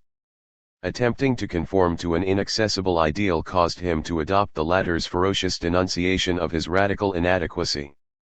By contrast, embracing his dark side offers the possibility of exploring what is inalienably his. This also entails finding the means to give voice to it, and requires an act of creation, insofar as the latter is concerned with the invention of absolutely unprecedented forms. This darkness is where he himself is incapable of knowing what he is experiencing, as he expressed it to Duthut, speaking of this state, if you like, of which I can still only catch a glimpse, for a lifetime is not too long for us to get used to that darkness, trans. He adds, asserting his acceptance of anything that lessens me, trans, to the point of birth being seen as the conclusion of writing, ibid, somewhat in the same way as Malone sees himself being born into death. Thus darkness becomes both the cause of creation and its product. Paul Davies remarks that hardly any memorable scene or perception occurs outside the hours of dusk or dawn, as of the end of Murphy. If the revelation of was a crucial turning point, it is because it at last gave concrete consistency to a perception that was already present, but which had not yet become the governing principle in Beckett's creation. A decisive overwhelming subjective experience was indispensable for it to become embodied, rather than remaining a simple idea. It is in this darkness that the Beckettian subject finds his essential being, the part that is at the heart of creation. As Harvey recounts, Beckett said that he would sit at his table sometimes for 2 or 3 hours without putting down a word, trying to descend into the darkness. Here resides a part that remains inaccessible to any light, to any understanding or conceptualization, profounds of mind. Of mindlessness. Whither no light can reach. No sound, if the register supported by light was instituted by the assent of the other, authorizing imaginary identifications and desire, darkness involves the absence of the other and of desire, as expressed, for example, in one of the poems In Words and Music. All dark, no begging / no giving, no word / no sense, no need. Nerval's Jesus states, and cher chant dieu, genaivu chuan orbit / vast, noir et sans fond, seeking the eye of God, I saw only a vast, dark, and fathomless socket, in Starobinsky. This gazeless eye is in harmony with Beckett's appraisal of Jesus Cry Lama Sabachthani, Mat. XXVII, as being more blasphemous than Ham's exclamation. The space of darkness is described by Malone as belonging to Sappho, for whom the light entering through the window is devoured by the dark. And at the least abatement of the inflow the room grew darker and darker until nothing in it was visible any more. For the dark had triumphed. And Sappho, his face turned towards an earth so resplendent that it hurt his eyes, felt at his back and all about him the unconquerable dark, and it licked the light on his face. As the ultimate state of the subject, the dark testifies to the fragility of anything linked to light, but I know what darkness is, it accumulates, thickens, then suddenly bursts and drowns everything. Malone points out that the dark belongs to the realm of the nothing, which testifies to the subject as excluded from any bond to his other. I know those little phrases that seem so innocuous and, once you let them in, pollute the whole of speech. Nothing is more real than nothing. They rise up out of the pit and know no rest until they drag you down into its dark. James Knowlson observes that in Endgame, any aspirations toward the light and the color white, seem constantly to lead back to darkness and to the color black, so Ham's wish for it all to end with a bang of darkness, e.g., is but the culmination of a whole series of images of failing, fading, extinction and annihilation. Such darkness acquires the dimension of the impossible in a piece of monologue. The darkness surrounding the space of the character is impenetrable, as he tries to look through the window. Nothing stirring in that black vast. Such vastness would seem to be allied with the insuperable distance, as formulated in the expressions Hellespont, or the Veists apart that concludes Worst Ward Ho, pointing to the impossibility of inscribing bounds on it. The character scrutinizes the darkness without, seeking to discern a trace of existence, into black vast. Nothing there. Nothing stirring. That he can see. Hear. The recourse to seeing and hearing represents an attempt to inscribe subjective existence into the darkness, to mark a breach. This darkness, however, returns back to the character, who becomes immobilized. Dwells thus as if unable to move again. Or no will left to move again. This union of radical powerlessness and darkness is reminiscent of the night that renders any progress impossible in Dante's Purgatorio.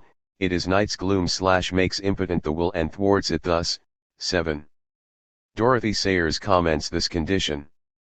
Allegorically therefore, the meaning of the rule of the mountain, which prevents all ascent between sunset and sunrise, is that no progress can be made in the penitent life without the illumination of divine grace. When this is withheld, the soul can only mark time, if it does not lose ground, while waiting patiently for the renewal of the light. Nights in purgatory thus correspond to those periods of spiritual darkness or dryness which so often perplex and distress the newly converted. This powerlessness points to the state of the Beckettian subject as experiencing the absence of any agent to structure his desire. If his other disappears, then so does any possibility of accomplishing the gestures necessary for inhabiting a world, much as Winnie is incapable at times of removing her hat. And yet, this dark is not totally impenetrable, as the play itself shows, since it is when he is faced with the night that the character pronounces the central word birth, till first word always the same. Night after night the same. Birth. The very proffering of this word is a form of parturition, creating a vital breach. Birth parts the dark. This dramaticule shows how the darkness is not simply endured but brought into being as a product of saying. Restless, unborn dark. Contrary to what Murphy imagined as existence in his third zone being a mote in the dark of absolute freedom or Balakwa's blizzard of electrons, it is not a matter of being passively submissive to uncontrollable forces but of actively searching with language. Lacan makes a crucial distinction when he states that speech does not arouse seeing, precisely because it is, of itself, blindness. Indeed, who could say I am blind, if not from where speech creates night? Speaking thus not only emanates from darkness, but produces further obscurity, in the sense that Lacan brings to the center of his later teachings in the notion of Llewellyn opposed to the simple mechanisms of metaphor and metonymy involved with the unconscious structured like a language where the real of jouissance produces inextricable equivocation that cannot be bounded by conceptual thinking. Harvey reports Beckett's remarks associating creation with darkness. In Conversations in he spoke of writing as a groping in the dark, an enterprise that required the writer to see with his fingers. We find, then, at the heart of Beckett's artistic credo, a correspondence between the intellectual darkness in which man is doomed to live and the irrational organization of words imposed upon the serious artist. The detachment from the visual causes the voice to take over, a dimension associated with enunciation in an earlier study, Brown, SQQ. Lacan states that reflecting on Borromean knots is a thing that is most commonly undertaken with eyes closed, and Albert Nguyen comments. Nodding, uncotting, nodding again in the dark, and thus in the night, which is the best way to not rely on the gaze but to find support in the voice. Indeed, finding support in the voice does not imply seeing but, on the contrary, finding support in the part of the voice that becomes lost, becomes inexorably lost. The voice is lost as soon as it is emitted, as soon as it falls silent tate, as soon as it has structured silence. Nguyen. As Nguyen states, the voice causes desire as a lost object. Rather than being passive, working with language in the dark means constantly searching, without being able to rely on any other support than on the effect signifiers have on oneself, on the echo they produce in one's being. Whereas the visual register brings searching to a halt, the voice propels an ongoing dynamic and attentive listening to the slightest nuance brought out by words. Creation thus excludes the sight or distance necessary for perspective, as Beckett explains. The feeling of getting oneself in perspective is a strange one, after so many years of expression in blindness. It is as a result of this darkness that Beckett experiences difficulty in speaking of his work. I myself am quite incapable of talking about it. I see it and live it only from the inside. There it is always dark, and in that dark no question ever of diagnosis, or prognosis, or treatment. Trans. He describes this as a feeling of restlessness, of moving about at night, in Knowlson and Knowlson. Darkness is the realm of non-being, which is also the place of writing, where one's living is not only gone, but never was. Lacan, in conceptual language, calls this existence, which predates being in that the latter is dependent on imaginary signifiers and on truth as fiction or, as Lacan would say, semblances established by discourse. Contrary to ontology, Lacan's existence is based on jouissance that cannot be negated, and is rendered present in Llewellyn. Beckett is perfectly aware of the imaginary dimension of being, when the unamable declares, "They must consider me sufficiently stupefied, with all their balls about being and existing." However, it is this dimension that Beckett terms being when he speaks to Lawrence Harvey. Being, according to Beckett, has been excluded from writing in the past. Beckett attaches his reflection to the theme of the unborn subject or double, as he goes on to explain to Lawrence Harvey, insofar as one is, there is no material. In this realm the writer is like a foetus trying to do gymnastics. The reference to the foetus points to the unborn dimension, Brown, SQQ, of one who has not been established among his fellows, by means of the assent of the other. It is this part that he feels responsible for, as if it were a twin brother or an assassinated being, as he described it to Charles Joliet. Creation thus gives form to this being. At this deeper level there is a form, but it doesn't move, stand upright, have hands. Yet it must have its form. Being has a form. Someone will find it someday. Perhaps I won't, but someone will. It is a form that has been abandoned, left behind, a proxy in its place. Beckett in Harvey. This vision corresponds to the intuition of a presence, embryonic, undeveloped, of a self that might have been but never got born. An Edramonca dialectical process is opened up, whereby creation gives form to this being which, in return, calls the form into question. He felt that being is constantly putting form in danger, and conversely that he knew of no form that didn't violate the nature of being in the most unbearable manner. If anything new and exciting is going on today, it is the attempt to let being into art. It is in this realm that existence is incessant. Beckett spoke of the attempt to find this lost self in the images of getting down, getting below the surface, concentrating, listening, getting your ear down so you can hear the infinitesimal murmur. There is a grey struggle, a groping in the dark for a shadow. On another occasion he said this encounter was like meeting oneself, like approaching home, in Harvey. Without doubt the latter is an unspeakable home, neither, CSPR, as it is for Krapp, whose excursions into darkness are, escape from unutterable self.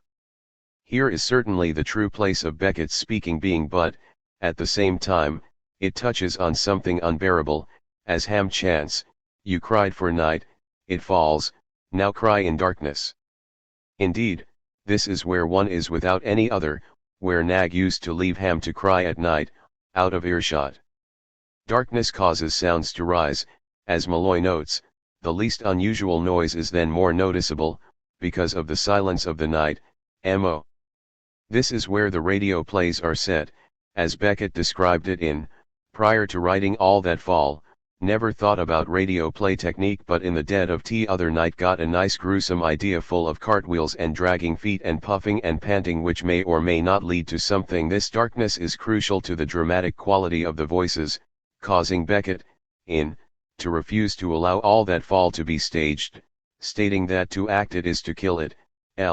Even the reduced visual dimension it will receive from the simplest and most static of readings will be destructive of whatever quality it may have, and which depends on the whole thing's coming out of the dark. If bodies are to be present, it is precisely as voices, as intimate sounds, not in their imaginary unity, since any visual element fixes and encloses them within an identification comparable to the one completing the process of the mirror stage.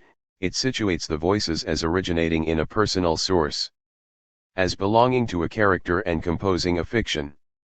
The true experience involved is that of the unknown and the unknowable, as they touch the auditor intimately. In developing this idea, Beckett uses words expressive of the unborn being, that should not be killed, but made to come out of the dark, to achieve a form of birth. While darkness is the world of silence, the voice appears as a lost object, pointing to the exclusion inherent in language, as we find it expressed in one poem published in Among the Voices Voiceless / That Throng My Hiddenness. The poet finds himself in a space removed from the world and surrounded by voices, but without any that may belong properly to him. This experience finds another form in the text: neither to and fro in shadow, from inner to outer shadow / from impenetrable self to impenetrable unself by way of neither. While the shadow envelopes all, it is not a unified mass but remains split between inner and outer. The latter correspond to self and unself respectively, however their identity is in turn undermined since they are both impenetrable, a characteristic that deprives them of any expected solidity. The to and fro movement is generated by neither, the term that makes it impossible to settle for one place or another. As in Beckett's know-how on, what would seem to be the impediment is the way, a means that is the deprivation of any usual tool of feasibility. This is what Beckett earlier termed the empêchement depicted in painting, in preference to any imaginary content. This means that darkness is no utopia, rather, it involves a movement generated by the insistence of a part that exists from any whole and makes it impossible for the latter to be the source of its own completion. The association of light and darkness. The icon. If darkness can be considered as a form of bedrock of existence, with regards to its absolute quality, it remains related to light in a constant alternation. Beckett described Jurgen's self-portrait, which he pinned above his mantelpiece in Berlin, as a light in the dark, and James Knowlson associates this description with Beckett's later plays such as That Time, Rock Abbey, and What Where.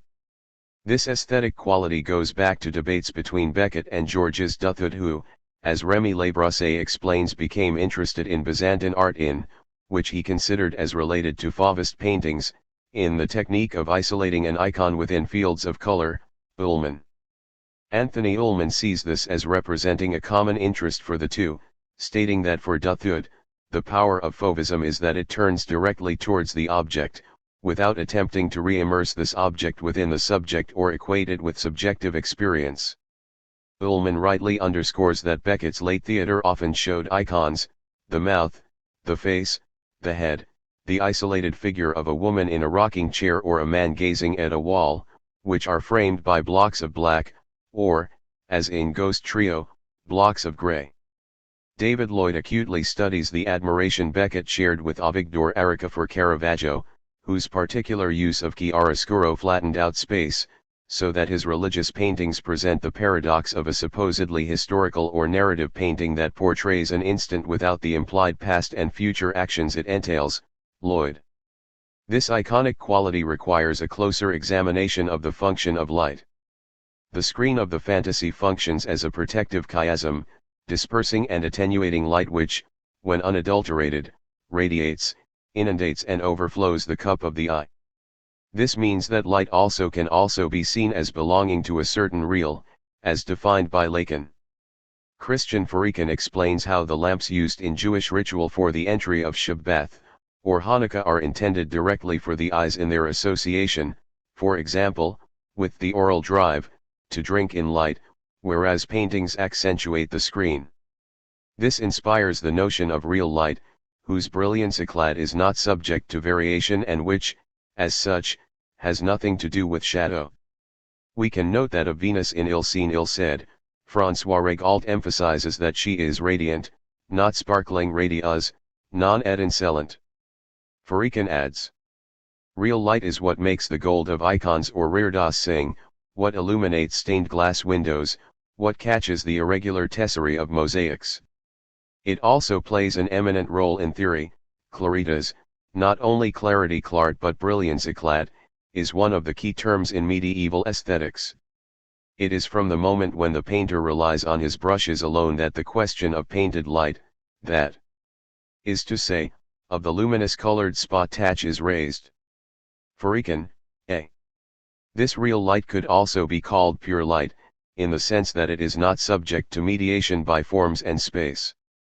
Even if icons portray a face or a divine being, the latter are purely supports allowing the light to irradiate. As Gerard Wachkman points out about pre-Renaissance art, painting was the pathway leading from the invisible to the visible, the sight of a visitation of an other world into our world, to the extent that to go and see a painting was to go to be seen by the other, to place oneself under his gaze, to submit oneself to his master gaze. Speaking of the necessity for melancholic subjects to find a substitute frame, in order to recover the possibility of new investments in life, Marie-Claude Lamothe evokes examples of compositions that certain painters intend to be contemplated in darkness, with backlighting revealing a particular detail. The whole perceptive is thus organized around this irradiating object. Caspar David Friedrich, a painter much admired by Beckett, was one such artist, who conceived a painting involving absolute darkness, with the exception of what penetrated into the case through the glass ball, Friedrich in Lamothe. Such a process is the opposite of Beckett's aim in to bore holes through the veil of words, since here, the light penetrates in the direction of the spectator. It could be said of pure light in Beckett's work that in so far as it is real, it touches on the point where the subject is a whole, where he was not captured in the mirror of the other. It is a light independent of any circumscribing by a frame. The Beckettian icon appears as a luminous image of the subject himself, offered up to his other, in order to obtain the gaze that was refused him originally. In that time, listener has this quality, as his head appears detached in the dark, old white face, long flaring hair as if seen from above outspread. In its iconic value, the face has been associated with Caravaggio, Gondarski, and with a William Blake engraving, and most likely his representation of the listener's fellow sufferer, Job, Pilling and Knowlson. The isolated head refers back to mouth in not eye and to the decollation portrayed by Caravaggio which inspired it. It also recalls the dissociation manifest in Murphy, where the eponymous character strapped himself into his rocker to immobilize his body and free his mind to enjoy the buzzing confusion. In that time, listener is reduced to his head, and immobilized by the light, as if the externalist voices were charged with endowing him with a body. These voices also seem to be materialist. The inside is without, Grossman, in the long flaring white hair, which recalls both Man Ray and William Blake. The verb flare merits attention. Dating from the S, it means precisely to spread out hair and, from the S, to shine out with a sudden light. The hair thus suggests the vivacity of light and fire, reflecting the beam from the spotlight. The image's isolation is particularly important. Taking the example of the beginning of Plato's dialogue Protagoras, that opens with a night scene, Lacan points out the importance, in antiquity, of the lit circle, at a time when, in the absence of urban lighting, night was inevitably associated with true darkness. Rather than inscribing listener within a series, among his kith or his species, the light serves to isolate his face, leaving him as its only object, as sole beneficiary of the close but mute attention of his other. Beckett encountered difficulties achieving the desired visual effect, as he explained to Alan Schneider, noting, to the objection visual component too small, erasure out of proportion with oral, answer, make it smaller, on the principle that less is more. Beckett. As in a Giacometti sculpture, the visual element acquires specific importance in so far as it is detached from any surrounding reality in which it might be absorbed or have its identity rationalized. What emerges is the force of the singular, the unique, which captures our gaze. The place of the other here is crucial, as Lacan points out. What makes the value of the icon is that the God that it represents also looks and regards it. It is supposed to please God. The artist operates at this level on the sacrificial plane, playing on the fact that there are things, in this case images, that can arouse the desire of God. Gerard Wachkman notes that these images are often situated at a height where they are less accessible to the human eye, adding, something so beautiful and so rich is given to be seen, so that we have the idea that it is a matter of satisfying a particularly voracious eye. This divine gaze requires a sacrifice, the presentation of a lavish image capable of diverting its attention, in order to appease it and avoid it turning towards a human prey. This voracious eye is like that of the praying mantis, which devours the head of its partner. Lacan states that what fascinates the male is the erection of its form, this unfolding deployment, this attitude that presents itself to us as that of prayer. He then notes that it is less the part that is preferred to the whole in the most horrible fashion, and in a fashion that would already allow us to short-circuit the function of metonymy than the whole that is preferred to the part. This brings to light a certain link between acephaly and the transmission of life as such, with the passing on of the flame from one individual to another in the signified eternity of the species. That means that if the icon often represents an image of the head, what the latter is destined to dissimulate is this all-devouring gaze that ignores any individuality, whose appetite can never be localized or satiated. Capturing the gaze, a piece of monologue. The quest to capture this gaze is underscored in a piece of monologue. Speaker describes a character, his own double, accomplishing a ritual every night. He also finds an iconic resemblance in the light, same level, same height, standard lamp, skull-sized white globe, faintly lit.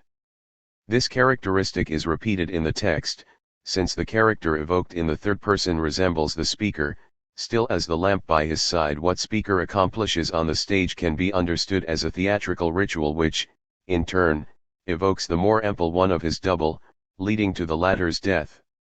Such a setup is similar to that of Footfalls, where the pacing on stage is opposed to the spoken text, called the excipient, L, by Beckett, or the polarity between dreamer, A, and T, and H is dreamt self, B, in Nacht und Traum. On both levels, the ritual can be seen as a form of prayer intended to give existence to one who is born only into death. This is achieved by dissociation from the identification expressed in the original incipit, my birth was my death. By changing the first person pronoun to the third, the subject appears as seen by his other, for want of having internalized such a viewpoint which would have offered him a self-image. The character described by the text is a bearer of the image that the subject cannot assume. Thus, while speaker himself has no history, his verbal double is endowed with the minimal one that the text unfolds, and whose formulation bears certain resemblances to cinema, rêve. Speaker's double is described as follows: gown and socks white to take faint light. Once white. Hair white to take faint light. Taking the light points literally to the possibility of catching the latter, creating a breach in the ambient light whose source cannot be defined or integrated as a component of human experience. The visible surface detaches itself from the body and serves to capture the gaze of the other, diverting it and endowing the character with an existence in pure harmony with the light. This purity is, however, marred by individual existence since, as a result of the repetition of the ritual, the lamp leaves a stain on the ceiling. Dark shapeless blot on surface elsewhere white. Such a blot is the one Beckett sees as being the role of his creation to produce. The lighting of the lamp is itself an act of prayer. It differentiates the verbal prayer of the speaker on stage from the purely visual existence of the figure described in the text, who almost says words, and utters the voceable birth. Lighting the lamp constitutes a human response to faint light in room. Whence unknown. The lamp appears as an equivalent of the real or pure light that exists for itself. It embodies life itself, and serves to perpetuate the existence of the dead and gone. It is from this vantage point that the character in turn endeavors to penetrate the darkness. Light and dark alternate, as he is perpetually up at nightfall. Reacting to the fall by standing up, he forms a phallic motif, as also does his stance, stock still head hot staring beyond infra.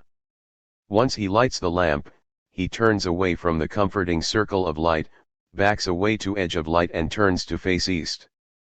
Blank wall. While the latter seems to serve as a screen, the character stands staring beyond into the darkness, where, nothing stirring. His access to the darkness is thus a result of his insistent efforts to penetrate beyond. It is then by pronouncing the word birth that he is able to conjure up a faint form, corresponding to the moment of his birth. The latter cannot be dissociated from death, in the same way as, by saying the word birth, he announces his coming departure, just as the word begone is associated with both extremities of life. Franz Kaltenbeck notes that the story of this night condenses these repeated nights into one single night, that of his birth which was also that of his death. The darkened room is included in this unity, adding an equivocal allusion to Hamlet's to be, where soon to be. This night to be. The character is constantly at the edge of the light, scrutinizing the darkness which embodies the incalculable dimension where life and death are simultaneous events, and which borders on the impossible, stare beyond through rift in dark to other dark. Further dark, beyond that black beyond. What envelops the whole composition speaker, figure, and his images is the subject of creation, as Carlton Beck points out. In spite of his solitude linked to the fact that he is the last in the filiation, he has passed from the position of a child loved by his parents to that of an old man who wants to say, but does not succeed, his love for these loved ones. But who will remember him? None other than the poet. This function as a loving memorialist, assumed by the old man, can claim to be universal. Carlton Beck. Beckett's darkness thus appears as an absolute. While it may be a refuge at times, it is fundamentally impenetrable, devoid of any breach. It is therefore the light of the icon that gives it form, that permits it somehow to be located, scrutinized, and experienced. In prayer, it is a matter of the blessed dark, devoid of any divinity, a starless moonless heaven. James Knowlson observes that unless something can be found in the depths of the darkness, something which can perhaps only be expressed in terms of light, the dark will also mean an end of creativity, the failure of that impulse to drag oneself compulsively forward. That is to say that if the dark points to the part of existence that is without form, anchored in the real, then it must be somehow be framed and circumscribed by light, in order to be apprehended. Continual alternation, Krapp's last tape. Light and darkness are indissociable, and in constant alternation, manifesting the fundamental come-and-go dynamics of Beckett's work. The importance of this movement has been underscored at various times. Lawrence Harvey quotes Beckett associating the idea with the temporal scansion of Winnie's days, when it's morning wish for evening, when it's evening wish for morning. Malone evokes a similar experience, and yet how often I have implored night to fall, all the livelong day, with all my feeble strength, and how often day to break, all the livelong night.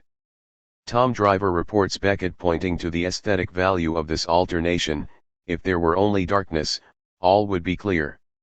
It is because there is not only darkness but also light that our situation becomes inexplicable. In Driver. Indeed, James Knowlson rightly asserts that there is no possible resolution of the presence of light and darkness. Joanne Shaw points out that Beckett transcribed passages of R. H. Wielansky's book An Introduction to Dutch Art, regarding Caravaggio's use of spotlight effects, in Shaw, whereby luminous zones are surrounded in darkness.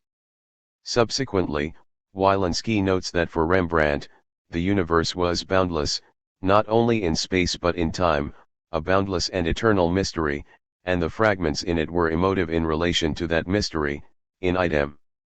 Thus, the highlighted objects remained part of the limitless darkness. Written in, Krapp's last tape insists particularly on the thematic of light and darkness. As regards its dispositio, the play is divided into two parts, themselves subdivided. The introduction starts with a section without words showing an alternation between immobility and agitation, followed by a part with words, summing up the themes. The second part develops the action, firstly, the listening to the tapes, then Krapp accomplishing his final recording.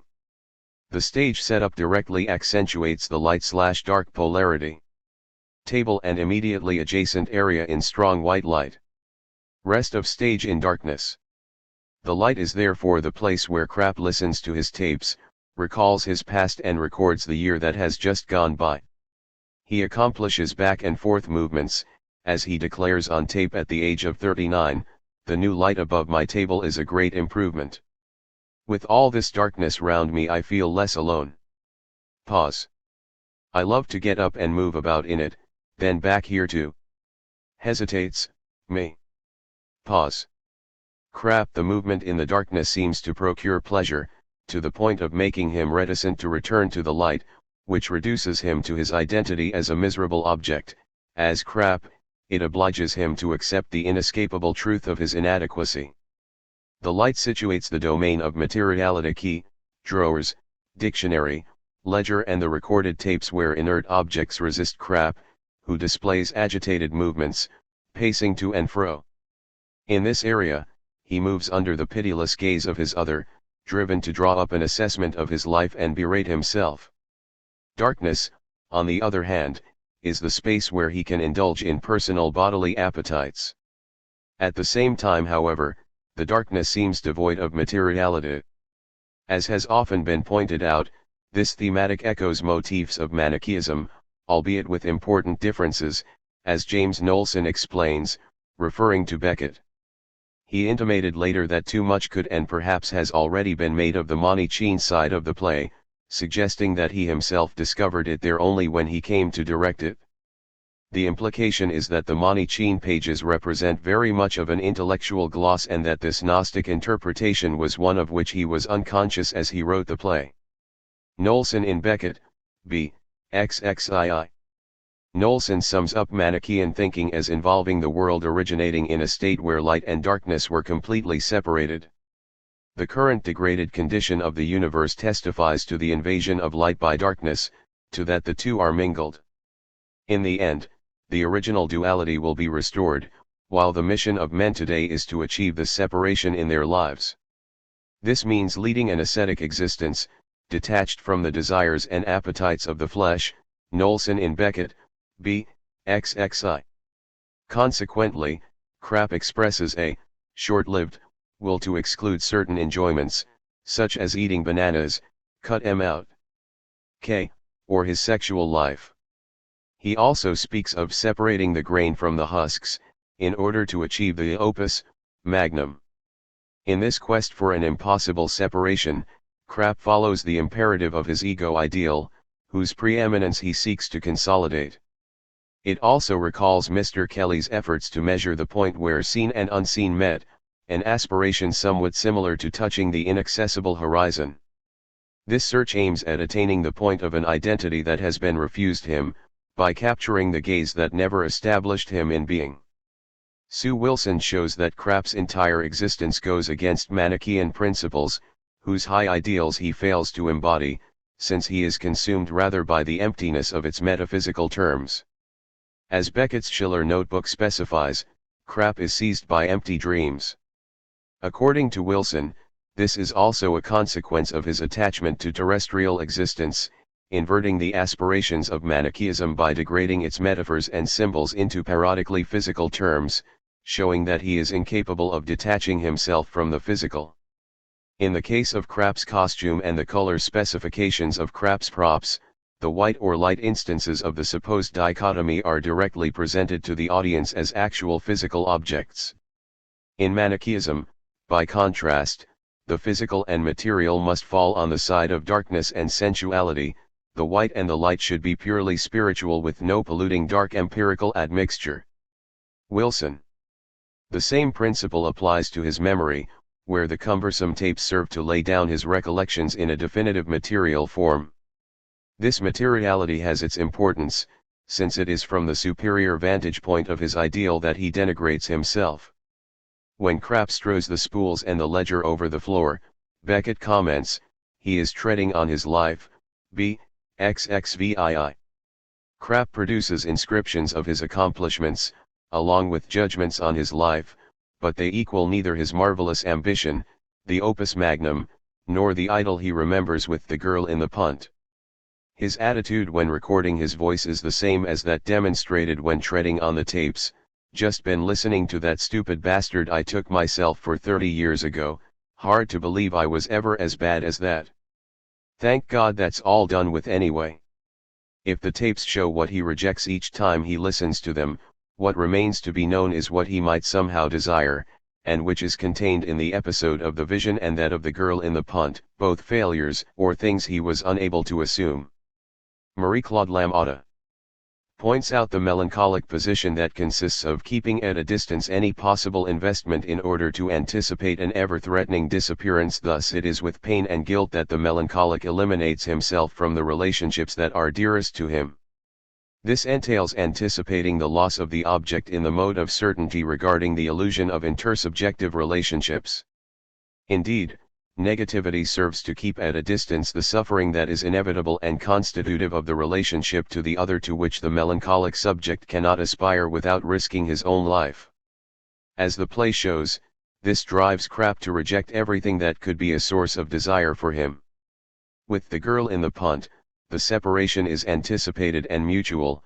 I said again I thought it was hopeless and no good going on, and she agreed, without opening her eyes. By his use of the tapes, Krapp creates himself as a third person, which he holds up for his other to contemplate. It is from the latter's vantage point that he seeks to scrutinize his own desire, which he has never been able to appropriate subjectively. He thus hopes that somehow his irremediably absent other will at last offer him the missing exchange of gazes, and endow him with an identity. However, contrary to a piece of monologue, the figure created is subjected to implacable derision, as if the light itself were the cause of this reduction to a miserably material status. The past events evoked remain hopelessly inadequate with regards to the ascent of the other that never was. By creating these images on tape, he attempts to palliate the absent gaze. The recorder thus appears as a defensive instrument, destined to create a screen. Krapp contemplates images of himself, in order not to turn around and confront the persistent absence of any other, and his own absent identity. In the light/dark thematic, Krapp accepted his own darkness on the night of his vision. This choice is problematic with regards to Manichaeism since, as Sue Wilson comments, dedication to the life of the mind is directly opposed to a decision against the light and for the darkness. Speaking to James Knowlson, Beckett suggested a possible link between Krapp's taste for darkness and his own revelation. Beckett commented, "No question of partaking or well-being. Escape from unutterable self, si tu ver. Not clear now to myself why he loves to walk about in it. Perhaps somehow connected with the revelation of night as his element." September. However, it is in darkness that Krapp gives rein to his emotions and appetites, as Amiel Scotts has noted, in Wilson. Thus Krapp's constant interruptions involve leaving the light, goes with all the speed he can muster backstage into darkness. 10 seconds. Loud pop of cork, K, and. In the darkness, Krapp would seem to find relief from the persecuting character of the light, from its insistence on the inadequacy of his former selves. More precisely, however, the experience of darkness is announced as taking place at the equinox, K, where opposites combine. It is this turning point, TT, Prince, term used for the vision in the manuscript of Krapp's last tape, Van Hull, that puts the fire into him. The violence and the paradoxical revelation of darkness as being his mission clear to me at last that the dark, a vision of darkness, the rhyme light/night would suggest that this passage is a variant on Murphy's third zone, where the imagined chaos and dissolution also takes the form of a very real explosion of gas. Krapp's exaltation is caused by the idea that in his darkness, he may be able to achieve a fusion of opposites. In both cases, the character can believe he has attained the most intense and profound point of his being. This awareness is in contradiction with the chance of happiness and the girl he gives up on in the punt, the romantic tempest contrasting with the idyll bathed in full sunshine. In the first, he is both exposed to the elements, alone and exalted he contains all opposites within, experiencing fullness of being. In the second, he is dependent and enclosed in the girl's eyes, rocked like a baby. Both scenes revealing mutually incompatible paths are textually united and separated by a leap in Krapp's use of the tape recorder.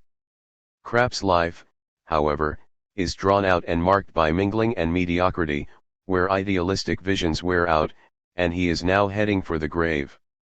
Dominique Marin shows how Krapp encounters the impossible elimination of the part of his being of jouissance that he refuses to take charge of, thus causing the mingling, which he deems condemnable with regards to his ideal. Consequently, if his microphone is an agent masturbateur, Krapp aspires to a last band la dernière band, that is to say, a last, mythical erection, which will definitively calm him, Marin. Krapp thus aims at an exhaustion marked by denigration of life on this old muckball, comparable to the one described throughout How It Is. His disgust with himself is what drives him to seek out a point of exhaustion. This desire is not only contained in the burning of the fire of his failed vocation, but also, scalded the eyes out of me reading Effie again. More fundamentally perhaps, crap is burning to be gone, an attitude he also addresses to his mother, according to a change Beckett made to the text of La Dernière Bande, Brûlant Llewellyn Finis, Beckett, b. 18. As in a piece of monologue, supra, the verbal expression begun unites birth and death. Listening to the tapes constitutes the excipient, L, of the play as opposed to the subjective division, embodied by crap as sound editor, which also has a phallic dimension, as can be expressed by the remark made by crap to Fanny. I told her I'd been saving up for her all my life. Crap has been saving up for the final band which will lead him to ultimate exhaustion. The bony old ghost of a whore, is the mortified image of his desire, beyond any possible incarnation, resembling somewhat the hag in words and music. Mingling is the way crap's subjectivity leaves a stain on whiteness. His vocation, linked with celibacy, and the love relationship, the opus magnum and happiness were incompatible. Crap has found no way to communicate the fire to others his books did not sell, and the girl accepts their separation. No dialectical connection or communication exists between the two paths, only the mingling, as visible in crap's appearance, rusty, grimy, dirty white, grey hair. Crap's P.M.S. take place on his birthdays. Contrary to a piece of monologue, his birth is not something to be achieved, rather it raises the question why was he born, with the ensuing feeling of guilt. For this reason, he associates the death of his mother and the young woman with the perambulator, most funereal thing, two threads that are intertwined in this passage. The mother dies after her long viduity. Looking this term up in the dictionary, crap notices its equivocal status with regards to the sex of the person described, state or condition of being or remaining a widow or widower. This suggests that the son is included in the suffering of his mother, the latter being absorbed by an impossible mourning, resulting in her inability to exchange gazes with her child. Beckett made the comment crap is the vidua bird. Indeed, since he has never been the lack of his other, mourning is impossible. The mother's absent gaze makes her dying particularly painful, so that crap sits wishing she were gone, in an attempt to master this departure that escapes him, in an attitude also expressed by Malloy. It is henceforth too late to obtain the gaze that never was and never will be. Crap therefore palliates his mother's absent gaze by the mineral, unseeing eyes of the woman, like hesitates. Chrysolite. The idealized, imputrescible image of the physical eyes replaces the desiring gaze, infra. The final darkness awaiting crap is death, as Beckett suggested in the Schiller production, according to James Knowlson, in Beckett, b. 16. This death is frightening, by contrast with the exaltation of the storm, and its imminence points to a dimension beyond his pejorative judgments where crap was subjected to the condemnation of his ego ideal. Death represents the reality of the gaze that was missing originally, as it is termed a glint of the old eye to come, with the eye/eye, equivocation central to film. Beckett indicated, in relation to the Schiller staging, that all along, crap is looking over his shoulder into the darkness. Martin Held reports Beckett explaining that Death the Reaper, whom crap has been looking for unconsciously, is standing behind him. The darkness that he loves, and that surrounds his table, is not the same as this ultimate gaze which, like that of Mr. Endenfor Murphy, does not see him, and petrifies him. It is a darkness bordering on a real, where he cannot lodge himself, as suggested by the adverb last in the title, Knowlson in Beckett, b. 16. It is the point of exhaustion, beyond the window represented by the play itself. In the end, we find the character, crap motionless staring before him. The tape runs on in silence. Crap here resembles his other, whose gaze was also lost on the horizon, unable to enter an exchange expressive of desire. While the play would seem to point to a cutting-off point, Beckett carefully maintains the suspension of any definitive conclusion. Light reveals its incessant quality, as shown in the duplication of the light/dark opposition in Krapp's den backstage. Curtain only half drawn, blocked on rod halfway across. At each visit to and return from den the curtain set in motion. Material of curtain such that this motion takes as long as possible to settle. Ideally curtain will be faintly stirring throughout play, helped perhaps by ventilator fan. Beckett. Such use of the curtain shows the incessant light/dark oscillation to be an inherent part of Krapp's existence, which goes beyond his limited representations. Finally, the tape recorder itself appears as an eye that is the real or pure light, somewhat like the skull that makes to glimmer again in lieu of going out, initiating the text of for to end yet again. James Knowlson explains, Beckett had all the stage lights and those in the cubbyhole slowly fade, leaving only the magic eye of the tape recorder to glow in the darkness for some seconds before the curtain closed, in Beckett, b. 17. This represents an ultimate and inscrutable presence.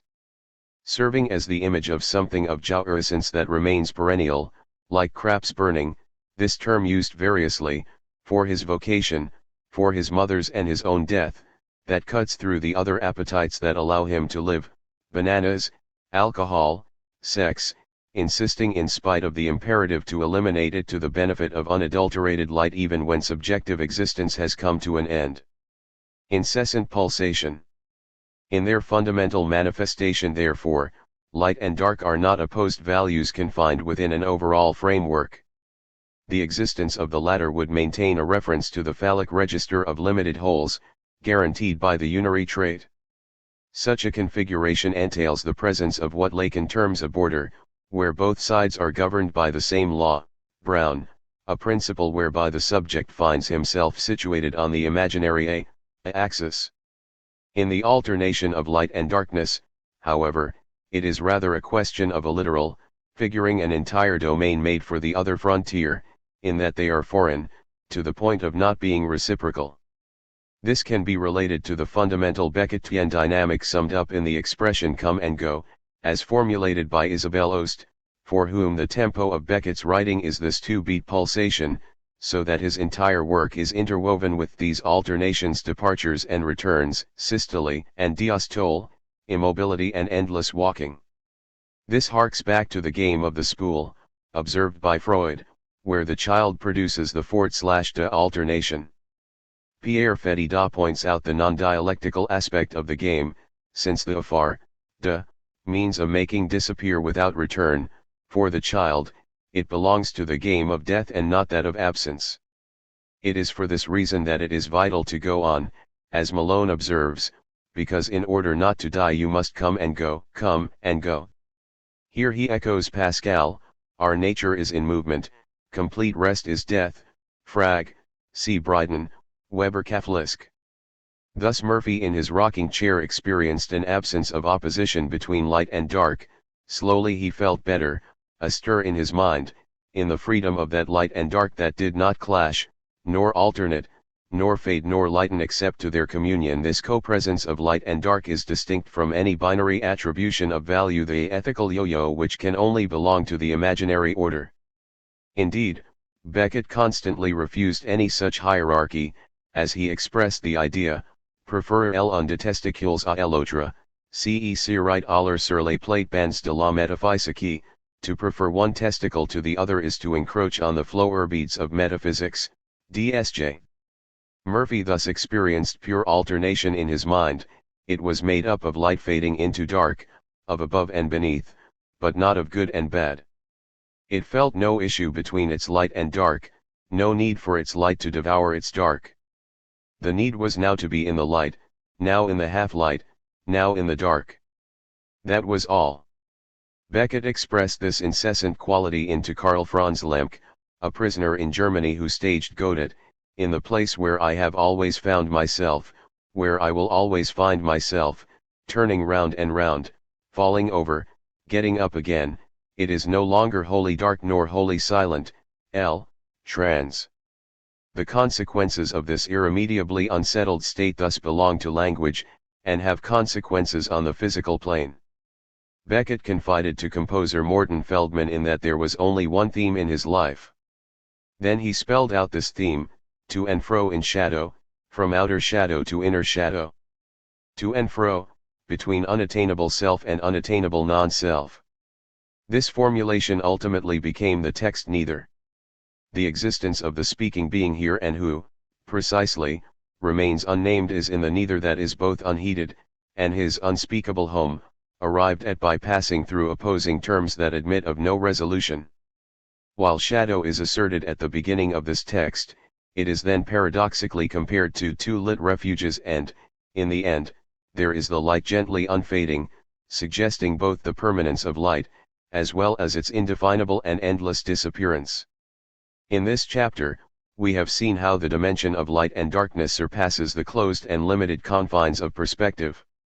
Dazzling light reveals the subject as an object, exposed to the gaze of the other, leading to Beckett's association of glaring light with the tyrannical oppression of language and society. This light aims at complete assimilation within identifications, to the point of banishing all obscurity which, however, is the native state of the Beckettian subject, excluded from the gaze of the other. Another form of light appears to be devoid of any definable source or human origin. It emanates from the character's entire environment, revealing an unlimited dimension. It can have paradisial associations, also bordering on an absolute. The color white close to pure light functions as the screen of the fantasy. Appearing as a bare, uniform surface, it results from the absence of a founding assent of the other, an object of desire not having been singled out, or an incomplete identification impeding the inscription of imaginary representations. Whiteness can thus either be persecuting, or represent an ideal of purity to be attained, in the form of blanks, the place of the impossible, produced as a result of writing. The prevalence of whiteness in certain texts thus shows how Beckett inscribes subjectivity in apparently oppressing uniformity. In Ping, enunciation breaks up the stiflingly homogeneous aspect of the closed place given up to an anonymous gaze, and the conclusion leads to the image of an I, arising in the place of the missing personal gaze.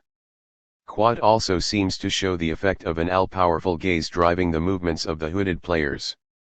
And yet, the process of exhaustion aims to produce a form of subjective bedrock, a remainder that cannot be assimilated within the overall geometrical order.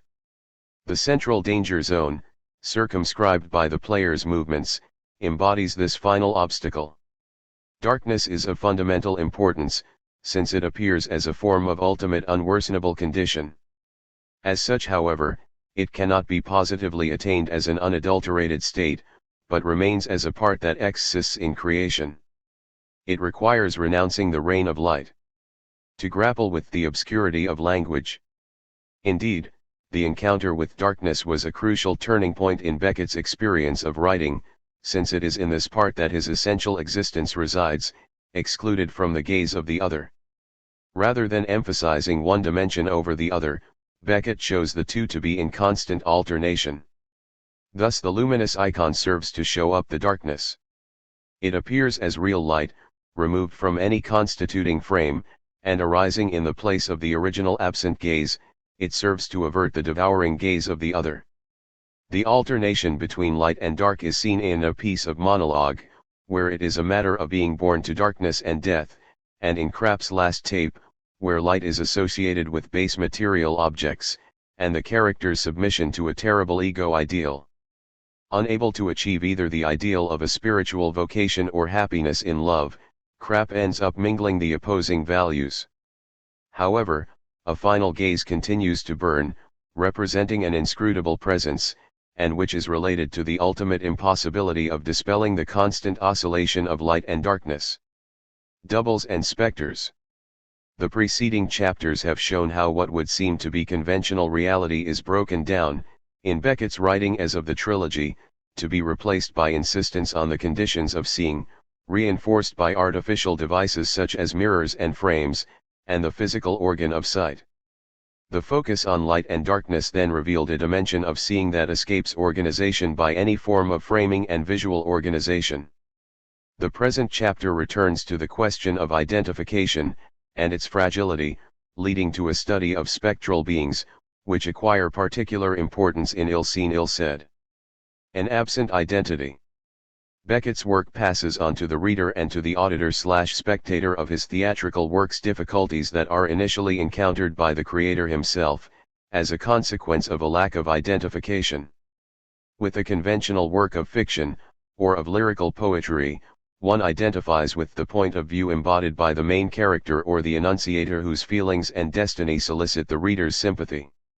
In Beckett's work, however, such a mechanism is radically undercut, so that the reader/spectator often finds himself attempting to suture the constituent elements together in order to restore some coherent meaning. One strives to negotiate between the pronouns I and he in works such as the Unum Able, texts for nothing or company, or to situate the spaces in relation to some external point evoked in impersonal descriptive works such The Lost Ones, Imagination Dead Imagine or Ping. This calls into question the imaginary register. Beckettian doubles are present in such crucial motifs as the division of Malloy into two parts, the first narrated by the eponymous character, the second by Moran, entrusted with undertaking an inquiry on him. In the works of this period, such doubles can enter into violent clashes, leading to the assassination of one of the two. The I/he pronouns bring the conflict into the realm of the narrative voice, where the enunciator is split into two irreconcilable beings, so that the subject often observes himself with the eyes of an anonymous spectator, as Malloy says, "Yes, it sometimes happens and will sometimes happen again that I forget who I am and strut before my eyes, like a stranger, mo." In company, the pronouns you belonging to the voice and he the one hearing the voice are irreconcilable, Brown, excluding the possibility of the first person, co.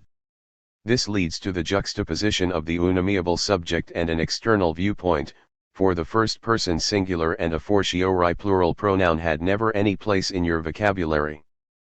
But without a word you view yourself to this effect as you would a stranger suffering say from Hodgkin's disease, or if you prefer Percival Potts surprised at prayer. Beckett wrote to Avigdor Arica all over in my old head.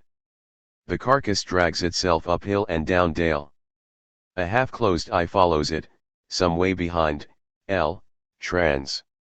These two positions, that of the subject and that of an observing other, can be seen to result from the absence of an internalization of the gaze of the other, which would have to have been established by the exchange of gazes, expressive of the latter's assent to the subject's identification. For want of such a process, the ego ideal remains situated outside of the subject, as an impenetrable, inscrutable agent.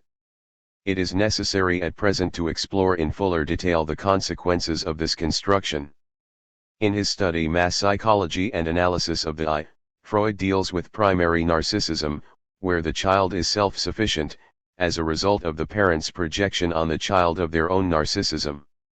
This condition is replaced by an external ideal, which Marie-Claude Lamothe relates to the question of doubles. At the foundation of the imaginary character of the ego an ideal ego is located, which gives birth, in turn, to secondary identifications. Thus for Freud, if doubles persist in the multiplicity of the images of the ego that have presided over his progressive edification, the fantasies they vehicle tend to reconstitute this original ideal, and the lost image, faced with the necessity of palliating its inconceivable loss. The loss of the primary narcissistic image occurs, for example, in the mirror stage, when the infant turns around to solicit confirmation from his other. However, as Lacan points out, if the relationship established with the specular image is such that the subject is too much a captive of the image for this movement to be possible, it is because the pure dual relationship dispossesses him of his relationship to the big other. The melancholic subject therefore has been incapable of forgetting this loss, because his other was unable or unwilling to confirm his identification with the ego ideal. The founding of the ego ideal, in the context of the mirror, enables the subject to enter the social sphere, as Marie-Claude Lamothe notes. We understand then why for so long the magic power of ensuring the continued existence of life has been ascribed to the mirror, since it accounts for the existence of this double towards which, in fact, this quest for recognition that preoccupies the individual as soon as he enters the social field strives. The mirror is only the privileged means used in order not only to assert the existence of the subject within the limits of the references he demands, but even more, in order to present him with the chessboard of the world in such a way as he will consent to play on it. Lamada. A split thus appears between the ideal image in the mirror, and the subject's inscription within the social field, represented by the ego ideal. The latter is defined by Lacan as the marks in which the all-powerfulness of the response are inscribed, that is to say, the response that the other was capable of offering to the infant's cries. The constellation of these insignia includes, as Freud states, the sum of all the limitations that the ego has to submit to, in Reflaud, Freud. These very insignia are problematic for the narrator of texts for nothing, who imagines the possibility of having lived in the world above, with a name like a dog to be called up with and distinctive marks to be had up with. He continues, these insignia, if I may so describe them, advance in concert, as though connected by the traditional human excipient. This narrator experiences a scission between the outward marks of humanity recognizable by the social other and his unseen but very real existence. Such a split has been analyzed by Jean-Claude Milner in relation to Aragon's novel La Mise à Mort as a dissociation between elements forming the character in the tradition novel, and which rests on two relationships composing a chiasm, the correlation of belonging propriet, where by saying I, he exercises his mastery over the traits that singularize him, Milner, C.F. Brown, and, in the opposed movement, the correlation of distinctiveness, where the traits ensure the character that his I possesses a singular and distinct content. The subject is united with his distinctive traits by being able to assert that they are indeed his, and secondly by showing that they refer to a totally singular being who expresses himself through them. However, such a suturing comes undone when the subject cannot recognize himself in these traits, his image or identity remains foreign to him, as he has no confirmed existence in the mirror of the other. The production of such a dissociation is strikingly present in the case of writer Guy de Maupassant, who started suffering from hallucinations around. Lacan cites him in relation to anxiety, where one episode related in his novella Le Horla reflects the writer's personal experience. Lacan recounts Maupassant's sensation of terror in relation to his own mirror image. He starts by no longer seeing himself in the mirror, or he perceives, in the room, something, a phantom, turning his back to him, and of which he immediately knows that it is not devoid of a certain relationship to him, and when the phantom turns around, he sees that it is him. Dominique Laurent shows how this experience resulted from a specific family history. Maupassant's mother, Laure Poitevin, ardently admired her brother Alfred, who was also Gustave Flaubert's best friend, Laurent, the latter bearing the same Christian name as Guy's progenitor, and embodying the brilliant writer that Alfred might have become. The latter's premature death left them both devastated, and Laure wrote many letters to Flaubert recalling the happy days spent with Alfred. She then sent Guy to be trained by her correspondent as a writer, and the boy understood that the latter loved him because he was the image of his uncle Alfred. Surprisingly too, Alfred had elaborated a theory about the deceased returning in the guise of another person who represents them. This story shows how Maupassant was only recognized as a substitute for his uncle who was passionately loved by his mother and Flaubert. He was the phantom of the deceased uncle, and could never enjoy any distinct personal identity. Sacrificed to the exorbitant ideal of the wonderful and exceptional writer, he ended up seeing himself externally, the part caught in the mirror of the social other being dissociated from his real existence. He was only perceived as predicates devoid of subjectivity, as it could be formulated, Brown. What remained was himself as excluded from this mirror.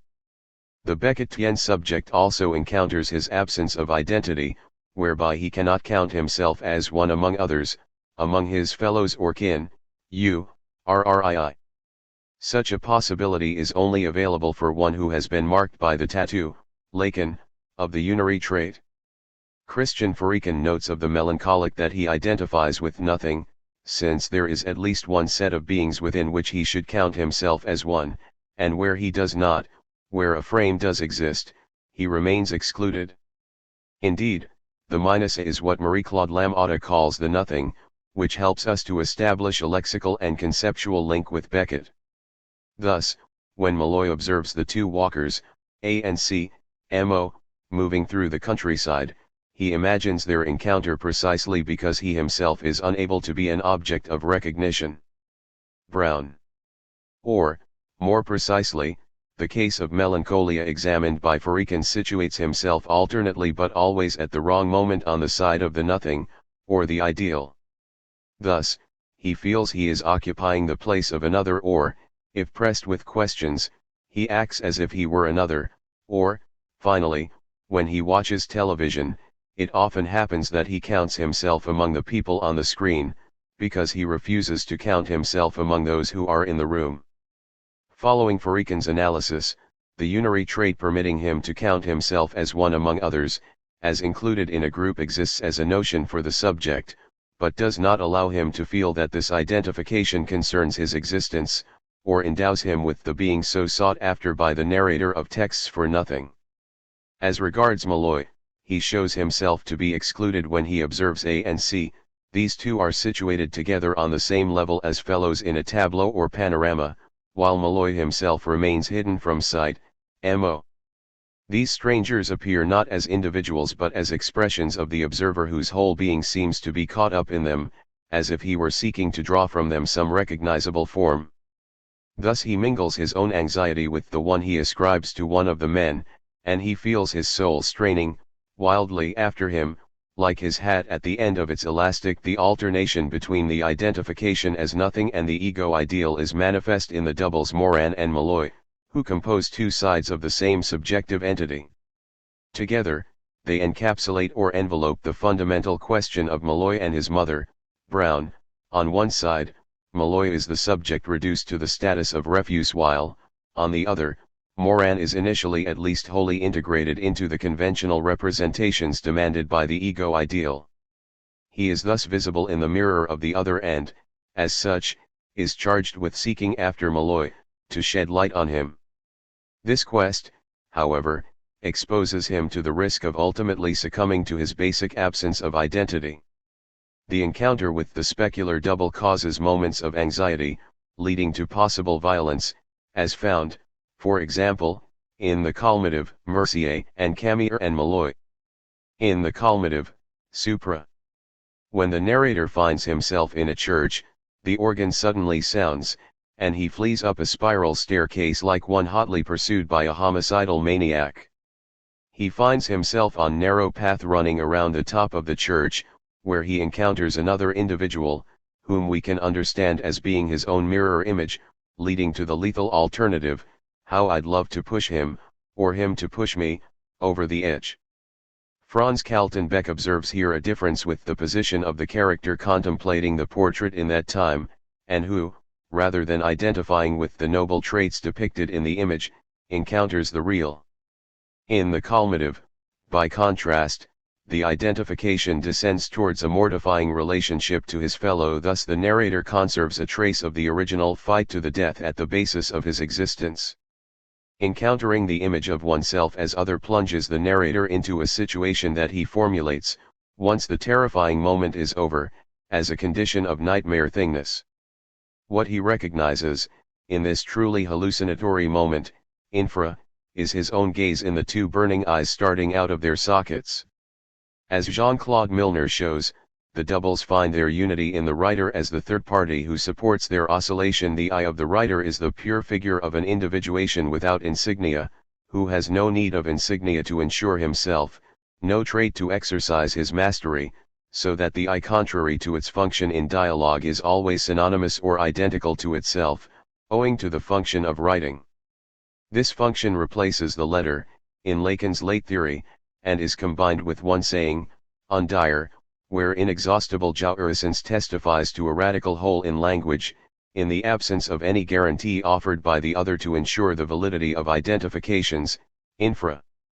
In this light, the creator produces another being in order to obtain knowledge about himself. He feels in constant need of someone to see him. All that I hear is that a witness, I'd need a witness, hi. However, as the narrator of the Unamable observes, All these Murphys, Malloys and Malones do not fool me. They have made me waste my time, suffer for nothing, speak of them when, in order to stop speaking, I should have spoken of me and of me alone. I was wrong, they never suffered my pains, their pains are nothing, compared to mine, a mere tittle of mine, the tittle I thought I could put from me, in order to witness it. These vice existers serve to place his existence at a distance, and to see himself endowed with form and being, as visible in the mirror of the other. As merely partial beings, or avatars however, they are unable to give expression to the immensity of the subjects unknown. The unborn soul. The incomplete imaginary process involved results in a part that remains excluded from the mirror, and which appears as a double, in human form, causing Beckett to declare, Jai toujours eu la sensation chu il of 8 en moyen être assassin avant ma naissance. Il me fallut retro vers cet être assassin. Tenter de lui redonner, I have always had the sensation that there was within me an assassinated being. Assassinated before my birth. I had to find this assassinated being. To attempt to restore life to him, in Juliet. In Rough for Radio 2, Fox speaks of giving birth to his brother or twin, RRII, a possibility declared by stenographer to be absolutely preposterous. In an earlier study, we pointed to this conception as being a form of delirious metaphor founding Fox's reality, and that of the play as a whole in feeling himself endowed with a mission. Beckett adopts a maternal status, giving existence and in creation birth to this other which is his own self. Being born appears as a form of death. My birth was my death, according to the original incipit of a piece of monologue, since the subject is torn away from a creature he retrospectively imagines was himself. Beckettian beings are continually accompanied by phantoms, those of the dead, those of the living and those of those who are not born. The narrator of the Unamable 2 speaks of his unconceivable being, one totally excluded from any identification, I shall never get born, having failed to be conceived. This unborn being, as belonging to a real, can return in the form of a hallucination, such as that of the boy in Endgame, those in Waiting for Godot or Ghost Trio, or as I materializing in bodily form before object in film, infra. In all these cases, it is a question of a double who arises from nowhere. This construction gives the unborn double the status traditionally ascribed to the soul. In scholastic tradition, the latter belongs to the first term in the form/matter dichotomy. Form is what distinguishes one substance, an existing being, from another. While angels are immaterial substances, needing no matter, animate substances require the soul to give form to the inert physical object, constituting the essence of the individual being, Sayers in Dante, Purgatorio. Thus Lacan can say, identifying it with the object, that the soul is nothing other than its supposed identity, that of the body, with all that is thought to explain it. The soul is what one thinks about the body, at least from the point of view of the Handel, Munch, that is to say, from the perspective of mastery. The idea of a bodily double is present in Dante's Purgatorio, where the informing virtue, XXV, radiates around the deceased person, retaining the shape and size the living members wore, L, impressing its form onto the air. Thus, the soul a shade can move about and be affected by feelings, L. Marie-Claude Lamothe explains how this notion arises in the formation of the subject. Primitive narcissism, threatened by the permanent eventuality of the destruction of the ego, persists as the exact double of the corporeal ego. The ego is doubled in the form of a shade or a reflection. The soul thus functions as a veil over what would be unbearable in the gaping hole that threatens the subject with the destruction of this primitive ego. The hallucinated double returns as a repetition of the original image seen in the mirror, one which the subject was unable to symbolize by means of an identification grounded in the exchange of gazes with his other specters and the unbearable whole.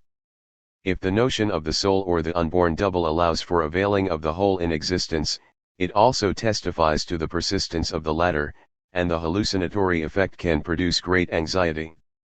Lacan explains, if what is seen in the mirror is productive of anxiety angoissant, it is because it cannot be put forward for recognition by the other. This causes the experience of unheimlich, understood as the intrusion of the object, not as a lack which, on the contrary, founds imaginary identification, but as a situation where the lack is lacking in terms of the mirror schema.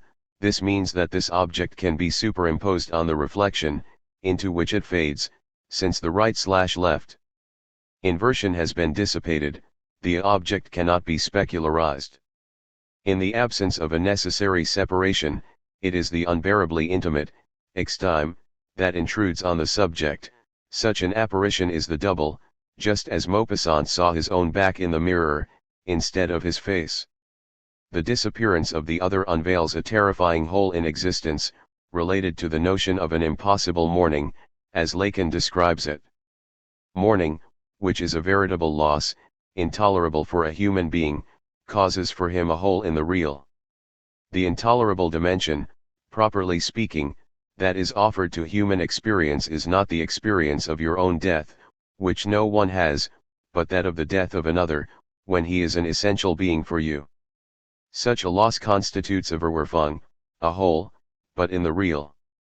This hole is found to offer the place where precisely the missing signifier is projected. The signifier Lacan speaks of here is one that is essential to the structure of the other, and that renders the other powerless to give you your response. This signifier is precisely the one that, on the structural level, does not exist. Lacan adds that mourning is similar to the structure of psychosis, where all the images multiply, pollular, since it causes a total hazarding mise en jeu of the whole signifying system. However, the process of mourning limits the impact of the whole in language, since it maintains, on the scopic level, the bonds whereby desire is suspended, not on the object, but on the idealizing image, by which all love is narcissistically structured. Paul Laurent shows how a catastrophic loss can occur at a structuring moment for the infant when, instead of a separation, a form of substitution intervenes, a panic proceeding from the fact that he was expecting the image of the mother. He did not envisage any other, but in his field of vision appeared, as a ravaging epiphany, the other than the mother. Volume I, cf. Lacan. The word epiphany points to the radical impossibility of assimilating the intrusion of the thing. Where it was deemed absolutely impossible, it is a form of violation. At this stage, the libidinal object does not yet have the status of an object for the enfant, so that, as Freud points out, the melancholic will not know what he has lost. With the disappearance of the loved one, moreover, as a result of this founding moment, the experience of the visual will henceforth be marked by the same threat. To lose from sight is thus equivalent to losing full stop, a sound, ibid. It is impossible to mourn a loss that one has never been able to assimilate or situate by means of a form of mediation. This can be further enlightened by Lacan's explanation of the remorse caused by what he terms the suicide of the object, an object that entered on some account into the field of desire, and which, of its own, or for some risk he incurred in the adventure, disappeared. Marie-Claude Lamothe observes that this vanishing interrupts the emergence of desire, and causes the subject to employ henceforth all the energy available to protect himself unconsciously from the return of such a situation. As a result of this disappearance, the subject found himself brutally without a partner, in other words without an object, in a suspension of the tension and the affect which no longer had any place to be addressed. In this situation, the disappearance from sight is merged, vertiginously, with the real loss of the object, a sound. Volume I. Malloy sums up the consequences of this dramatic experience: from things about to disappear I turn away in time. To watch them out of sight, no, I can't do it. This is the reason why, adopting a defensive position, the subject feels that his other has abandoned him. As Grally Heron points out in relation to Ejo, it is Joe who feels abandoned by the green one, Joe who is left alone, Joe who is driven to despair by her loss. To palliate the disappearance of the object, the melancholic will himself assume the responsibility for the disappearance of the object and, with it, the weight of the fault that will cause him to accuse himself as being the worst of assassins. Spectres in ill seen, ill said. ill seen ill said, in which all but a few of its 61 paragraphs contain the word I or some allusion to sight, Breenza, deals profoundly with the question of appearing and disappearing, and the way the visible proves to be insubstantial, as a result of the incidence of the gaze as an object, formed by the insuperable whole at the heart of the symbolic system. Originally written in French in Knowlson, and translated into English immediately after, it deals with a combination of losses. James Knowlson suggests that the woman's visits to the tomb recall those of May Beckett to her husband's grave, also noting that at this time Beckett was imagining himself bereaved, and going out to visit an imagined tomb, so a fascinating possible conjunction emerges. The author, haunted by the recurring image of his mother, creates this dark, female figure who reflects the ghost but also expresses his own sense of real and imagined loss, real for his mother, imagined for his wife. This confluence of loss and mourning is indeed borne out by the construction of the gaze in the text, which shows the movements of a female figure in a cabin, going back and forth to a tomb. Her existence is paradoxical, since while she appears, she is not among the living, this old so dying woman. So dead. This spectre is an entity that ceaselessly comes and goes, and will not depart. The visual discursive system. This text deals with the drama of a tormented gaze, whose overall setup could be described as composed of the writer/enunciator, the driveling scribe who adopts the identity of the eye as a device or mask in order to scrutinize the woman who, in turn, watches the sky, empty space, or the tomb. Such a construction requires to be taken into account for all of Beckett's works concerning the gaze, in a similar way as discursive devices function for the voice. Brown, SQQ. It forms a framework allowing for subjectification, crucial for one who cannot count himself in any given set. As a narrative, this text could be summed up as showing the writer who seeks to capture the gaze of the mother, she herself mourning for another. The narrator attempts to seize the invisible object that may have been capable of capturing the mother's desire, and turning her gaze away from him. However, since she herself lacks subjectivity, she can neither know what she has lost nor, consequently, allow her son to know for himself. Neither therefore is capable of producing the image that would consecrate effective mourning, and the final loss of the departed one. Space as a metaphor of the eye. The text describes a space of visibility, composing tiers of a circus, comparable to the arena in Fizzle. Closed place. It is a place where one is given to be seen. The area evidences a circular form, evoking the visual motif of the eye, with the woman's cabin situated, at the inexistent center of a formless place. Rather more circular than otherwise. Finally, the inexistence of the center shows how the visible is destined to be undermined. The circular layout is reinforced by the indication concerning the grass that surrounds the area of stones. The two zones form a roughly circular whole. There would seem to be an unstable relationship between the three zones, the cabin, the stones, and the grass.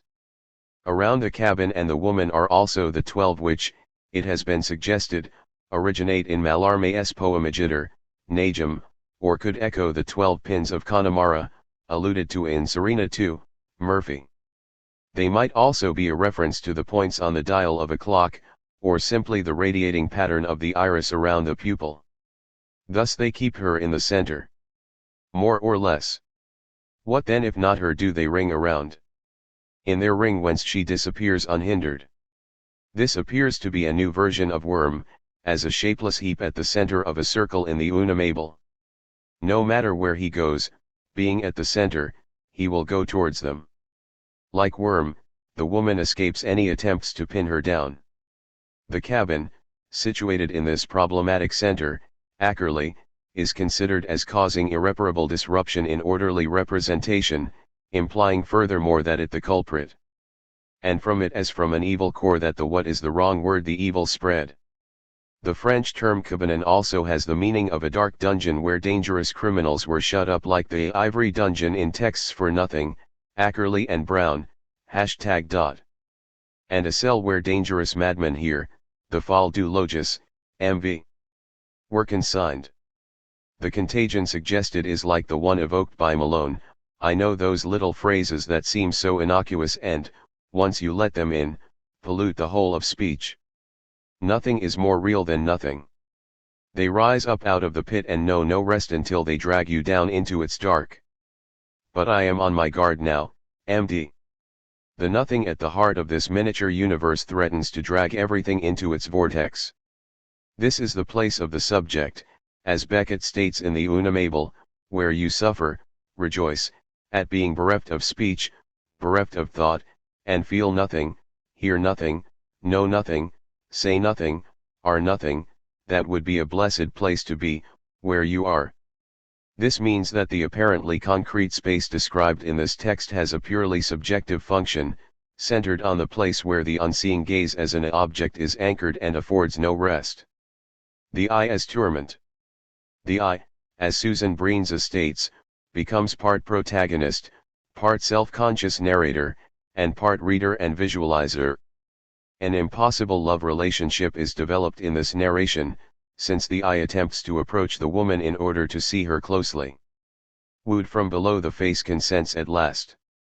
The expression love at first sight is thus adapted, within as sadly as before all as at first sight ill-seen. The association with Bacca, Supra, in Dante's Inferno, combines the question of seeing and emotional attachment. The I will return to the scene of its betrayals. On centennial leave from where tears freeze. Free an instant to shed them scalding. While the sounds of the verb scald are echoed in stone cold, the burning suggests the possibility at last of expressing an attachment and a pain that cannot be assuaged. Marie-Claude Lamothe notes that betrayal occupies the center of melancholic discourse. Guilt for such betrayals is caused by the subject's attachment to the visible husk, whereas his ideal commands him to attain the object that remains invisible, the gaze that was originally refused him. The betrayal is thus another form given to the experience of generalist culpability for not having been able to retain the gaze of his original other. As a detached part of the body, the eye seems to offer the equivalent, for the gaze, of mouth in not eye, for the voice, function. Running away with organ, it expresses the overwhelming desire to catch sight of an image, and to surmount the breach separating the subject from any possible identification, a desire to see the woman and to grasp what she sees, to see the unseeable, and to incorporate it. Such an overwhelming drive testifies to the absence of a framing, which would have provided an agent of mediation. As a detached gaze, the eye has often been associated with the functioning of a film camera, in the way, for example, the angle of vision is underscored. Seated on the stones she is seen from behind, quick then the chair before she reappears. At length. Every angle as a technological device, the camera disposes freely of its object and, as is clear from the narration, it is a one-way gaze whose presence is felt intensely by the woman, but whose source cannot be seen. No mutual recognition is possible. This apparent technological neutrality is, however, deeply related to the way it causes the woman to betray intense emotion. Her shadow and that of the tomb are at first still, then one of the two trembles under the staring gaze. The narrator compares the woman's clothes and hair, the latter being likened to the grass. How motionless it droops! Till under the relentless eye it shivers. With faintest shiver from its innermost. Equally the hair. Rigidly horrent it shivers at last for the eye about to abandon.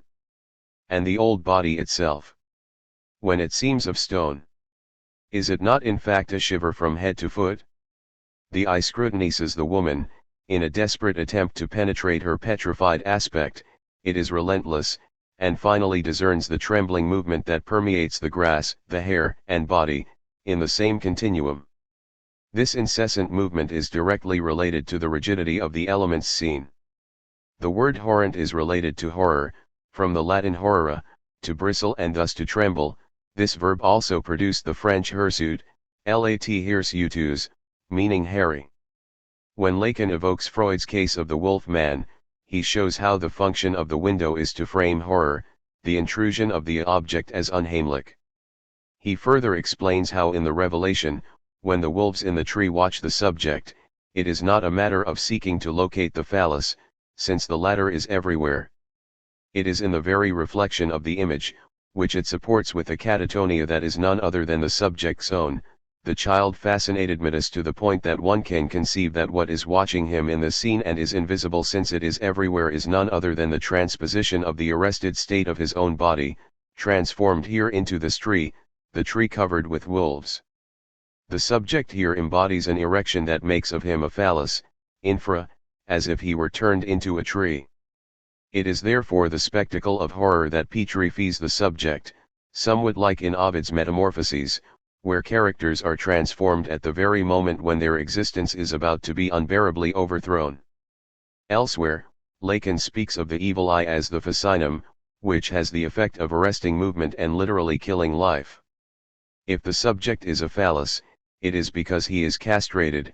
Nothing is visible in the sense of a scene he could contemplate and analyze. Nothing marks a vanishing point, where he would be represented on the plane of projection. What appears through the window is absolutely full, leaving no space for the subject to become conscious of his own involvement. In Ill Seen Ill Said, the woman is captivated and petrified by the invisible gaze object, while the eye can only see the effects of the latter on the female figure. This difference demonstrates the distinction Lacan makes between doubt and anxiety.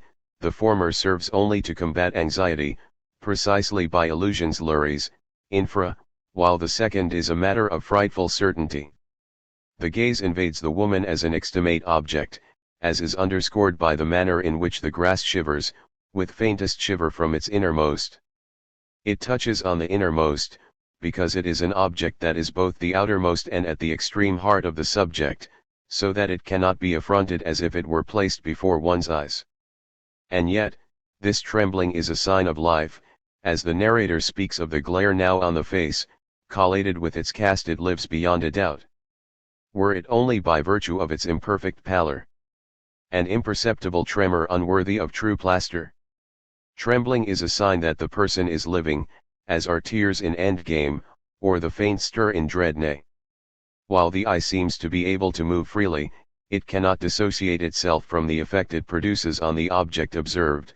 Its very presence creates anxiety. This means that it cannot master its object, it cannot get closer or achieve communion with the woman in the absence of means to communicate, nothing to express, nothing with which to express, nothing from which to express, or any common ground.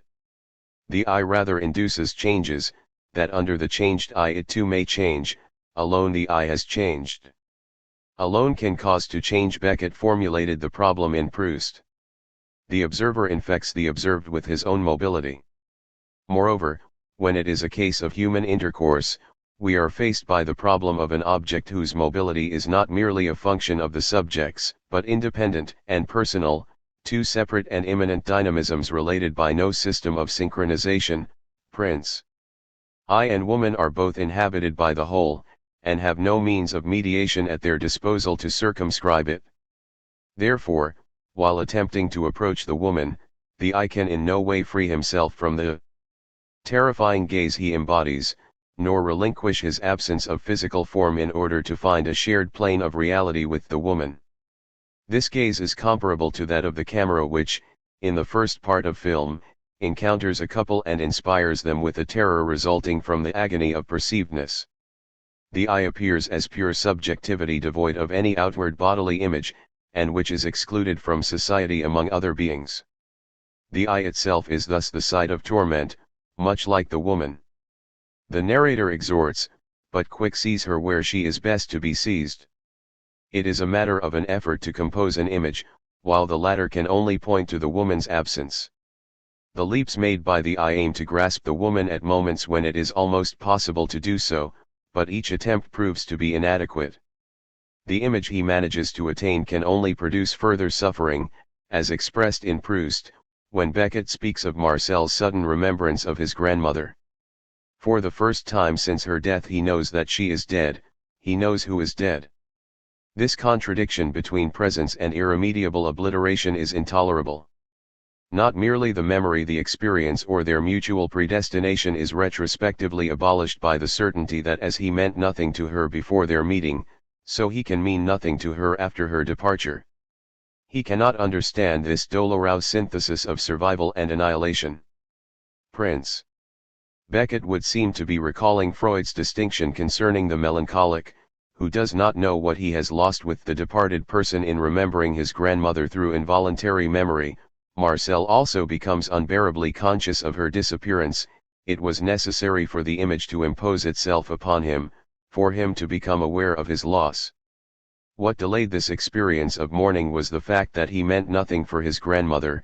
Indeed, mourning is caused by the knowledge of having been the other's lack, as Lacan explains in Beckett's words. The insistent memory of cruelties to one who is dead is a flagellation, because the dead are only dead in so far as they continue to exist in the heart of the survivor. Prince. In Ill Seen Ill Said, what insists is the fact that such knowledge remains impossible to attain, as is made evident by the anonymity of the one lying in the tomb. It is because of this very specific bond of the imaginary to the real that Deleuze analyzes the image as being the site of intensity. The image is a breath souffle, a blowing halane, but expiring, on its way to extinction. The image is what fades away s'éteint, wastes away, a fall. It is pure intensity, which is defined as such by its height, that is to say, its level above zero, which it only describes by falling, in q, trans.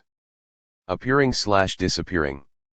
The woman's visibility is a problematic aspect of the text, and can doubtless be perceived as a deepening of Beckett's approach to the absence of identification, associated with the suicide of the object, whereby the image's disappearances prove to be untamable.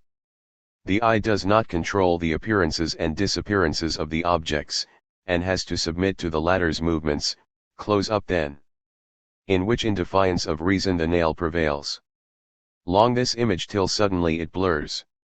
Speaking of the woman's fingers, the narrator asks, will they never quiver? This night assuredly not. For before they have, before the eye has time they missed. Indeed, the image is dissociated from any anchoring in being, but little by little she began to appear. Within her walls. Darkly. Time truth to tell still current. Though she within them no more. The image that appears would seem to be hallucinated, similar to the one appearing in the original mirror of primary narcissism, and that remained unconfirmed by the other, thus foreclosing the possibility of a definitive imaginary identification. We could say that what was rejected from the imaginary not enclosed in an identification returns as a hallucination, except that rather than being the intrusion of a profoundly disturbing appearance, the eye seeks desperately to scrutinize the apparitions. Indeed, it is only possible to grasp an object as an element of visible reality if there has been an operation of separation. For want of the confirmation of an identity, the image remains marked by the original fascination, and its unstable quality. The narrator convokes an imaginary stranger who, after verification, avows that there is no one present. This witness is comparable to those who declare the voices to be merely in the creator's head, ka. However, the narrator states, she shows herself only to her own. But she has no own. Yes, she has one. And who has her? This one would appear to be the eye, the narrator identifying with the woman, since it is called a widowed eye, in the same way as Krapp shares his mother's state of viduity, thus revealing the impossibility of mourning, as a result of an absence of separation. Thus the relation of possession here is also an alienation. The woman shows herself to one who, in return, deprives her of being, thus pointing to the crucial moment when the exchange was foreclosed. What binds the two together is an insuperable breach. Exhorted to seize her in a propitious place, the narrator's attempt fails. What is it defends her? Even from her own? Averts the intent gaze. Incriminates the dearly one. What but life ending? Hers. The other's. She needs nothing. Nothing utterable. How need in the end? An impediment, empêchement, intervenes, making it impossible to seize the woman with one's eyes. Even her own does not offer a vantage point capable of setting the woman's image within a stable frame. The breach is insuperable since the life ending is different so otherwise for each one. The question is therefore not seeing a worldly object, but one whose reality would be determined by the very need to see, C'est la chose seule isolée parle besoin de la voir, it is the thing alone isolated by the need to see it, MP. If the woman reveals moments of intense terror, under the intrusion of the gaze object, the eye seeks desperately to grasp a gaze from her, to enter into a communion with her that remains foreclosed. The apparitions are uncontrollable and based on insoluble contradictions, she still without stopping. On her way without starting. While she from within looks her fill. Occulted. Nothing having stirred. The visual events take place on a background that will not allow them to be inscribed. Each action is associated with a privative, as if the image were ascribed a quality, still, that has not been engendered by the corresponding act.